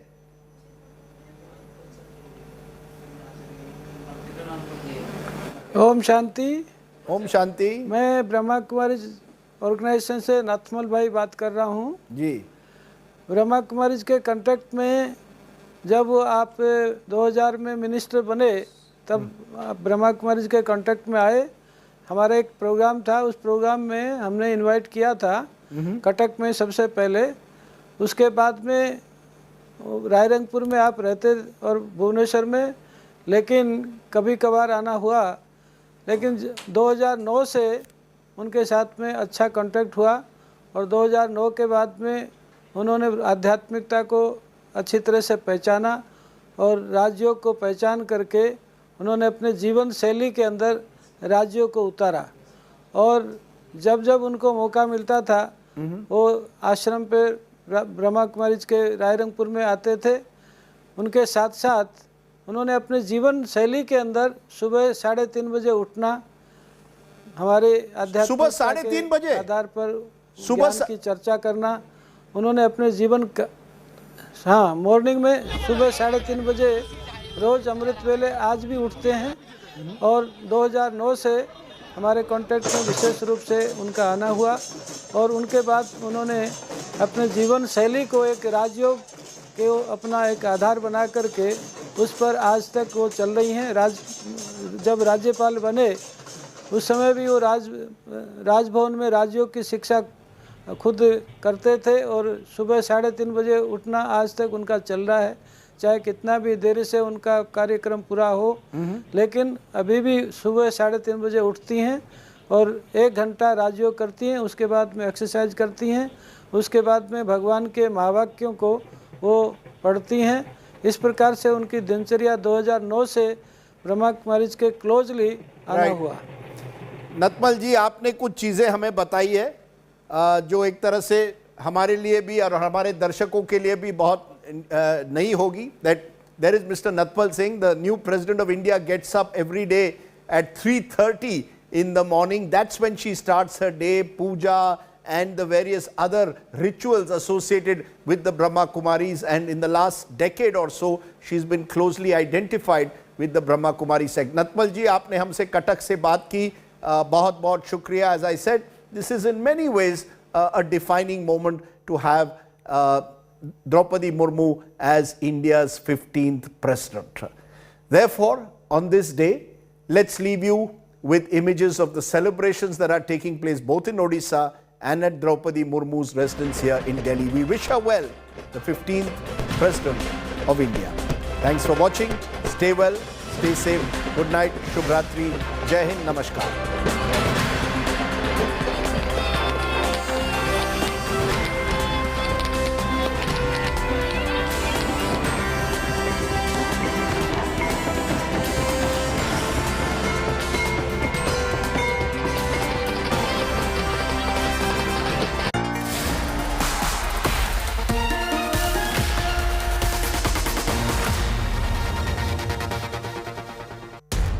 इस समय पूरी दुनिया में लोग कंफ्यूज्ड हैं। वो समझ नहीं पा रहे हैं क्या सही है, क्या गलत है, क्या सच है, क्या झूठ है। और ये स्पष्टता हम आपको अपने इस नए शो में देंगे। सब कुछ ब्लैक एंड व्हाइट में बताएंगे। इस शो में मेरे बालों के अलावा कुछ ग्रे नहीं होगा। हर खबर ब्लैक एंड व्हाइट की तरह बिल्कुल स्पष्ट होगी।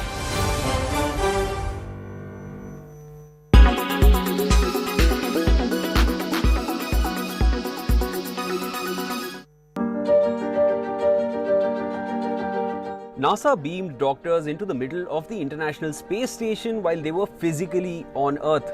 This might seem like a scene from a sci-fi movie, but this technology now exists.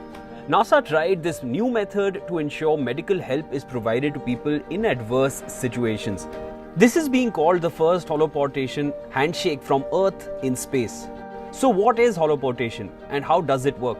According to NASA, it is a capture technology that allows high-quality 3D models of people to be reconstructed, compressed and transmitted live anywhere in real time. When these images are combined with mixed reality displays such as HoloLens, it allows users to see, hear and interact with remote participants in 3D. The technology gives a feeling as if the person is right in front of you. NASA says that the technology could be highly effective in deep space where communication lag is a major problem due to the immense distance between Earth and other objects. Using the Microsoft HoloLens Kinect camera with custom software, NASA flight surgeon Dr. Joseph Schmid and their teams were holoported. They interacted with astronaut Thomas Pesquet in a two-way conversation. Holoportation is not new. It has been in use since at least 2016 by Microsoft. But this was the first use in such an extreme and remote environment as space.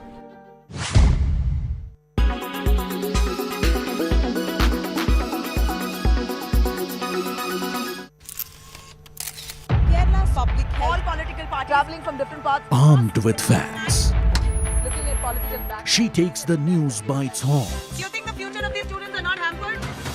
Fierce, bold and direct, setting the tone for the biggest stories from every corner and every angle.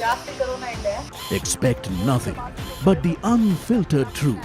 News first, niceties later. Watch me, Nabila Jamal, on India Today. You are watching India Today.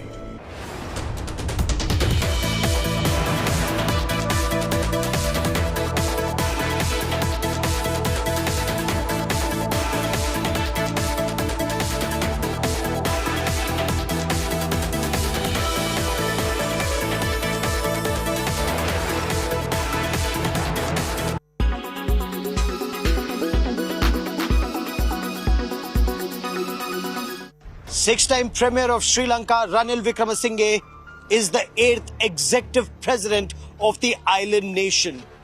In the voting that took place in the Sri Lankan parliament, he got 134 votes as against 82 that the principal opposition candidate, Dallas Ala Peruma, was able to secure, and just 3 that the left leader, Anura Kumara Disanaike, was able to secure. And this shows in the 225-member parliament in Sri Lanka, Ranil Wickremesinghe got the maximum votes. But he does have a massive task ahead of him. Sri Lanka is bankrupt. The country is in deep trouble. India, of course, has bailed Sri Lanka out with a $3.8 billion worth assistance, not just in deferred payments of $1.8 billion, but also assistance in terms of petrol and fuel in general, oil, food, medicines, gas, essential supplies.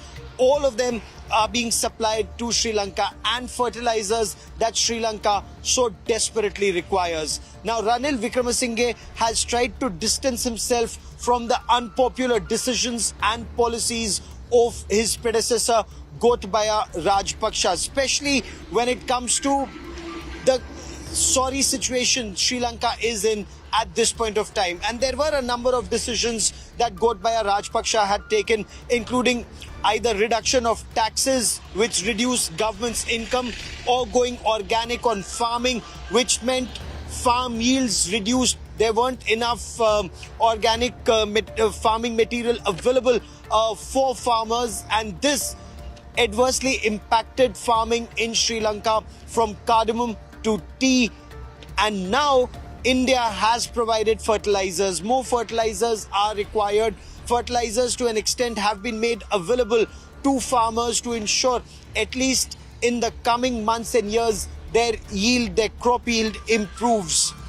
As far as the people are concerned, in thousands people are lining up at the immigration office to get a passport, and then outside various embassies to get a visa to leave this country to look for a better future. Now that Parliament has voted in favour of Ranil Wickremesinghe, will a solution continue to be found within the existing constitution as MPs wanted, or as the angry street wants a clean change and a new dawn? Easier said than done. Will Sri Lanka see revival? Will Sri Lanka be on the road to revival, or will there be more protests in the days and weeks ahead? From Ground Zero, we will continue to get to the latest with cameraman Kripal Singh in Colombo, Sri Lanka, Gaurav Sawant for India Today.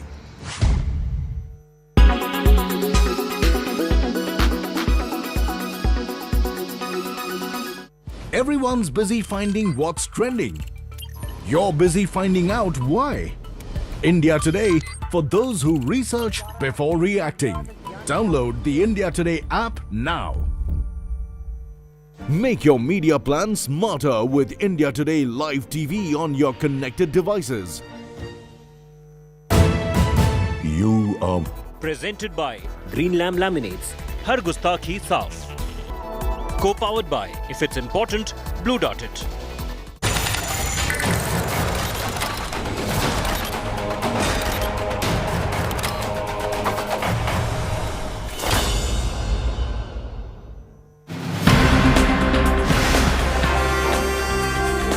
From a small village in Odisha to the first citizen of India, India gets first tribal president. Proud moment for the country. Rairangpuri to Raisina Hill. Madam President Droupadi Murmu. Hello and welcome. I'm Pooja Shali. India First today is about India's first citizen. And that a moment of pride, not just for Odisha, but for the whole of India. Let's begin this special telecast about Namaste Madam President Droupadi Murmu. The top headline is about the opposition split wide open over the election of Vice President. TMC will be abstaining from voting. Mamata's party is furious that they were not consulted over Margaret Alva's nomination. Sonia Gandhi's Enforcement Directorate questioning in the National Herald case concludes for the day. Sonia Gandhi will be summoned again on 25th July. The Congress party's protesting turned violent across several states. It's a shocking immolation incident of a seer after he was protesting against illegal mining at the revered hills linked to Lord Krishna in Rajasthan. The Bharatiya Janata Party attacking Gehlot government. A Bajrang Dal member stabbed by 13 men in Madhya Pradesh's Agar for allegedly supporting Nupur Sharma. A case of attempt to murder and rioting has been registered. Delhi Lieutenant Governor denies Kejriwal permission to visit Singapore for the 8th World Cities Summit and WCS Mayors Forum. Kejriwal says he will go ahead with the visit.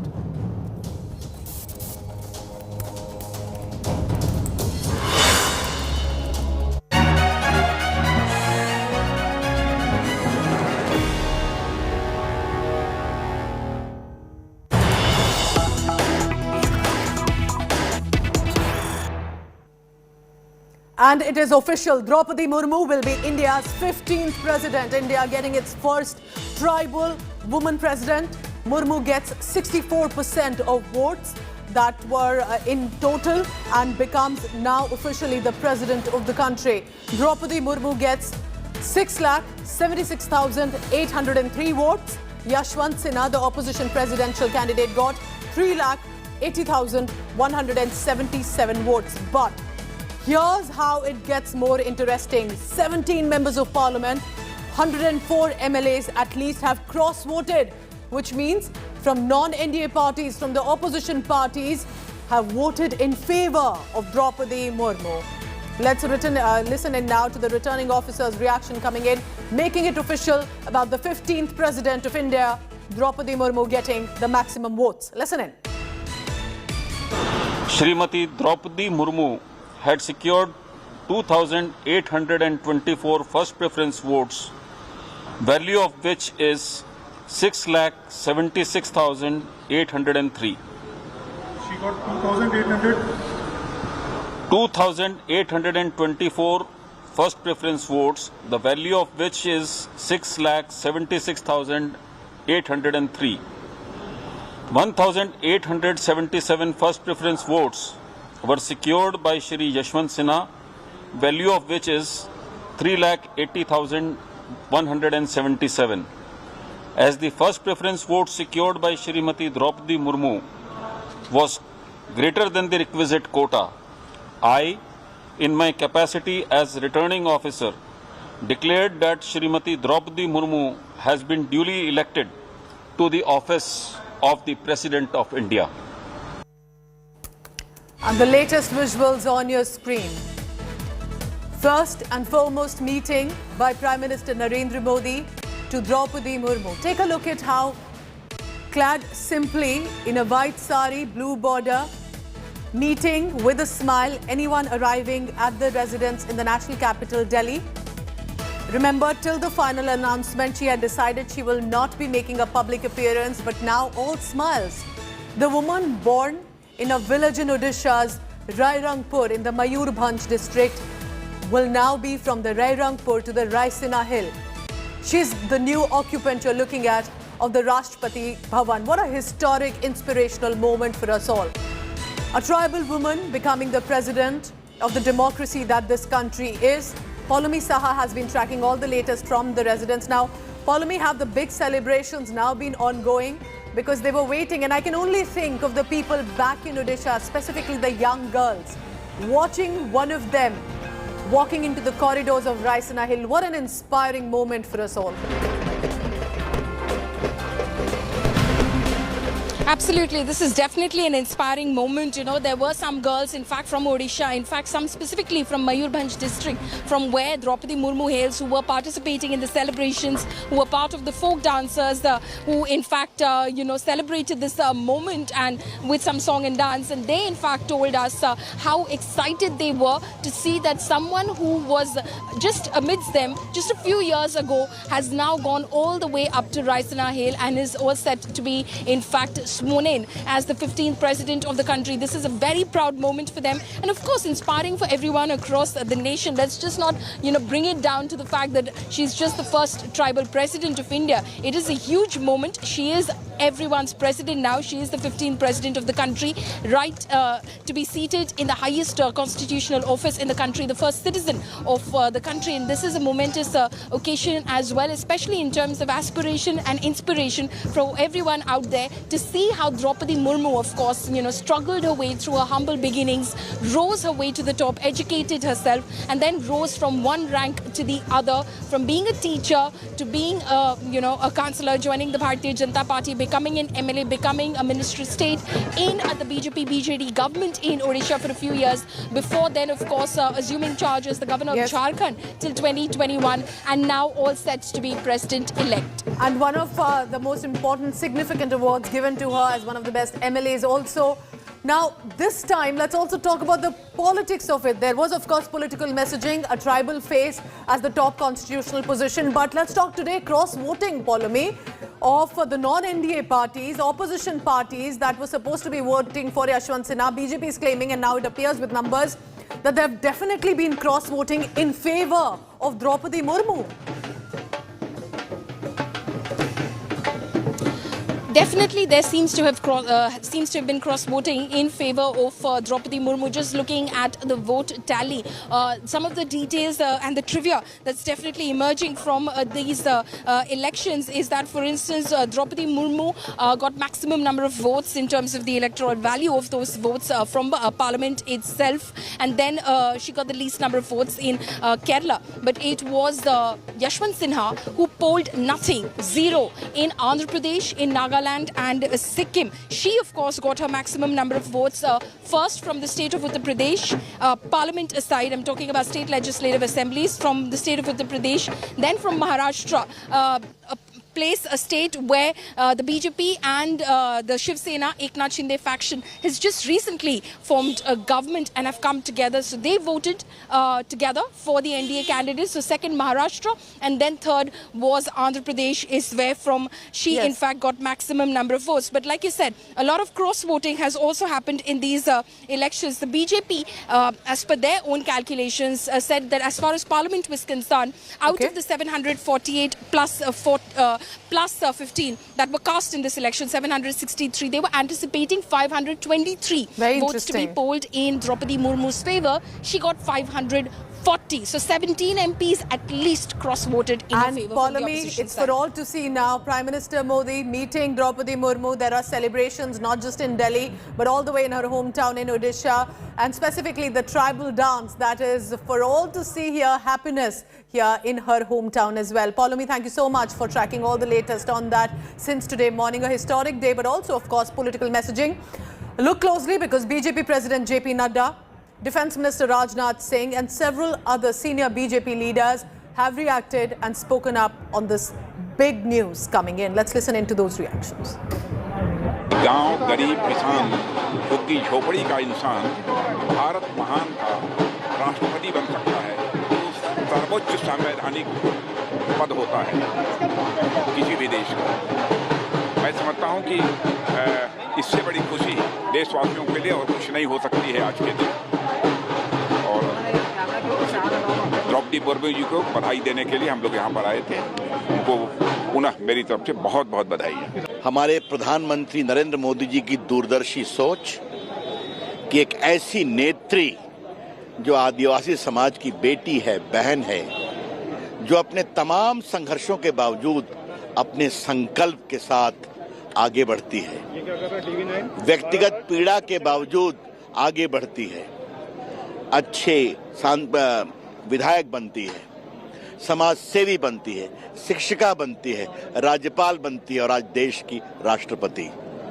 शुभकामना है, बड़े जीत है, पहले बार मौका मिला है, आदिवासी महिला राष्ट्रपति पद पर बैठने के लिए मौका मिला है। अभिनंदन करता हूं, बड़े जीत है। हर स्टेट में, नागालैंड में 100% वोट मिला, आंध्र में 100% वोट मिला, हर स्टेट में वोट मिला है, ये बड़ा जीत है। India now has its first ever tribal president, Droupadi Murmu, shattering records, scripting history. Rashtrapati Droupadi Murmu will now take over as the helm as India's 15th president and also commander-in-chief of the armed forces.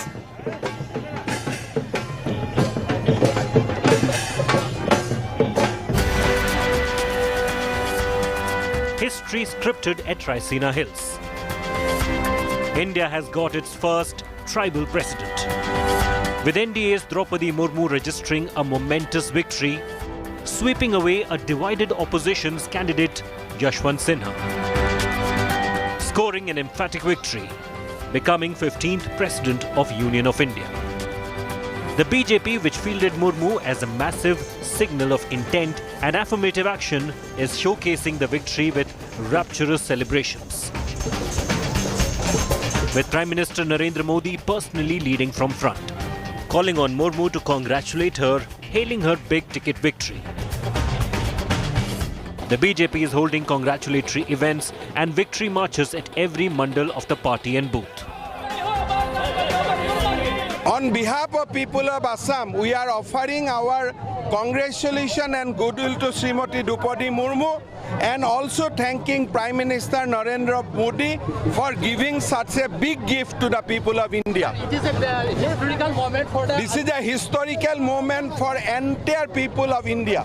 इसके लिए हम प्रधानमंत्री जी के निर्णय के भी आभारी हैं और साथ ही द्रौपदी मुर्मू जी को बेस्ट विशेस, सादर प्रणाम और इस देश की जनता को सबसे बड़ा संदेश कि एक भारत श्रेष्ठ भारत सिर्फ नारा नहीं है, ये एक सिद्धांत है जिसके लिए हम सब काम कर रहे हैं।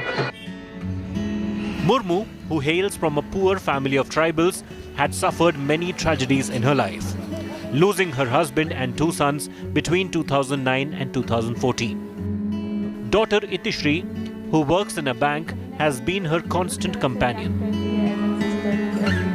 राष्ट्रपति दीदी बन गई है, उसीलिए हमको बहुत खुशी है। बहुत खुशी है। बहुत खुशी। अभी अगला क्या क्या करेंगे? अगला तो हम जाने का तैयार कर रहा हूँ। दिल्ली जाएंगे आप? दिल्ली जा शपथ ग्रहण में? जी जी। Murmu's village erupted with joy, with fellow tribals celebrating the occasion with traditional dance and sweets. From a small, nondescript village in Odisha's Mayurbhanj to becoming the first citizen of India, the victory of Droupadi Murmu is being hailed as a momentous push in empowering tribals.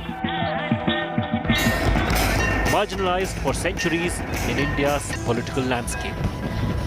With Suryagni in Mayurbhanj, Bureau Report, India Today. From Rairangpur village to the Rashtrapati Bhavan now, Droupadi Murmu's journey has been a remarkable one. Remember, she's a Santhal tribal and Murmu rose from the grassroots level. She was a stellar MLA in the Legislative Assembly, earning rich administrative and governance experience as a minister in the Patnaik-led coalition government in Odisha in 2000.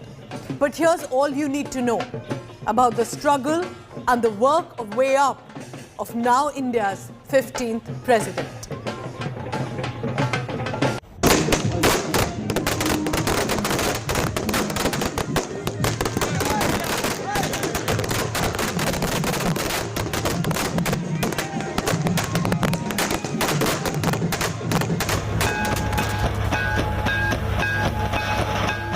Rairangpur in Mayurbhanj district of Odisha is proud to be the town that witnessed the rise of Droupadi Murmu.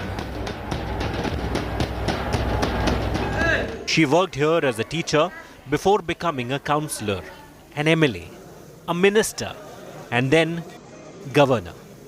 More than 280 kilometers from the capital of Odisha, this is where she built her life after her elder son passed away. Her people are overjoyed.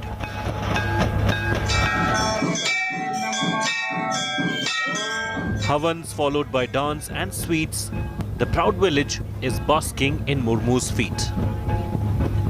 She is a lady with a heart. On the one side, she is an iron lady. She would like to take strong action in one hand. In other,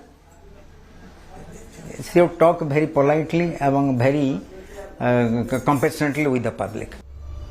Droupadi Murmu's brother Tarini Sen Tudu lives in her house in Rairangpur while the rest of the family keeps visiting. Her brother is excited about attending the swearing-in ceremony. Celebration तो हम लोग तैयारी में है, लड्डू वड्डू बटा जाएगा और नाच उच भी होगा ट्रेडिशनल का। अगर जीत जाती है तो हम तो जरूर उसका ये मैं आऊँगा ओथ में। वो लाइक एनी अदर मदर, कभी कभी स्ट्रिक्ट भी है, कभी कभी सॉफ्ट भी है, और she is like any other mother. In the school where she worked as a teacher between 1994 and 1997, she is remembered fondly as Didi, or elder sister. Rule regulation भी करूथिले आ समस्तनकर सहित भलो संपर्क भी रहउतला आ छोटे छोटे छुआ मन को भी भलो व्यवहार भी करूथिले समस्त स्टाफ मान का सहित भी भलो सब संपर्क रहितला लोक मान का सहित भी भलो सब संपर्क रहितला. The school premises that we see over here is also testimony to the fact that before 1997, before she became an elected representative, she was a teacher. And the school is still here, students are here. The school has expanded, its classes are still on. However, what is not over here is Droupadi Murmu, who was a teacher, and she used to teach all these subjects in this middle school. Nearly half an hour drive away is the village where Droupadi Murmu was born. Uparbeda village has changed since her childhood. The school she studied in has grown to become a high school with smart classes. Back in the 60s, it was only a primary school. Droupadi Murmu had to leave the village of Uparbeda. The reason was that the school that she went to in this particular village was a primary one. That means it was there till class 5. And that is the reason why she had to leave for Bhubaneswar for further studies. In 2022, things have completely changed over here in this particular village of Uparbeda. Droupadi Murmu's native house is a well-constructed one compared to the kacha house of the neighborhood. Decorated like never before for the auspicious occasion. Murmu's extraordinary journey is now the new folklore, which will inspire generations of Adivasis and common citizens. With Suragni Roy in Mayurbhanj, Bureau Report, India Today. Remember the struggle and hard work of Droupadi Murmu, not just the celebrations that we witnessed today. Importantly, with the voting that took place for presidential elections, there was also a surprise. Government sources are claiming that there was cross-voting by the opposition parties that were supposed to be voting for their presidential candidate Yashwant Sinha. I'm going to take you through one by one of how the cross-voting appears to have happened in the states. In the state of Assam, 22 at least have voted MLAs in favour of Droupadi Murmu. In Bihar, cross-voting by at least 6 members. In the state of Chhattisgarh, 6, while in the state of Goa, there were at least 4 who cross-voted in favour of Droupadi Murmu, unexpected even for the NDA. In the state of Gujarat, we are being told that there were at least 10 members of the Legislative Assembly who had voted in favour of Droupadi Murmu. Even in the state of Haryana, there was at least 1 cross-voting. In the hill state of Himachal Pradesh, again 1. In Jharkhand, a whopping 10 voted for Droupadi Murmu, while were expected to vote for Yashwant Sinha. Even in the state of Madhya Pradesh, there were 19 cross-voting for her. Even in the state of Maharashtra, which was among the top to be giving votes to Droupadi Murmu. In Meghalaya, it was 7. Even in the border state of Arunachal Pradesh, at least 1 cross-voted from another party, which means either the non-NDA or the opposition parties that were favouring Yashwant Sinha voted for Droupadi Murmu. So even beyond the expectations of the NDA, she got 64% votes. At least over 100 MLAs have cross-voted, according to the government, in favour of Droupadi Murmu, making it a sweeping victory for her as the 15th president. Droupadi Murmu is now elected as the first tribal woman president of the country. So clearly for the community that she comes from, specifically the Santhal tribal, but for the tribes across the country. This was a moment of celebration.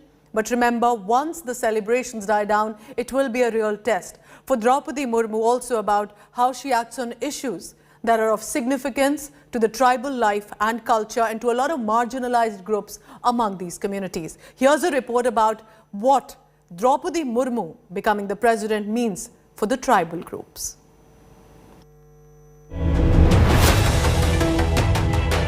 History in the making.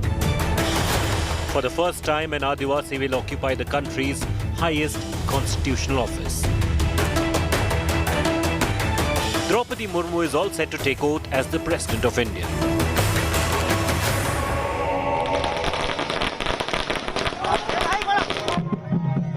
Largely found themselves on the margins of power. Murmu's victory. आज राष्ट्रपति जो है बनने वाला है वो आदिवासी है। ये आदिवासी का ड्रेस है, ये आदिवासी का ट्रेडिशनल नाच है। हम लोग खुशी से आज सुबह से नाच रहा है, वो उत्सव मना रहा है। Murmu comes from Odisha's Santhal tribe. In India, the Santals are the third largest scheduled tribe groups after the Gonds and the Bhils. Murmu's win gives hope and inspiration for the tribal community of India. छोटा सा परिवार से और इतना बड़ा गई है तो हम लोग बहुत खुश हैं। हम लोगों का कास्ट में ना बोलते हैं माने महिला कुछ नहीं कर सकते हैं, इसीलिए आज प्रूव कर दिया सभी महिला सभी ही माने सभी कुछ कर सकते हैं। According to the Constitution, the President of India is also the guardian of the 5th scheduled area. The President can declare any area with high tribal population as the 5th scheduled area. This gives the President the authority to inspect the administration of these areas. But the real test for Murmu will be how she acts on issues that are of importance to tribal life and culture. Expectations are high. परेशानी है, road होना चाहिए, एक पुल होना चाहिए, अगर वो चीज़ हो जाएगा तो हम लोग जितना भी बारिश हो आने जाने के लिए प्रॉब्लम तो बहुत है, जैसे कि ट्राइबल में तो देखते हैं कि सब अभी निचले तकबे में ही हैं। अभी तक उनका कुछ थोड़े थोड़े उठ रहे हैं, ऐसा नहीं है कि नहीं उठे हैं, वैसा कोई बात नहीं है, वो उठ रहे हैं। और उनको यदि कुछ सपोर्ट मिलेगा तो और भी आगे जाएंगे। वो तो हम जो सोचते हैं, जो प्रॉब्लम है यहाँ पर, वो प्रॉब्लम सुनिश्चित होगा। प्रॉब्लम क्या है? प्रॉब्लम है जो रेलवे प्रॉब्लम। रेलवे प्रॉब्लम, यहाँ पे स्टेशन नहीं है। स्टेशन है किंतु कनेक्शन नहीं है। Activists claim country's forest and land laws have changed over the years to help big industry, which will lead to further displacement of the original inhabitants of the land. While I'm very happy that finally scheduled tribes have got representation, I'm not sure that she will really represent Adivasis in the way that they need to be represented, because all the BJP policies are anti-Adivasi. Droupadi Murmu's election as president is truly a historic moment. But what she does as president will really shape her legacy. Bureau Report, India Today. So expectedly, the country has erupted in celebration and joy after Murmu's victory, and that has been officially now announced. Take a look now at the festivities that took place. There was Rangin Ray Rangpur, but there was also a lot of mithai, laddus, fireworks, and importantly, a lot of dance that was seen. Take a look at this report.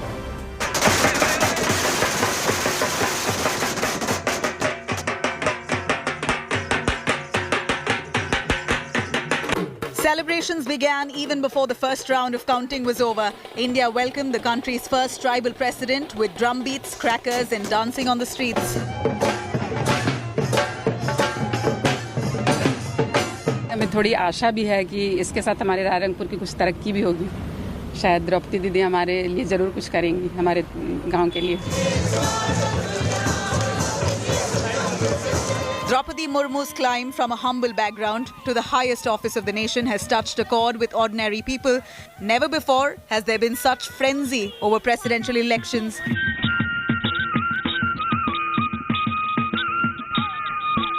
Droupadi Murmu is a woman who broke many glass ceilings as she scaled her way up in politics. That she is an inspiration for commoners was evident across India on Thursday. Bureau Report, India Today. Wishing all the very best to Droupadi Murmu, 15th President of our country and the Commander-in-Chief of our armed forces. Thank you so much for watching India First. Coming up next, Business Today with Abha Bakaya. Take care of yourself. Thank you for watching.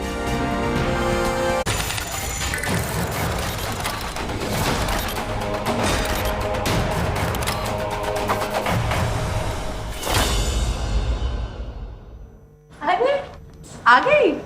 कैसा रहा दिन? बहुत अच्छा। कोई video game cover करने गई थी ना?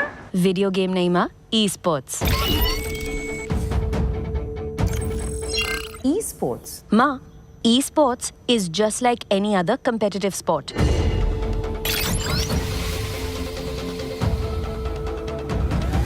इसमें ना वो सब फीलिंग्स है जो किसी भी और स्पोर्ट्स में है।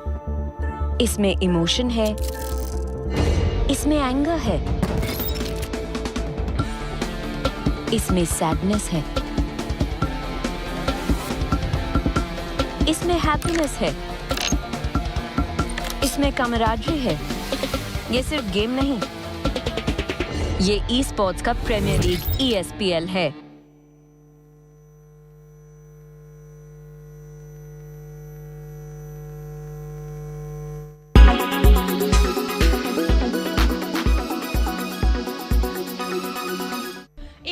युवक जान गंवाते हैं हर साल लापरवाह ड्राइविंग के कारण। Well, that's true. Speed junkies on souped-up motorcycles have been a recurrent menace in India. Country's expressways and roads are fast becoming the choicest stretches for bike stunts. Stunt biking on roads is now driven by likes on Facebook and Instagram. That's the hype. This is becoming one of the worst menace in India, which is costing lives. Road accident is one of the leading causes of death, disability and hospitalization of people worldwide in general and India in particular. Approximately 1.3 million people die each year as a result of road traffic crashes. As per World Health Organization data, at least 1 out of 10 people killed on roads across the world is from India. The cost of road accidents is borne not only by victims and their families, but by the economy as a whole in terms of untimely deaths, injuries, disabilities, and loss of potential income. During the year 2020, more than 3,60,000 road accidents were recorded, causing loss of around 1,30,000 lives. Road accidents take place mostly because of overspeeding, drunken driving, driving on wrong side, jumping red light, using mobile phones while driving, and bike stunts, among others. However, top 10 states in number of fatalities on national highways are Tamil Nadu, Uttar Pradesh, Karnataka, Madhya Pradesh, Andhra Pradesh, Telangana, Kerala, Maharashtra, Rajasthan and Bihar. This is in order as a report that was released by the authorities. Unfortunately, the worst affected age group in road accidents is 18 to 45 years, which accounts to at least about 70% of the total accidental deaths. So be careful and drive safe.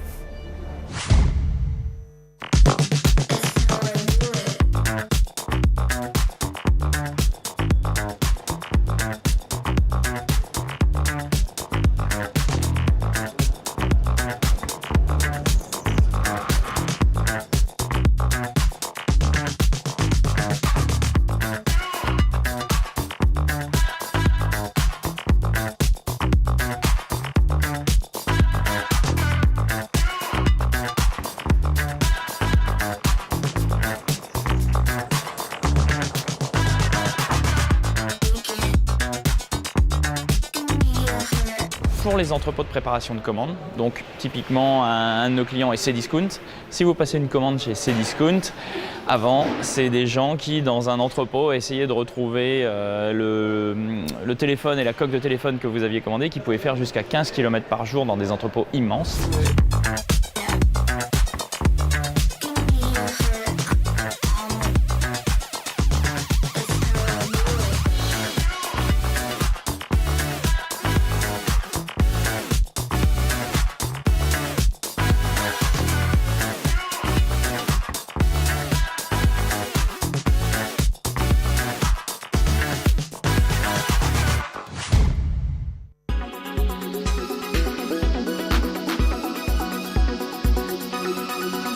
Make your media plan smarter with India Today Live TV on your connected devices. You are watching India Today.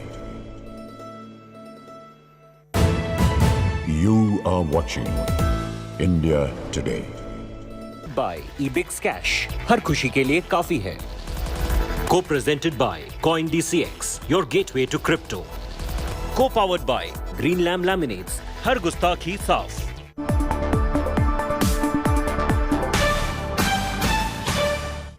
Hello and welcome. You're with us here on Business Today. I'm Abha Bakaya. Here are the day's top stories. SUVs finally edge out hatchbacks and sedans on Indian roads in the first half of this year. Car makers led by Maruti have a fresh SUV lineup for you this festive season. The rupee weakens past 80 to the dollar in early trade but pulls back below the physiologically sensitive level. The currency finds comfort on easing global crude oil prices and global dollar weakness.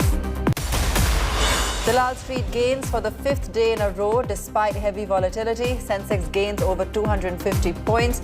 Nifty ends above 16,600. Capital Goods, PSU Bank rally. Gold falls to an 11-month low in global markets, trading at a 5-month low in India despite the uncertainty in financial markets. The question is, has gold lost its status as the safe haven for investors?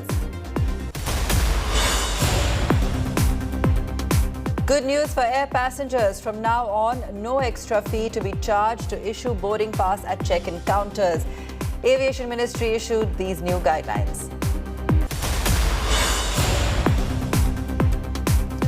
The highly anticipated Nothing Phone 1 goes on sale today. Business Today TV spent a week with the handset and tells you whether it's much ado about nothing. That's coming up on the show. Industry pins hope on Ranbir Kapoor's Stara Shamshera to break the dry spell hurting the Hindi film industry. It's the first release for Ranbir in 4 years and also his first appearance after getting hitched to Alia Bhatt. SUV mania all set to catch hold of the Indian consumer this festive season. With more and more purchase decisions veering towards SUVs, car manufacturers have lined up a slew of new SUV launches just in time for the festive season. Here's how Motown is zipping down the SUV fast lane.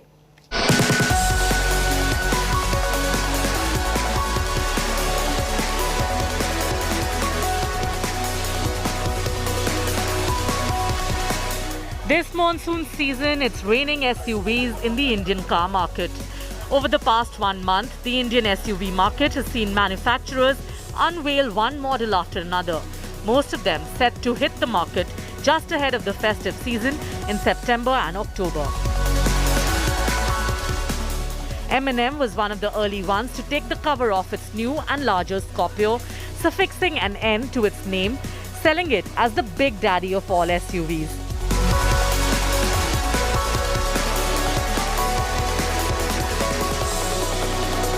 Hyundai belatedly updated its Tucson with the latest model available internationally. Though bookings have begun, sales will begin only later this year.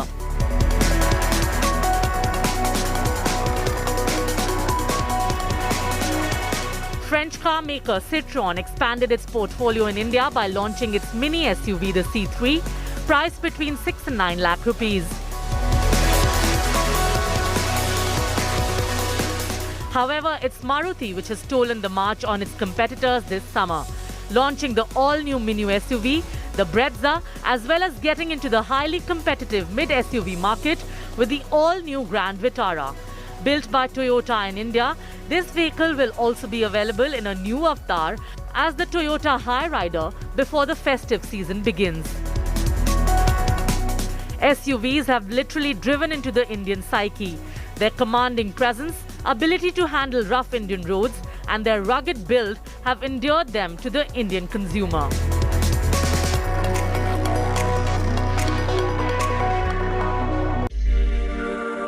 In the first half of this year, there were 12 SUVs of all shapes and sizes in the list of top 30 cars sold in the country, accounting for 41% of total volumes. Another 4 were MUVs like the Innova and the Ertiga, taking up another 13%. There were just 14 hatchbacks and sedans, making up for just 46% of total sales. Even globally, SUV sales are eclipsing those of other car bodies. In the US, SUVs have captured more than half the market, up 6 percentage points in 2 years. In Europe, SUVs may be less popular than the US, but their market is steadily rising. India too has seen SUVs grab a greater share of market every year, reaching 38% in 2021. I think the SUV segment is exploding. In fact, in 22, if you see, the contribution of SUV segment is now 41% to the industry, as against 34.7 for the hatch. So very clearly, SUV segment has overtaken the hatch. So the segment only keeps on expanding. One Indian car maker which has turned its fortunes thanks to SUVs is Tata Motors. Its Nexon is the top seller today, with the Punch Micro SUV also setting sales charts on fire. Interestingly, the addition of affordable SUVs to their portfolio have also given a lease of life to Skoda and Volkswagen, which have seen their sales increase to respectable levels in the past few months. With Chetan Bhutani, Bureau Report, Business Today TV. Well, it's not only the SUV frenzy that has gripped the automobile market in India. The growing footprint of electric vehicles is also very evident from the data churned out by our Data Intelligence Unit team.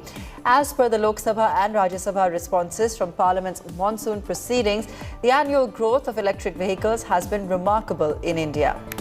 EV registration saw a sharp spike of nearly 218% in 21-22, which is on a low base. The registrations more than doubled from the previous year, with nearly 4.3 lakh EVs booked in 2021-22. States like UP, Delhi, Karnataka, Maharashtra and Bihar saw the most number of electric vehicles currently being used on roads of India.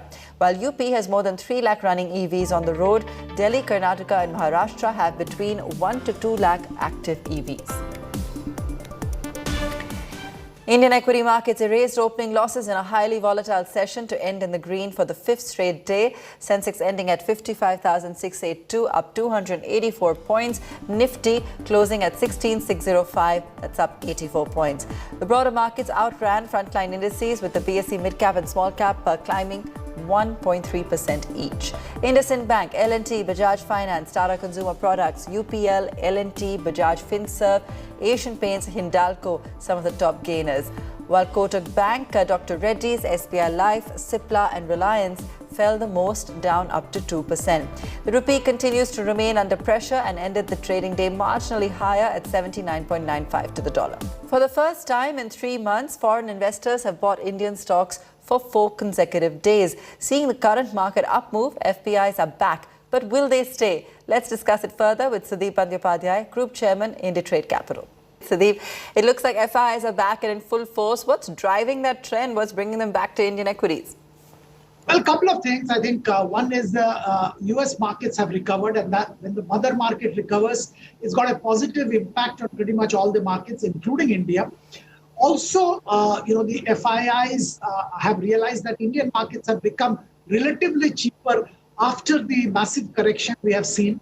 Currency depreciation also makes Indian market a little more attractive, vis-a-vis what it was 1 month back. The same amount of dollar, they can buy more shares in India.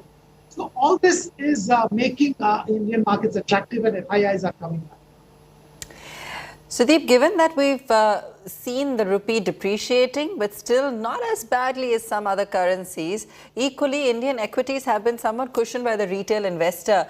Do you feel overall India is still an attractive destination for FIs to pump in money, versus some of the other emerging markets at the moment? Absolutely. I think the moment we see risk-on move back for the FIIs globally, India will attract a lot of FII money, which is sitting in the wings. The other important thing is, if you look at Indian markets, what has been witnessed in the recent past is that though the many emerging global markets corrected by 25 to 30%, Indian markets only corrected at its worst about 15%. Now that does show the resilience of Indian investors and Indian capital market, and it augurs well for the future. FIIs will be emboldened by this fact that the flows of FIIs only doesn't determine the fate of Indian markets. Also, as you rightly said, the currency depreciation has made, to an extent, Indian market a little more attractive vis-a-vis 1.5 months back, when the rupee was much stronger, because the same amount of dollar, they get to buy more shares in India. Okay, and what would you be looking to buy in a market like this, as you said, with the various current factors at play, primarily the currency, of course, along with inflation, and given that we're now in the throes of earnings season, what clues is it throwing up for you? Where do you feel, money is headed at this point of time? Well, I think few sectors have been clear winners in this phase, I would say. One is definitely the FMCG pack. Yeah. I think the reading is very clear that consumption is coming back. Yeah, there were some cost pressures in between, and there was little uncertainty over rural consumption. But the way the monsoon has been progressing, the expectation is that rural demand will bounce back. And with that, consumption-focused stocks in India, FMCG companies in particular, should do well. And I think that is leading to a run in the FMCG stocks. The other sector which we like and we've been seeing traction is BFSI, with credit demand growing on the back of consumption growth and also probably a revival in capex. I think the lenders are in a good spot. Also, the asset quality is improving remarkably and sharply. That is reassuring investors. So BFSI is another pocket, particularly large banks, both in the PSU as well as the private sector space, which is attracting a lot of investments. Okay. And would you stay away from IT then? Or what are you making of the recent spate of earnings? Well, I think IT is a bit of a clouded feedback or clouded at least view at this point of time. There are a couple of things happening. One is there is a significant tailwind which is being added by the currency depreciation. All Indian leading IT companies derive a significant part of their income in dollars, and that is going to help them with a depreciating currency environment. On the other hand, the demand scenario, which there are a lot of commentary that there may be a problem as far as demand for their services are concerned going forward, considering that Europe probably will head towards a recession, US is slowing down, and there are growth slowdown in multiple other markets. The question is whether this growth slowdown will really impact Indian IT companies. At least the commentary of the management of these top IT companies doesn't seem so, because they are pretty confident of the demand, they're pretty confident of the future order flows, and they're pretty confident about margin improving in the coming quarters. So it's a trade-off, the way we read it, between demand destruction, which may happen in future, and currency depreciation, which is happening currently. As far as Indian IT is concerned, we are advising caution on the mid-cap IT, whereas the large-cap IT, if you have a mid to long-term view, I think it's good to go and buy. All right.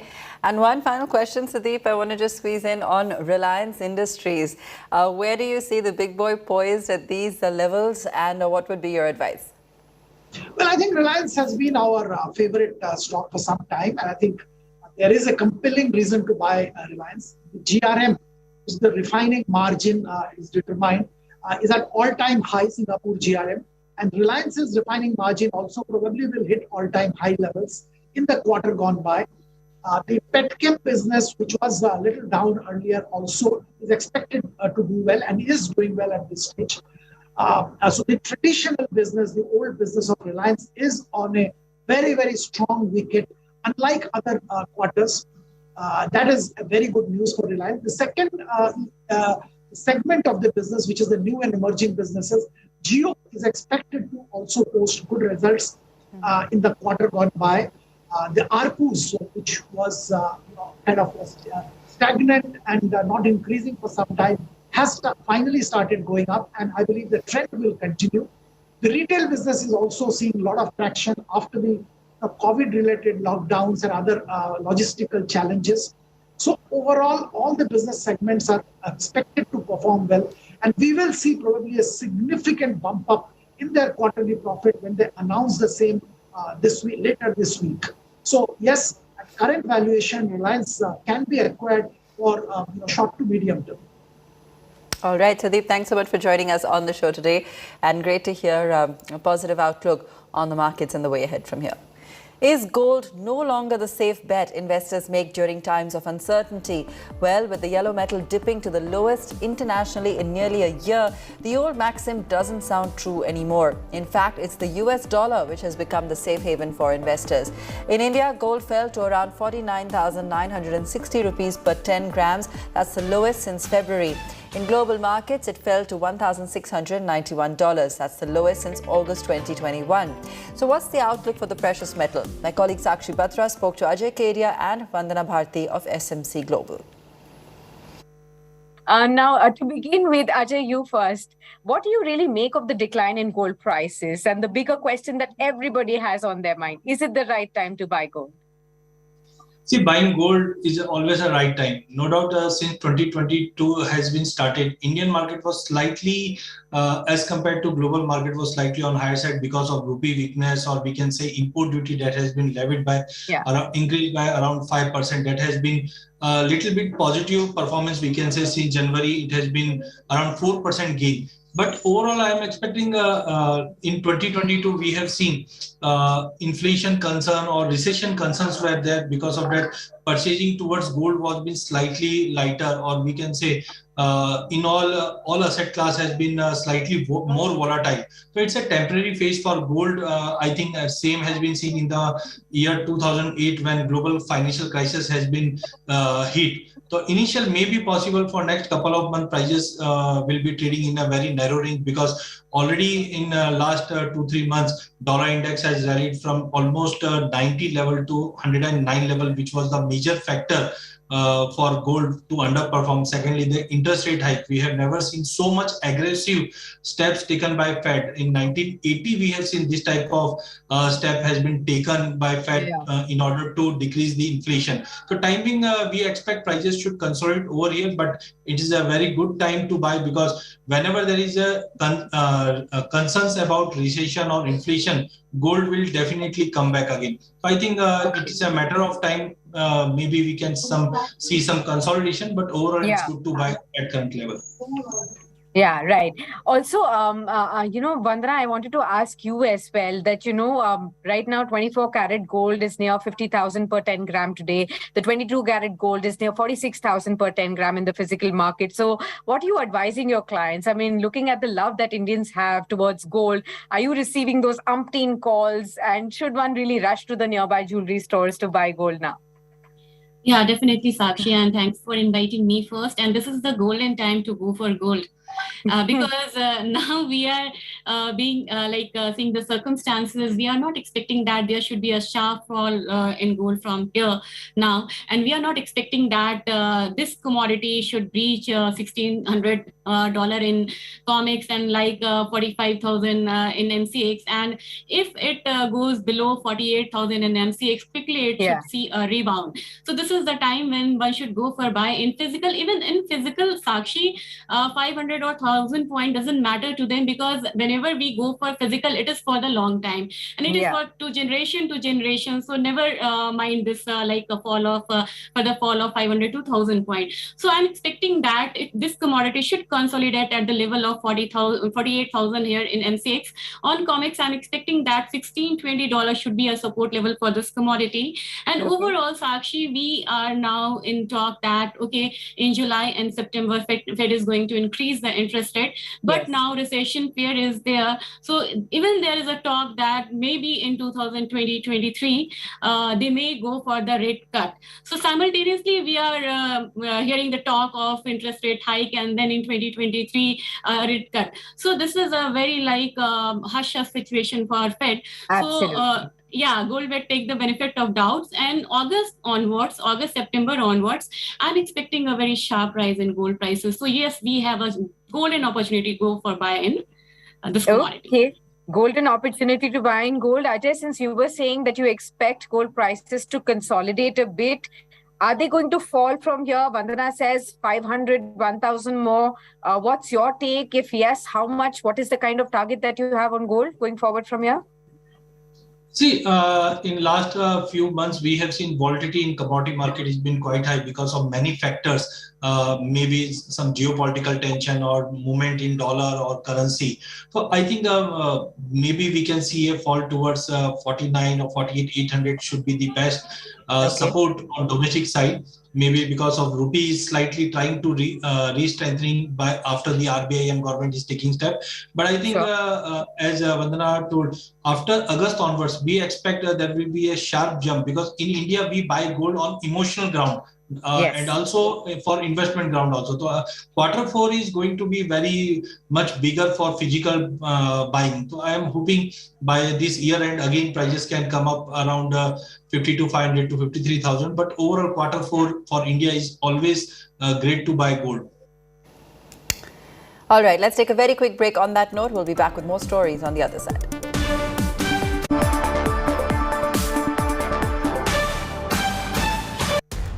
इस समय पूरी दुनिया में लोग confused हैं। वो समझ नहीं पा रहे हैं क्या सही है, क्या गलत है, क्या सच है, क्या झूठ है। और ये स्पष्टता हम आपको अपने इस नए शो में देंगे। सब कुछ ब्लैक एंड व्हाइट में बताएंगे। इस शो में मेरे बालों के अलावा कुछ ग्रे नहीं होगा। हर खबर ब्लैक एंड व्हाइट की तरह बिल्कुल स्पष्ट होगी।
Make your media plan smarter with India Today Live TV on your connected devices.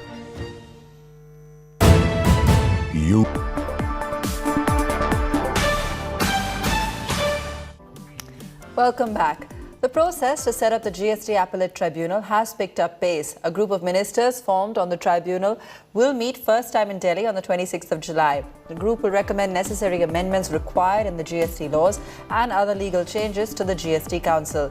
For more on this, we're joined by my colleague Karishma Asudani. Karishma? Well, right. The first group of ministers on GST Appellate Tribunal is going to be meeting on 26th July in Delhi. And this is after the group was constituted by the council in its last meeting in Chandigarh. Now, what's important is to understand that this GOM is going to look at the legality of the whole structure of the GST law and to maintain the uniformity and the coordination between centre and states. They're going to submit the report before July 31, and the report will be discussed likely by Finance Minister Nirmala Sitharaman in 48 GST Council in first week of August. All right, Karishma, thanks so much for that. Now, Nothing, a London-based startup founded by Carl Pei, was supposed to disrupt the smartphone industry, and the much-awaited Nothing Phone 1 goes on sale today with a bunch of industry-first features on expected lines. But what is the real-world user experience like? Looking beyond the hype, Tech Today's Ayush Alavadi brings you an exclusive review. It's not often that a startup from London enters the smartphone industry only to disrupt it. There's a lot of clutter, especially in the mid-range segment, and a company from London has decided to break that clutter. I have with me the Nothing Phone 1.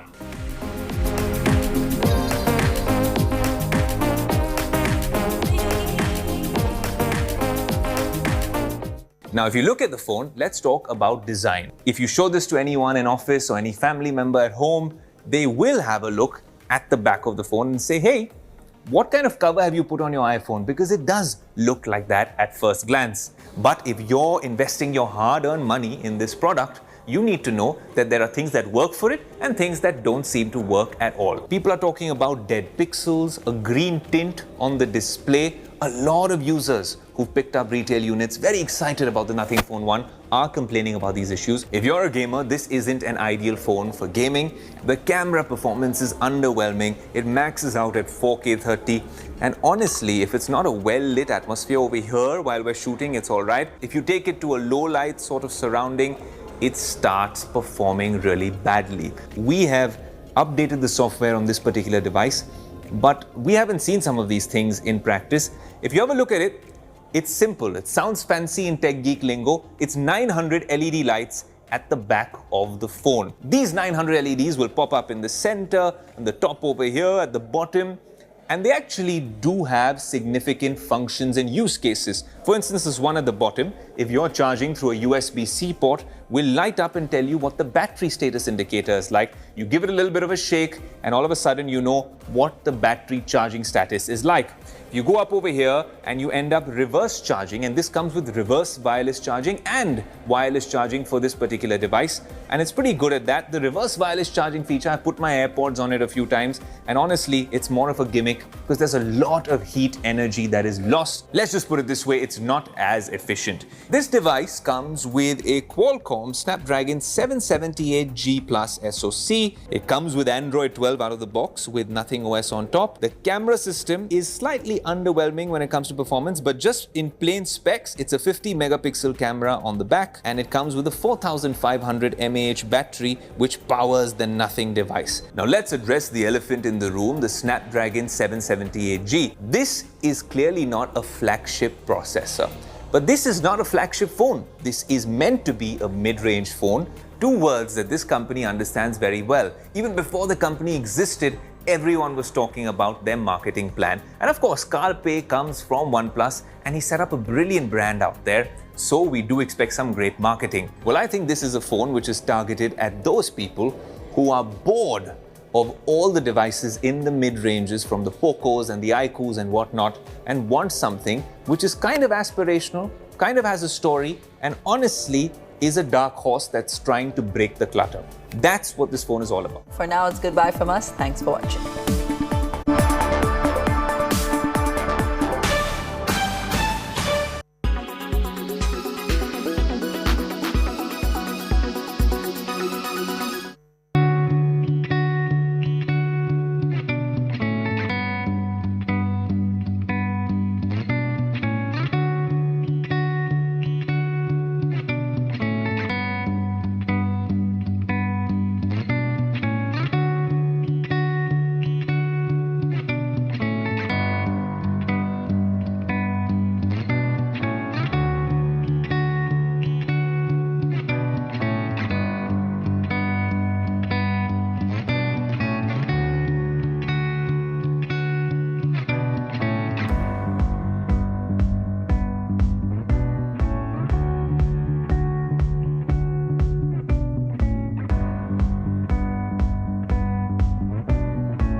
traveling from different parts. Armed with facts, Looking at political background. she takes the news by its horns. You think the future of these students are not hampered? Fierce, bold, and direct, setting the tone for the biggest stories from every corner and every angle. Expect nothing but the unfiltered truth. News first, niceties later. Watch me, Nabila Jamal, on India Today. Everyone's busy finding what's trending. You're busy finding out why. India Today, for those who research before reacting. Download the India Today app now. Make your media plan smarter with India Today Live TV on your connected devices.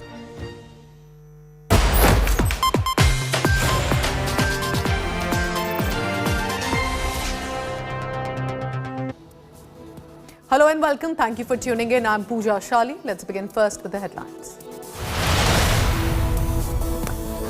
Droupadi Murmu becomes the 15th President of India with 64% votes. Prime Minister Modi meeting and greeting Murmu, congratulates her.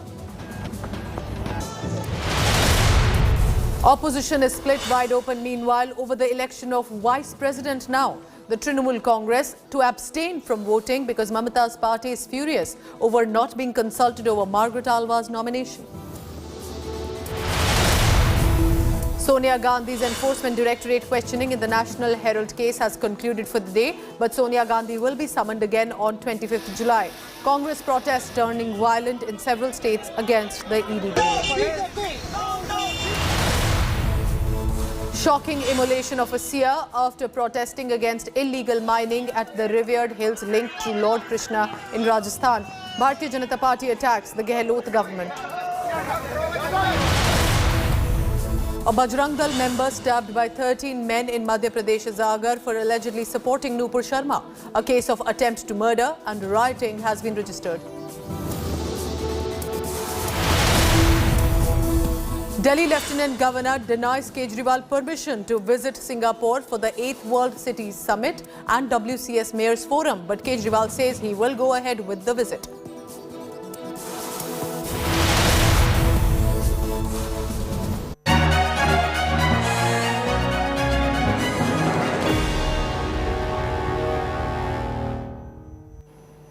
India has their first ever tribal president, Droupadi Murmu, shattering records, scripting history. Rashtrapati Droupadi Murmu will now take over the helm as India's 15th president. Take a look at this. History scripted at Sinha Hills. India has got its first tribal president. With NDA's Droupadi Murmu registering a momentous victory, sweeping away a divided opposition's candidate, Yashwant Sinha. Scoring an emphatic victory, becoming 15th President of Union of India. The BJP, which fielded Murmu as a massive signal of intent and affirmative action, is showcasing the victory with rapturous celebrations. With Prime Minister Narendra Modi personally leading from front, calling on Murmu to congratulate her, hailing her big-ticket victory. The BJP is holding congratulatory events and victory marches at every mandal of the party and booth. On behalf of people of Assam, we are offering our congratulations and goodwill to Srimati Droupadi Murmu and also thanking Prime Minister Narendra Modi for giving such a big gift to the people of India. It is a historical moment for the... This is a historical moment for entire people of India. इसके लिए हम प्रधानमंत्री जी के निर्णय के भी आभारी हैं और साथ ही द्रौपदी मुर्मू जी को बेस्ट विशेस, सादर प्रणाम और इस देश की जनता को सबसे बड़ा संदेश कि एक भारत श्रेष्ठ भारत सिर्फ नारा नहीं है, ये एक सिद्धांत है जिसके लिए हम सब काम कर रहे हैं. Murmu, who hails from a poor family of tribals, had suffered many tragedies in her life, losing her husband and 2 sons between 2009 and 2014. Daughter Itishri, who works in a bank, has been her constant companion. राष्ट्रपति दीदी बन गई है, उसीलिए हमको बहुत खुशी है. बहुत खुशी है. बहुत खुशी. अभी अगला क्या करेंगे? अगला तो हम जाने का तैयार कर रहा हूँ. दिल्ली जाएंगे आप? दिल्ली जाएंगे. शपथ ग्रहण में? जी. Murmu's village erupted with joy, with fellow tribals celebrating the occasion with traditional dance and sweets. From a small, nondescript village in Odisha's Mayurbhanj to becoming the first citizen of India, the victory of Droupadi Murmu is being hailed as a momentous push in empowering tribals. Marginalized for centuries in India's political landscape. With Suryagni in Mayurbhanj, Bureau Report, India Today. From Rairangpur to Rashtrapati Bhavan, Droupadi Murmu's journey has been a remarkable one. Remember, she's a Santhal tribal and Murmu rose from the grassroots. She's also been a stellar member of the Legislative Assembly, earning rich administrative and governance experience. That as a minister in the Patnaik-led coalition government in Odisha in 2000. Here's all you need to know about India's 15th president and her career graph.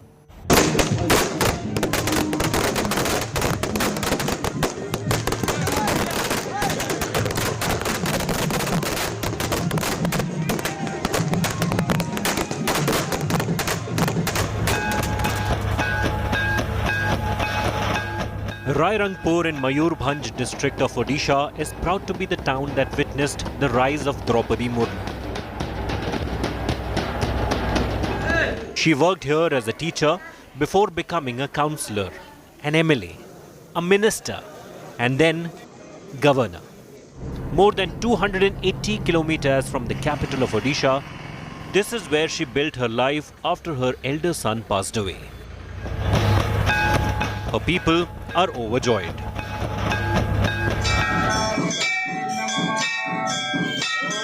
Havans followed by dance and sweets, the proud village is basking in Murmu's feet. She is a lady with a heart. On the one side, she is an iron lady. She would like to take strong action in one hand. In other, she would talk very politely and very compassionately with the public. Droupadi Murmu's brother Tarini Sen Tudu lives in her house in Rairangpur while the rest of the family keeps visiting. Her brother is excited about attending the swearing-in ceremony. Celebration तो हम लोग तैयारी में है, लड्डू वड्डू बटा जाएगा और नाच उच भी होगा ट्रेडिशनल का। अगर जीत जाती है तो हम तो जरूर उसका ये मैं आऊँगा ओथ में। वो लाइक एनी अदर मदर, कभी कभी स्ट्रिक्ट भी है, कभी कभी सॉफ्ट भी है, और she is any like any other mother. In the school where she worked as a teacher between 1994 and 1997, she is remembered fondly as Didi, or elder sister. Rule regulation भी करूथिले आ समस्तनकर सहित भलो संपर्क भी रहउतिला आ छोट छोट छुआ मन को भी भलो व्यवहार भी करूथिले समस्त स्टाफ मान का सहित भी भलो सब संपर्क रहितला लोक मान का सहित भी भलो सब संपर्क रहितला. The school premises that we see over here is also testimony to the fact that before 1997, before she became an elected representative, she was a teacher. And the school is still here, students are here, the school has expanded, its classes are still on. However, what is not over here is Droupadi Murmu, who was a teacher, and she used to teach all these subjects in this middle school. Nearly half an hour drive away is the village where Droupadi Murmu was born.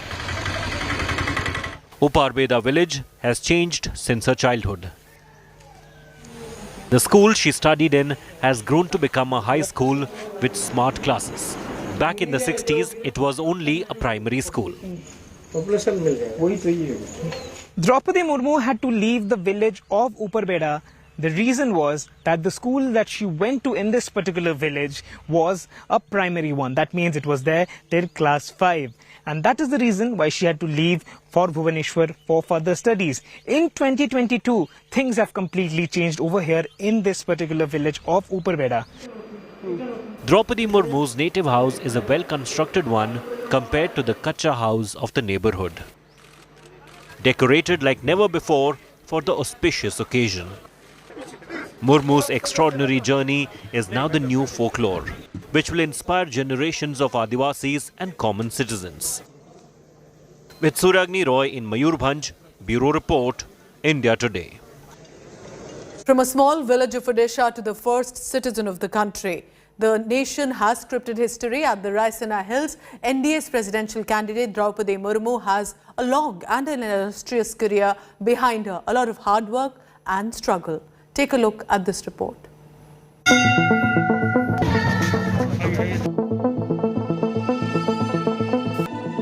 Droupadi Murmu is the next president, given the numbers the NDA has. वर्तमान television news देखिली मु वर्तमान किसी कहवा को चाहे ना परवर्ती समय में आपण को जहाँ भी बाइट देवी वर्तमान नुह है कहीं आपण को धन्यवाद आपण एते कष्ट करी आछंती.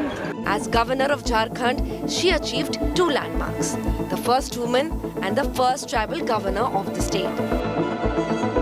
A Santhal tribal, Murmu rose from grassroots to becoming a stellar MLA. She also earned rich administrative experiences as a minister in the Patnaik-led coalition government in Odisha in 2000. आज तक कोई आदिवासी ट्राइबल प्रत्याशी राष्ट्रपति के रूप में नहीं आया है और पहली बार कोई ट्राइबल को एनडीए की तरफ से हम कैंडिडेट बना सकेंगे ऐसा संसदीय बोर्ड पार्लियामेंट्री बोर्ड का मत था. As Jharkhand's governor, she devoted herself to spearheading growth and development. The high point was witnessed that last year when Jharkhand scored 63.07%.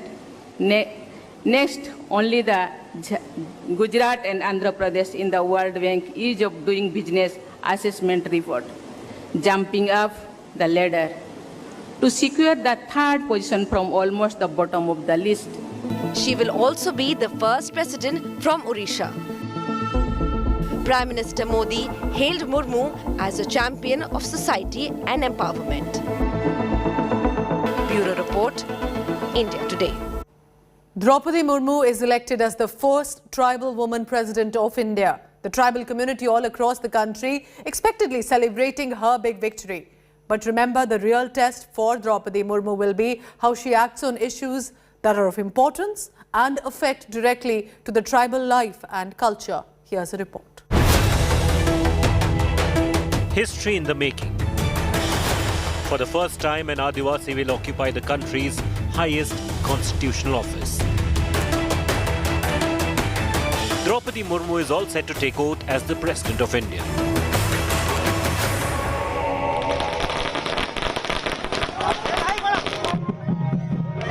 While the opposition dismisses Murmu's election as mere symbolism, it is still a big moment for the Adivasis who have largely found themselves on the margins of power structure.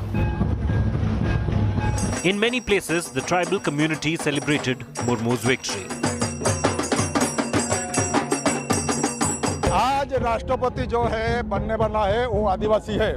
ये आदिवासी का dress है, ये आदिवासी का traditional नाच है. हम लोग खुशी से आज सुबह से नाच रहा है, वो उत्सव मना रहा है. Murmu comes from Odisha's Santhal tribe. In India, the Santals are the 3rd largest scheduled tribe groups after the Gonds and the Bhils. Murmu's win gives hope and inspiration for the tribal community of India. छोटा सा परिवार से और इतना बड़ा गई हैं तो हम लोग बहुत खुश हैं. हम लोगों का कास्ट में ना बोलते हैं माने महिला कुछ नहीं कर सकते हैं, इसीलिए आज प्रूव कर दिया सभी महिला सभी ही माने सभी कुछ कर सकते हैं. According to the Constitution, the President of India is also the guardian of the 5th scheduled area. The President can declare any area with high tribal population as the 5th scheduled area. This gives the President the authority to inspect the administration of these areas. But the real test for Murmu will be how she acts on issues that are of importance to tribal life and culture.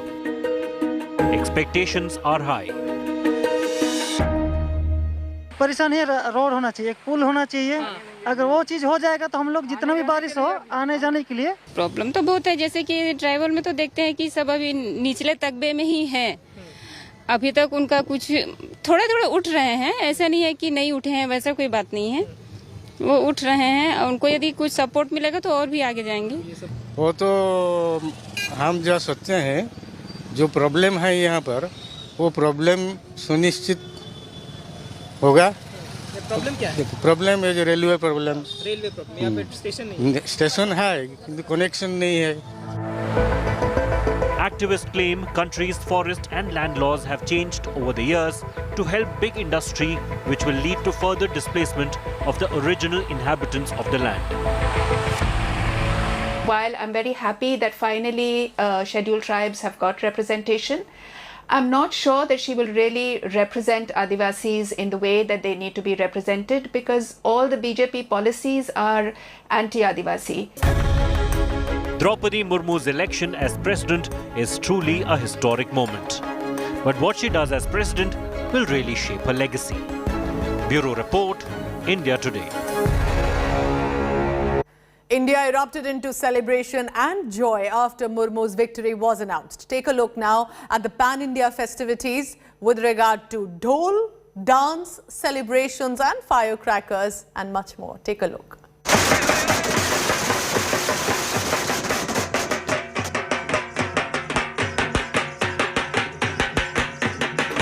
Celebrations began even before the first round of counting was over. India welcomed the country's first tribal president with drum beats, crackers and dancing on the streets. हमें थोड़ी आशा भी है कि इसके साथ हमारे रायरंगपुर की कुछ तरक्की भी होगी। शायद द्रौपदी दीदी हमारे लिए जरूर कुछ करेंगी, हमारे गांव के लिए। Droupadi Murmu's climb from a humble background to the highest office of the nation has touched a chord with ordinary people. Never before has there been such frenzy over presidential elections.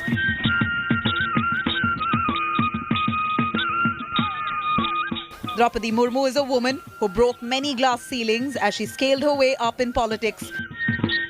That she is an inspiration for commoners was evident across India on Thursday. Bureau Report, India Today. Time for a quick commercial break. Don't go anywhere. Lots more on the other side.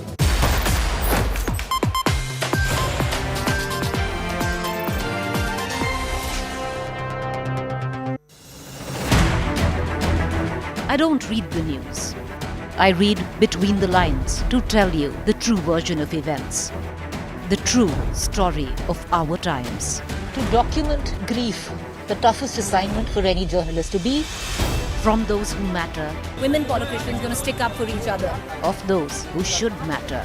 I document the truth. I don't distort the truth. I don't glamorize the truth. I don't gloss over the truth. The ghosts of India's contentious medieval history have come knocking again. I hustle for the truth. On the ground, in the newsroom, in the studio. I don't try to grab eyeballs. I inform you to make you see the point. To the Point with Preeti Chaudhary. At these times, only on India Today.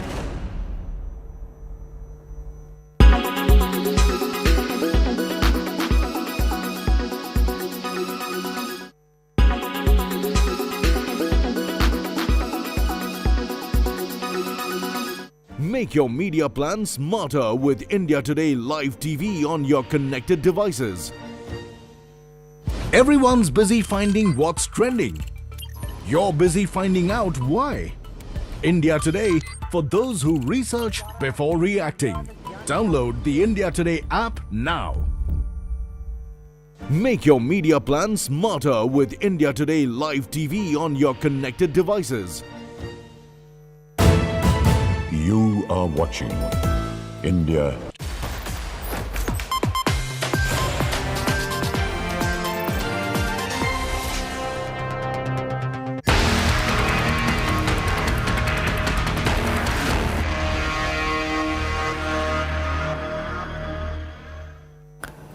Enforcement Directorate's summon to an ailing Sonia Gandhi has spurred the Grand Old Party's leaders to declare a war.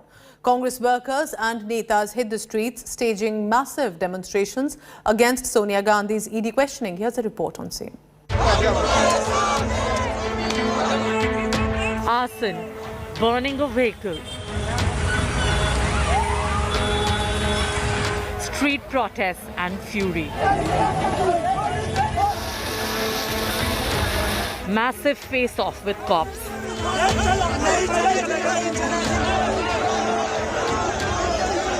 Barricade breaking.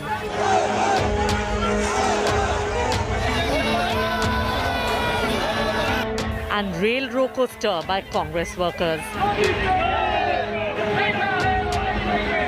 Images which define Congress's Satyagraha march against party chief Sonia Gandhi's grilling by the ED in National Herald scam case.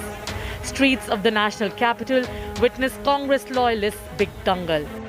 Similar chaotic scenes played out in several cities as Congress workers went on a rampage, citing centre's vendetta. तमाम राज्यसभा और लोकसभा के सांसद निकल पड़े हैं। संसद से सड़क तक कोशिश है आवाज अपनी पहुंचाने की। Carrying large banners saying stop misuse of ED, Congress leaders even held protests inside the Parliament complex. Amid widespread protests, Sonia Gandhi reached the ED office a little after noon, accompanied by her children Priyanka and Rahul Gandhi. After Congress President's request, the ED allowed Priyanka to stay in the premises with medicines. ED sources say that Sonia was even allowed to leave early if she felt unwell. Her lawyer, however, was not allowed during questioning. India Today exclusively accessed ED's line of questioning for Sonia Gandhi. Her links with Young Indian Limited and 38% stake in company were asked by ED. She was also questioned on the charity work done by Young Indian and money trail linked to Associated Journals Limited. The Congress Supremo was allowed to go home after 3 hours of grilling. She will likely be summoned again on Monday. Sonia Gandhi's grilling comes a month after Rahul's multiple grillings in the same case, which saw similar Congress street fury. Bureau Report, India Today. Fury and face-off over Sonia Gandhi's ED grilling. Congress party all out in its Shield Sonia campaign and a mission, accusing government at the centre of a witch hunt against Sonia Gandhi by using the Enforcement Directorate. Here's a report. Congress going all out in its Shield Sonia mission. With fury and face-off over Sonia's ED grilling came a massive political face-off. The Congress accused the Modi government of a witch hunt against Sonia Gandhi by using the ED. ED को ये सरकार ने idiot बना दिया और इसके चलते idiot की तरह काम करते हैं. The BJP questioned if Congress is out to shield scam-tainted Gandhi family through street protests. In a scathing attack, Union Minister Prahlad Joshi asked Congress if it thought Sonia Gandhi is a superhuman and not equal before law. Everybody is equal in the law or not? ये कानून के समान, कानून के सामने सब समान है या नहीं है?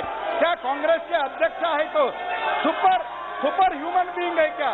कानून हमको संबंध नहीं है, ऐसा सोचते हैं. BJP MP and former Law Minister Ravi Shankar Prasad came down heavily as Congress staged protests nationwide, highlighting that Gandhi family's bid for court relief in Herald scam has so far failed. When Narendra Modi ji was the Chief Minister of Gujarat, a lot of very vexatious prosecution was started against him. Modi ji appeared before the investigating agency as the sitting Chief Minister. Did the Gujarat BJP leaders offer any protest? Was there any protest in Delhi? Amit Shah और नरेंद्र मोदी की राजनीति का गठबंधन है वो agencies के साथ है, वो बड़ा स्पष्ट दिखता है.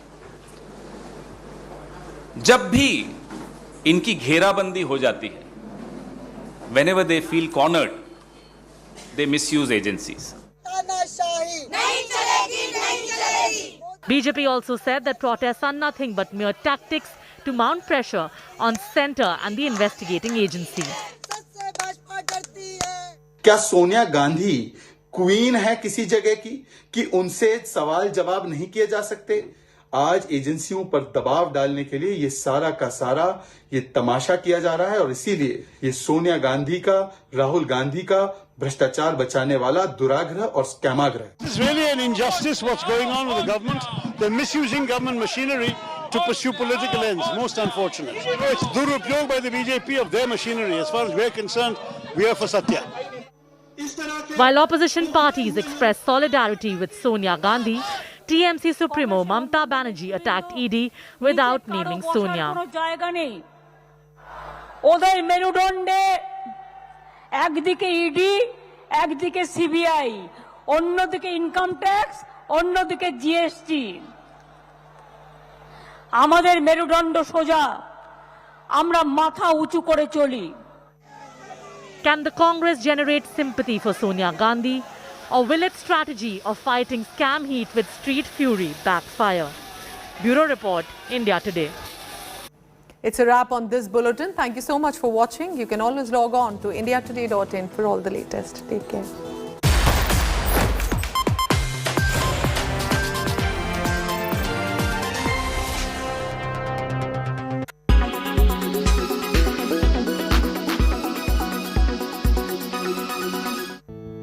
Did you know that work from home is now permitted in India's special economic zones? Well, yes, work from home will be allowed for a maximum of 1 year and may be extended to up to 50% of total employees, including contractual workers. The Ministry of Commerce of India has notified the Department of Commerce to offer new rule 43A for work from home in the Special Economic Zones rules of 2006. The notification was issued on demand from the industry for making a provision for a countrywide uniform work-from-home policy across all special economic zones. The Department of Commerce thereafter held several rounds of discussion with various stakeholders before firming up the notification. This was the communication from the Ministry of Commerce. The notification is provided a 90-day transition period for SEZ units whose employees are already working from home. Special economic zones are areas of India that have different economic regulations than the rest of the country. The economic laws are more liberal here than in a country's domestic economic laws. This is done to attract foreign direct investments. As of now, 378 special economic zones have been notified, with 265 of them being operational. The new rule allows certain categories of special economic zone employees to work from home. It includes employees of IT or ITES, SEZ units in the special economic zones, employees who are temporarily unable to work, employees who are traveling, and employees who are working off-site. The SEZ unit will be responsible for providing equipment and secure connectivity to employees who work from home. So what are your thoughts on the centre's new work-from-home policy? Tell us in the comments.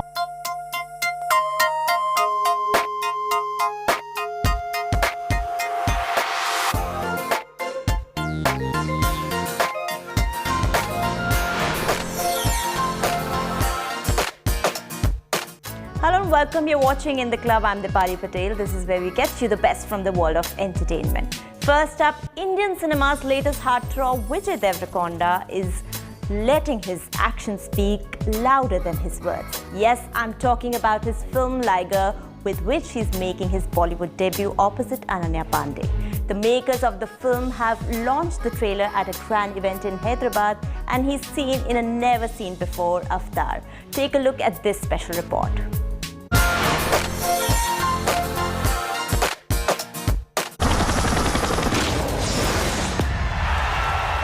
एक lion और tiger की औलाद है ये, cross breed है मेरा बेटा। नाम है लायन, नाम है टाइगर, दोनों का mix, they call me Liger.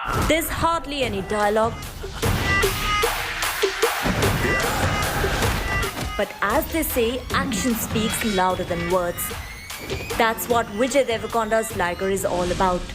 कहते हैं बेटा मुझे तुझ में तो है फायर, बहुत बड़ा काम करेगा ये है Dzire. Yes, gear up for this sports drama as it brings the Telugu actor to the forefront in Bollywood in a never-seen-before avatar. दिखते हम हजारों में, एक ही तो है चंदा मामा, इन सितारों में हम ही तो है रेड रोज, इन बहारों में अपने जैसे बिकते नहीं इन बाजारों में।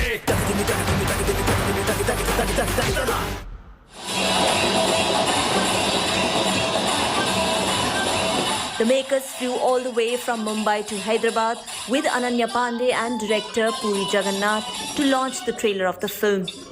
Welcome to the family. Andaki namaskaram, Hyderabad.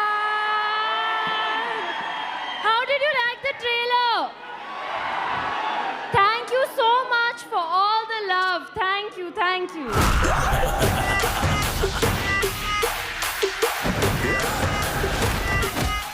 The 2-minute-long sneak peek into Liger gives glimpses of Vijay Deverakonda as a professional MMA fighter performing some high-octane action sequences.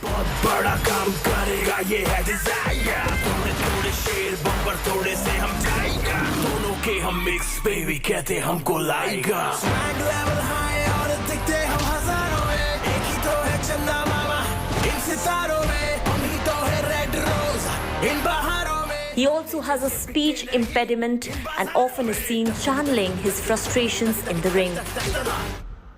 I love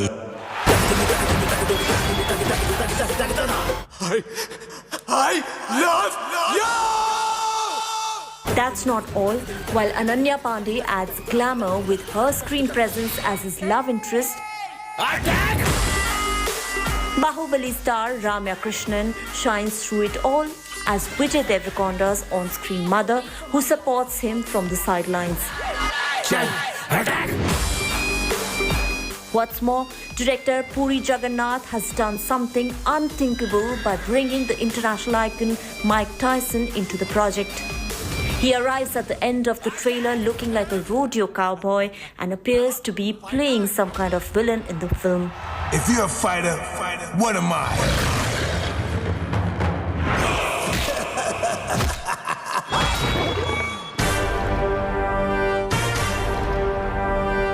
Interestingly, the film was also shot in Las Vegas and Los Angeles in November 2021. In fact, this video from the sets went viral on social media, along with several other pictures of Vijay Deverakonda and Ananya Pandey posing with Mike Tyson. Meanwhile, the makers of Liger have been keeping fans on tenterhooks. Adding to the hype around the trailer launch, a 75-feet cutout of Vijay Deverakonda was installed outside Sudarshan Theatre in Hyderabad. The cutout featured the actor in boxing gloves holding the national flag. Earlier, these posters were also shared on social media. Let's go, boys!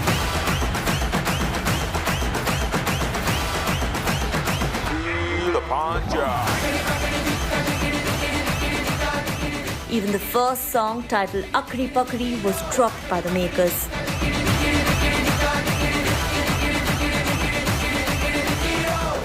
What makes Liger even more exciting is the fact that Vijay Deverakonda is the latest heartthrob in Indian cinema.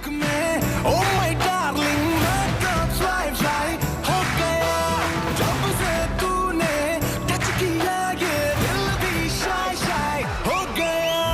In fact, in the second episode of Coffee with Karan Season 7, Sara Ali Khan also confessed that she wants to date him.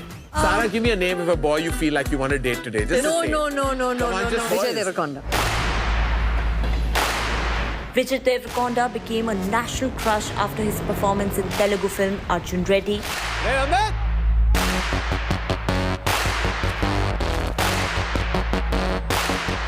Shiva.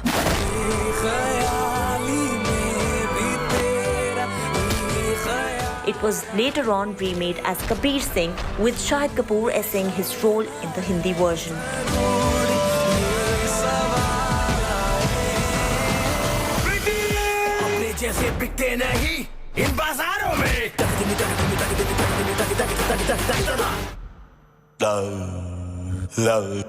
So undoubtedly, Vijay Deverakonda's Bollywood debut with Liger is something everyone's waiting for with bated breath.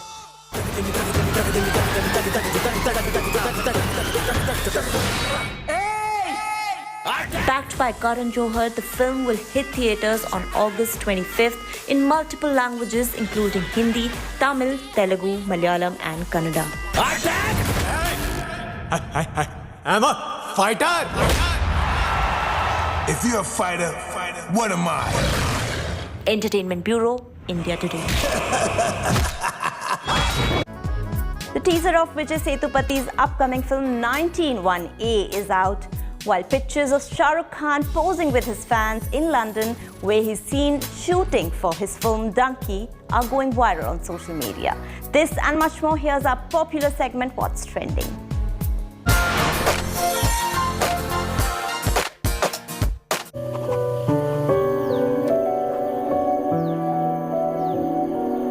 The teaser of Vijay Sethupathi and Nithya Menon's upcoming Malayalam film titled 19-1A is out.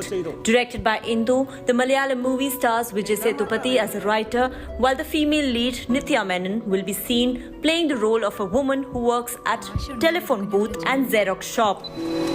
Fiction or non-fiction? The rights of the film has been acquired by Disney Plus Hotstar and will stream directly on the OTT platform very soon. What's more, named after Article 19 of the Indian Constitution, which guarantees to all its citizens the right to freedom of speech and expression, the film marks directorial debut of Indu VS, who also has penned the story of the film. 19-1A also stars Indrajit Sukumaran. That's not all. Interestingly, 19-1A is Vijay Sethupathi's second project in the Malayalam cinema. His debut was with an extended cameo in the 2019 film Marconi Mathai. Apart from 19-1A, Vijay Sethupathi also has Merry Christmas lined up for December release. He will share screen space with Katrina Kaif in the film.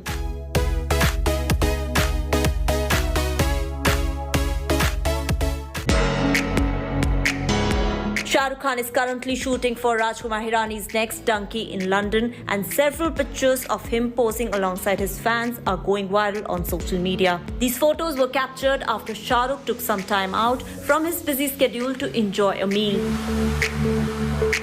Donkey marks the first collaboration between SRK and filmmaker Rajkumar Hirani. The superstar shared this video in April 2022 to announce the film. The clip starts with SRK looking at the wall with posters of Rajkumar Hirani's previous films, and later he's joined by him. मेरे लिए भी कुछ ऐसा है क्या? Sir एक है script मेरे पास. Really? कॉमेडी है? बहुत है. इमोशन है? वो भी है. रोमांस है सर. है सर, पर ये वाला एक्शन अवॉइड करिएगा. ये अरे हाथ ही काट लूंगा मैं. गए सर, आप बोलो तो. नाम क्या है सर? डंकी. डोंकी? डोंकी नहीं शाहरुख, डंकी. मैं समझा donkey. Dunki. Interestingly, the makers have roped in Taapsee Pannu as the female lead opposite SRK, who is returning to the big screen after a gap of 4 years. He was last seen in 2018 Zero, which turned out to be a box office dud. तुम्हें कैसे लगा कि तुम मुझसे शादी कर सकते हो? शादी किसे करनी थी? हमारे यहाँ प्लॉट देखने के पैसे तो वही लगते हैं. अबे लड़की मिल रही है तुझे शादी करने के लिए, वरना तुझ जैसे को तो लौंडा ना मिले.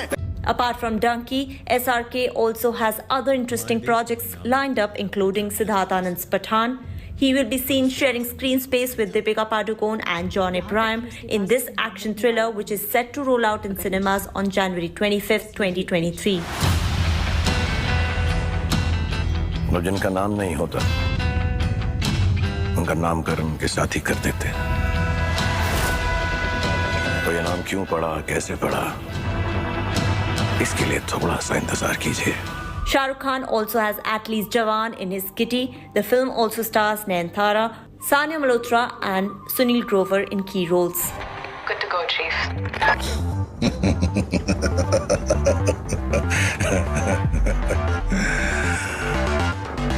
Ready. अब कुछ लोग विश्वास नहीं करते, पर जिंदगी में चमत्कार होते हैं जी. हाँ.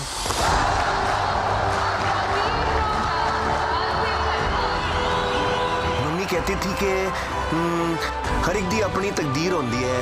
Amir Khan starrer Lal Singh Chadda and Anurag Kashyap's Dobara are among films that will be screened at the Indian Film Festival of Melbourne. Alexa, please start a movie. What are you in the mood for? I don't know, something that is different, not the same old place. Something that is a little edgy, that surprises me. Something that has a vibe. Hello. आप मेरे TV में क्या कर रहे हो? अरे अभी तुम्ही ने तो कहा you want something edgy that has a vibe. ना? The event, which will be held in the Victorian capital between 12th August to 20th August, is all set to pay homage to filmmaker Satyajit Ray and will showcase the Appu trilogy as part of the tribute. Law is a very powerful weapon. யாரை காப்பாத்துறதுக்காக நாம அதை பயன்படுத்துறோங்கிறது ரொம்ப முக்கியம். இருக்கிற இடத்துக்கு பட்டா கிடையாது, ration card கிடையாது, voter listல பேரே கிடையாது. The Beyond Bollywood section of the festival will present Surya's Jai Bhim among others. அதை உறுதி செய்யறது நீதிமன்றத்தோட தார்மீக கடமை. And in the short films category, Nasiruddin Shah starrer The Daughter and filmmaker Vijayata Kumar's Kicking Balls will be showcased. The documentary section, on the other hand, will include titles like Aina, Ladies Only, and Womb, Women of My Billion. That's not all. Legendary cricketer Kapil Dev is the guest of honor at the festival. He will grace the event along with Samantha Ruth Prabhu, Tamanna, and filmmaker Kabir Khan.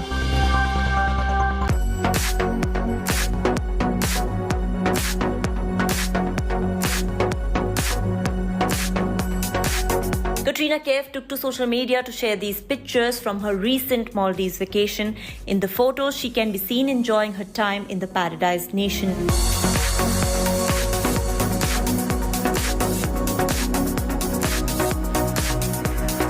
Earlier, she had also shared glimpses of her quality time with her husband and actor Vicky Kaushal. She also posted these pictures and videos featuring her close friends and family members. Her video of ziplining with her gang, in fact, is also going viral on social media.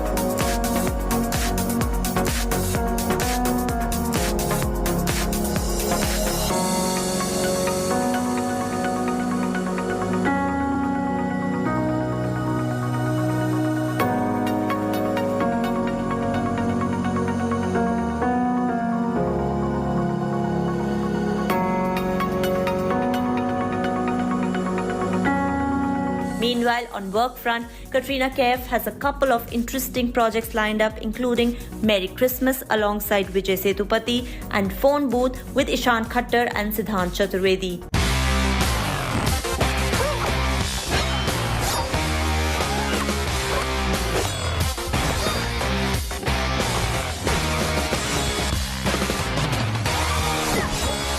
Among her most anticipated projects is also the third installment of Tiger franchise opposite Salman Khan. The film will also feature Imran Hashmi in key role. Entertainment Bureau, India Today.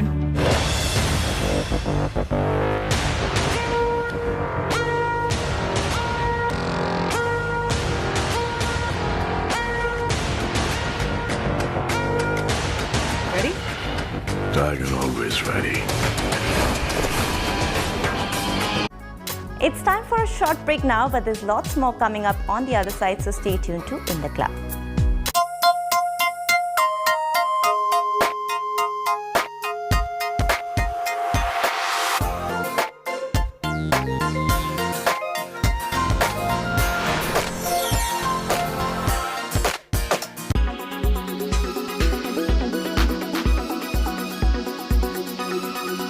Is it so hot and humid in your city that you're finding it difficult to fall asleep? Well, you are not alone.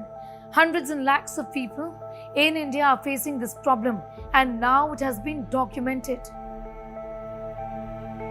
It's now clear that heat waves are messing up our sleep patterns. This has to do largely with your body temperature in the night. Our bodies are tuned in to dropping body heat in the night to help us sleep.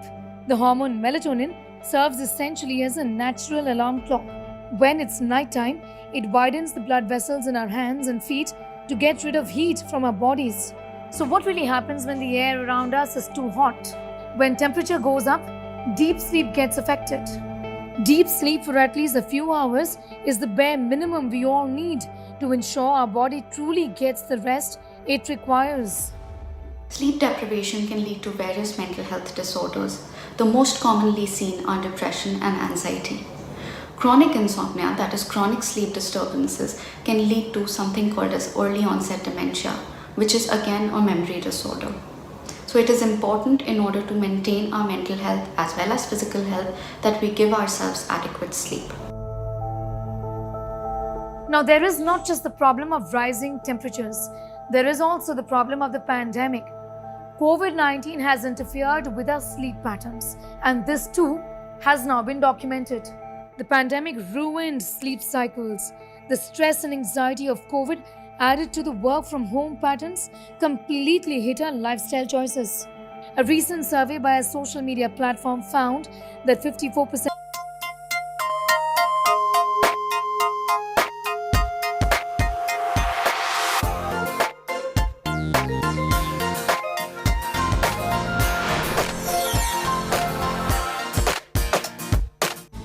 The makers of the period drama Bridgerton have finally started shooting for season 3 in London, with all familiar faces returning to the series and 3 new cast members. The trailer of Game of Thrones prequel House of Dragon, on the other hand, is out.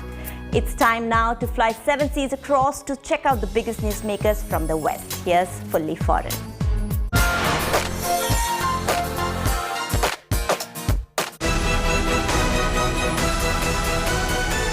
Miss Daphne Bridgerton. Bridgerton is officially back. The makers of the period drama have finally started shooting for season 3 in London, with all familiar faces returning to the series and 3 new cast members. Bridgerton season 3 filming has officially begun. You coming in? Let's go.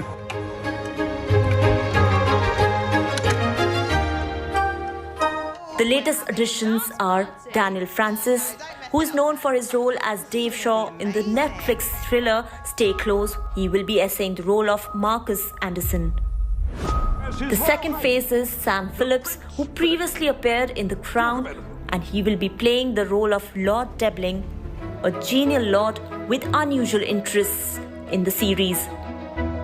Third and the last one, James Foon, who is a newbie and is all set to portray the role of Harry Dankworth, a character who lacks wit, intelligence, but make up for it with his serious good looks. Bridgerton season 3 will focus on Penelope Featherington, played by Nicola Colgan, and Colin Bridgerton, played by Luke Newton. Greece. Perhaps you could bring back a tomato plant for Miss Thompson as a souvenir when you return from your travels this year. I am uncertain of my travels at the moment. I heard the sound of thundering arms, splintering shields and ringing swords. And I placed my heir upon the Iron Throne. And all the dragons roared as one. The makers have released the official trailer of Game of Thrones prequel titled House of Dragon. Who else would have a claim? The firstborn child.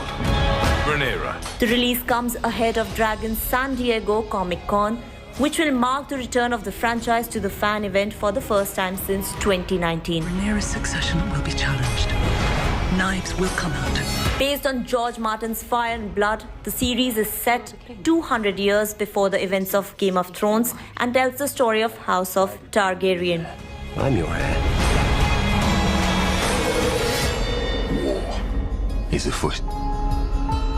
Do you think the realm will ever accept me as their queen? A woman would not inherit the Iron Throne, because that is the order of things. The series stars Paddy Considine, Matt Smith, Olivia Cook, Emma Darcy, and Steve Toussaint, among others. She could cut off any challenge to her succession. I am to inherit the Iron Throne. She will block my way. The Game of Thrones prequel series will premiere on streaming service HBO on August 21st. Where is duty? Where is sacrifice? Now they see you as you are. Now what? Jumping animal could not have talked to you. He's a lunatic. Eddie Murphy, who is known for films like Dr. Dolittle and Shrek, will reportedly star in holiday comedy titled Candy Cane. Hey, I can fly. He can fly! He can fly. He can talk. That's right, fool.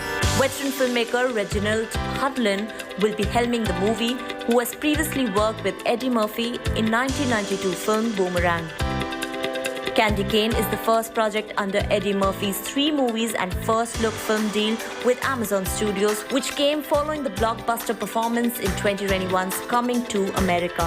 Famine and blood diamonds. Nelson Mandela and Winnie. Those hungry babies with the flies on the face. Hey, oh, that's too much. Now you stepped over the line. Now we won't be talking that kind of about the hungry babies. You're going to have to get out of my chair. Politically incorrect. The plot details of the film are currently under wraps, but the production is set to begin later this year in Los Angeles. Who am I? People just see an animal.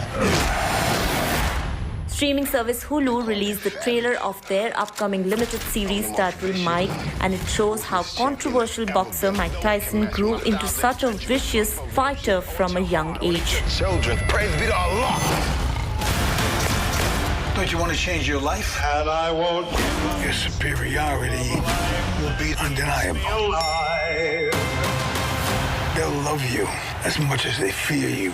At the same time, it also gives a glimpse into his multiple run-ins with the law and questionable behavior that makes him so hard to evaluate. This is all about immortality. About your name being known till the end of time. Mike features Travin Road, who will be seen essing the title role, Kerry Sims and Scott McDonald. The series will release on the OTT platform on August 25th. Entertainment Bureau, India Today. So, who am I? The India Couture Week kickstarts this weekend in the national capital, and the fashion world is geared up for it. Chaitri Narula with all that's in store this year.